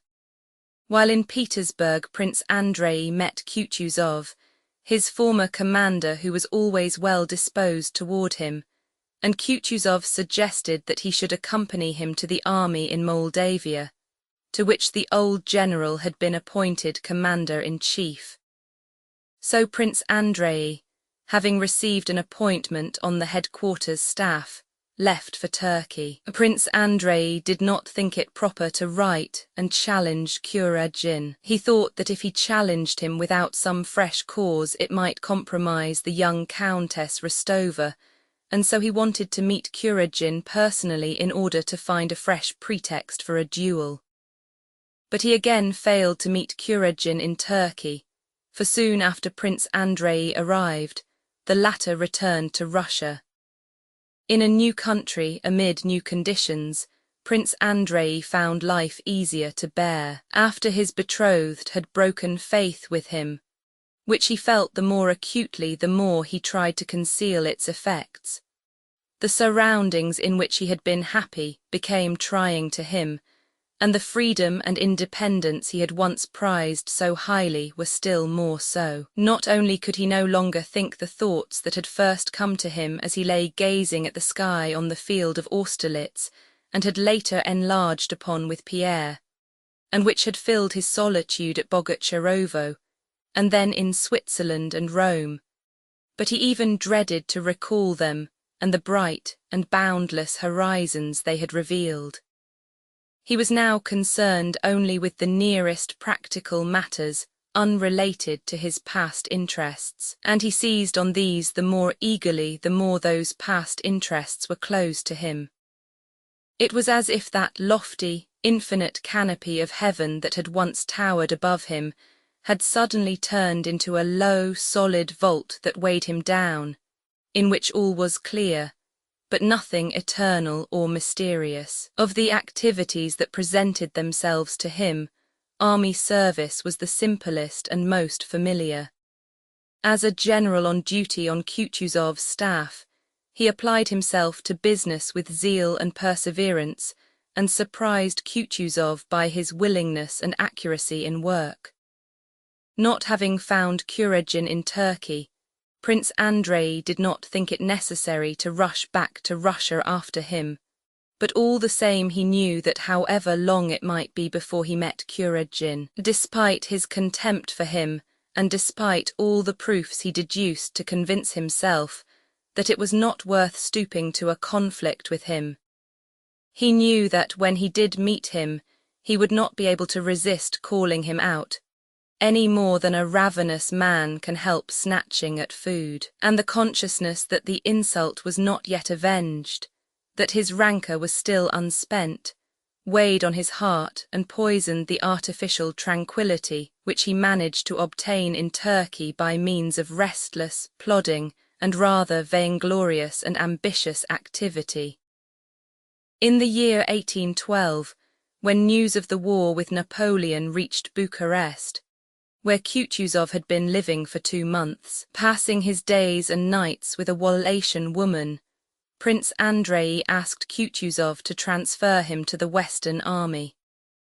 Kutuzov, who was already weary of Bolkonsky's activity, which seemed to reproach his own idleness, very readily let him go and gave him a mission to Barclay de Tolly. Before joining the Western Army, which was then in May encamped at Drissa, Prince Andrei visited Bald Hills, which was directly on his way, being only 2 miles off the Smolensk high road.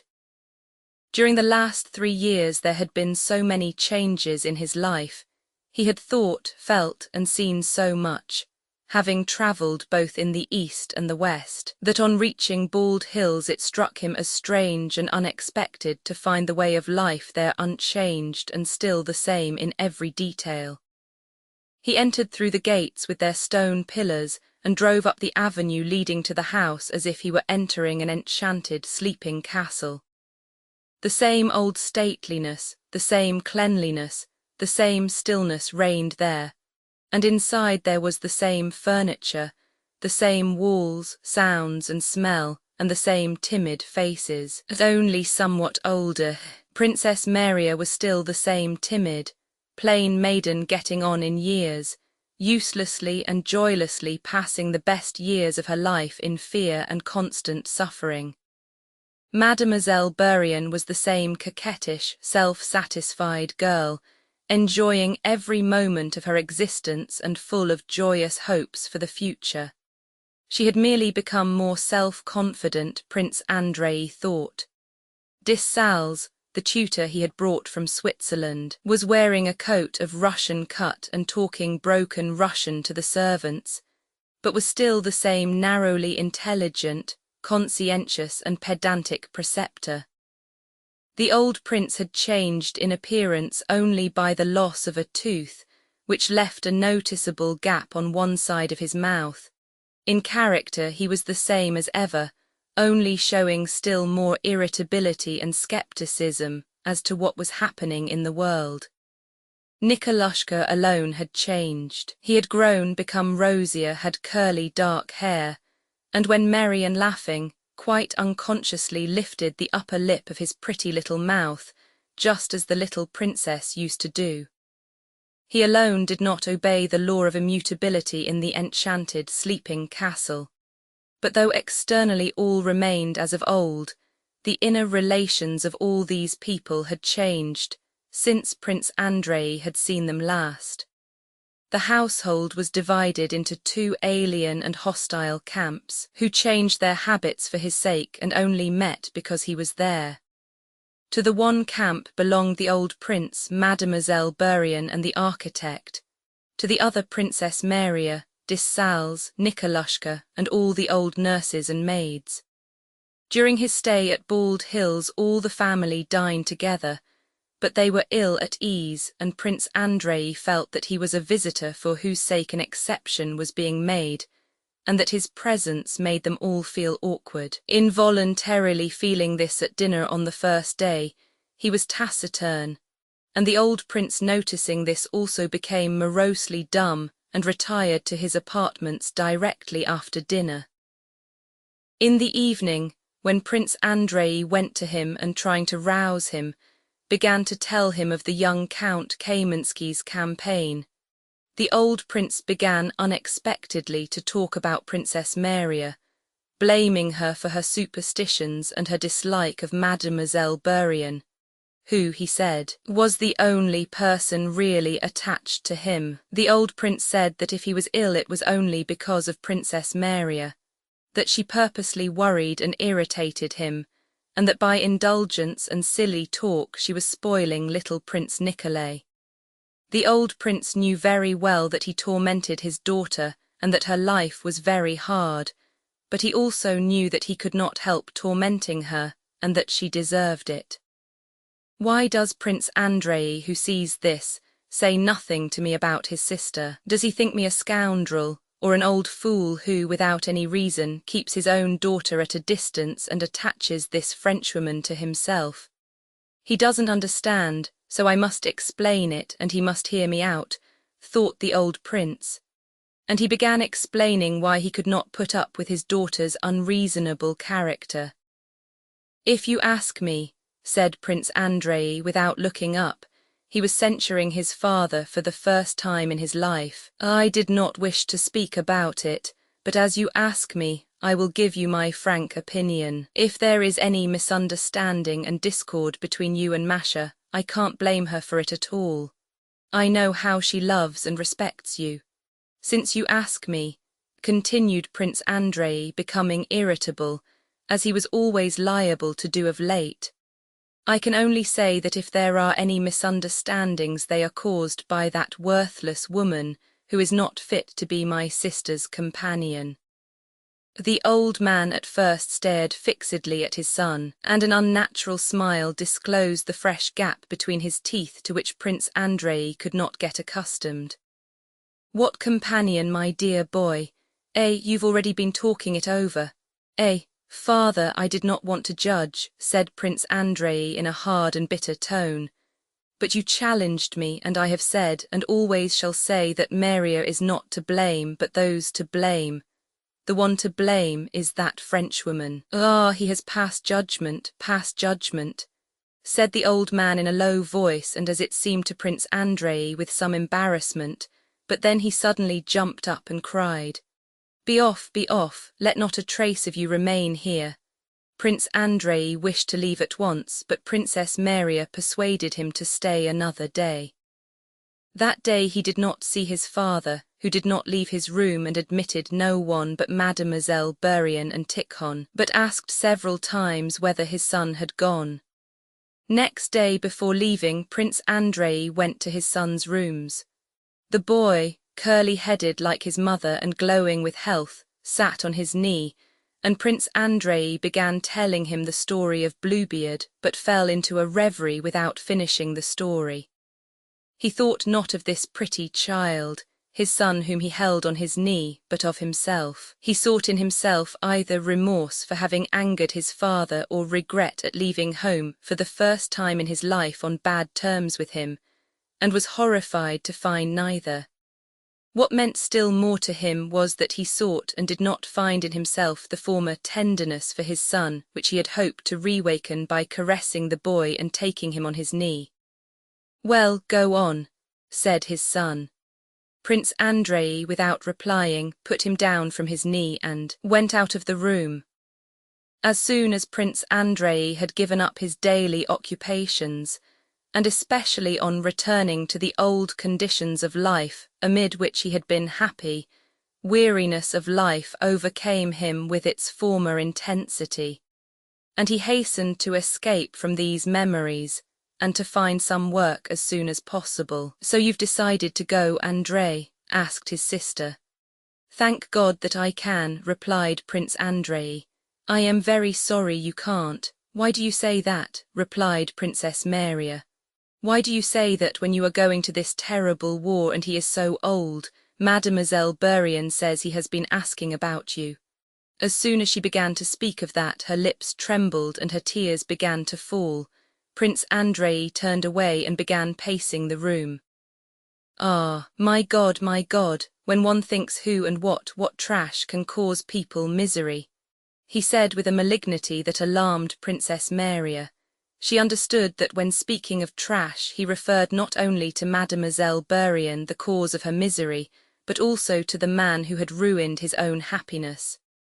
Andrei, one thing I beg, I entreat of you, she said, touching his elbow and looking at him with eyes that shone through her tears.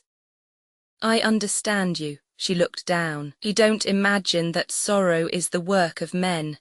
Men are his tools. She looked a little above Prince Andrei's head with the confident, accustomed look with which one looks at the place where a familiar portrait hangs. Sorrow is sent by him, not by men. Men are his instruments, they are not to blame. If you think someone has wronged you, forget it and forgive. We have no right to punish. And then you will know the happiness of forgiving. If I were a woman, I would do so, Marie. That is a woman's virtue. But a man should not and cannot forgive and forget, he replied, and though till that moment he had not been thinking of Kuragin, all his unexpended anger suddenly swelled up in his heart. If Maria is already persuading me to forgive, it means that I ought long ago to have punished him, he thought. And giving her no further reply, he began thinking of the glad, vindictive moment when he would meet Kuragin, who he knew was now in the army. Princess Maria begged him to stay one day more, saying that she knew how unhappy her father would be if Andrei left without being reconciled to him. But Prince Andrei replied that he would probably soon be back again from the army and would certainly write to his father, but that the longer he stayed now, the more embittered their differences would become. Goodbye, Andrei. Remember that misfortunes come from God, and men are never to blame, were the last words he heard from his sister when he took leave of her. Then it must be so, thought Prince Andrei as he drove out of the avenue from the house at Bald Hills. She, poor innocent creature, is left to be victimized by an old man who has outlived his wits. The old man feels he is guilty but cannot change himself.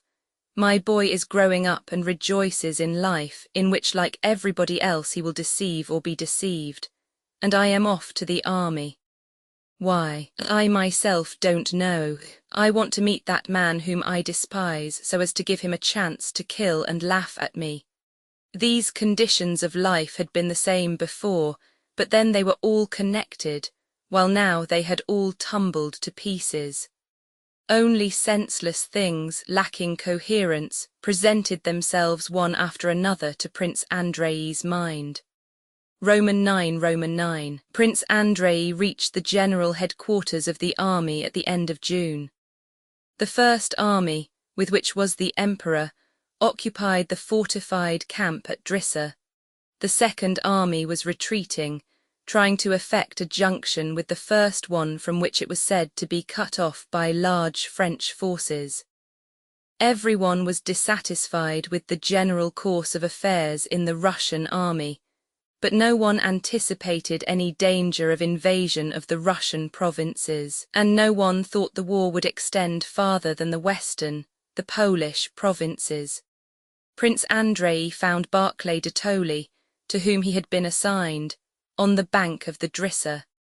As there was not a single town or large village in the vicinity of the camp, the immense number of generals and courtiers accompanying the army were living in the best houses of the villages on both sides of the river, over a radius of 6 miles. Barclay de Tolly was quartered nearly 3 miles from the emperor. He received Bolkonsky stiffly and coldly, and told him in his foreign accent that he would mention him to the emperor for a decision as to his employment, but asked him meanwhile to remain on his staff. Anatole Kuragin, whom Prince Andrei had hoped to find with the army, was not there. He had gone to Petersburg, but Prince Andrei was glad to hear this. His mind was occupied by the interests of the centre that was conducting a gigantic war, and he was glad to be free for a while from the distraction caused by the thought of Kuragin. During the first 4 days, while no duties were required of him, Prince Andrei rode round the whole fortified camp, and by the aid of his own knowledge, and by talks with experts, tried to form a definite opinion about it. But the question whether the camp was advantageous or disadvantageous remained for him undecided. Already from his military experience and what he had seen in the Austrian campaign, he had come to the conclusion that in war the most deeply considered plans have no significance, and that all depends on the way unexpected movements of the enemy, that cannot be foreseen, are met, and on how and by whom the whole matter is handled. To clear up this last point for himself, Prince Andrei, utilizing his position and acquaintances, tried to fathom the character of the control of the army and of the men and parties engaged in it. And he deduced for himself the following of the state of affairs. While the emperor had still been at Vilna, the forces had been divided into 3 armies. First, the army under Barclay de Tolly, secondly, the army under Bagration, and thirdly, the one commanded by Tormasov. The emperor was with the first army, but not as commander-in-chief. In the orders issued it was stated, not that the emperor would take command, but only that he would be with the army. The emperor, moreover, had with him not a commander-in-chief's staff, but the imperial headquarters staff. In attendance on him was the head of the imperial staff, Quartermaster General Prince Volkonsky, as well as generals, imperial aides-de-camp, diplomatic officials, and a large number of foreigners, but not the army staff. Besides these, there were in attendance on the emperor without any definite appointments: Arakchev, the ex-minister of war, Count Bennigsen, the senior general in rank, the Grand Duke Tsarevich Konstantin Pavlovich, Count Rumiantsev, the chancellor, Stein, a former Prussian minister, Armfelt, a Swedish general, Pfuel, the chief author of the plan of campaign, Paulucci, an adjutant general and Sardinian émigré, Wolzogen, and many others. Though these men had no military appointment in the army, their position gave them influence, and often a corps commander, or even the commander-in-chief, did not know in what capacity he was questioned by Bennigsen, the Grand Duke, Arakchev, or Prince Volkonsky, or was given this or that advice, and did not know whether a certain order received in the form of advice emanated from the man who gave it or from the emperor, and whether it had to be executed or not. But this was only the external condition. The essential significance of the presence of the emperor and of all these people, from a courtier's point of view, and in an emperor's vicinity all became courtiers, was clear to everyone. It was this: the emperor did not assume the title of commander-in-chief, but disposed of all the armies. The men around him were his assistants. Arakchev was a faithful custodian to enforce order and acted as the sovereign's bodyguard. Bennigsen was a landlord in the Vilna province who appeared to be doing the honors of the district, but was in reality a good general, useful as an advisor and ready at hand to replace Barclay. The Grand Duke was there because it suited him to be. The ex-minister Stein was there because his advice was useful, and the Emperor Alexander held him in high esteem personally. Armfelt virulently hated Napoleon and was a general full of self-confidence, a quality that always influenced Alexander. Paulucci was there because he was bold and decided in speech. The adjutants general were there because they always accompanied the emperor, and lastly and chiefly Pfuel was there because he had drawn up the plan of campaign against Napoleon, and having induced Alexander to believe in the efficacy of that plan, was directing the whole business of the war. With Pfuel was Wolzogen, who expressed Pfuel's thoughts in a more comprehensible way than Pfuel himself, who was a harsh, bookish theorist, self-confident to the point of despising everyone else, was able to do. Besides these Russians and foreigners who propounded new and unexpected ideas every day, especially the foreigners, who did so with a boldness characteristic of people employed in a country not their own, there were many secondary personages accompanying the army because their principles were there. Among the opinions and voices in this immense, restless, brilliant and proud sphere, Prince Andrei noticed the following sharply defined subdivisions of tendencies and parties.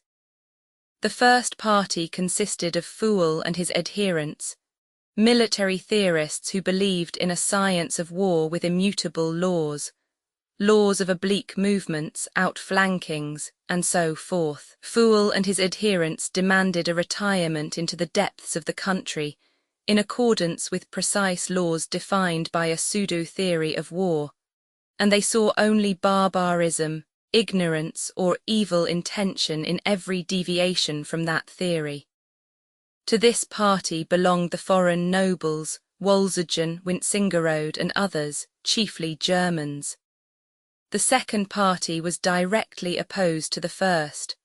One extreme, as always happens, was met by representatives of the other. The members of this party were those who had demanded an advance from Vilna into Poland and freedom from all pre-arranged plans. Besides being advocates of bold action, this section also represented nationalism, which made them still more one-sided in the dispute.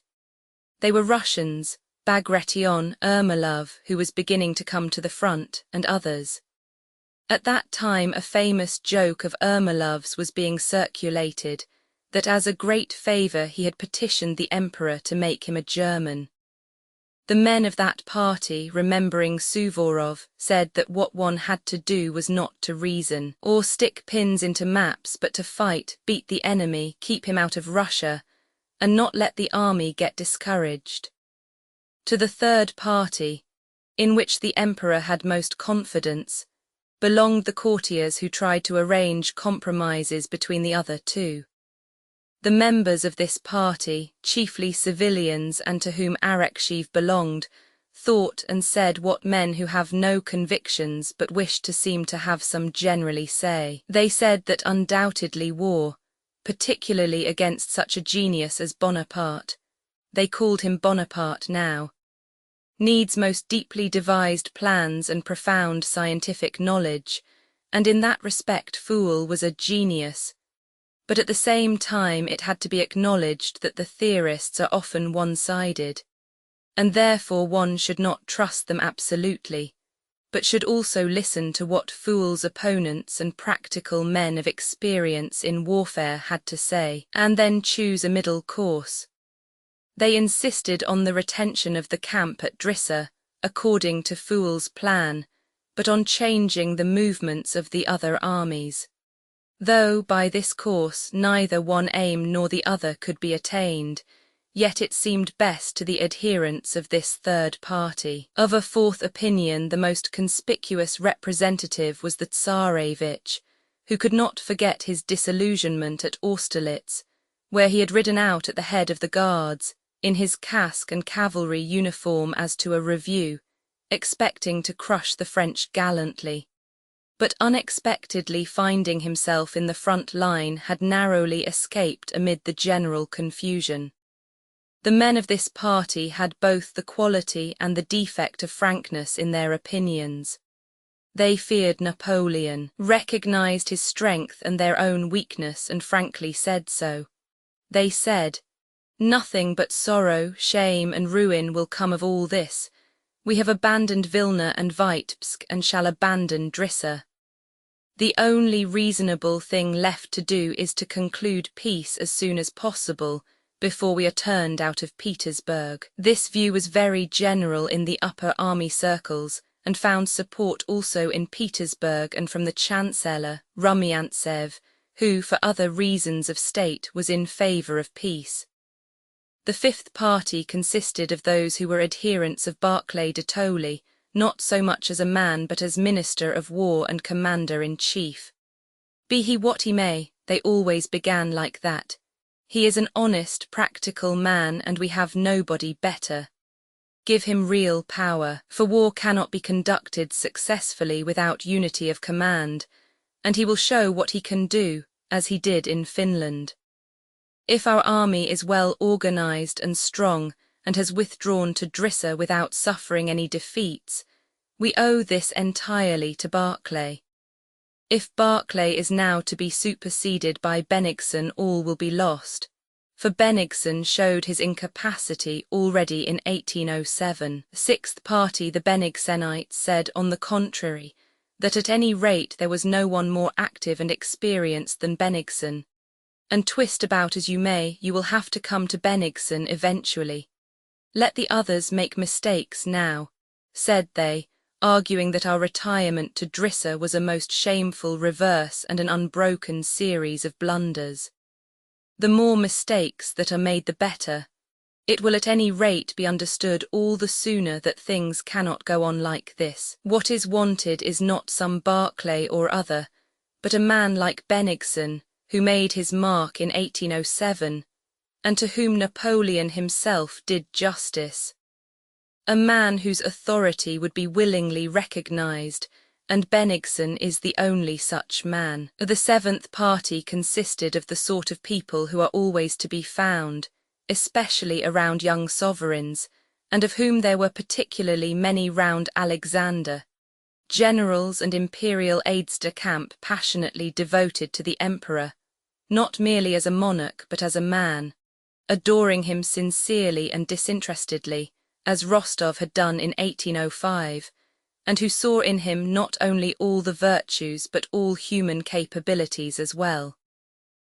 These men, though enchanted with the sovereign for refusing the command of the army, yet blamed him for such excessive modesty, and only desired and insisted that their adored sovereign should abandon his diffidence and openly announce that he would place himself at the head of the army, gather round him a commander-in-chief staff, and, consulting experienced theoreticians and practical men where necessary, would himself lead the troops, whose spirits would thereby be raised to the highest pitch. The eighth and largest group, which in its enormous numbers was to the others as 99 to 1, consisted of men who desired neither peace nor war, neither an advance nor a defensive camp at the Drissa or anywhere else, neither Barclay nor the emperor, neither Fool nor Bennigsen, but only the one most essential thing, as much advantage and pleasure for themselves as possible.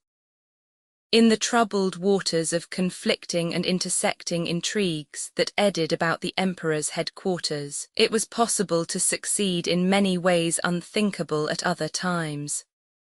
A man who simply wished to retain his lucrative post would today agree with Fool, tomorrow with his opponent, and the day after, merely to avoid responsibility or to please the emperor, would declare that he had no opinion at all on the matter. Another who wished to gain some advantage would attract the emperor's attention by loudly advocating the very thing the emperor had hinted at the day before, and would dispute and shout at the council, beating his breast and challenging those who did not agree with him to duels, thereby proving that he was prepared to sacrifice himself for the common good. A third, in the absence of opponents, between two councils, would simply solicit a special gratuity for his faithful services, well knowing that at that moment people would be too busy to refuse him. A fourth, while seemingly overwhelmed with work, would often come accidentally under the emperor's eye. A fifth, to achieve his long-cherished aim of dining with the emperor, would stubbornly insist on the correctness or falsity of some newly emerging opinion, and for this object would produce arguments more or less forcible and correct. All the men of this party were fishing for roubles, decorations and promotions, and in this pursuit watched only the weathercock of imperial favour, and directly they noticed it turning in any direction, this whole drone population of the army began blowing hard that way, so that it was all the harder for the emperor to turn it elsewhere. Amid the uncertainties of the position, with the menace of serious danger giving a peculiarly threatening character to everything, amid this vortex of intrigue, egotism, conflict of views and feelings, and the diversity of race among these people, this eighth and largest party of those preoccupied with personal interests imparted great confusion and obscurity to the common task. Whatever question arose, a swarm of these drones, without having finished their buzzing on a previous theme, flew over to the new one and by their hum drowned and obscured the voices of those who were disputing honestly. From among all these parties, just at the time Prince Andrei reached the army, a ninth party was being formed and was beginning to raise its voice. This was the party of the elders, reasonable men experienced and capable in state affairs, who, without sharing any of those conflicting opinions, were able to take a detached view of what was going on at the staff at headquarters, and to consider means of escape from this muddle, indecision, intricacy, and weakness. The men of this party said and thought that what was wrong resulted chiefly from the emperor's presence in the army with his military court, and from the consequent presence there of an indefinite, conditional, and unsteady fluctuation of relations, which is in place at court but harmful in an army. That a sovereign should reign but not command the army, and that the only way out of the position would be for the emperor and his court to leave the army. That the mere presence of the emperor paralyzed the action of 50,000 men required to secure his personal safety, and that the worst commander-in-chief, if independent, would be better than the very best one trammelled by the presence and authority of the monarch. Just at the time Prince Andrei was living unoccupied at Drissa, Shishkov, the Secretary of State and one of the chief representatives of this party, wrote a letter to the emperor which Arakchev and Balashev agreed to sign. In this letter, availing himself of permission given him by the emperor to discuss the general course of affairs, he respectfully suggested, on the plea that it was necessary for the sovereign to arouse a warlike spirit in the people of the capital, that the emperor should leave the army. That arousing of the people by their sovereign and his call to them to defend their country, the very incitement which was the chief cause of Russia's triumph in so far as it was produced by the Tsar's personal presence in Moscow, was suggested to the emperor and accepted by him as a pretext for quitting the army. This letter had not yet been presented to the emperor when Barclay, one day at dinner, informed Bolkonsky that the sovereign wished to see him personally, to question him about Turkey, and that Prince Andrei was to present himself at Bennigsen's quarters at 6 that evening. News was received at the emperor's quarters that very day of a fresh movement by Napoleon, which might endanger the army. News subsequently found to be false. And that morning, Colonel Michaud had ridden round the Drissa fortifications with the emperor and had pointed out to him that this fortified camp constructed by Foule, until then considered a chef d'oeuvre of tactical science which would ensure Napoleon's destruction, was an absurdity, threatening the destruction of the Russian army. Prince Andrei arrived at Bennigsen's quarters, a country gentleman's house of moderate size, situated on the very banks of the river.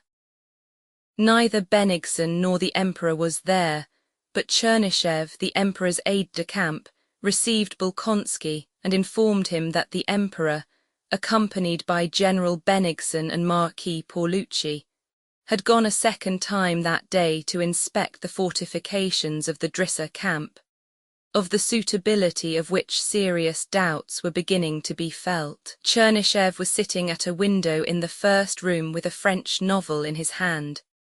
This room had probably been a music room. There was still an organ in it on which some rugs were piled, and in one corner stood the folding bedstead of Bennigsen's adjutant. This adjutant was also there and sat dozing on the rolled-up bedding, evidently exhausted by work or by feasting. 2 doors led from the room, one straight on into what had been the drawing-room, and another on the right to the study. Through the first door came the sound of voices conversing in German and occasionally in French.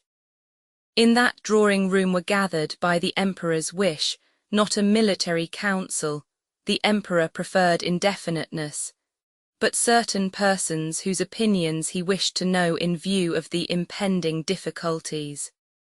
It was not a council of war, but, as it were, a council to elucidate certain questions for the emperor personally. To this semi-council had been invited the Swedish General Armfelt, Adjutant General Wolzogen, Wintzingerode, whom Napoleon had referred to as a renegade French subject. Michaud Toll, Count Stein, who was not a military man at all, and Fool himself, who, as Prince Andrei had heard, was the mainspring of the whole affair. Prince Andrei had an opportunity of getting a good look at him, for Fool arrived soon after himself, and in passing through to the drawing-room, stopped a minute to speak to Chernyshev. At first sight, Fool, in his ill-made uniform of a Russian general, which fitted him badly like a fancy costume, seemed familiar to Prince Andrei, though he saw him now for the first time. There was about him something of Weyrother, Mack and Schmidt, and many other German theorist generals whom Prince Andrei had seen in 1805, but he was more typical than any of them. Prince Andrei had never yet seen a German theorist in whom all the characteristics of those others were united to such an extent. Fool was short and very thin but broad-boned, of course, robust build, broad in the hips and with prominent shoulder blades. His face was much wrinkled and his eyes deep set. His hair had evidently been hastily brushed smooth in front of the temples, but stuck up behind in quaint little tufts. He entered the room, looking restlessly and angrily around, as if afraid of everything in that large apartment. Awkwardly holding up his sword, he addressed Chernyshev and asked in German where the Emperor was. One could see that he wished to pass through the rooms as quickly as possible, finish with the bows and greetings, and sit down to business in front of a map, where he would feel at home. He nodded hurriedly in reply to Chernyshev, and smiled ironically on hearing that the sovereign was inspecting the fortifications that he, Fool, had planned in accord with his theory. He muttered something to himself abruptly and in a bass voice, as self-assured Germans do. It might have been "stupid fellow," or "the whole affair will be ruined," or "something absurd will come of it." Prince Andrei did not catch what he said and would have passed on, but Chernyshev introduced him to Fool, remarking that Prince Andrei was just back from Turkey, where the war had terminated so fortunately. Fool barely glanced, not so much at Prince Andrei as past him, and said with a laugh, "That must have been a fine tactical war," and laughing contemptuously went on into the room from which the sound of voices was heard. Fool, always inclined to be irritably sarcastic, was particularly disturbed that day, evidently by the fact that they had dared to inspect and criticize his camp in his absence. From this short interview with Fool, Prince Andrei, thanks to his Austerlitz experiences, was able to form a clear conception of the man. Fool was one of those hopelessly and immutably self-confident men, self-confident to the point of martyrdom, as only Germans are, because only Germans are self-confident on the basis of an abstract notion. Science, that is, the supposed knowledge of absolute truth. A Frenchman is self-assured because he regards himself personally, both in mind and body, as irresistibly attractive to men and women. An Englishman is self-assured, as being a citizen of the best organized state in the world, and therefore as an Englishman always knows what he should do and knows that all he does as an Englishman is undoubtedly correct. An Italian is self-assured because he is excitable and easily forgets himself and other people. A Russian is self-assured just because he knows nothing and does not want to know anything, since he does not believe that anything can be known. The German's self-assurance is worst of all, stronger and more repulsive than any other, because he imagines that he knows the truth, science, which he himself has invented, but which is for him the absolute truth. Fool was evidently of that sort. He had a science, the theory of oblique movements deduced by him from the history of Frederick the Great's wars, and all he came across in the history of more recent warfare seemed to him absurd and barbarous. Monstrous collisions in which so many blunders were committed by both sides that these wars could not be called wars. They did not accord with the theory, and therefore could not serve as material for science. In 1806, Fool had been one of those responsible for the plan of campaign that ended in Jena and Auerstedt, but he did not see the least proof of the fallibility of his theory in the disasters of that war. On the contrary, the deviations made from his theory were, in his opinion, the sole cause of the whole disaster, and with characteristically gleeful sarcasm he would remark, "There, I said the whole affair would go to the devil." Fool was one of those theoreticians who so love their theory that they lose sight of the theory's object, its practical application. His love of theory made him hate everything practical, and he would not listen to it. He was even pleased by failures, for failures resulting from deviations in practice from the theory only proved to him the accuracy of his theory. He said a few words to Prince Andrei and Chernyshev about the present war, with the air of a man who knows beforehand that all will go wrong, and who is not displeased that it should be so. The unbrushed tufts of hair sticking up behind and the hastily brushed hair on his temples expressed this most eloquently. He passed into the next room, and the deep, querulous sounds of his voice were at once heard from there. Roman 11, Roman 11. Prince Andrei's eyes were still following Fool out of the room when Count Bennigsen entered hurriedly, and nodding to Bolkonsky but not pausing, went into the study, giving instructions to his adjutant as he went. The Emperor was following him, and Bennigsen had hastened on to make some preparations and to be ready to receive the sovereign. Chernyshev and Prince Andrei went out into the porch, where the Emperor, who looked fatigued, was dismounting. Marquis Paulucci was talking to him with particular warmth, and the Emperor, with his head bent to the left, was listening with a dissatisfied air. The Emperor moved forward, evidently wishing to end the conversation, but the flushed and excited Italian, oblivious of decorum, followed him and continued to speak. "And as for the man who advised forming this camp, the Drissa camp," said Paulucci, as the Emperor mounted the steps and noticing Prince Andrei scanned his unfamiliar face. "As to that person, sire," continued Paulucci desperately, apparently unable to restrain himself, "the man who advised the Drissa camp, I see no alternative but the lunatic asylum or the gallows." Without heeding the end of the Italian's remarks, and as though not hearing them, the Emperor, recognizing Bolkonsky, addressed him graciously.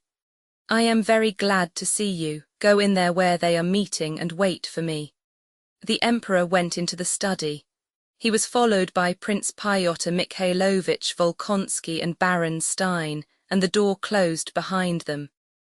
Prince Andrei, taking advantage of the Emperor's permission, accompanied Paulucci, whom he had known in Turkey, into the drawing-room where the council was assembled. Prince Pyotr Mikhailovich Volkonsky occupied the position, as it were, of chief of the Emperor's staff. He came out of the study into the drawing-room with some maps which he spread on a table, and put questions on which he wished to hear the opinion of the gentlemen present. What had happened was that news, which afterwards proved to be false, had been received during the night of a movement by the French to outflank the Drissa camp. The first to speak was General Armfeldt, who, to meet the difficulty that presented itself, unexpectedly proposed a perfectly new position away from the Petersburg and Moscow roads.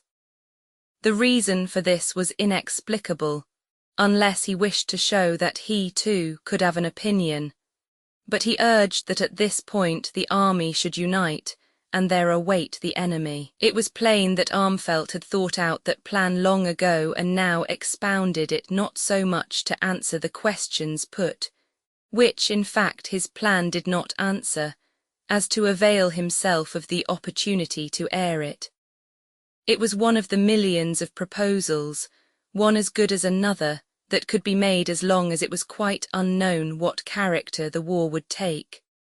Some disputed his arguments, Others defended them. Young Count Toll objected to the Swedish general's views more warmly than anyone else, and in the course of the dispute drew from his side pocket a well-filled notebook, which he asked permission to read to them.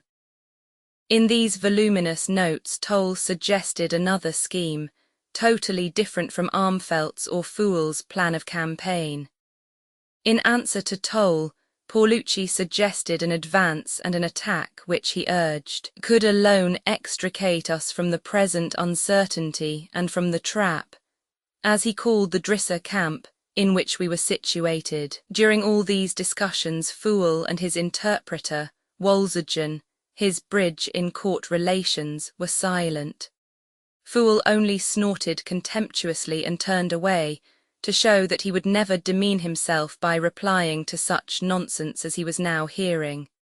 So when Prince Volkonsky, who was in the chair, called on him to give his opinion, he merely said, "Why ask me? General Armfeldt has proposed a splendid position with an exposed rear. Or why not this Italian gentleman's attack, very fine, or a retreat also good? Why ask me?" said he. "Why, you yourselves know everything better than I do." But when Volkonsky said with a frown that it was in the Emperor's name that he asked his opinion, Pfuel rose and, suddenly growing animated, began to speak. "Everything has been spoiled, everything muddled, everybody thought they knew better than I did, and now you come to me. How mend matters? There is nothing to mend. The principles laid down by me must be strictly adhered to," said he, drumming on the table with his bony fingers. "What is the difficulty? Nonsense, childishness." He went up to the map and, speaking rapidly, began proving that no eventuality could alter the efficiency of the Drissa camp, that everything had been foreseen, and that if the enemy were really going to outflank it, the enemy would inevitably be destroyed. Paulucci, who did not know German, began questioning him in French. Wolzogen came to the assistance of his chief, who spoke French badly, and began translating for him, hardly able to keep pace with Pfuel, who was rapidly demonstrating that not only all that had happened, but all that could happen, had been foreseen in his scheme, and that if there were now any difficulties, the whole fault lay in the fact that his plan had not been precisely executed. He kept laughing sarcastically, he demonstrated, and at last contemptuously ceased to demonstrate, like a mathematician who ceases to prove in various ways the accuracy of a problem that has already been proved. Wolzogen took his place and continued to explain his views in French, every now and then turning to Pfuel and saying, "Is it not so, Your Excellency?"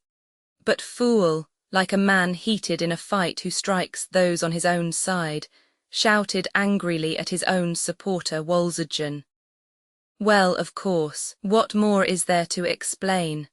Paulucci and Michaud both attacked Wolzogen simultaneously in French. Armfeldt addressed Pfuel in German.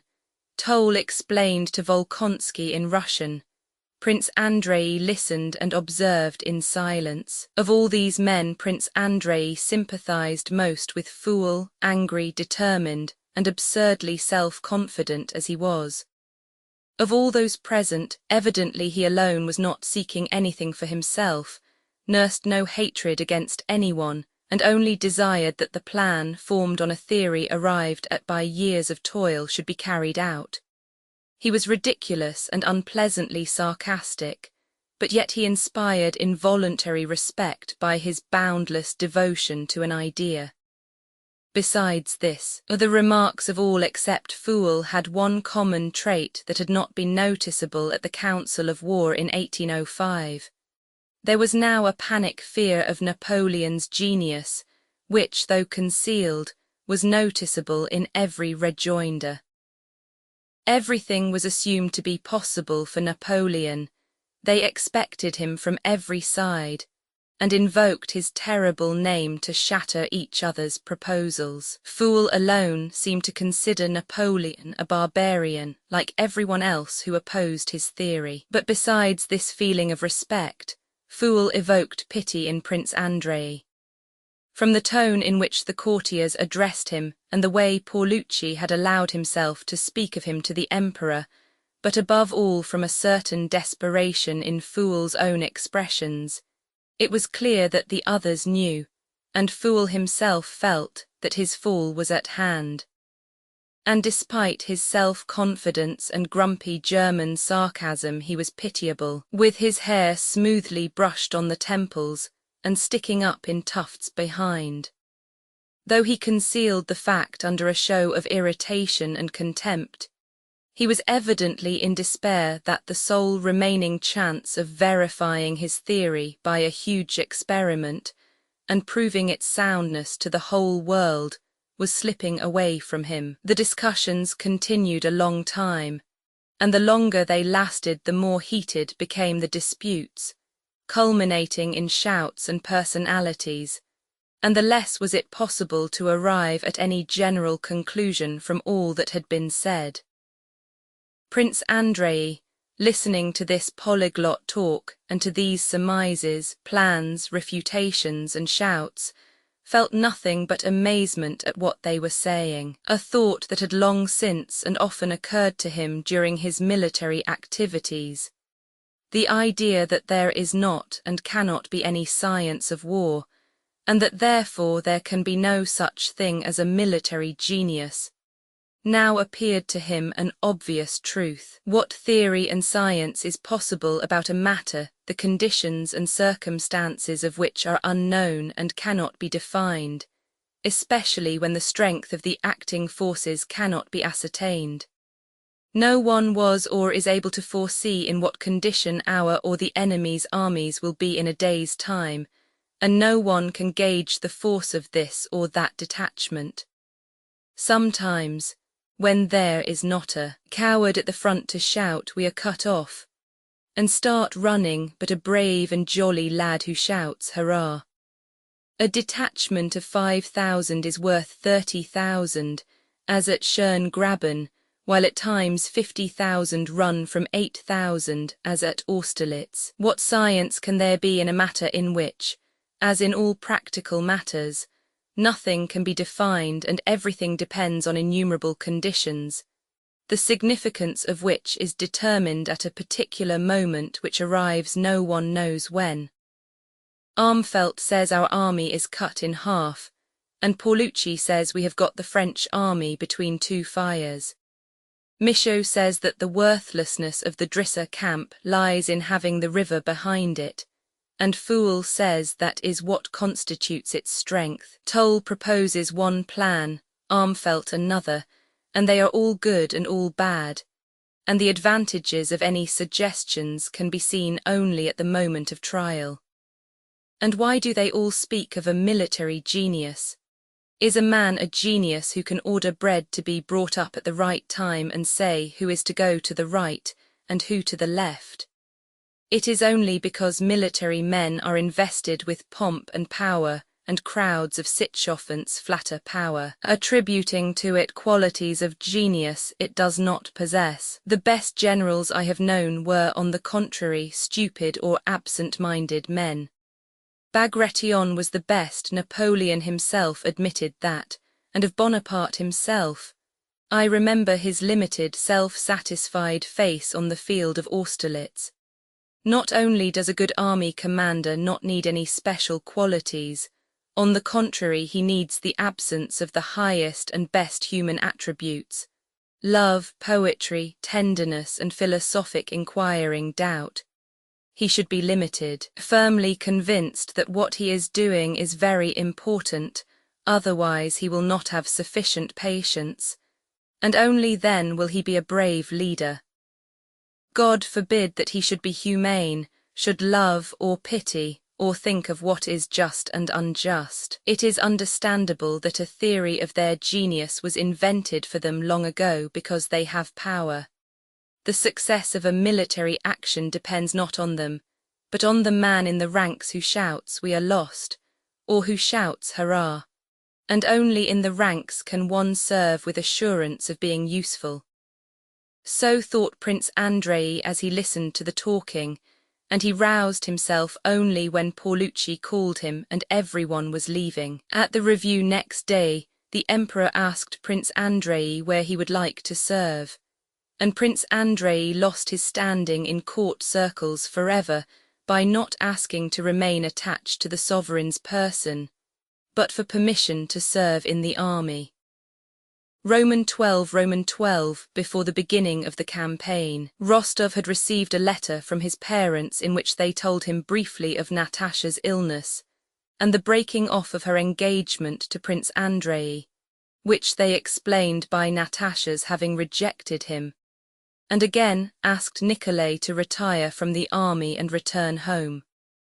On receiving this letter, Nikolay did not even make any attempt to get leave of absence or to retire from the army, but wrote to his parents that he was sorry Natasha was ill and her engagement broken off, and that he would do all he could to meet their wishes. To Sonia he wrote separately, "Adored friend of my soul," he wrote, "nothing but honor could keep me from returning to the country. But now at the commencement of the campaign I should feel dishonored, not only in my comrades' eyes but in my own, if I preferred my own happiness to my love and duty to the fatherland. But this shall be our last separation. Believe me, directly the war is over, if I am still alive and still loved by you, I will throw up everything and fly to you to press you forever to my ardent breast." It was, in fact, only the commencement of the campaign that prevented Rostov from returning home as he had promised and marrying Sonia. The autumn in Otredno with the hunting, and the winter with the Christmas holidays and Sonia's love, had opened out to him a vista of tranquil rural joys and peace such as he had never known before, and which now allured him. A splendid wife, children, a good pack of hounds, a dozen leashes of smart bourgeois, agriculture, neighbours, service by election, thought he. But now the campaign was beginning, and he had to remain with his regiment, and since it had to be so, Nikolay Rostov, as was natural to him, felt contented with the life he led in the regiment and was able to find pleasure in that life. On his return from his furlough, Nikolay, having been joyfully welcomed by his comrades, was sent to obtain remounts and brought back from the Ukraine excellent horses which pleased him and earned him commendation from his commanders. During his absence he had been promoted captain, and when the regiment was put on war footing with an increase in numbers, he was again allotted his old squadron. The campaign began. The regiment was moved into Poland on double pay, new officers arrived, new men and horses, and above all everybody was infected with the merrily excited mood that goes with the commencement of a war, and Rostov, conscious of his advantageous position in the regiment, devoted himself entirely to the pleasures and interests of military service, though he knew that sooner or later he would have to relinquish them. The troops retired from Vilna for various complicated reasons of state, political and strategic. Each step of the retreat was accompanied by a complicated interplay of interests, arguments and passions at headquarters. For the Pavlograd Hussars, however, the whole of this retreat during the finest period of summer, and with sufficient supplies, was a very simple and agreeable business. It was only at headquarters that there was depression, uneasiness and intriguing. In the body of the army they did not ask themselves where they were going or why. If they regretted having to retreat, it was only because they had to leave billets they had grown accustomed to, or some pretty young Polish lady. If the thought that things looked bad chanced to enter anyone's head, he tried to be as cheerful as befits a good soldier, and not to think of the general trend of affairs, but only of the task nearest to hand. First they camped gaily before Vilna, making acquaintance with the Polish landowners, preparing for reviews and being reviewed by the emperor and other high commanders.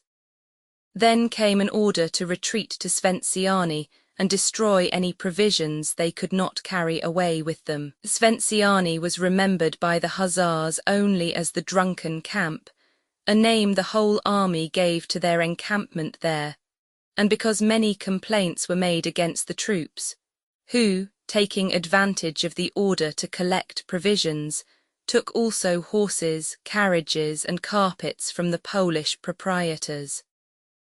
Rostov remembered Sventsyany because on the first day of their arrival at that small town he changed his sergeant major, and was unable to manage all the drunken men of his squadron who, unknown to him, had appropriated 5 barrels of old beer. From Sventsyany they retired farther and farther to Drissa, and thence again beyond Drissa, drawing near to the frontier of Russia proper. On the 13th of July the Pavlograds took part in a serious action for the first time. On the 12th of July, on the eve of that action, there was a heavy storm of rain and hail. In general, the summer of 1812 was remarkable for its storms. The 2 Pavlograd squadrons were bivouacking on a field of rye, which was already in ear but had been completely trodden down by cattle and horses. The rain was descending in torrents, and Rostov, with a young officer named Ilyin, his protégé, was sitting in a hastily constructed shelter. An officer of their regiment, with long moustaches extending onto his cheeks, who after riding to the staff had been overtaken by the rain, entered Rostov's shelter. "I have come from the staff, Count. Have you heard of Raevski's exploit?" And the officer gave them details of the Sultanov battle, which he had heard at the staff. Rostov, smoking his pipe and turning his head about as the water trickled down his neck, listened inattentively, with an occasional glance at Ilyin, who was pressing close to him. This officer, a lad of 16 who had recently joined the regiment, was now in the same relation to Nikolay that Nikolay had been to Denisov 7 years before. Ilyin tried to imitate Rostov in everything, and adored him as a girl might have done. Dzierżyński, the officer with the long moustache, spoke grandiloquently of the Sultanov Dam being a Russian Thermopylae, and of how a deed worthy of antiquity had been performed by General Raevski. He recounted how Raevski had led his 2 sons onto the dam under terrific fire, and had charged with them beside him. Rostov heard the story, and not only said nothing to encourage Dzierżyński's enthusiasm, but on the contrary, looked like a man ashamed of what he was hearing, though with no intention of contradicting it. Since the campaigns of Austerlitz and of 1807, Rostov knew by experience that men always lie when describing military exploits, as he himself had done when recounting them. Besides that, he had experience enough to know that nothing happens in war at all as we can imagine or relate it, and so he did not like Dzierżyński's tale, nor did he like Dzierżyński himself, who, with his moustaches extending over his cheeks, bent low over the face of his hearer, as was his habit, and crowded Rostov in the narrow shanty. Rostov looked at him in silence. In the first place, there must have been such a confusion and crowding on the dam that was being attacked that if Raevski did lead his sons there, it could have had no effect except perhaps on some dozen men nearest to him. Thought he, the rest could not have seen how or with whom Raevski came onto the dam. And even those who did see it would not have been much stimulated by it, for what had they to do with Raevski's tender paternal feelings when their own skins were in danger? And besides, the fate of the fatherland did not depend on whether they took the Sultanov Dam or not, as we are told was the case at Thermopylae. So why should he have made such a sacrifice? And why expose his own children in the battle? I would not have taken my brother Petya there, or even Ilyin, who's a stranger to me but a nice lad, but would have tried to put them somewhere under cover. Nikolay continued to think as he listened to Dzierżyński. But he did not express his thoughts, for in such matters, too, he had gained experience. He knew that this tale redounded to the glory of our arms, and so one had to pretend not to doubt it, and he acted accordingly. "I can't stand this any more," said Eileen, noticing that Rostov did not relish Zdziarzyński's conversation. "My stockings and shirt, and the water is running on my seat. I'll go and look for shelter. The rain seems less heavy." Eileen went out and Zdziarzyński rode away. 5 minutes later Eileen, splashing through the mud, came running back to the shanty. "Hurrah, Rostov, come quick, I've found it. About 200 yards away there's a tavern where ours have already gathered. We can at least get dry there, and Maria Hendrikovna's there." Maria Hendrikovna was the wife of the regimental doctor, a pretty young German woman he had married in Poland. The doctor, whether from lack of means or because he did not like to part from his young wife in the early days of their marriage, took her about with him wherever the Hussar regiment went, and his jealousy had become a standing joke among the Hussar officers.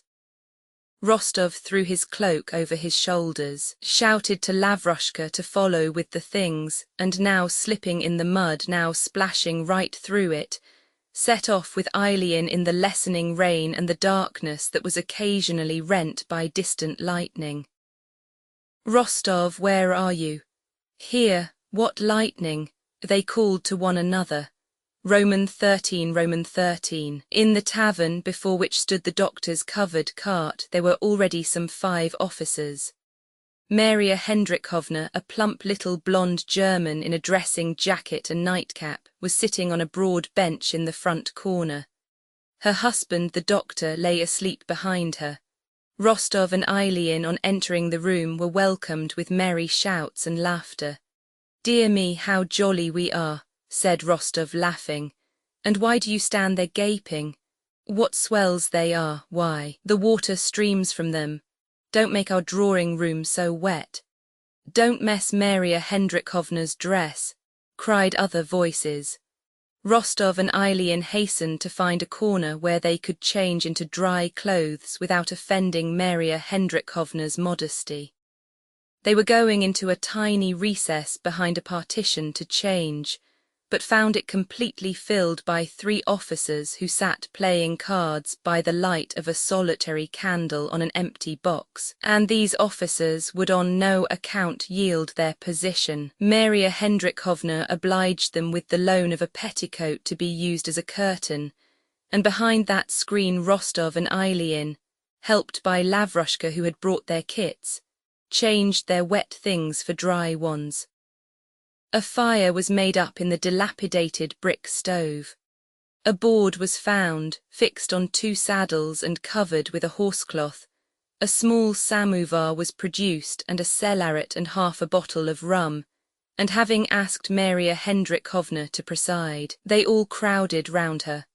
One offered her a clean handkerchief to wipe her charming hands, another spread a jacket under her little feet to keep them from the damp, another hung his coat over the window to keep out the draught, and yet another waved the flies off her husband's face lest he should wake up.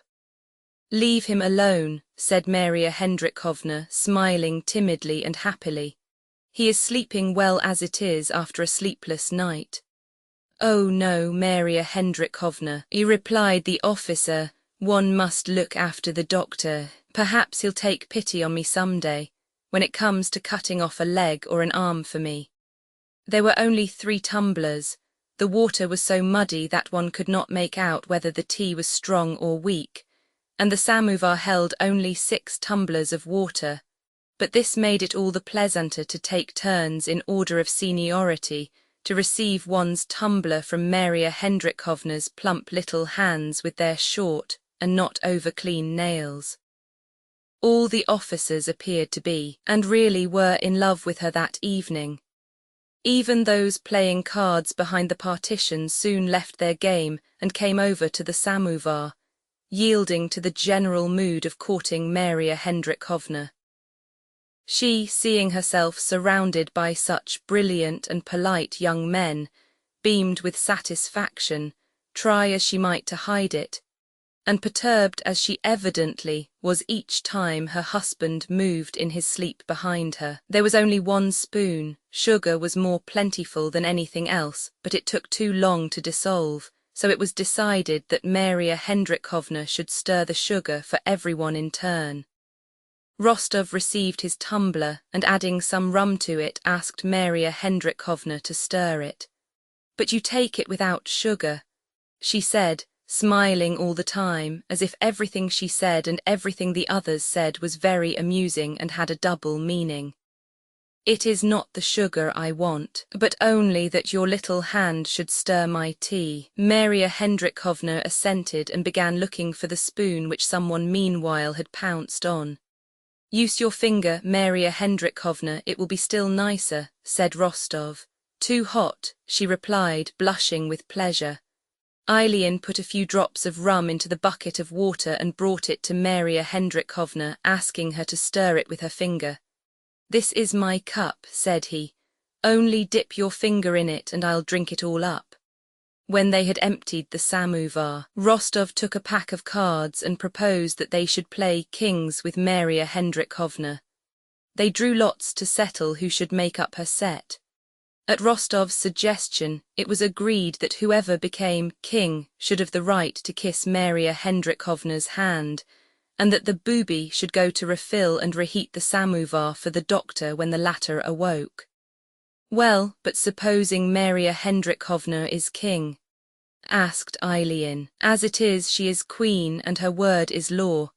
They had hardly begun to play before the doctor's dishevelled head suddenly appeared from behind Maria Hendrikovna.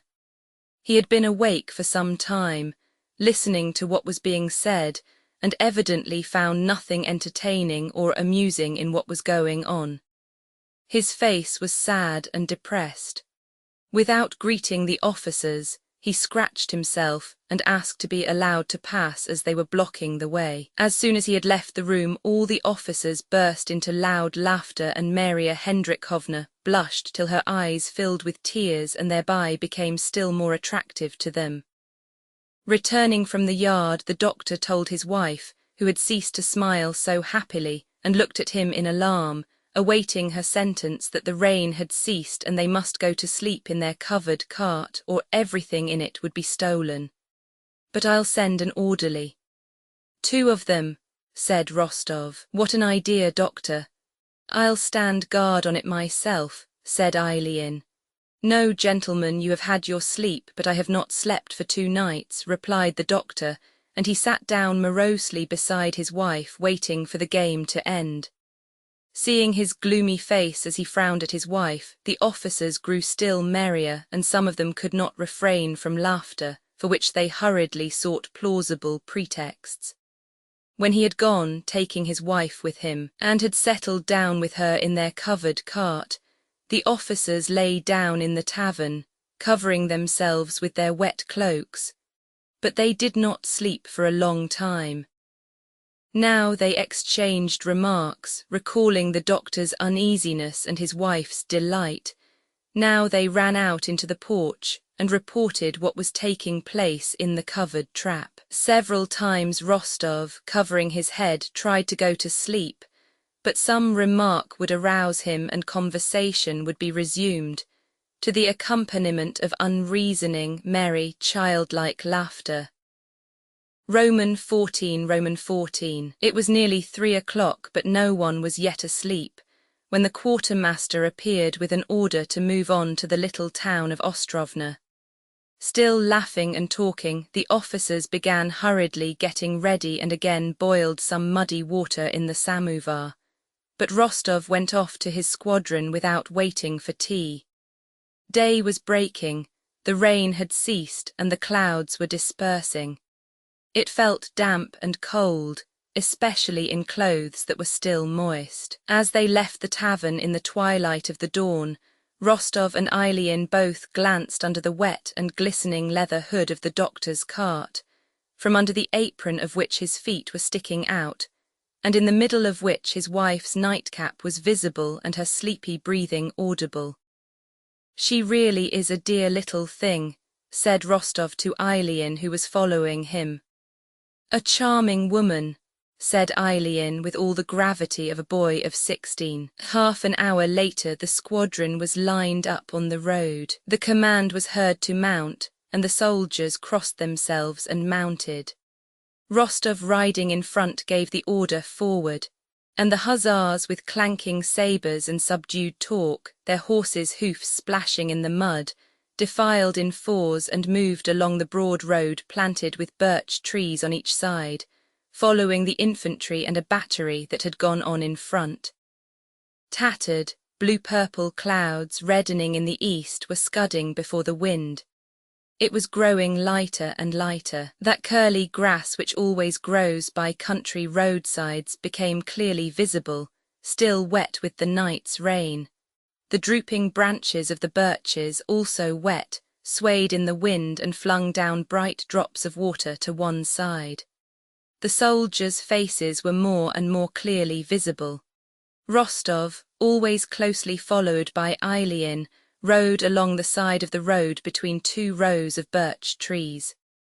When campaigning, Rostov allowed himself the indulgence of riding not a regimental, but a Cossack horse. A judge of horses and a sportsman, he had lately procured himself a large, fine, mettlesome Donates horse, dung-coloured with light mane and tail, and when he rode it no one could outgallop him. To ride this horse was a pleasure to him, and he thought of the horse of the morning of the doctor's wife, but not once of the impending danger. Formerly, when going into action, Rostov had felt afraid. Now he had not the least feeling of fear. He was fearless, not because he had grown used to being under fire, one cannot grow used to danger, but because he had learned how to manage his thoughts when in danger. He had grown accustomed when going into action to think about anything but what would seem most likely to interest him, the impending danger.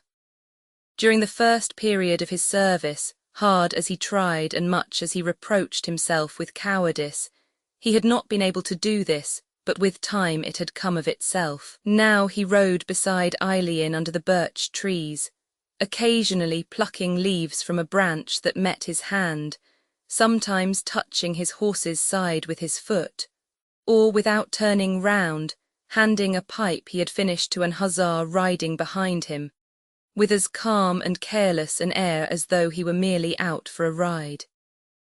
He glanced with pity at the excited face of Eileen, who talked much and in great agitation. He knew from experience the tormenting expectation of terror and death. The cornet was suffering and knew that only time could help him. As soon as the sun appeared in a clear strip of sky beneath the clouds, the wind fell as if it dared not spoil the beauty of the summer morning after the storm. Drops still continued to fall, but vertically now, and all was still. The whole sun appeared on the horizon and disappeared behind a long narrow cloud that hung above it. A few minutes later it reappeared brighter still from behind the top of the cloud, tearing its edge. Everything grew bright and glittered. And with that light, and as if in reply to it, came the sound of guns ahead of them. Before Rostov had had time to consider and determine the distance of that firing, Count Osterman Tolstoy's adjutant came galloping from Vitebsk with orders to advance at a trot along the road. The squadron overtook and passed the infantry and the battery, which had also quickened their pace, rode down a hill, and passing through an empty and deserted village again ascended. The horses began to lather and the men to flush. "Halt, dress your ranks." The order of the regimental commander was heard ahead. "Forward by the left, walk, march," came the order from in front, and the hussars passing along the line of troops on the left flank of our position halted behind our uhlans who were in the front line. To the right stood our infantry in a dense column. They were the reserve. Higher up the hill, on the very horizon, our guns were visible through the wonderfully clear air, brightly illuminated by slanting morning sunbeams. In front, beyond a hollow dale, could be seen the enemy's columns and guns. Our advanced line, already in action, could be heard briskly exchanging shots with the enemy in the dale. At these sounds, long unheard, Rostov's spirits rose, as at the strains of the merriest music. Trap-tar-tar-tap, cracked the shots, now together, now several quickly one after another. Again all was silent, and then again it sounded as if someone were walking on detonators and exploding them. The hussars remained in the same place for about an hour. A cannonade began. Count Ostermann with his suite rode up behind the squadron, halted, spoke to the commander of the regiment and rode up the hill to the guns. After Ostermann had gone, a command rang out to the Uhlans. "Form column, prepare to charge." The infantry in front of them parted into platoons to allow the cavalry to pass. The Uhlans started, the streamers on their spears fluttering, and trotted downhill toward the French cavalry which was seen below to the left. As soon as the Uhlans descended the hill, the hussars were ordered up the hill to support the battery. As they took the places vacated by the Uhlans, bullets came from the front, whining and whistling, but fell spent without taking effect. The sounds, which he had not heard for so long, had an even more pleasurable and exhilarating effect on Rostov than the previous sounds of firing. Drawing himself up, he viewed the field of battle opening out before him from the hill, and with his whole soul followed the movement of the Uhlans. They swooped down close to the French dragoons. Something confused happened there amid the smoke, and 5 minutes later our Uhlans were galloping back, not to the place they had occupied but more to the left, and among the orange-coloured Uhlans on chestnut horses, and behind them in a large group, blue French dragoons on grey horses could be seen. Roman 15, Roman 15. Rostov, with his keen sportsman's eye, was one of the first to catch sight of these blue French dragoons pursuing our Uhlans. Nearer and nearer in disorderly crowds came the Uhlans and the French dragoons pursuing them. He could already see how these men, who looked so small at the foot of the hill, jostled and overtook one another, waving their arms and their sabres in the air. Rostov gazed at what was happening before him as at a hunt. He felt instinctively that if the hussars struck at the French dragoons now, the latter could not withstand them, but if a charge was to be made it must be done now at that very moment, or it would be too late. He looked around. A captain standing beside him was gazing like himself with eyes fixed on the cavalry below them. "Andrei Sevastianich," said Rostov, "you know we could crush them." "A fine thing too," replied the captain, and really Rostov, without waiting to hear him out, touched his horse, galloped to the front of his squadron, and before he had time to finish giving the word of command, the whole squadron, sharing his feeling, was following him. Rostov himself did not know how or why he did it. He acted as he did when hunting, without reflecting or considering. He saw the dragoons near and that they were galloping in disorder. He knew they could not withstand an attack, knew there was only that moment and that if he let it slip it would not return.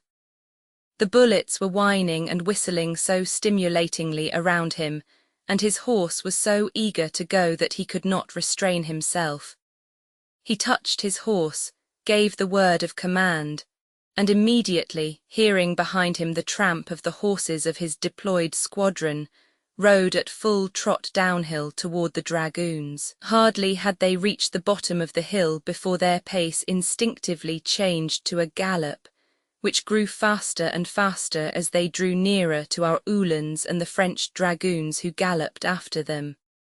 The dragoons were now close at hand. On seeing the hussars, the foremost began to turn, while those behind began to halt. With the same feeling with which he had galloped across the path of a wolf, Rostov gave rein to his Donate's horse and galloped to intersect the path of the dragoons' disordered lines. One Uhlan stopped, another who was on foot flung himself to the ground to avoid being knocked over, and a riderless horse fell in among the hussars.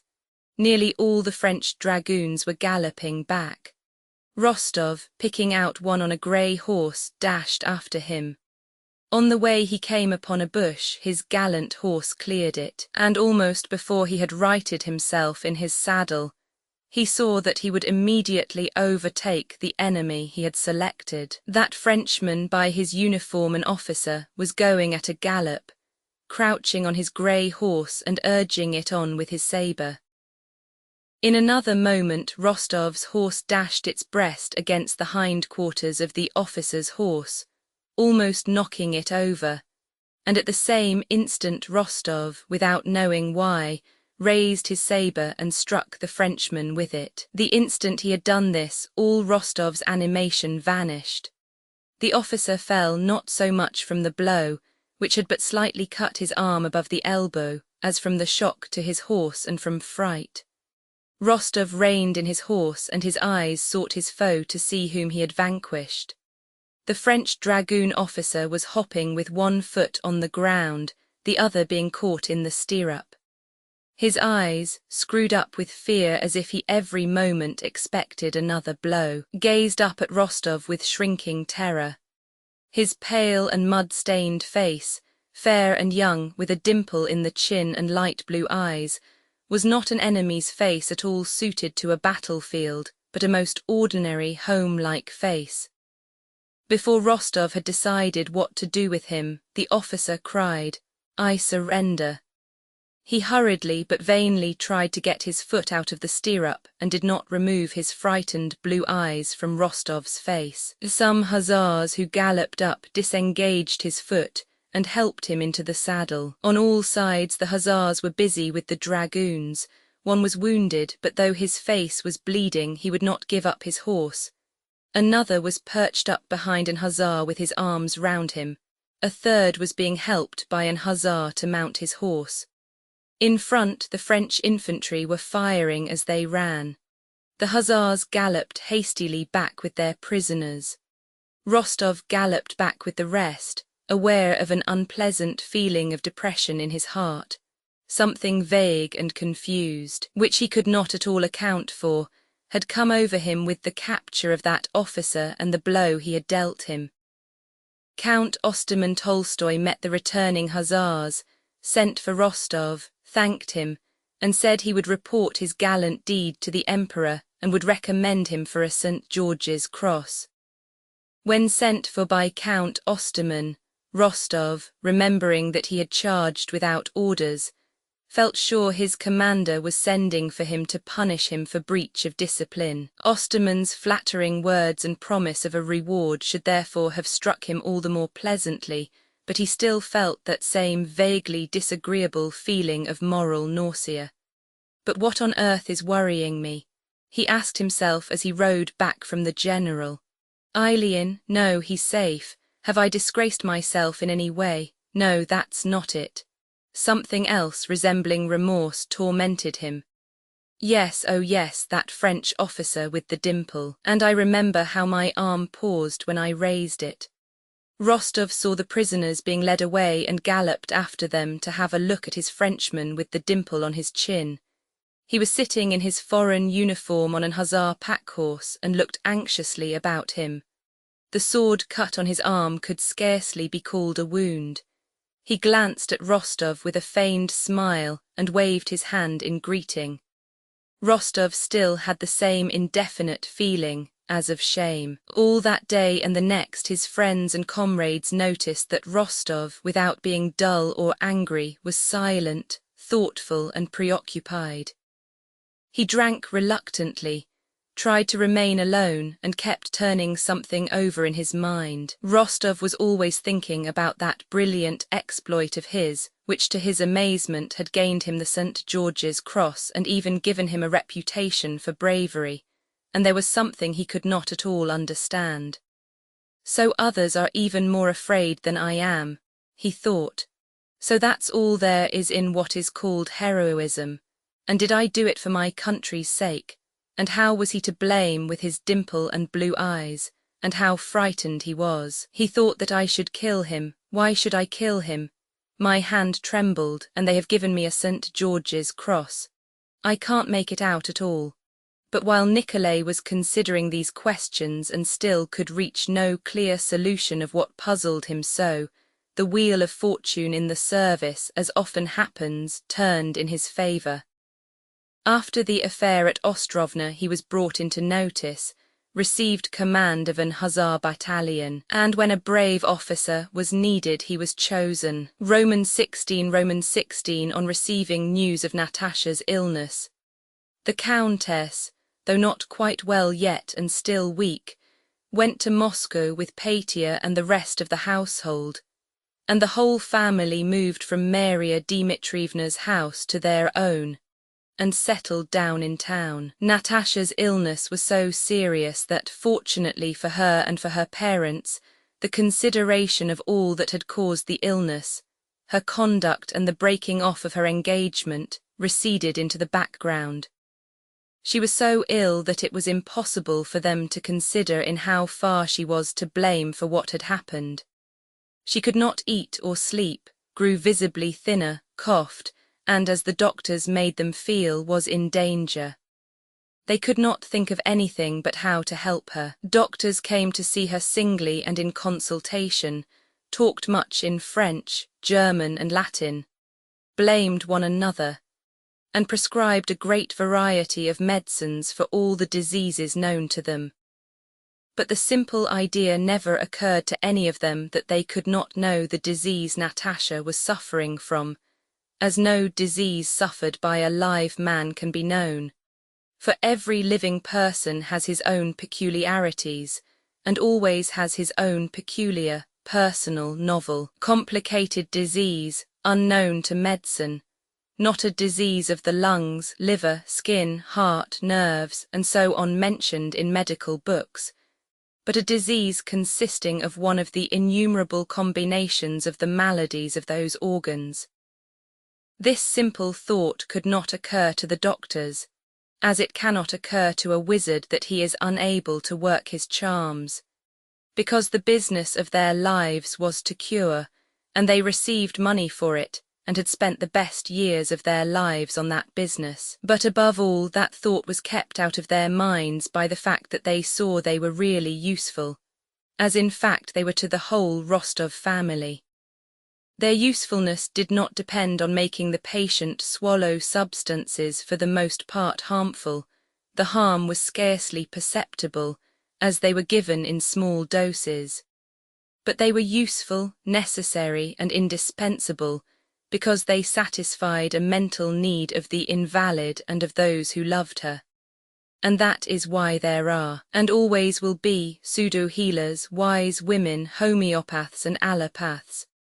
They satisfied that eternal human need for hope of relief, for sympathy, and that something should be done, which is felt by those who are suffering.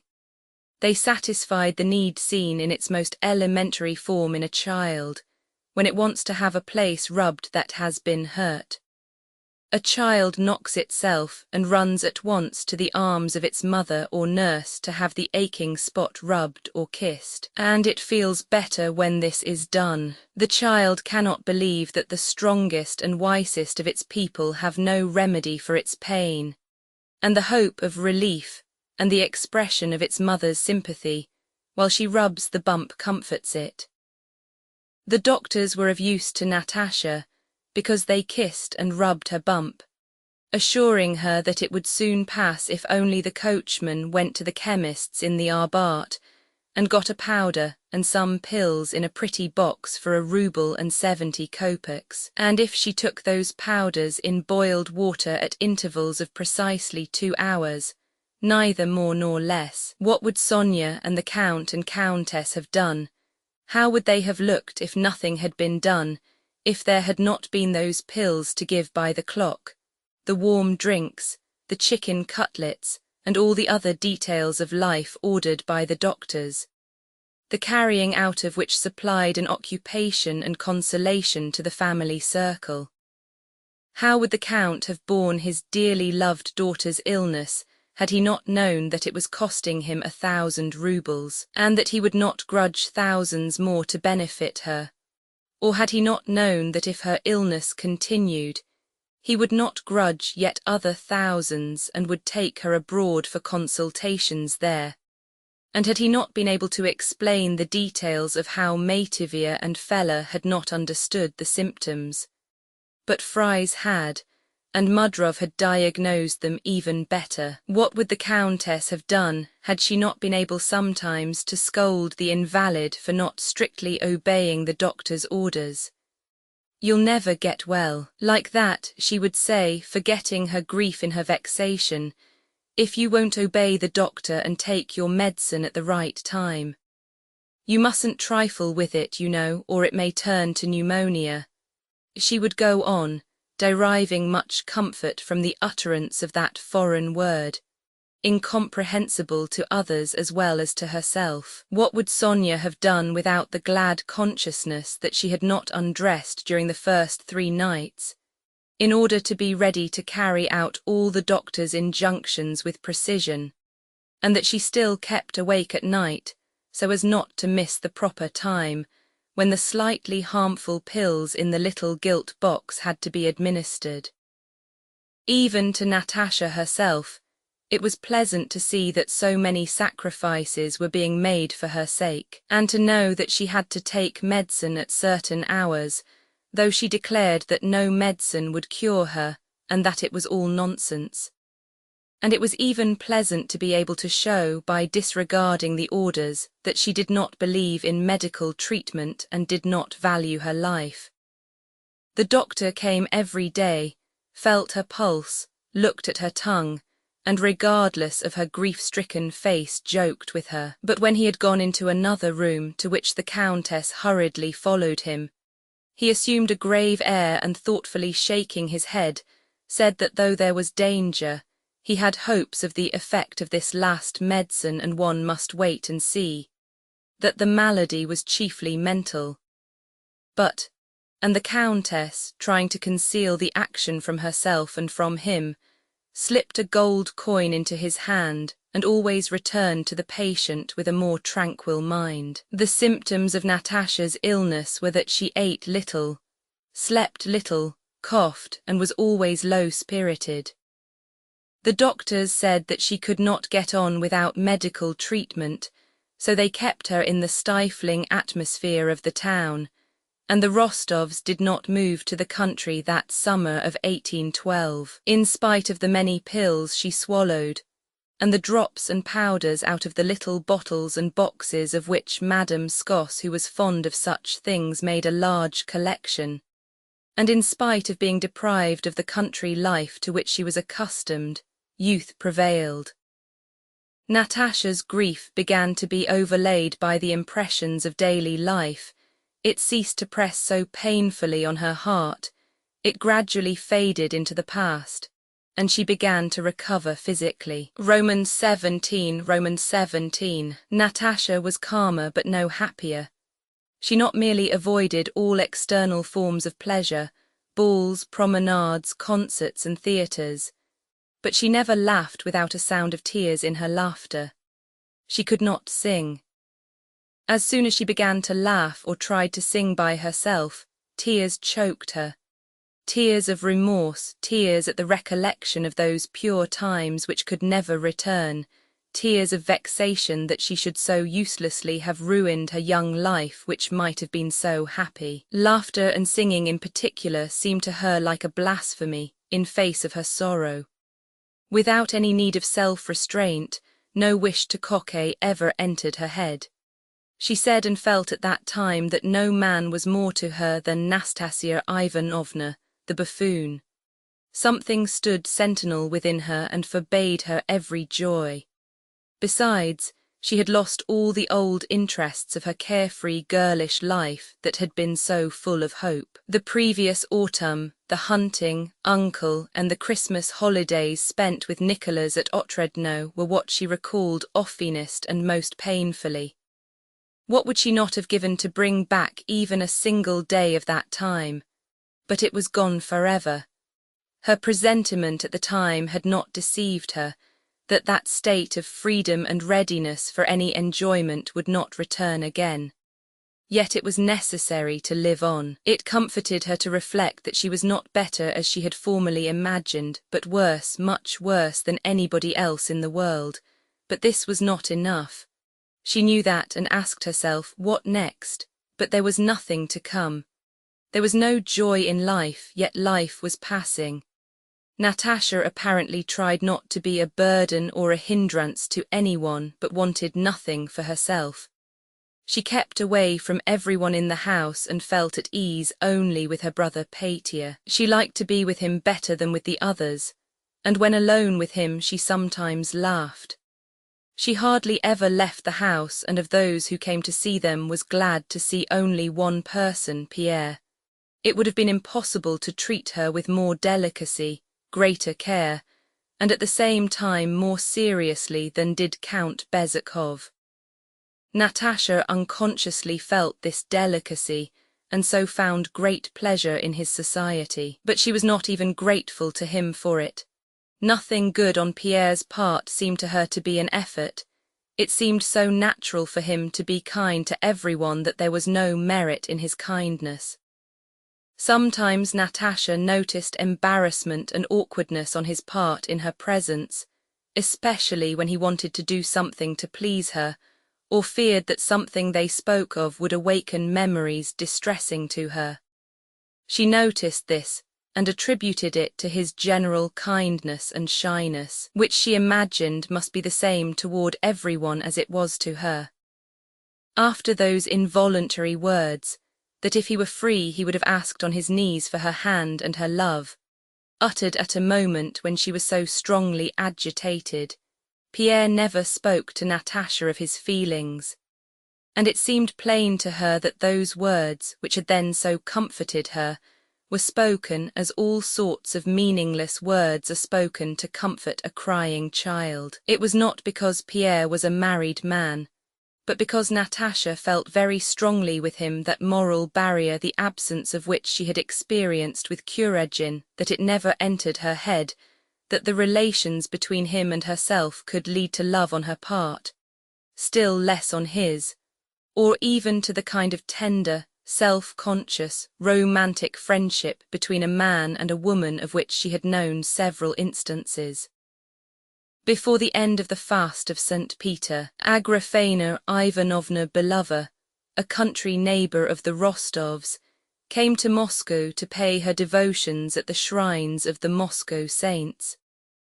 She suggested that Natasha should fast and prepare for Holy Communion, and Natasha gladly welcomed the idea, despite the doctor's orders that she should not go out early in the morning.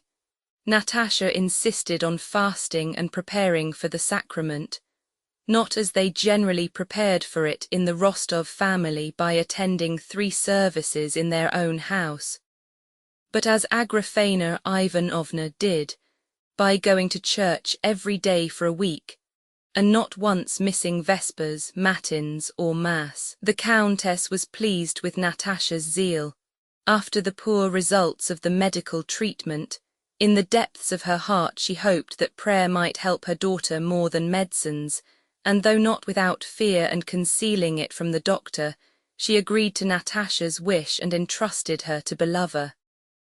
Agrafena Ivanovna used to come to wake Natasha at 3 in the morning, but generally found her already awake. She was afraid of being late for matins. Hastily washing, and meekly putting on her shabbiest dress and an old mantilla, Natasha, shivering in the fresh air, went out into the deserted streets lit by the clear light of dawn. By Agrafena Ivanovna's advice, Natasha prepared herself not in their own parish, but at a church where, according to the devout Agrafena Ivanovna, the priest was a man of very severe and lofty life. There were never many people in the church. Natasha always stood beside Belova in the customary place before an icon of the Blessed Virgin, let into the screen before the choir on the left side, and a feeling, new to her, of humility before something great and incomprehensible, seized her when at that unusual morning hour, gazing at the dark face of the Virgin illuminated by the candles burning before it, and by the morning light falling from the window. She listened to the words of the service which she tried to follow with understanding. When she understood them, her personal feeling became interwoven in the prayers with shades of its own. When she did not understand, it was sweeter still to think that the wish to understand everything is pride, that it is impossible to understand all, that it is only necessary to believe and to commit oneself to God, whom she felt guiding her soul at those moments. She crossed herself, bowed low, and when she did not understand, in horror at her own vileness, simply asked God to forgive her everything, to have mercy upon her. The prayers to which she surrendered herself most of all were those of repentance. On her way home at an early hour, when she met no one but bricklayers going to work or men sweeping the street, and everybody within the houses was still asleep, Natasha experienced a feeling new to her, a sense of the possibility of correcting her faults, the possibility of a new, clean life and of happiness. During the whole week she spent in this way, that feeling grew every day. And the happiness of taking communion or communing, as Agrafena Ivanovna, joyously playing with the word, called it, seemed to Natasha so great that she felt she should never live till that blessed Sunday. But the happy day came, and on that memorable Sunday, when, dressed in white muslin, she returned home after communion, for the first time for many months she felt calm and not oppressed by the thought of the life that lay before her. The doctor who came to see her that day ordered her to continue the powders he had prescribed a fortnight previously. She must certainly go on taking them morning and evening, said he, evidently sincerely satisfied with his success. Only, please be particular about it. Be quite easy, he continued playfully as he adroitly took the gold coin in his palm. She will soon be singing and frolicking about. The last medicine has done her a very great deal of good. She has freshened up very much. The Countess, with a cheerful expression on her face, looked down at her nails and spat a little for luck as she returned to the drawing-room. Roman 18 at the beginning of July, more and more disquieting reports about the war began to spread in Moscow. People spoke of an appeal by the Emperor to the people, and of his coming himself from the army to Moscow. And as up to the 11th of July no manifesto or appeal had been received, exaggerated reports became current about them, and about the position of Russia. It was said that the Emperor was leaving the army because it was in danger. It was said that Smolensk had surrendered, that Napoleon had an army of 1 million and only a miracle could save Russia. On the 11th of July, which was Saturday, the manifesto was received but was not yet in print, and Pierre, who was at the Rostovs, promised to come to dinner next day, Sunday, and bring a copy of the manifesto and appeal, which he would obtain from Count Rostopchin. That Sunday, the Rostovs went to Mass at the Razumovskys' private chapel as usual. It was a hot July day. Even at 10 o'clock, when the Rostovs got out of their carriage at the chapel, the sultry air, the shouts of hawkers, the light and gay summer clothes of the crowd, the dusty leaves of the trees on the boulevard, the sounds of the band and the white trousers of a battalion marching to parade, the rattling of wheels on the cobblestones, and the brilliant, hot sunshine were all full of that summer languor, that content and discontent with the present, which is most strongly felt on a bright, hot day in town. All the Moscow notabilities, all the Rostovs' acquaintances, were at the Razumovskys' chapel, for, as if expecting something to happen, many wealthy families who usually left town for their country estates had not gone away that summer. As Natasha, at her mother's side, passed through the crowd behind a liveried footman who cleared the way for them, she heard a young man speaking about her in too loud a whisper. "That's Rostova, the one who," She's much thinner, but all the same she's pretty. She heard, or thought she heard, the names of Kuregin and Bolkonsky. But she was always imagining that. It always seemed to her that everyone who looked at her was thinking only of what had happened to her. With a sinking heart, wretched as she always was now when she found herself in a crowd, Natasha in her lilac silk dress trimmed with black lace walked, as women can walk, with the more repose and stateliness the greater the pain and shame in her soul. She knew for certain that she was pretty, but this no longer gave her satisfaction as it used to. On the contrary, it tormented her more than anything else of late, and particularly so on this bright, hot summer day in town. It's Sunday again, another week passed, she thought, recalling that she had been here the Sunday before, and always the same life that is no life, and the same surroundings in which it used to be so easy to live. I'm pretty, I'm young, and I know that now I am good. I used to be bad, but now I know I am good, she thought. But yet my best years are slipping by and are no good to anyone. She stood by her mother's side and exchanged nods with acquaintances near her. From habit she scrutinized the ladies' dresses, condemned the bearing of a lady standing close by who was not crossing herself properly, but in a cramped manner, and again she thought with vexation that she was herself being judged and was judging others. And suddenly, at the sound of the service, she felt horrified at her own vileness, horrified that the former purity of her soul was again lost to her. A comely, fresh-looking old man was conducting the service with that mild solemnity which has so elevating and soothing an effect on the souls of the worshippers.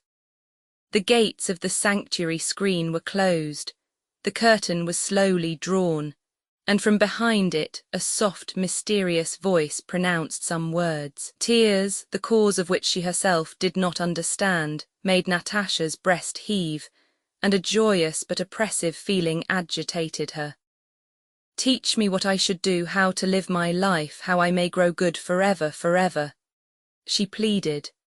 The deacon came out onto the raised space before the altar screen and, holding his thumb extended, drew his long hair from under his dalmatic and, making the sign of the cross on his breast, began in a loud and solemn voice to recite the words of the prayer.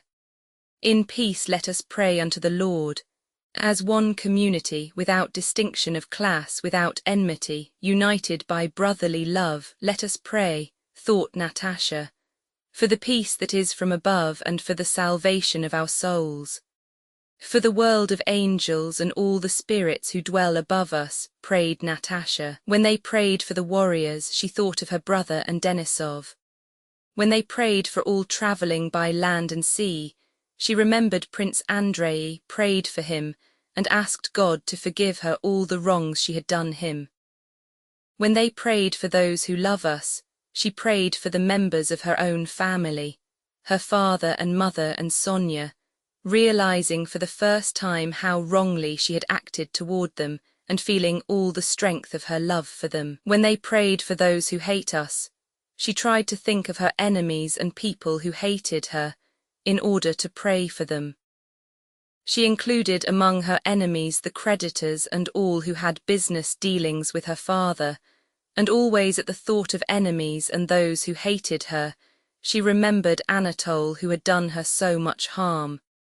And though he did not hate her, she gladly prayed for him as for an enemy. Only at prayer did she feel able to think clearly and calmly of Prince Andrei and Anatole, as men for whom her feelings were as nothing compared with her awe and devotion to God.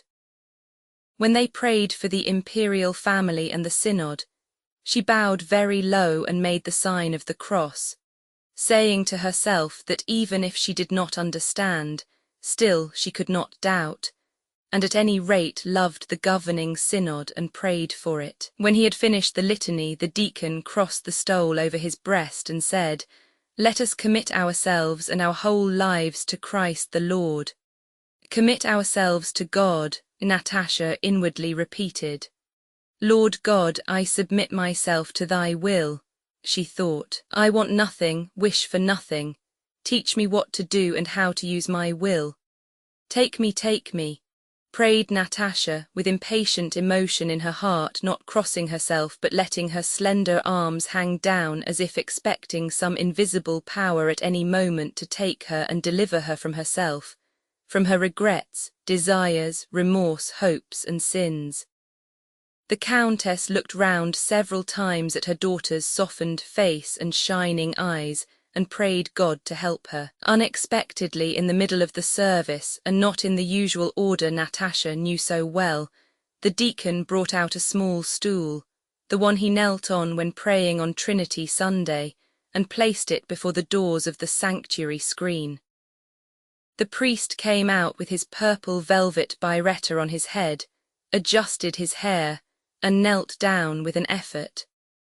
Everybody followed his example, and they looked at one another in surprise. Then came the prayer just received from the synod, a prayer for the deliverance of Russia from hostile invasion. Lord God of might, God of our salvation, began the priest in that voice clear, not grandiloquent but mild, in which only the Slav clergy read and which acts so irresistibly on a Russian heart. Lord God of might, God of our salvation, look this day in mercy and blessing on thy humble people, and graciously hear us, spare us, and have mercy upon us. This foe confounding thy land, desiring to lay waste the whole world, rises against us. These lawless men are gathered together to overthrow thy kingdom, to destroy thy dear Jerusalem, thy beloved Russia, to defile thy temples, to overthrow thine altars, and to desecrate our holy shrines. How long, O Lord, how long shall the wicked triumph? How long shall they wield unlawful power? Take up the spear and shield and arise to help us. Confound and put to shame those who have devised evil against us. May they be before the faces of thy faithful warriors as dust before the wind, and may thy mighty angel confound them and put them to flight. May they be ensnared when they know it not, and may the plots they have laid in secret be turned against them. Let them fall before thy servants' feet and be laid low by our hosts. Lord, thou art able to save both great and small. Thou art God, and man cannot prevail against thee. God of our fathers, remember thy bounteous mercy and loving kindness which are from of old. Turn not thy face from us, but be gracious to our unworthiness, and in thy great goodness and thy many mercies regard not our transgressions and iniquities. Create in us a clean heart and renew a right spirit within us. Strengthen us all in thy faith, fortify our hope. Inspire us with true love one for another.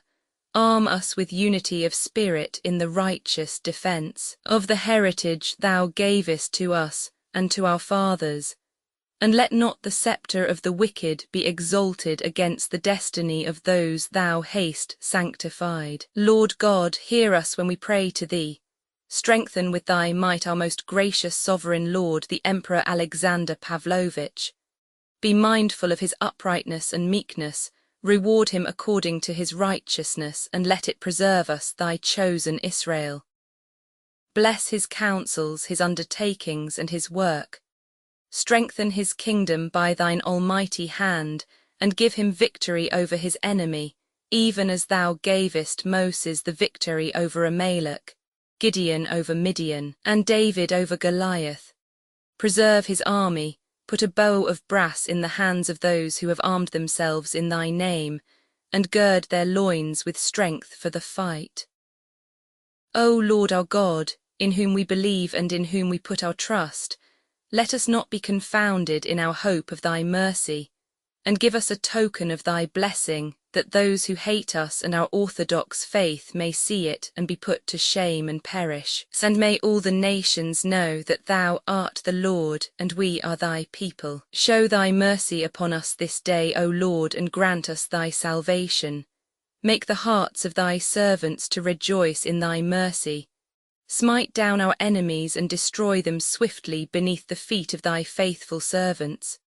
For thou art the defence, the succour, and the victory of them that put their trust in thee, And to thee be all glory, to Father, Son, and Holy Ghost, now and forever, world without end.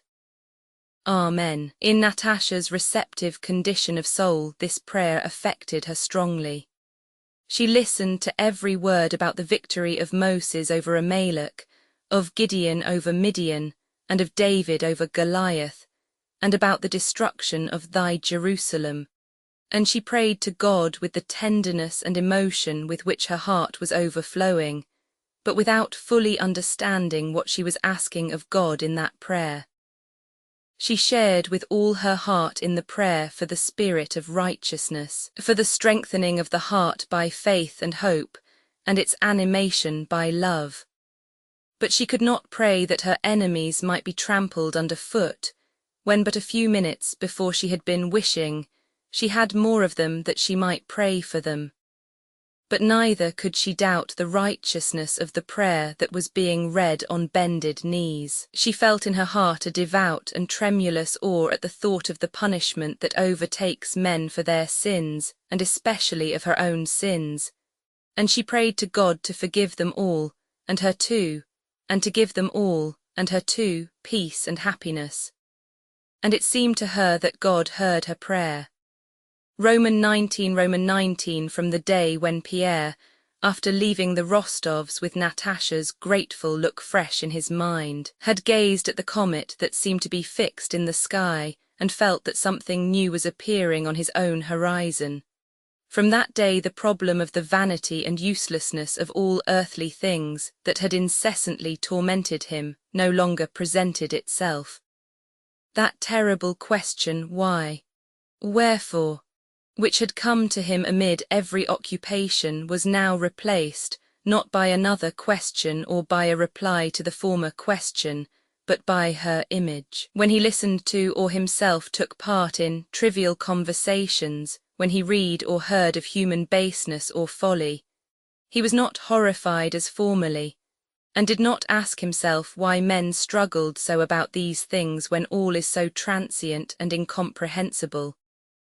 But he remembered her as he had last seen her, and all his doubts vanished, not because she had answered the questions that had haunted him, but because his conception of her transferred him instantly to another, a brighter realm of spiritual activity in which no one could be justified or guilty, a realm of beauty and love which it was worth living for. Whatever worldly baseness presented itself to him, he said to himself, well, supposing N has swindled the country and the Tsar, and the country and the Tsar confer honours upon him, what does that matter? She smiled at me yesterday and asked me to come again, and I love her, and no one will ever know it. And his soul felt calm and peaceful. Pierre still went into society, drank as much and led the same idle and dissipated life. Because besides the hours he spent at the Rostovs there were other hours he had to spend somehow, and the habits and acquaintances he had made in Moscow formed a current that bore him along irresistibly. But latterly, when more and more disquieting reports came from the seat of war and Natasha's health began to improve, and she no longer aroused in him the former feeling of careful pity, an ever-increasing restlessness which he could not explain took possession of him. He felt that the condition he was in could not continue long, that a catastrophe was coming which would change his whole life, and he impatiently sought everywhere for signs of that approaching catastrophe.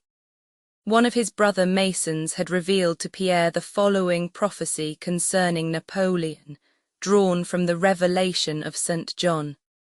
In chapter 13, verse 18 of the Apocalypse, it is said, "Here is wisdom. Let him that hath understanding count the number of the beast, for it is the number of a man, and his number is 666.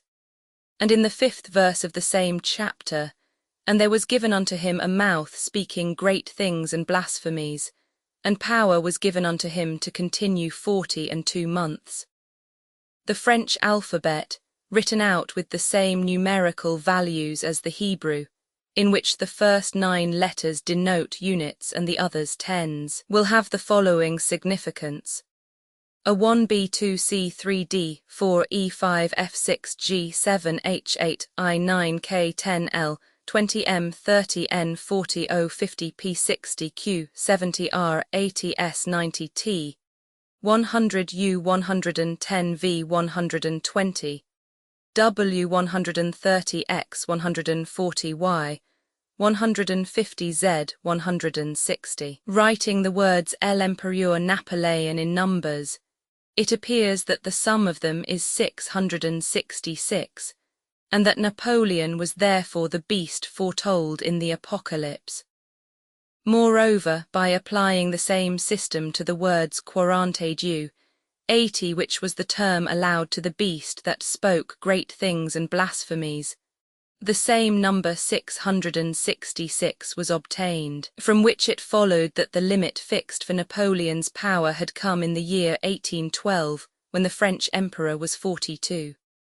This prophecy pleased Pierre very much, and he often asked himself what would put an end to the power of the beast, that is, of Napoleon, and tried by the same system of using letters as numbers and adding them up, to find an answer to the question that engrossed him.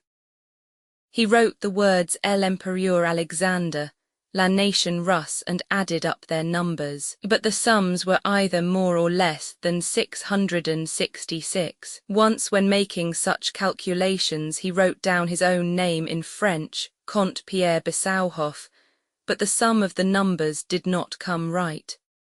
Then he changed the spelling, substituting a Z for the S and adding do and the article le, still without obtaining the desired result. Then it occurred to him, if the answer to the question were contained in his name, his nationality would also be given in the answer. So he wrote Le Russe Bissauhoff, and adding up the numbers got 671. This was only 5 too much, and 5 was represented by E, the very letter elided from the article le before the word Empereur. By omitting the E, though incorrectly, Pierre got the answer he sought. L. Russe Bissauhoff made 666. This discovery excited him. How or by what means he was connected with the great event foretold in the Apocalypse he did not know, but he did not doubt that connection for a moment. His love for Natasha, Antichrist, Napoleon, the invasion, the comet, 666, L'Empereur Napoléon and L. Russe Bissauhoff.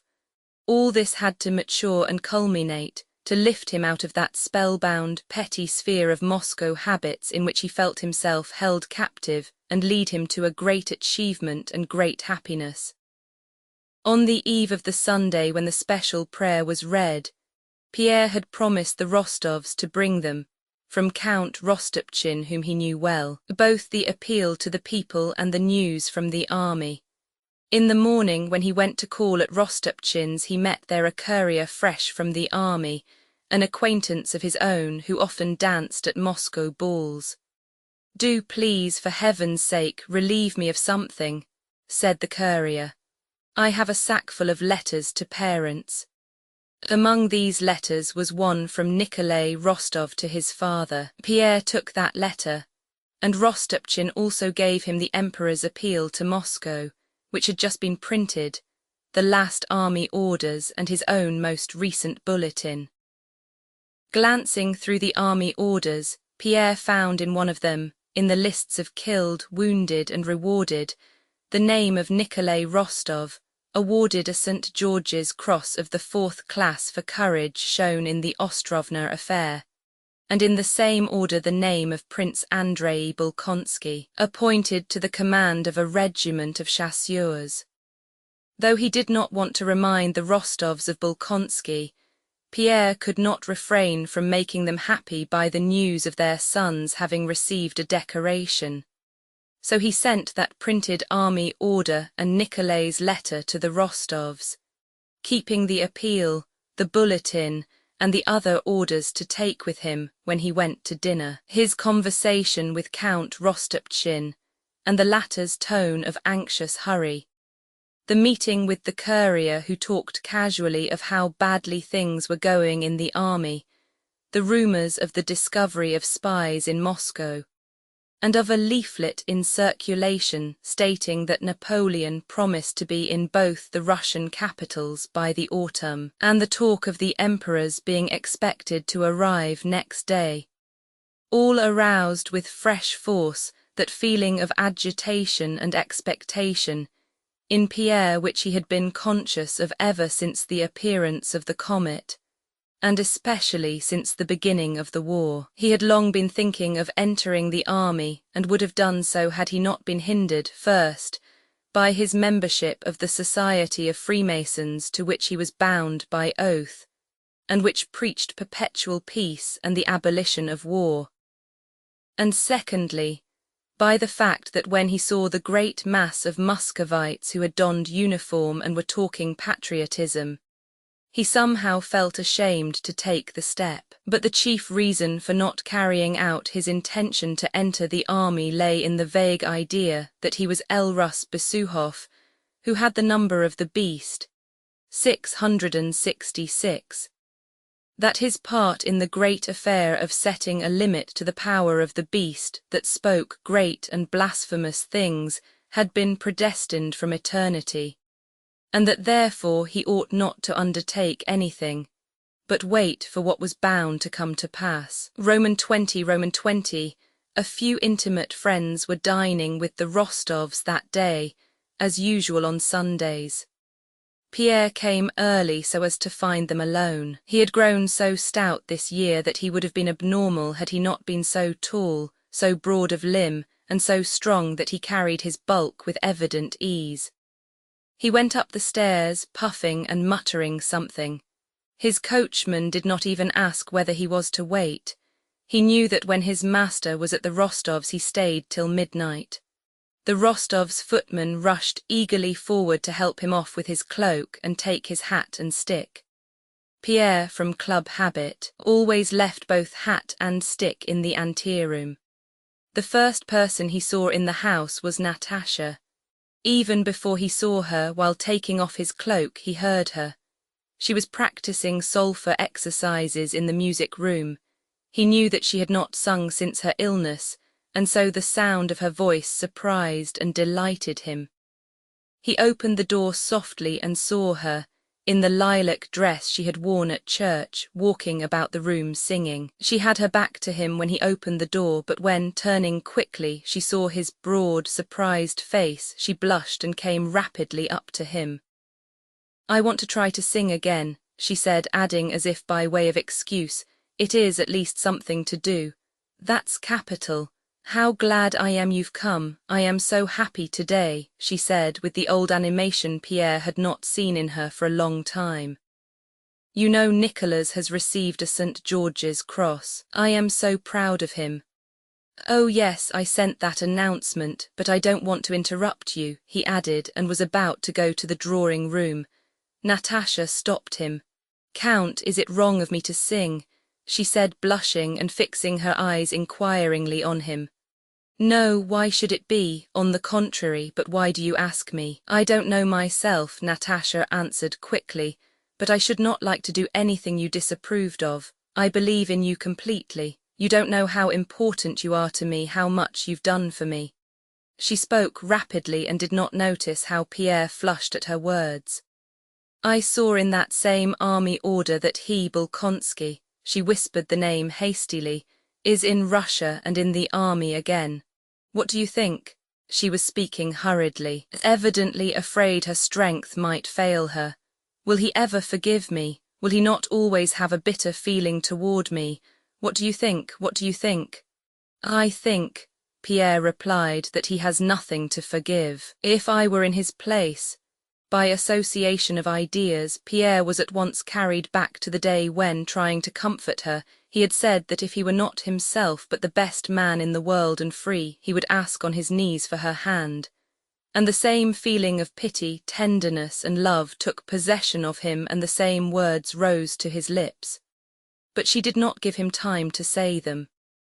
"Yes, you," she said, uttering the word you rapturously. That's a different thing. I know no one kinder, more generous or better than you. Nobody could be. Had you not been there then, and now too, I don't know what would have become of me because... Tears suddenly rose in her eyes. She turned away, lifted her music before her eyes, began singing again, and again began walking up and down the room. Just then Patia came running in from the drawing-room. Patia was now a handsome, rosy lad of 15 with full red lips and resembled Natasha. He was preparing to enter the university, but he and his friend Obolensky had lately in secret agreed to join the Hussars. Patia had come rushing out to talk to his namesake about this affair. He had asked Pierre to find out whether he would be accepted in the Hussars. Pierre walked up and down the drawing-room, not listening to what Patia was saying. Patia pulled him by the arm to attract his attention. "Well, what about my plan? Pyotr Kirillich, for heaven's sake. You are my only hope," said Patia. "Oh yes, your plan to join the Hussars, I'll mention it, I'll bring it all up today." "Well, mon cher, have you got the manifesto?" asked the old count. "The countess has been to mass at the Razumovskys and heard the new prayer. She says it's very fine." "Yes, I've got it," said Pierre. "The emperor is to be here tomorrow. There's to be an extraordinary meeting of the nobility, and they are talking of a levy of 10 men per 1,000. Oh yes, let me congratulate you." Yes, thank God. Well, and what news from the army?" "We are again retreating. They say we're already near Smolensk," replied Pierre. Oh Lord," exclaimed the count. "Where is the manifesto, the emperor's appeal? Oh yes." Pierre began feeling in his pockets for the papers but could not find them. Still slapping his pockets, he kissed the hand of the countess who entered the room and glanced uneasily around, evidently expecting Natasha, who had left off singing but had not yet come into the drawing-room.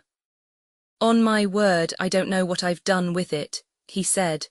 "There he is, always losing everything," remarked the countess. Natasha entered with a softened and agitated expression of face and sat down looking silently at Pierre.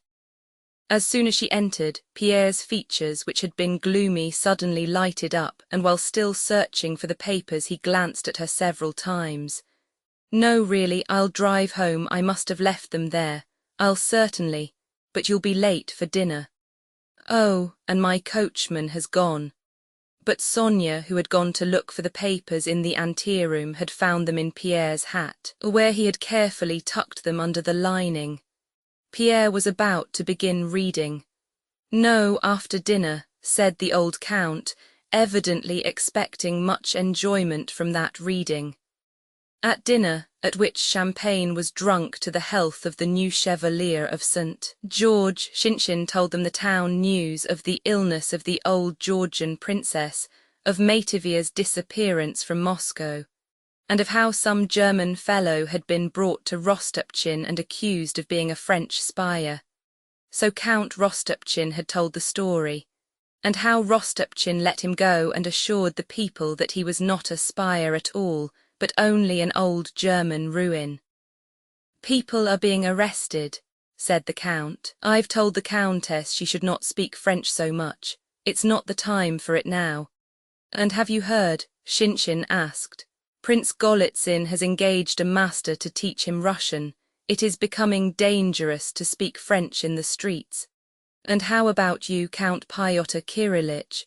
If they call up the militia, you too will have to mount a horse," remarked the old count, addressing Pierre. Pierre had been silent and preoccupied all through dinner, seeming not to grasp what was said. He looked at the count. "Oh yes, the war," he said. "No, what sort of warrior should I make? And yet everything is so strange, I can't make it out. I don't know, I am very far from having military tastes, but in these times no one can answer for himself."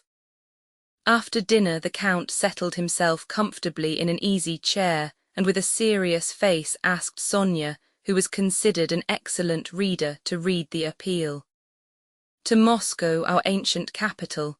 The enemy has entered the borders of Russia with immense forces. He comes to despoil our beloved country. Sonia read painstakingly in her high-pitched voice. The Count listened with closed eyes, heaving abrupt sighs at certain passages. Natasha sat erect, gazing with a searching look now at her father and now at Pierre. Pierre felt her eyes on him and tried not to look round. The Countess shook her head disapprovingly and angrily at every solemn expression in the manifesto. In all these words, she saw only that the danger threatening her son would not soon be over. Shinshin, with a sarcastic smile on his lips, was evidently preparing to make fun of anything that gave him the opportunity. Sonia's reading, any remark of the Count's, or even the manifesto itself should no better pretext present itself.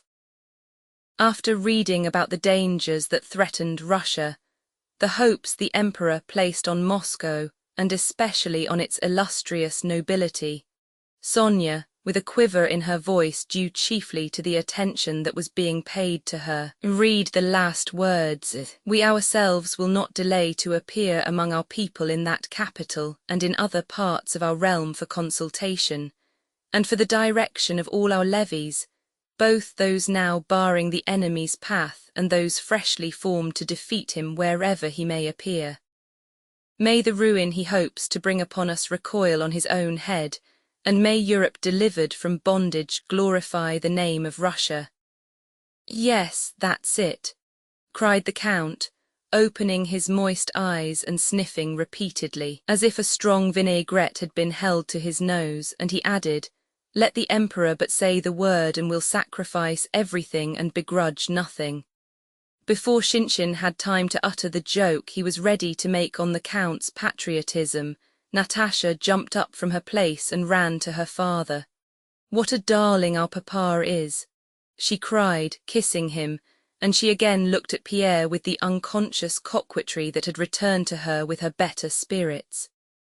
There, here's a patriot for you. I said Shinshin, not a patriot at all, but simply, Natasha replied in an injured tone. Everything seems funny to you, but this isn't at all a joke. A joke indeed, put in the Count. Let him but say the word and we'll all go. We're not Germans, but did you notice it says for consultation, said Pierre, never mind what it's for. At this moment Pétia, to whom nobody was paying any attention, came up to his father with a very flushed face and said in his breaking voice that was now deep and now shrill, well, Papa, I tell you definitely, and Mamma too, it's as you please, but I say definitely that you must let me enter the army because I can't, that's all. The Countess in dismay looked up to heaven, clasped her hands and turned angrily to her husband. That comes of your talking, said she, but the Count had already recovered from his excitement. Come, come, said he, here's a fine warrior, no nonsense, you must study. It's not nonsense, Papa. Fadia Obolensky is younger than I, and he's going too. Besides, all the same I can't study now when, Pétia stopped short, flushed till he perspired, but still got out the words, when our fatherland is in danger. That'll do, nonsense. But you said yourself that we would sacrifice everything.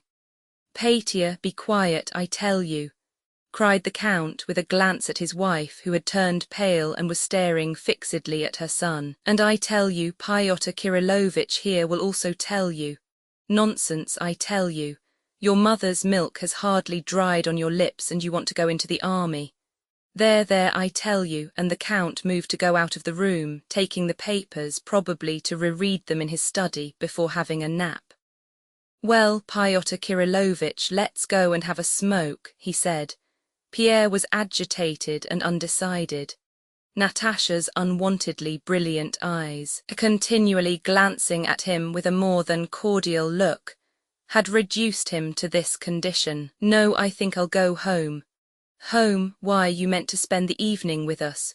You don't often come nowadays as it is, and this girl of mine, said the Count good-naturedly, pointing to Natasha, only brightens up when you're here.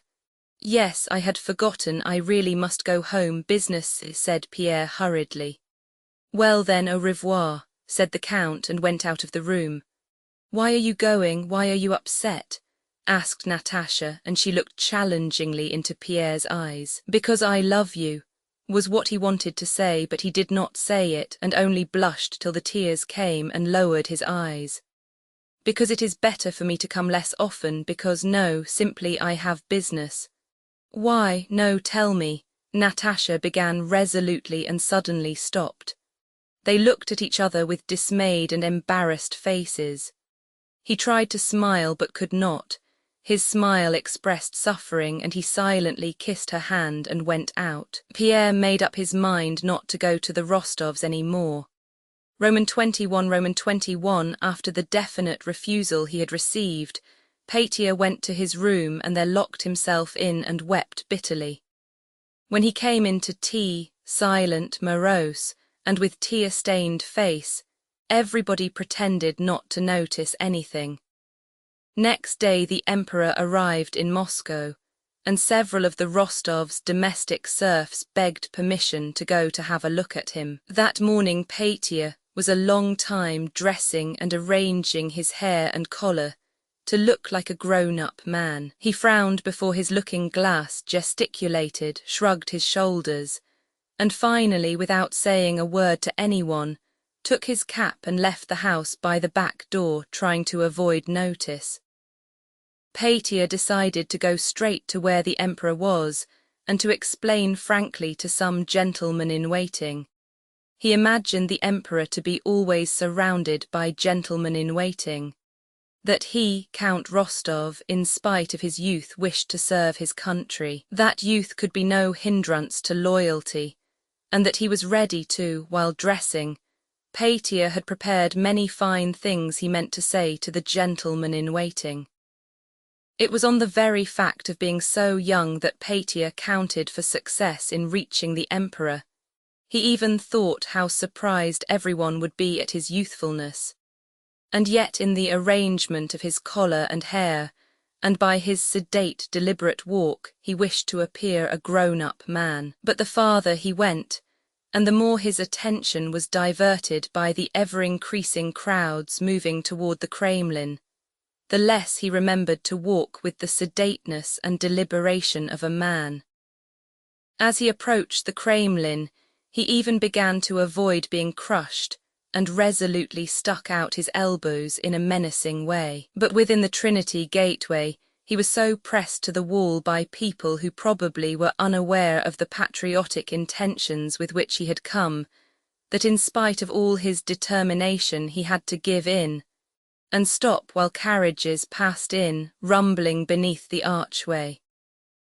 Beside Pétya stood a peasant woman, a footman, 2 tradesmen, and a discharged soldier. After standing some time in the gateway, Pétya tried to move forward in front of the others without waiting for all the carriages to pass, and he began resolutely working his way with his elbows. But the woman just in front of him, who was the first against whom he directed his efforts, angrily shouted at him, "What are you shoving for, young lordling? Don't you see we're all standing still? Then why push?" "Anybody can shove," said the footman, and also began working his elbows to such effect that he pushed Pétya into a very filthy corner of the gateway. Pétya wiped his perspiring face with his hands and pulled up the damp collar which he had arranged so well at home to seem like a man's. He felt that he no longer looked presentable, and feared that if he were now to approach the gentleman-in-waiting in that plight, he would not be admitted to the emperor. But it was impossible to smarten oneself up or move to another place because of the crowd. One of the generals who drove past was an acquaintance of the Rostovs, and Pétya thought of asking his help, but came to the conclusion that that would not be a manly thing to do. When the carriages had all passed in, the crowd, carrying Pétya with it, streamed forward into the Kremlin square, which was already full of people.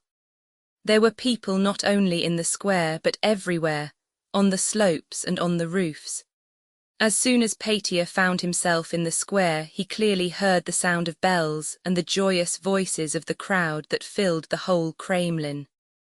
For a while the crowd was less dense, but suddenly all heads were bared, and everyone rushed forward in one direction. Patia was being pressed so that he could scarcely breathe, and everybody shouted, "Hurrah, hurrah, hurrah!" Patia stood on tiptoe and pushed and pinched, but could see nothing except the people about him.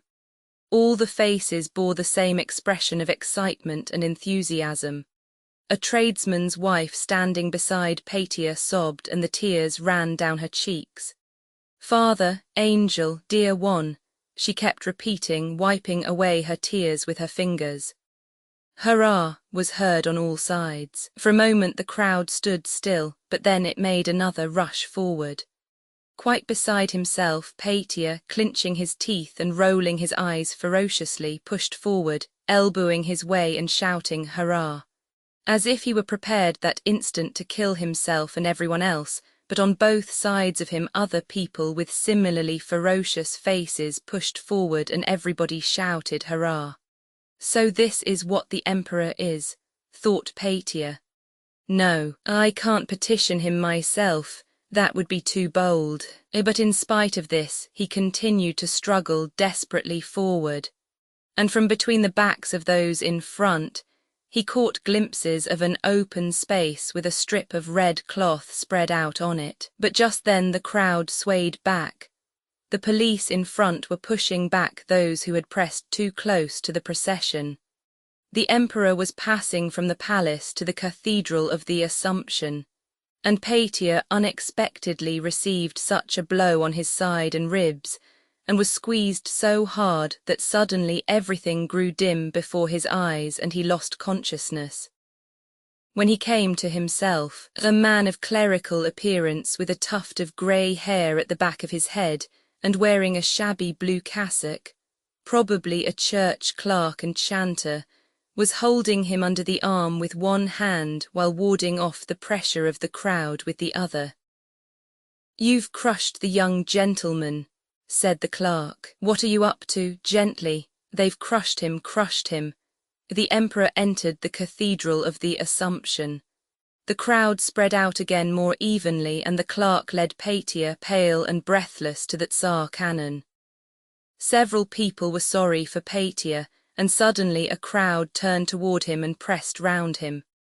Those who stood nearest him attended to him, unbuttoned his coat, seated him on the raised platform of the cannon, and reproached those others, whoever they might be, who had crushed him. "One might easily get killed that way. What do they mean by it? Killing people, poor dear, he's as white as a sheet," various voices were heard saying.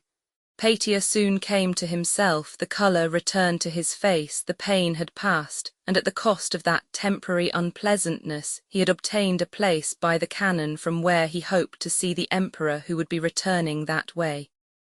Patia no longer thought of presenting his petition. If he could only see the emperor he would be happy. While the service was proceeding in the Cathedral of the Assumption, it was a combined service of prayer on the occasion of the emperor's arrival, and of thanksgiving for the conclusion of peace with the Turks. The crowd outside spread out and hawkers appeared, selling kvass, gingerbread and poppy seed sweets, of which Patia was particularly fond, and ordinary conversation could again be heard. A tradesman's wife was showing a rent in her shawl and telling how much the shawl had cost. Another was saying that all silk goods had now got dear. The clerk who had rescued Patia was talking to a functionary about the priests who were officiating that day with the bishop. The clerk several times used the word plenary of the service, a word Patia did not understand. Two young citizens were joking with some serf girls who were cracking nuts. All these conversations, especially the joking with the girls, were such as might have had a particular charm for Patia at his age, but they did not interest him now. He sat on his elevation, the pedestal of the cannon, still agitated as before by the thought of the emperor and by his love for him. The feeling of pain and fear he had experienced when he was being crushed, together with that of rapture, still further intensified his sense of the importance of the occasion. Suddenly the sound of a firing of cannon was heard from the embankment. to celebrate the signing of peace with the Turks, and the crowd rushed impetuously toward the embankment to watch the firing. Pétia too would have run there, but the clerk who had taken the young gentleman under his protection stopped him. The firing was still proceeding when officers, generals, and gentlemen-in-waiting came running out of the cathedral, and after them others in a more leisurely manner. Caps were again raised, and those who had run to look at the cannon ran back again. At last 4 men in uniforms and sashes emerged from the cathedral doors. "Hurrah, hurrah!" shouted the crowd again. "Which is he, which?" asked Pétia in a tearful voice of those around him, but no one answered him. Everybody was too excited. And Pétia, fixing on one of those 4 men whom he could not clearly see for the tears of joy that filled his eyes, concentrated all his enthusiasm on him, though it happened not to be the emperor, frantically shouted hurrah, and resolved that tomorrow, come what might, he would join the army. The crowd ran after the emperor, followed him to the palace, and began to disperse. It was already late, and Pétia had not eaten anything and was drenched with perspiration, yet he did not go home but stood with that diminishing, but still considerable, crowd before the palace while the emperor dined, looking in at the palace windows, expecting he knew not what, and envying alike the notables he saw arriving at the entrance to dine with the emperor, and the court footmen who served at table, glimpses of whom could be seen through the windows. While the emperor was dining, Valuev, looking out of the window, said, "The people are still hoping to see your majesty again." The dinner was nearly over, and the emperor, munching a biscuit, rose and went out onto the balcony. The people, with Pétia among them, rushed toward the balcony. "Angel, dear one, hurrah, father!" cried the crowd, and Pétia with it, and again the women and men of weaker mould, Pétia among them, wept with joy. A largish piece of the biscuit the emperor was holding in his hand broke off, fell on the balcony parapet, and then to the ground. A coachman in a jerkin who stood nearest sprang forward and snatched it up. Several people in the crowd rushed at the coachman. Seeing this, the emperor had a plateful of biscuits brought him and began throwing them down from the balcony. Pétia's eyes grew bloodshot, and still more excited by the danger of being crushed, he rushed at the biscuits. He did not know why, but he had to have a biscuit from the Tsar's hand, and he felt that he must not give way. He sprang forward and upset an old woman who was catching at a biscuit. The old woman did not consider herself defeated, though she was lying on the ground. She grabbed at some biscuits, but her hand did not reach them. Pétia pushed her hand away with his knee, seized a biscuit, and as if fearing to be too late, again shouted hurrah, with a voice already hoarse. The emperor went in, and after that the greater part of the crowd began to disperse. "There," I said, "if only we waited," and so it was being joyfully said by various people. Happy as Pétia was, he felt sad at having to go home knowing that all the enjoyment of that day was over. He did not go straight home from the Kremlin, but called on his friend Obolensky, who was 15 and was also entering the regiment. On returning home, Pétia announced resolutely and firmly that if he was not allowed to enter the service, he would run away. And next day, Count Ilyar Andreevich, though he had not yet quite yielded, went to inquire how he could arrange for Pétia to serve where there would be least danger. Roman 22 2 days later, on the 15th of July, an immense number of carriages were standing outside the Sloboda Palace. The great halls were full. In the first were the nobility and gentry in their uniforms, in the second bearded merchants in full-skirted coats of blue cloth and wearing medals. In the noblemen's hall there was an incessant movement and buzz of voices. The chief magnates sat on high-backed chairs at a large table under the portrait of the emperor, but most of the gentry were strolling about the room. All these nobles, whom Pierre met every day at the club or in their own houses, were in uniform, some in that of Catherine's day, others in that of Emperor Paul, others again in the new uniforms of Alexander's time or the ordinary uniform of the nobility, and the general characteristic of being in uniform imparted something strange and fantastic to these diverse and familiar personalities, both old and young. The old men, dim-eyed, toothless, bald, sallow and bloated, or gaunt and wrinkled, were especially striking. For the most part they sat quietly in their places and were silent, or if they walked about and talked, attached themselves to someone younger. On all these faces, as on the faces of the crowd Paetia had seen in the square, there was a striking contradiction. The general expectation of a solemn event, and at the same time the everyday interests in a Boston card party, Petrushka the cook, Zinaida Dmitrievna's health, and so on. Pierre was there too, buttoned up since early morning in a nobleman's uniform that had become too tight for him. He was agitated, this extraordinary gathering not only of nobles but also of the merchant class, les etats gaine raux, States General, evoked in him a whole series of ideas he had long laid aside but which were deeply graven in his soul.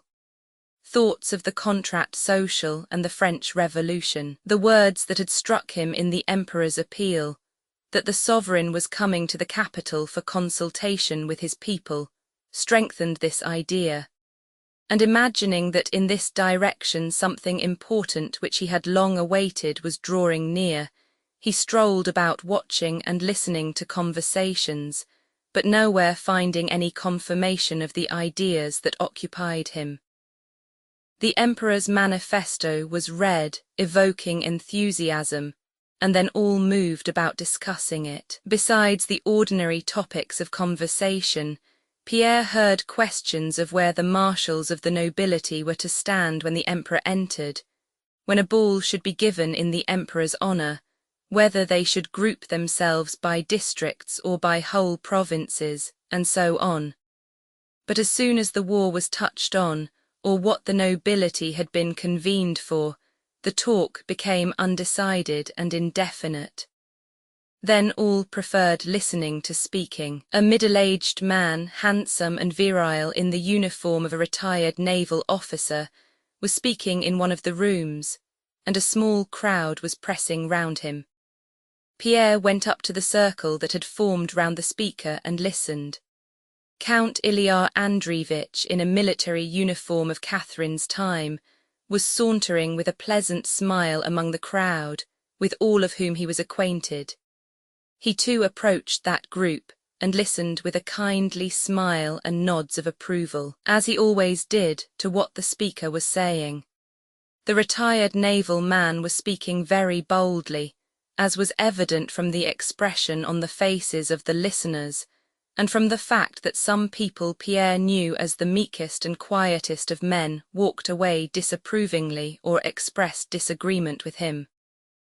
Pierre pushed his way into the middle of the group, listened, and convinced himself that the man was indeed a liberal, but of views quite different from his own. The naval officer spoke in a particularly sonorous, musical and aristocratic baritone voice, pleasantly swallowing his R's and generally slurring his consonants. The voice of a man calling out to his servant, "He, bewing me my pipe." It was indicative of dissipation and the exercise of authority. What if the Smolensk people have offered to raise militia for the Emperor? Are we to take Smolensk as our paten? If the noble aristocracy of the Piwovins of Moscow thinks fit, it can show its loyalty to our sovereign the Emperor in other ways. Have we forgotten the raising of the militia in the year 7? All that did was to enrich the Piwist sons and thieves and robbers. Count Ilyar Andreevich smiled blandly and nodded approval. And was our militia of any use to the Emperor? Not at all. It only ruined our farming. Better have another conscription, men will wet neither soldiers no peasants, and will get only depravity from them. The nobility don't grudge the lives. Every one of us will go and bewing in more requisites, and the Sovwain, that was the way he referred to the emperor, need only say the word and we'll all die fo him, added the orator with animation. Ilyar Andreevich's mouth watered with pleasure and he nudged Pierre, but Pierre wanted to speak himself. He pushed forward, feeling stirred, but not yet sure what stirred him or what he would say. Scarcely had he opened his mouth when one of the senators, a man without a tooth in his head, with a shrewd though angry expression, standing near the first speaker, interrupted him. Evidently accustomed to managing debates and to maintaining an argument, he began in low but distinct tones. "I imagine, sir," said he, mumbling with his toothless mouth, "that we have been summoned here not to discuss whether it's best for the empire at the present moment to adopt conscription or to call out the militia. We have been summoned to reply to the appeal with which our sovereign the emperor has honored us. But to judge what is best, conscription or the militia, we can leave to the supreme authority." Pierre suddenly saw an outlet for his excitement. He hardened his heart against the senator who was introducing this set and narrow attitude into the deliberations of the nobility. Pierre stepped forward and interrupted him.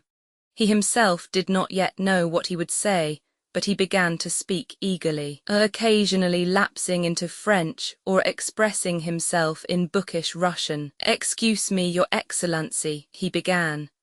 He was well acquainted with the senator, but thought it necessary on this occasion to address him formally. "Though I don't agree with the gentleman," he hesitated. He wished to say, "Mon très honorable préopponent," my very honorable opponent, with the gentleman whom I have not the honor of knowing. I suppose that the nobility have been summoned not merely to express their sympathy and enthusiasm, but also to consider the means by which we can assist our fatherland.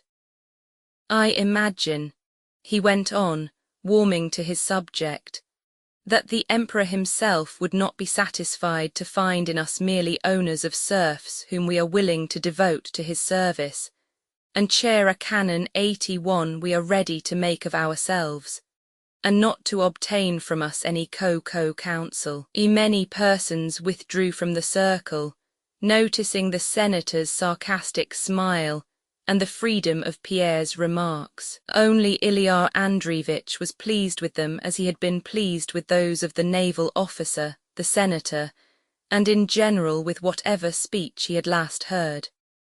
"I think that before discussing these questions," Pierre continued, "we should ask the emperor, most respectfully ask his majesty, to let us know the number of our troops and the position in which our army and our forces now are, and then—" But scarcely had Pierre uttered these words before he was attacked from 3 sides. The most vigorous attack came from an old acquaintance, a Boston player who had always been well disposed toward him, Stepan Stepanovich Adraxin.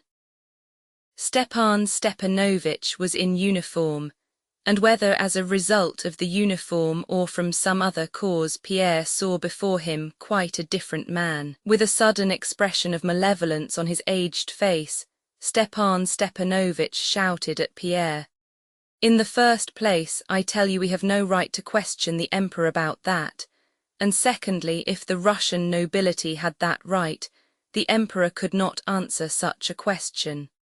The troops are moved according to the enemy's movements, and the number of men increases and decreases." Another voice, that of a nobleman of medium height and about 40 years of age, whom Pierre had formerly met at the gypsies and knew as a bad card player, and who, also transformed by his uniform, came up to Pierre, interrupted Adraxin. "Yes, and this is not a time for discussing," he continued, "but for acting. There is war in Russia. The enemy is advancing to destroy Russia, to desecrate the tombs of our fathers, to carry off our wives and children."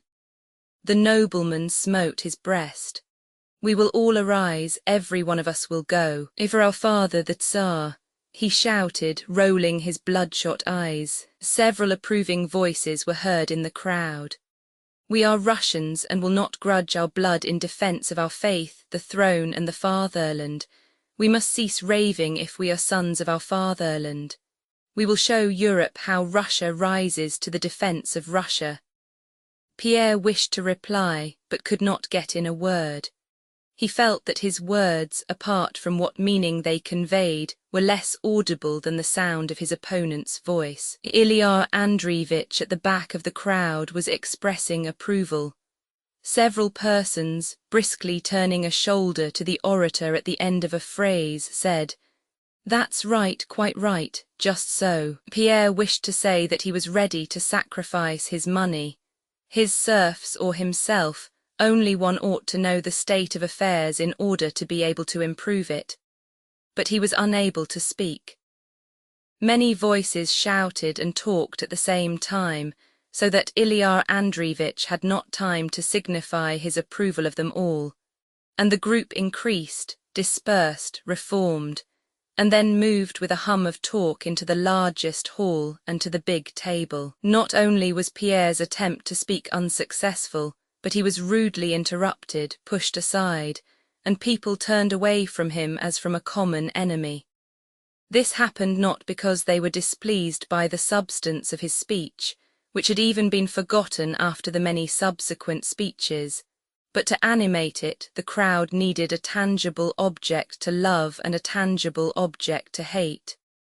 Pierre became the latter. Many other orators spoke after the excited nobleman, and all in the same tone.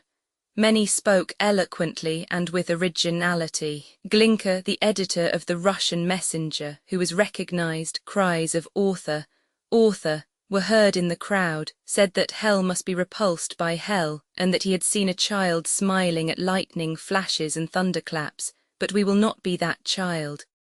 "Yes, yes, at thunderclaps," was repeated approvingly in the back rows of the crowd. The crowd drew up to the large table at which sat grey-haired or bald 70-year-old magnates, uniformed and besashed, almost all of whom Pierre had seen in their own homes with their buffoons, or playing Boston at the clubs. With an incessant hum of voices, the crowd advanced to the table. Pressed by the throng against the high backs of the chairs, the orators spoke one after another and sometimes two together.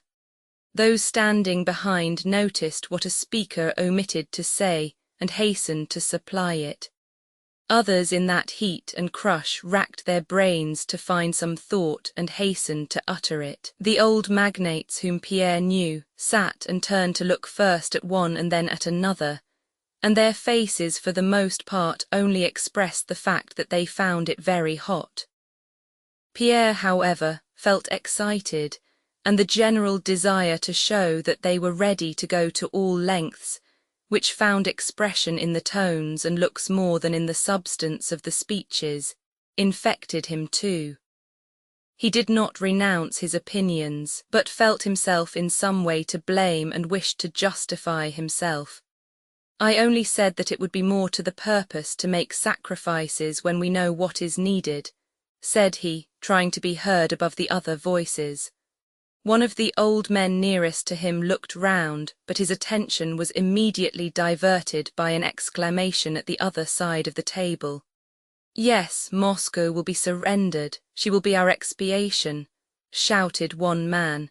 "He is the enemy of mankind," cried another. "Allow me to speak. Gentlemen, you are crushing me." Roman 23. At that moment Count Rostopchin, with his protruding chin and alert eyes, wearing the uniform of a general with sash over his shoulder, entered the room, stepping briskly to the front of the crowd of gentry. "Our sovereign the Emperor will be here in a moment," said Rostopchin. "I am straight from the palace. Seeing the position we are in, I think there is little need for discussion. The Emperor has deigned to summon us and the merchants. Millions will pour forth from there," he pointed to the merchants' hall, "but our business is to supply men and not spare ourselves. That is the least we can do."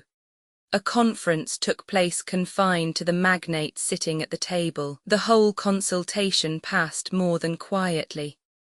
After all the preceding noise, the sound of their old voices saying one after another, I agree, or for variety. I too am of that opinion, and so on had even a mournful effect. The secretary was told to write down the resolution of the Moscow nobility and gentry, that they would furnish 10 men, fully equipped, out of every 1,000 serfs, as the Smolensk gentry had done. Their chairs made a scraping noise as the gentleman who had conferred rose with apparent relief, and began walking up and down, arm in arm, to stretch their legs and converse in couples. The Emperor, the Emperor! A sudden cry resounded through the halls, and the whole throng hurried to the entrance. The Emperor entered the hall through a broad path between 2 lines of nobles. Every face expressed respectful, awestruck curiosity. Pierre stood rather far off and could not hear all that the Emperor said. From what he did hear, he understood that the Emperor spoke of the danger threatening the empire and of the hopes he placed on the Moscow nobility. He was answered by a voice which informed him of the resolution just arrived at.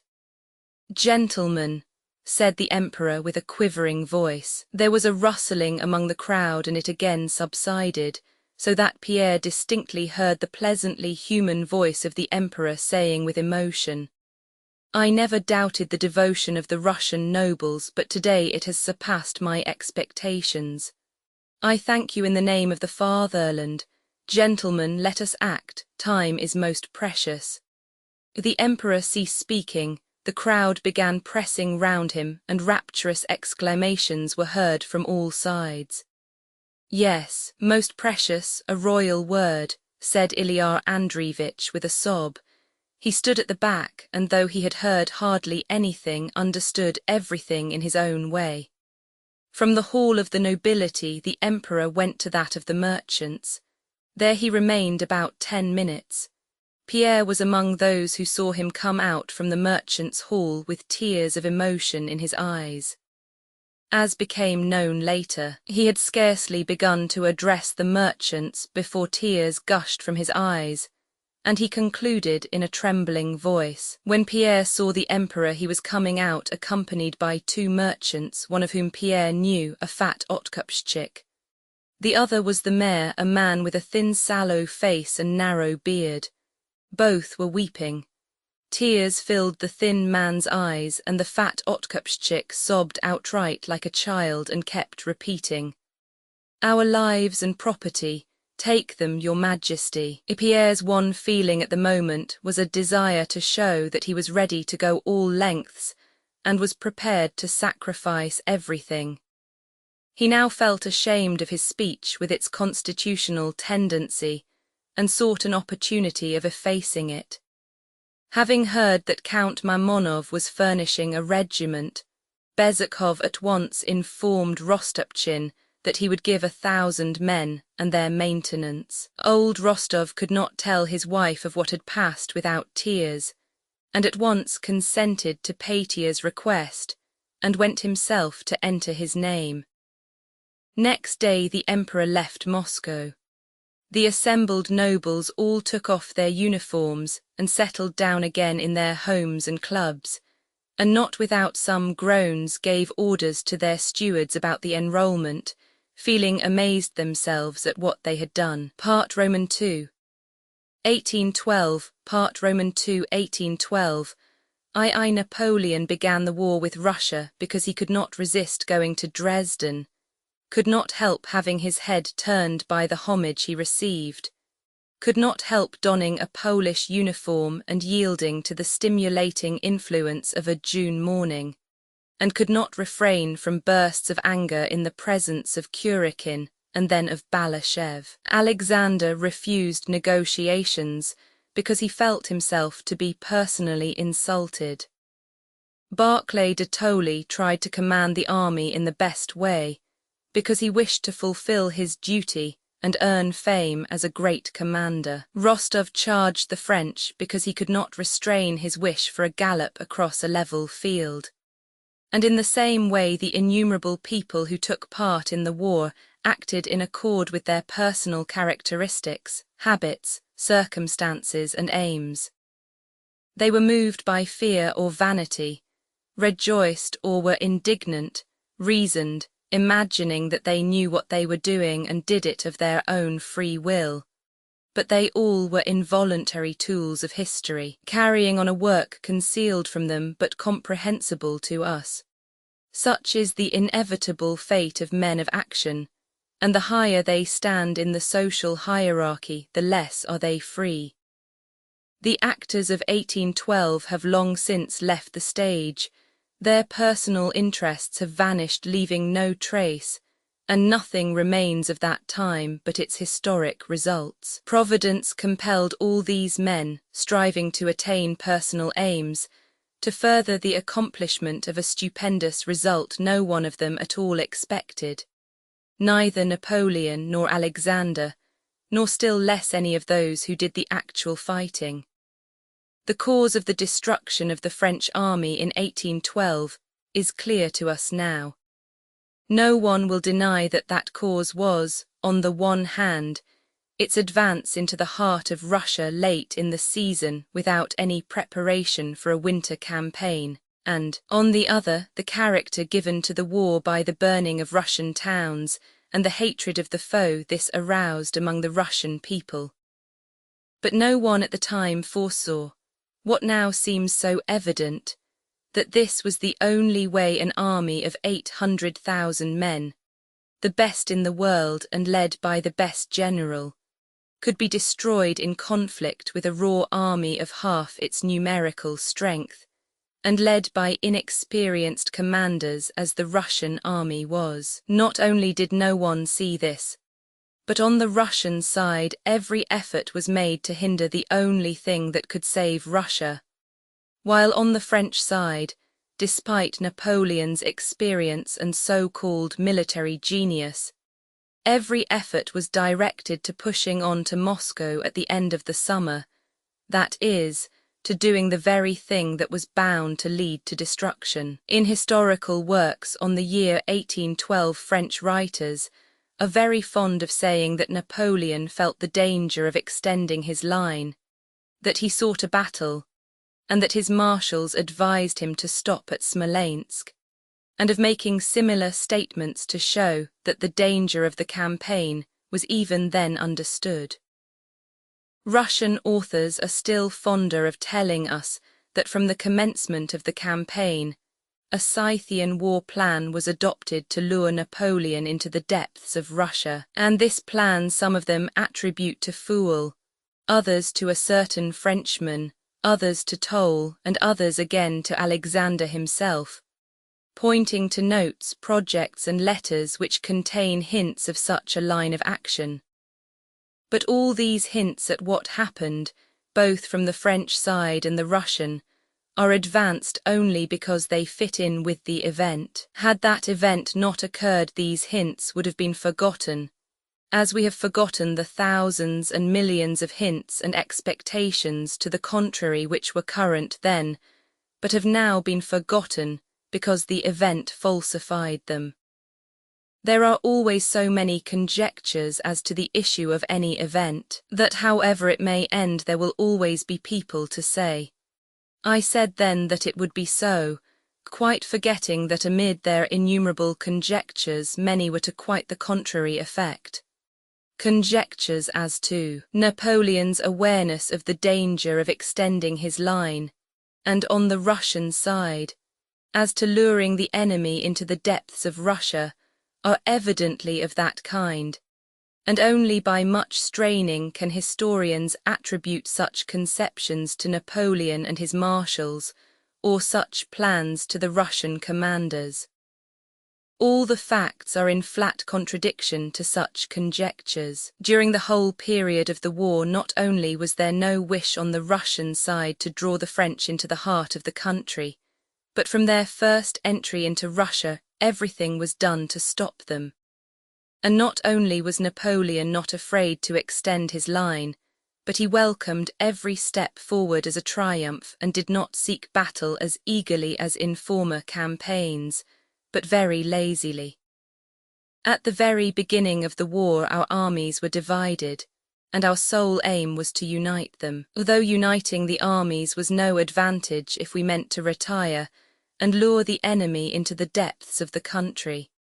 Our emperor joined the army to encourage it to defend every inch of Russian soil and not to retreat.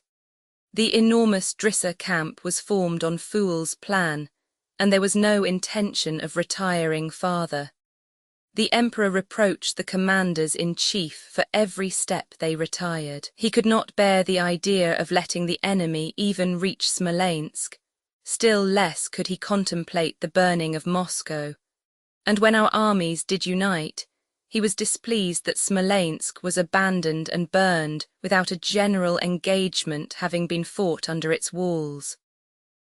So thought the emperor, and the Russian commanders and people were still more provoked at the thought that our forces were retreating into the depths of the country. Napoleon, having cut our armies apart, advanced far into the country and missed several chances of forcing an engagement.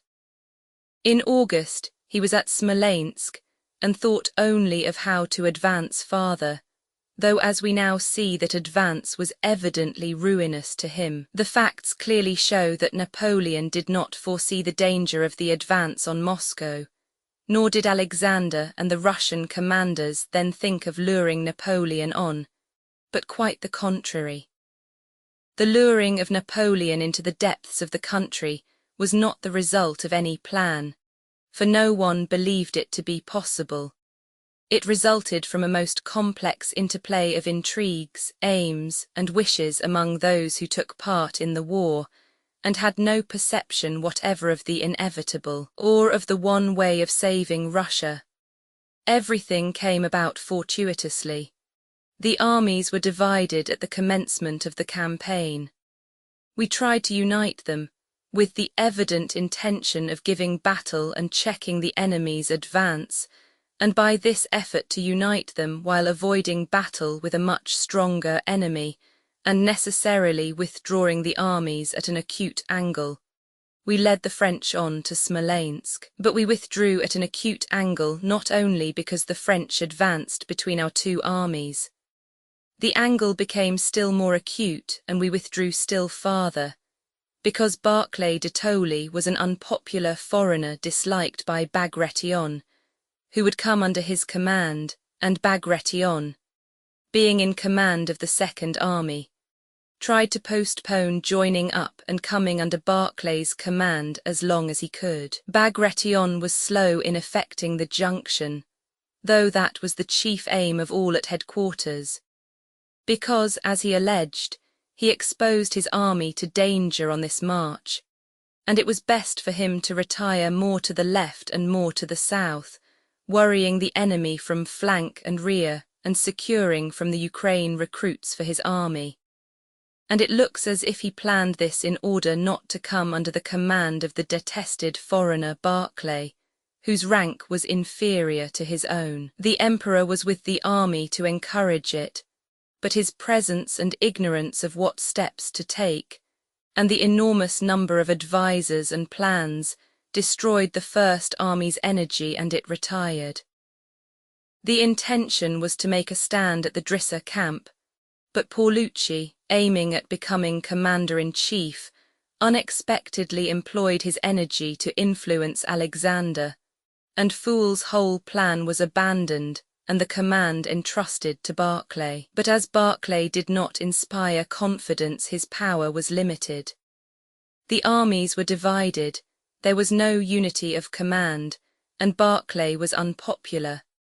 But from this confusion, division, and the unpopularity of the foreign commander-in-chief, there resulted on the one hand indecision and the avoidance of a battle, which we could not have refrained from had the armies been united and had someone else, instead of Barclay, been in command, and on the other an ever-increasing indignation against the foreigners and an increase in patriotic zeal. At last the emperor left the army, and as the most convenient and indeed the only pretext for his departure, it was decided that it was necessary for him to inspire the people in the capitals and arouse the nation in general to a patriotic war. And by this visit of the emperor to Moscow, the strength of the Russian army was trebled. He left in order not to obstruct the commander-in-chief's undivided control of the army, and hoping that more decisive action would then be taken. But the command of the armies became still more confused and enfeebled.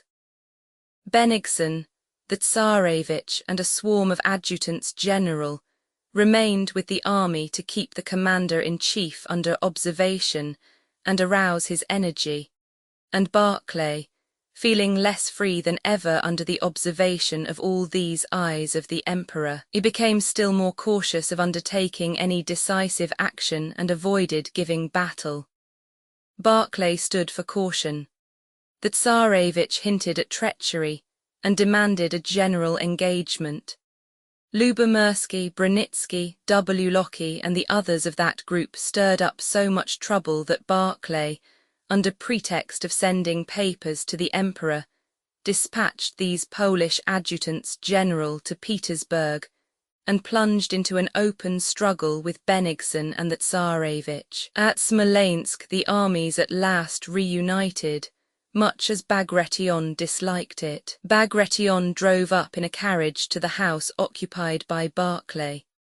Barclay donned his sash and came out to meet and report to his senior officer Bagration.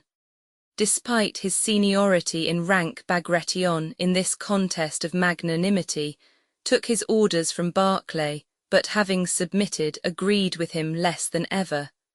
By the emperor's orders, Bagration reported direct to him. He wrote to Arakchev, the emperor's confidant, "It must be as my sovereign pleases, but I cannot work with the minister," meaning Barclay. "For God's sake send me somewhere else, if only in command of a regiment. I cannot stand it here. Headquarters are so full of Germans that a Russian cannot exist, and there is no sense in anything. I thought I was really serving my sovereign and the fatherland, but it turns out that I am serving Barclay. I confess I do not want to." Or the swarm of Brunitskys and Wintzingerodes, and their like still further embittered the relations between the commanders-in-chief, and even less unity resulted. Preparations were made to fight the French before Smolensk. A general was sent to survey the position.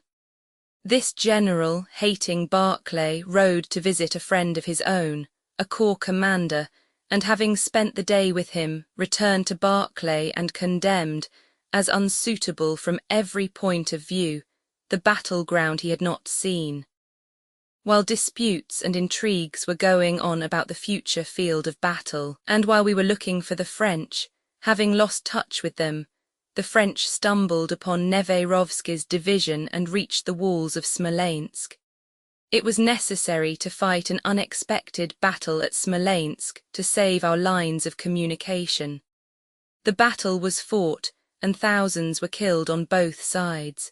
Smolensk was abandoned contrary to the wishes of the emperor and of the whole people.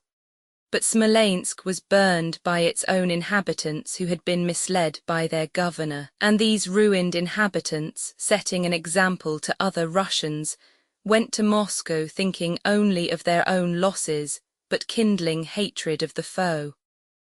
Napoleon advanced farther and we retired, thus arriving at the very result which caused his destruction. II, the day after his son had left, Prince Nikolai Andreevich sent for Princess Maria to come to his study. "Well, are you satisfied now?" said he. "You've made me quarrel with my son. Satisfied, are you? That's all you wanted, satisfied. It hurts me, it hurts. I'm old and weak, and this is what you wanted. Well then, gloat over it, gloat over it."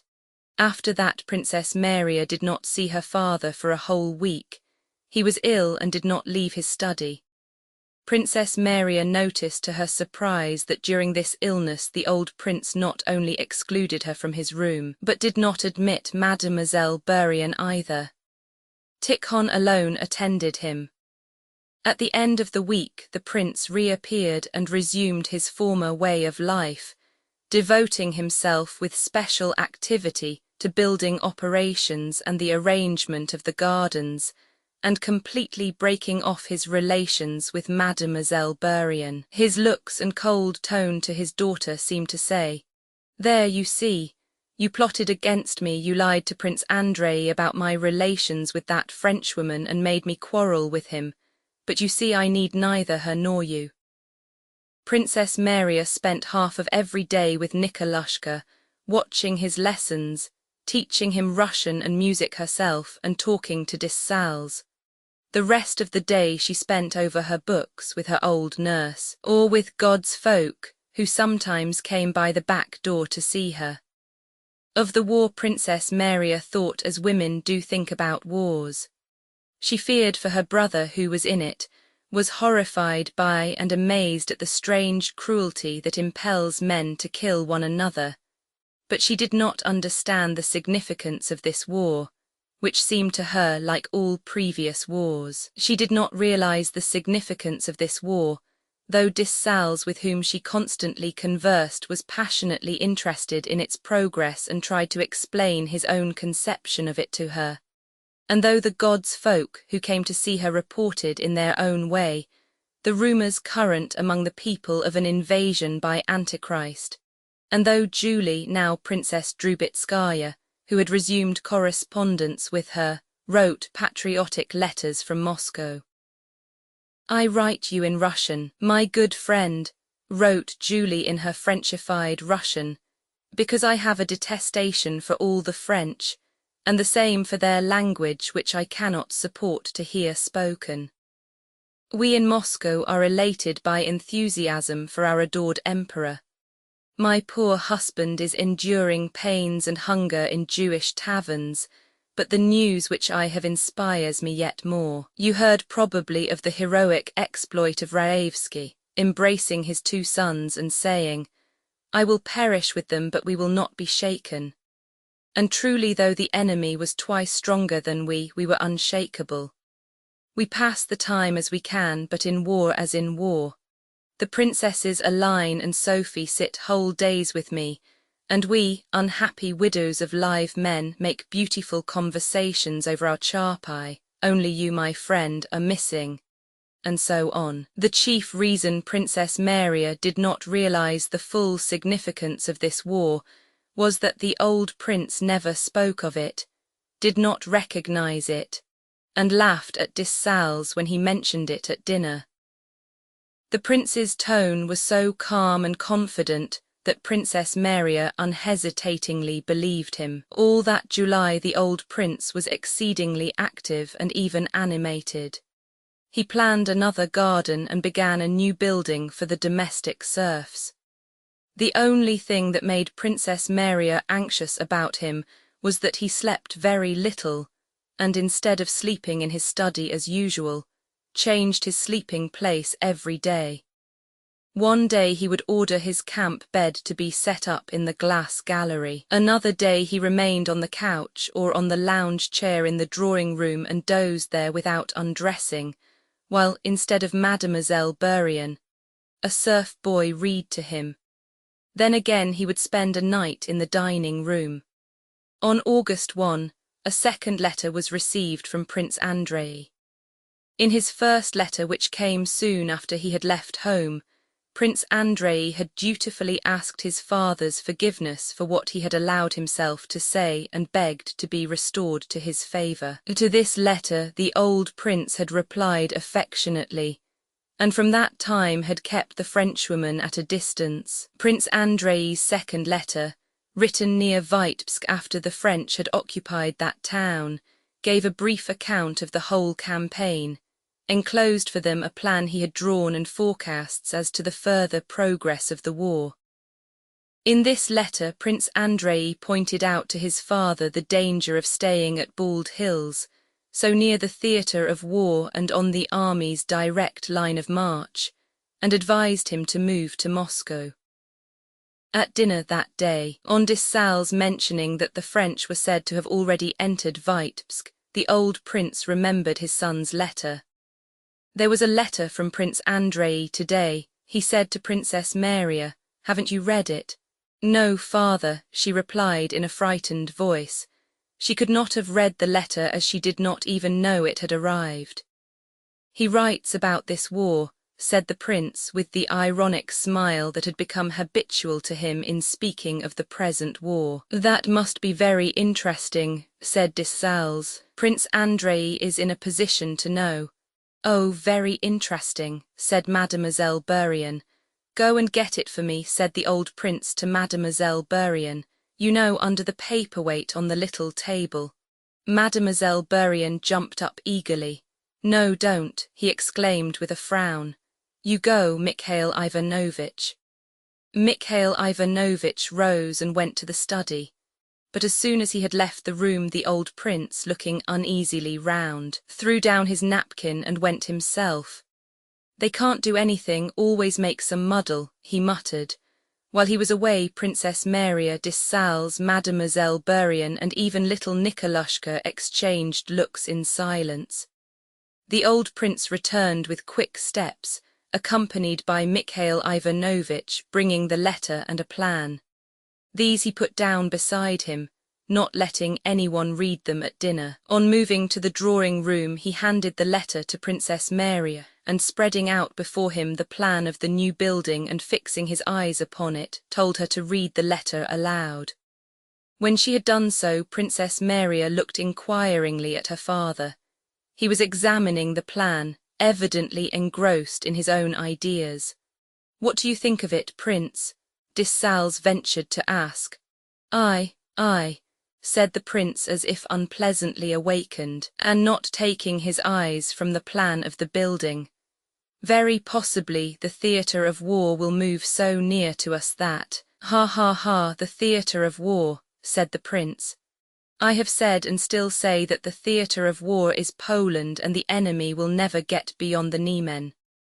Dessalles looked in amazement at the prince, who was talking of the Niemen when the enemy was already at the Dnieper, but Princess Maria, forgetting the geographical position of the Niemen, thought that what her father was saying was correct. "When the snow melts, they'll sink in the Polish swamps." Only they could fail to see it. The prince continued, evidently thinking of the campaign of 1807, which seemed to him so recent. "Bennigsen should have advanced into Prussia sooner, then things would have taken a different turn. But Prince," Dessalles began timidly, "the letter mentions Vitebsk." "Ah, the letter, yes," replied the prince peevishly. Yes, his face suddenly took on a morose expression. He paused. "Yes, he writes that the French were beaten at what river is it?" Dessalles dropped his eyes. "The prince says nothing about that," he remarked gently. "Doesn't he? But I didn't invent it myself." No one spoke for a long time. Yes, well, Mikhail Ivanovitch," he suddenly went on, raising his head and pointing to the plan of the building, "tell me how you mean to alter it." Mikhail Ivanovitch went up to the plan, and the prince, after speaking to him about the building, looked angrily at Princess Maria and Dessalles and went to his own room. Princess Maria saw Dessalles' embarrassed and astonished look fixed on her father, noticed his silence, and was struck by the fact that her father had forgotten his son's letter on the drawing-room table. But she was not only afraid to speak of it and ask Dessalles the reason of his confusion and silence, but was afraid even to think about it. In the evening, Mikhail Ivanovitch, sent by the prince, came to Princess Maria for Prince Andrei's letter, which had been forgotten in the drawing-room. She gave it to him, and unpleasant as it was to her to do so, ventured to ask him what her father was doing. "Always busy," replied Mikhail Ivanovitch with a respectfully ironic smile which caused Princess Maria to turn pale. "He's worrying very much about the new building. He has been reading a little, but now," Mikhail Ivanovitch went on, lowering his voice, "now he's at his desk, busy with his will, I expect." One of the prince's favourite occupations of late had been the preparation of some papers he meant to leave at his death, and which he called his will. "And Alpatych is being sent to Smolensk?" asked Princess Maria. Oh yes, he has been waiting to start for some time. Roman 3, when Mikhail Ivanovich returned to the study with the letter, the old prince, with spectacles on and a shade over his eyes, was sitting at his open bureau with screened candles, holding a paper in his outstretched hand, and in a somewhat dramatic attitude was reading his manuscript. His remarks, as he termed it, which was to be transmitted to the emperor after his death. When Mikhail Ivanovich went in, there were tears in the prince's eyes, evoked by the memory of the time when the paper he was now reading had been written. He took the letter from Mikhail Ivanovich's hand, put it in his pocket, folded up his papers, and called in Alpatych, who had long been waiting. The prince had a list of things to be bought in Smolensk, and walking up and down the room past Alpatych, who stood by the door, he gave his instructions. First, note paper, do you hear? 8 quires like this sample, gilt-edged, it must be exactly like the sample. Varnish, sealing wax, as in Mikhail Ivanovich's list. He paced up and down for a while and glanced at his notes. Then hand to the governor in person a letter about the deed. Next, bolts for the doors of the new building were wanted and had to be of a special shape the prince had himself designed, and a leather case had to be ordered to keep the will in. The instructions to Alpatych took over 2 hours, and still the prince did not let him go. He sat down, sank into thought, closed his eyes and dozed off. Alpatych made a slight movement. Well, go. If anything more is wanted, I'll send after you. Alpatych went out. The prince again went to his bureau, glanced into it, fingered his papers, closed the bureau again and sat down at the table to write to the governor. It was already late when he rose after sealing the letter. He wished to sleep, but he knew he would not be able to, and that most depressing thoughts came to him in bed. So he called Tikhon and went through the rooms with him to show him where to set up the bed for that night. He went about looking at every corner. Every place seemed unsatisfactory, but worst of all was his customary couch in the study. That couch was dreadful to him, probably because of the oppressive thoughts he had had when lying there. It was unsatisfactory everywhere, but the corner behind the piano in the sitting room was better than other places. He had never slept there yet. With the help of a footman, Tikhon brought in the bedstead and began putting it up. That's not right, cried the prince, and himself pushed it a few inches from the corner and then closer in again. Well, at last I've finished, now I'll rest, thought the prince, and let Tikhon undress him. Frowning with vexation at the effort necessary to divest himself of his coat and trousers, the prince undressed, sat down heavily on the bed, and appeared to be meditating as he looked contemptuously at his withered yellow legs. He was not meditating, but only deferring the moment of making the effort to lift those legs up and turn over on the bed. Ugh, how hard it is! Oh, that this toil might end and you would release me, thought he. Pressing his lips together, he made that effort for the 20,000th time and lay down. But hardly had he done so before he felt the bed rocking backwards and forwards beneath him, as if it were breathing heavily and jolting. This happened to him almost every night. He opened his eyes as they were closing. No peace, damn them, he muttered, angry he knew not with whom. Ah yes, there was something else important, very important, that I was keeping till I should be in bed. The bolts, no, I told him about them. No, it was something in the drawing-room. Princess Maria talked some nonsense. Dessalles, that fool, said something in my pocket, can't remember. Tikhon, what did we talk about at dinner? About Prince Mikhail. Be quiet. The prince slapped his hand on the table. Yes, I know Prince Andrei's letter, Princess Maria, read it. Dessalles said something about Vitebsk, now I'll read it. He had the letter taken from his pocket and the table, on which stood a glass of lemonade and a spiral wax candle, moved close to the bed, and putting on his spectacles he began reading. Only now in the stillness of the night, reading it by the faint light under the green shade, did he grasp its meaning for a moment. The French at Vitebsk, in 4 days' march they may be at Smolensk, perhaps are already there. Tikhon jumped up. No, no, I don't want anything, he shouted. He put the letter under the candlestick and closed his eyes. And there rose before him the Danube at bright noonday. Reeds, the Russian camp, and himself, a young general without a wrinkle on his ruddy face, vigorous and alert, entering Potemkin's gaily coloured tent, and a burning sense of jealousy of the favourite agitated him now as strongly as it had done then. He recalled all the words spoken at that first meeting with Potemkin, and he saw before him a plump, rather sallow-faced, short, stout woman, the Empress Mother, with her smile and her words at her first gracious reception of him, and then that same face on the catafalque, and the encounter he had with Zubov over her coffin about his right to kiss her hand. Oh, quicker, quicker, to get back to that time and have done with all the present. Quicker, quicker, and that they should leave me in peace.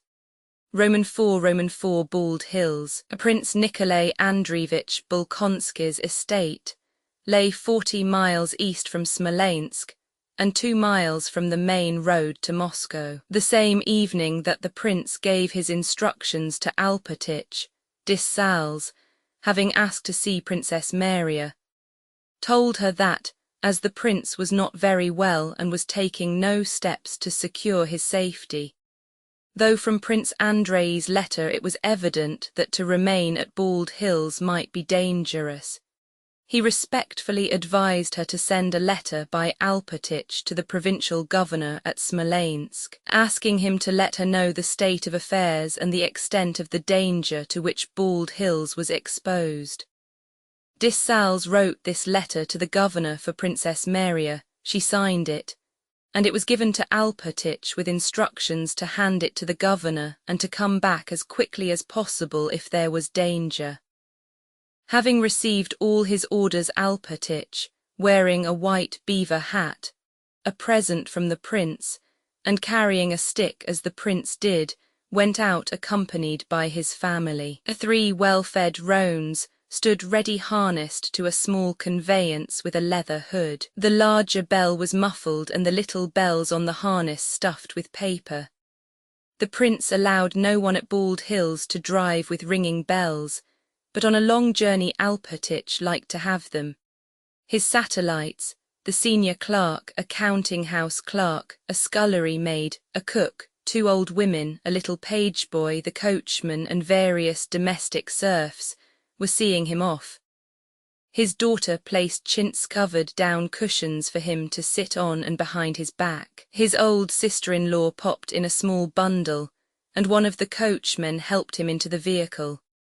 There, women's fuss, women, said Alpatych, puffing and speaking rapidly just as the prince did, and he climbed into the trap. After giving the clerk orders about the work to be done, Alpatych, not trying to imitate the prince now, lifted the hat from his bald head and crossed himself 3 times. If there is anything, come back, Yakov Alpatych. For Christ's sake, think of us, cried his wife, referring to the rumours of war and the enemy.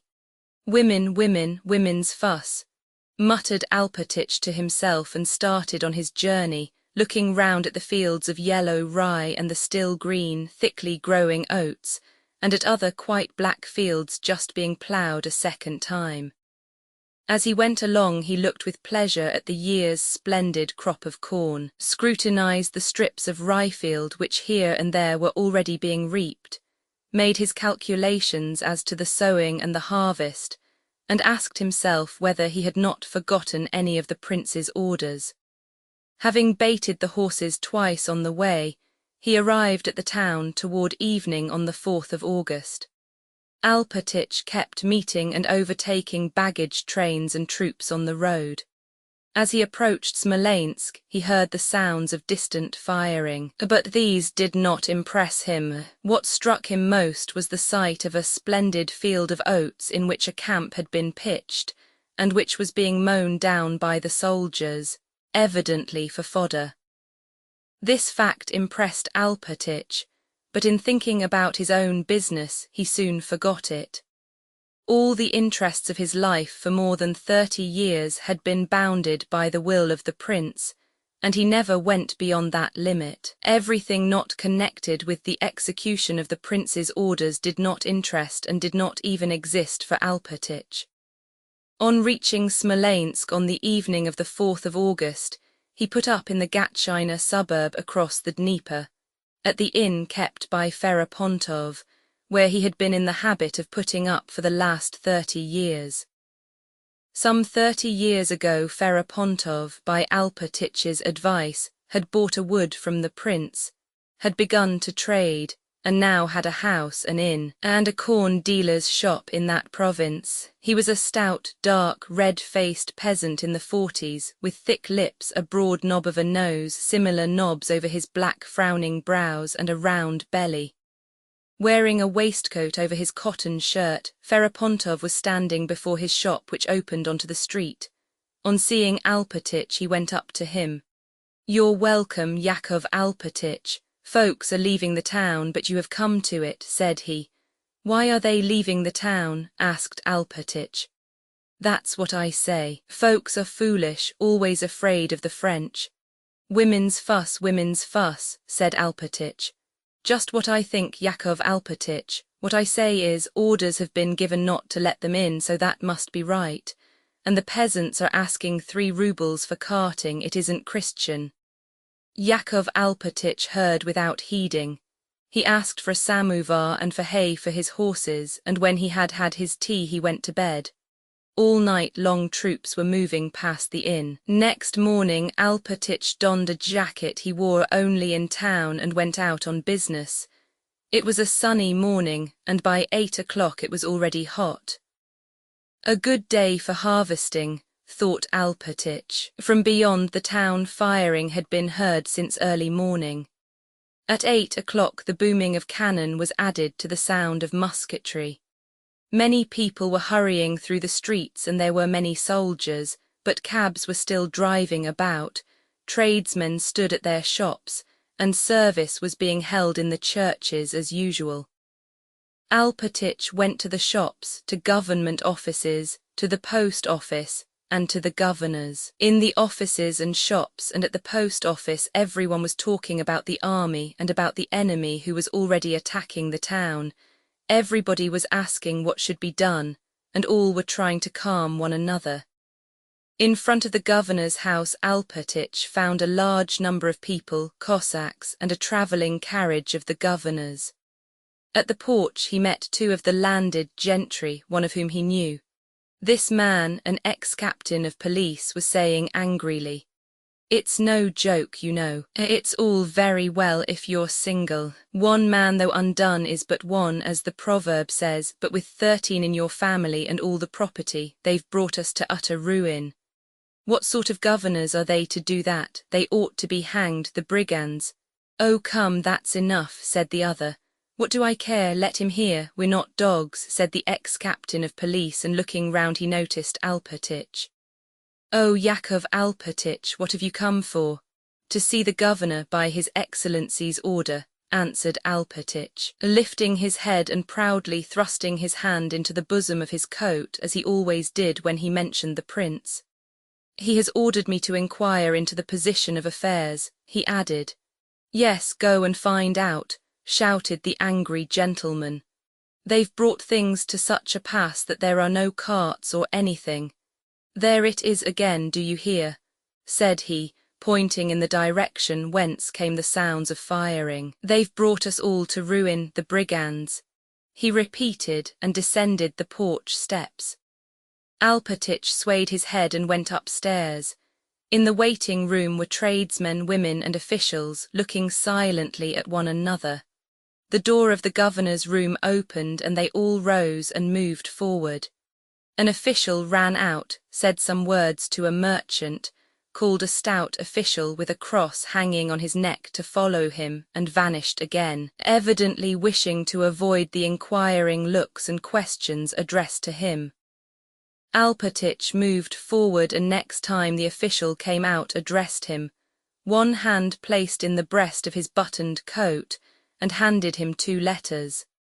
To His Honor Baron Ash from General-in-Chief Prince Bolkonsky. He announced with such solemnity and significance that the official turned to him and took the letters. A few minutes later the governor received Alpatich and hurriedly said to him, "Inform the prince and princess that I knew nothing. I acted on the highest instructions here," and he handed a paper to Alpatich. "Still, as the prince is unwell, my advice is that they should go to Moscow. I am just starting myself.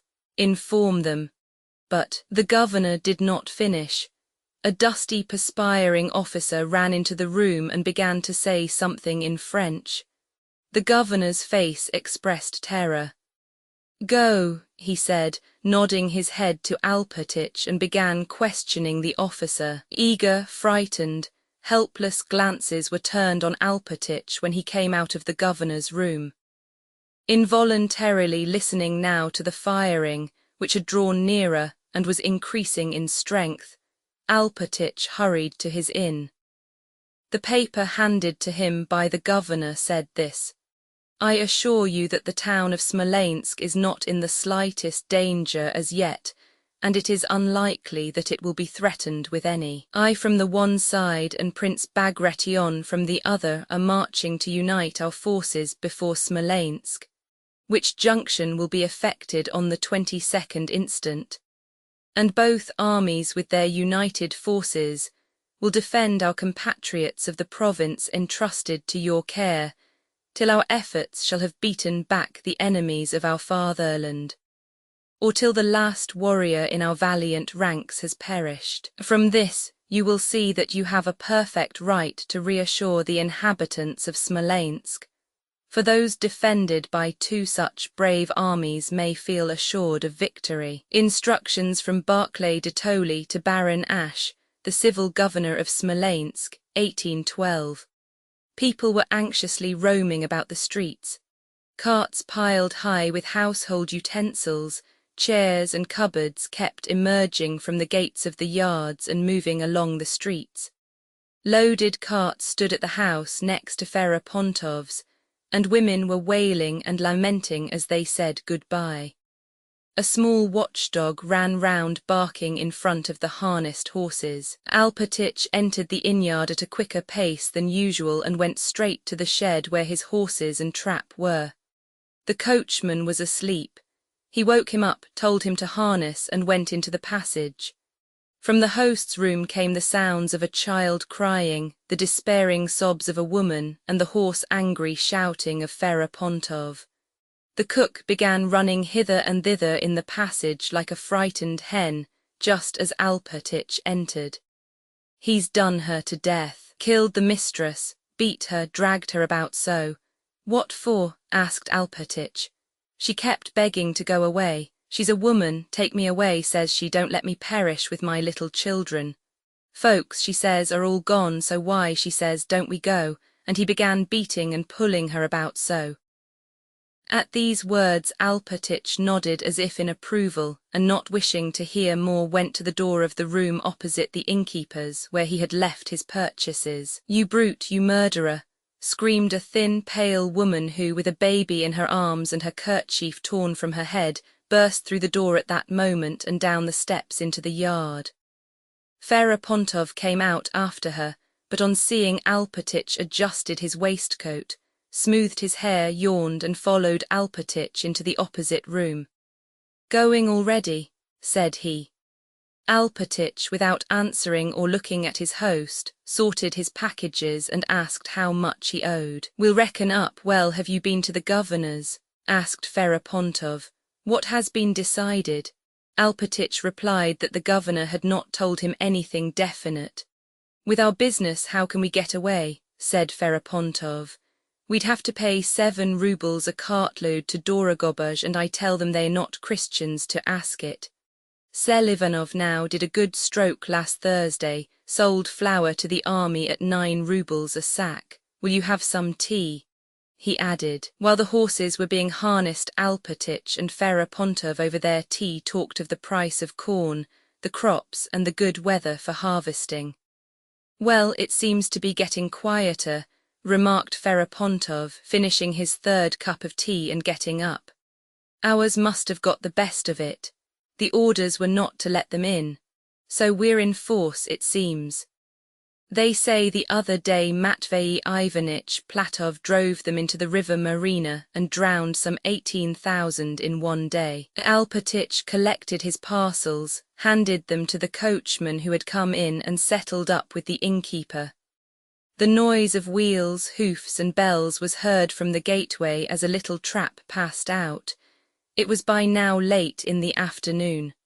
Half the street was in shadow, the other half brightly lit by the sun. Alpatich looked out of the window and went to the door. Suddenly the strange sound of a far-off whistling and thud was heard, followed by a boom of cannon blending into a dull roar that set the windows rattling. He went out into the street. 2 men were running past toward the bridge. From different sides came whistling sounds and the thud of cannon balls and bursting shells falling on the town. But these sounds were hardly heard in comparison with the noise of the firing outside the town, and attracted little attention from the inhabitants. The town was being bombarded by 130 guns which Napoleon had ordered up after 4 o'clock. The people did not at once realize the meaning of this bombardment. At first, the noise of the falling bombs and shells only aroused curiosity. Ferapontov's wife, who till then had not ceased wailing under the shed, became quiet and with the baby in her arms went to the gate, listening to the sounds and looking in silence at the people. The cook and a shop assistant came to the gate. With lively curiosity, everyone tried to get a glimpse of the projectiles as they flew over their heads. Several people came round the corner talking eagerly. "What force," remarked one, "knocked the roof and ceiling all to splinters." "Routed up the earth like a pig," said another. "That's grand, it bucks one up," laughed the first. "Lucky you jumped aside or it would have wiped you out." Others joined those men and stopped and told how cannon balls had fallen on a house close to them. Meanwhile still more projectiles, now with the swift sinister whistle of a cannon ball, now with the agreeable intermittent whistle of a shell, flew over people's heads incessantly, but not one fell close by, they all flew over.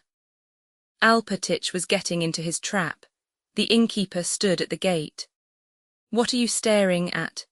he shouted to the cook, who in her red skirt with sleeves rolled up, swinging her bare elbows, had stepped to the corner to listen to what was being said. "What marvels!" she exclaimed, but hearing her master's voice she turned back, pulling down her tucked-up skirt. Once more something whistled, but this time quite close, swooping downwards like a little bird. A flame flashed in the middle of the street, something exploded, and the street was shrouded in smoke. "Scoundrel, what are you doing?" shouted the innkeeper, rushing to the cook. At that moment the pitiful wailing of women was heard from different sides. The frightened baby began to cry, and people crowded silently with pale faces round the cook. The loudest sound in that crowd was her wailing. "Oh, dear souls, dear kind souls, don't let me die, my good souls." 5 minutes later no one remained in the street.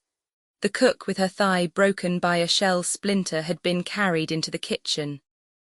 Alpatich, his coachman, Ferapontov's wife and children, and the house porter were all sitting in the cellar, listening.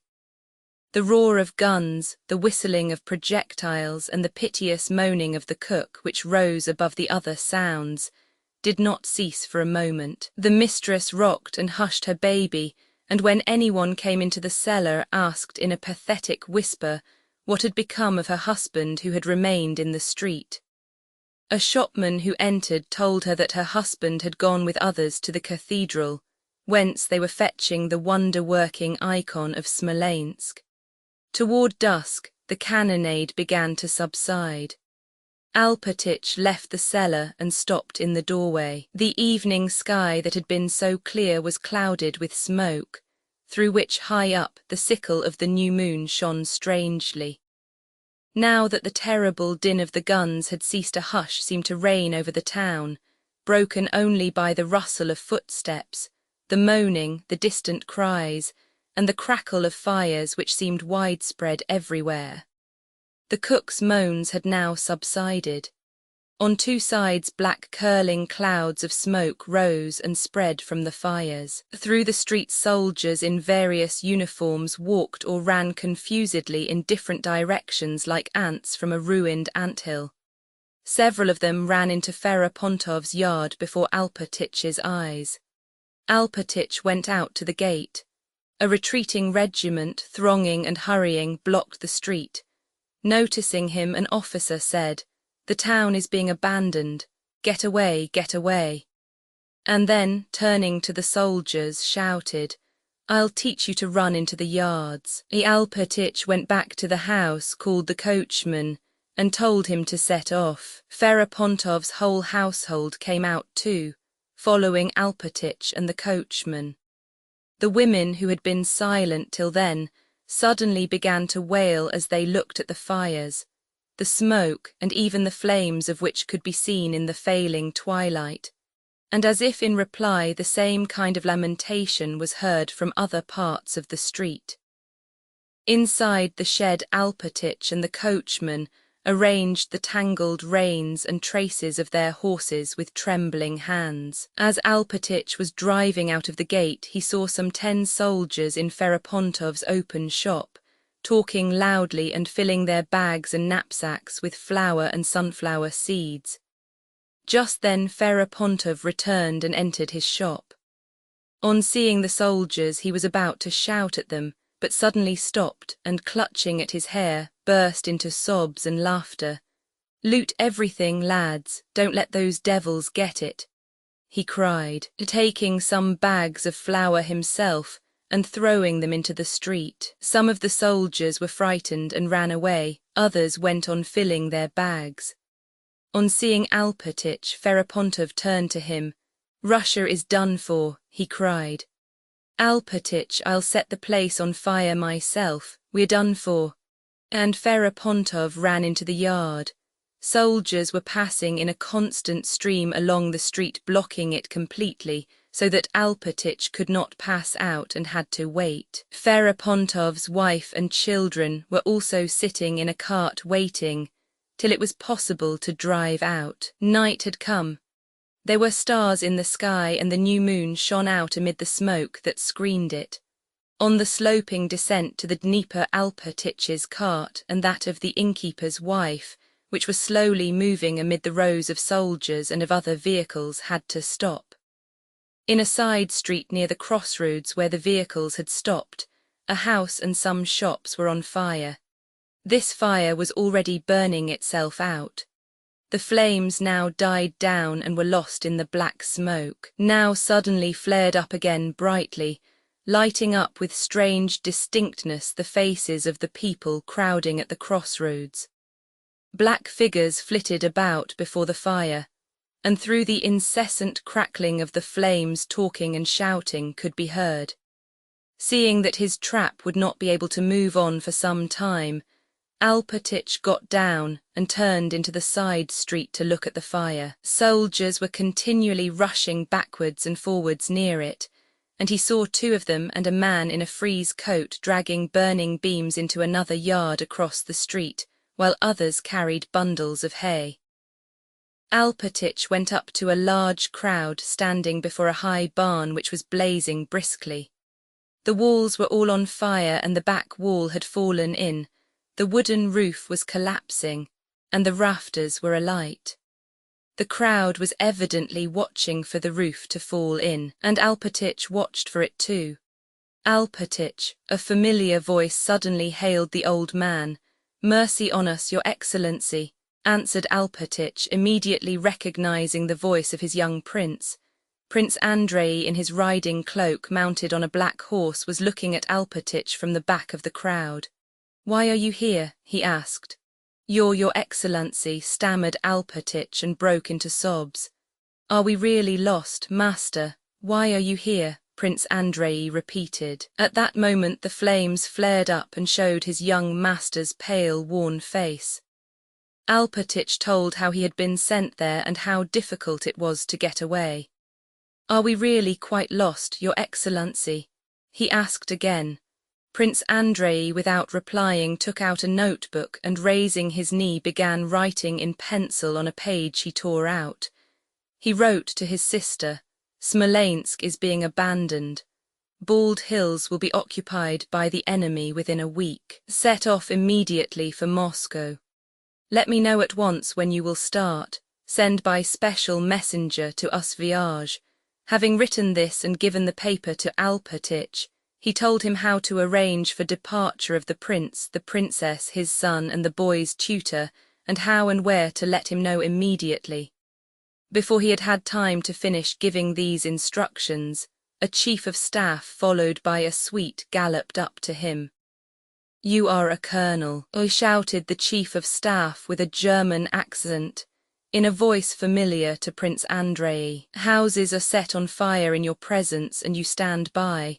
What does this mean? You will answer for it," shouted Bourg, who was now assistant to the chief of staff of the commander of the left flank of the infantry of the First Army, a place, as Bourg said, very agreeable and well en evidence. Prince Andrei looked at him and without replying went on speaking to Alpatich.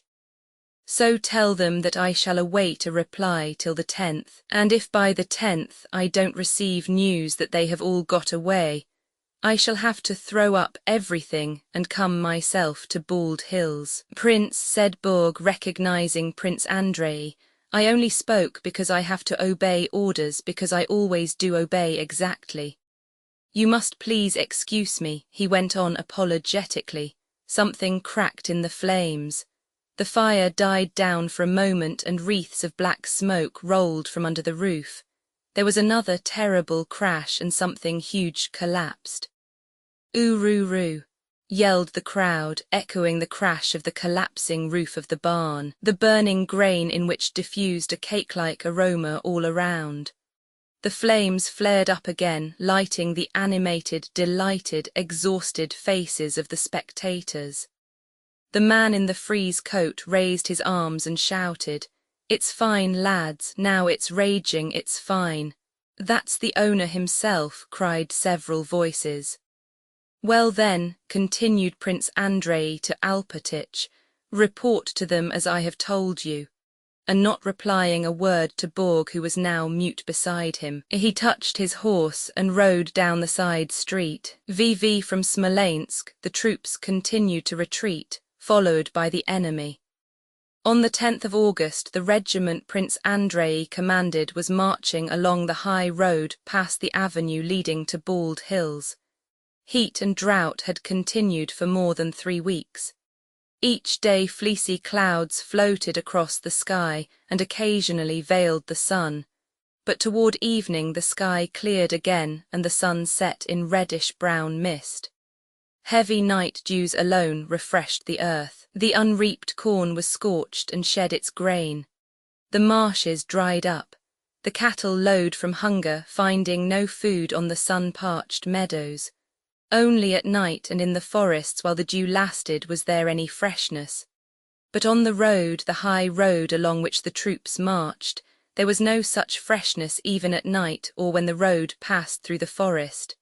The dew was imperceptible on the sandy dust churned up more than 6 inches deep.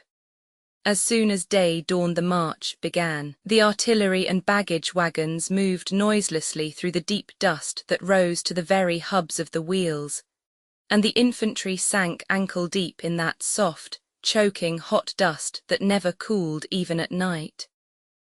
Some of this dust was kneaded by the feet and wheels, while the rest rose and hung like a cloud over the troops, settling in eyes, ears, hair and nostrils, and worst of all in the lungs of the men and beasts as they moved along that road. The higher the sun rose, the higher rose that cloud of dust, and through the screen of its hot fine particles one could look with naked eye at the sun, which showed like a huge crimson ball in the unclouded sky. There was no wind, and the men choked in that motionless atmosphere.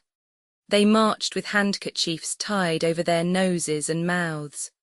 When they passed through a village, they all rushed to the wells and fought for the water and drank it down to the mud. Prince Andrei was in command of a regiment, and the management of that regiment, the welfare of the men and the necessity of receiving and giving orders engrossed him. The burning of Smolensk and its abandonment made an epoch in his life. A novel feeling of anger against the foe made him forget his own sorrow. He was entirely devoted to the affairs of his regiment and was considerate and kind to his men and officers. In the regiment they called him our prince, who were proud of him and loved him. But he was kind and gentle only to those of his regiment, to Timokhin and the like, people quite new to him, belonging to a different world and who could not know and understand his past. As soon as he came across a former acquaintance or anyone from the staff, he bristled up immediately and grew spiteful, ironical, and contemptuous. Everything that reminded him of his past was repugnant to him, and so in his relations with that former circle, he confined himself to trying to do his duty and not to be unfair. In truth, everything presented itself in a dark and gloomy light to Prince Andrei, especially after the abandonment of Smolensk on the 6th of August. He considered that it could and should have been defended, and after his sick father had had to flee to Moscow, abandoning to pillage his dearly beloved Bald Hills which he had built and peopled. But despite this, thanks to his regiment, Prince Andrei had something to think about entirely apart from general questions. 2 days previously, he had received news that his father, son, and sister had left for Moscow. And though there was nothing for him to do at Bald Hills, Prince Andrei, with a characteristic desire to foment his own grief, decided that he must ride there. He ordered his horse to be saddled, and leaving his regiment on the march, rode to his father's estate where he had been born and spent his childhood. Riding past the pond where there used always to be dozens of women chattering as they rinsed their linen or beat it with wooden beetles, Prince Andrei noticed that there was not a soul about, and that the little washing wharf, torn from its place and half submerged, was floating on its side in the middle of the pond. He rode to the keeper's lodge. No one was at the stone entrance gates of the drive, and the door stood open. Grass had already begun to grow on the garden paths, and horses and calves were straying in the English park. Prince Andrei rode up to the hothouse. Some of the glass panes were broken, and of the trees in tubs some were overturned and others dried up. He called for Taras the gardener, but no one replied. Having gone round the corner of the hothouse to the ornamental garden, he saw that the carved garden fence was broken, and branches of the plum trees had been torn off with the fruit. An old peasant whom Prince Andrei in his childhood had often seen at the gate was sitting on a green garden seat, plaiting a bast shoe. He was deaf and did not hear Prince Andrei ride up.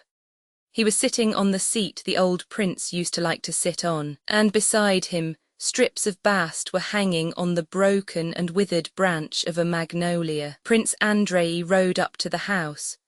Several limes in the old garden had been cut down, and a piebald mare and her foal were wandering in front of the house among the rose bushes. The shutters were all closed, except at one window which was open. A little serf boy, seeing Prince Andrei, ran into the house. Alpatich, having sent his family away, was alone at Bald Hills and was sitting indoors reading the lives of the saints. On hearing that Prince Andrei had come, he went out with his spectacles on his nose, buttoning his coat, and hastily stepping up, without a word began weeping and kissing Prince Andrei's knee. Then, vexed at his own weakness, he turned away and began to report on the position of affairs. Everything precious and valuable had been removed to Bogucharovo. 70 quarters of grain had also been carted away.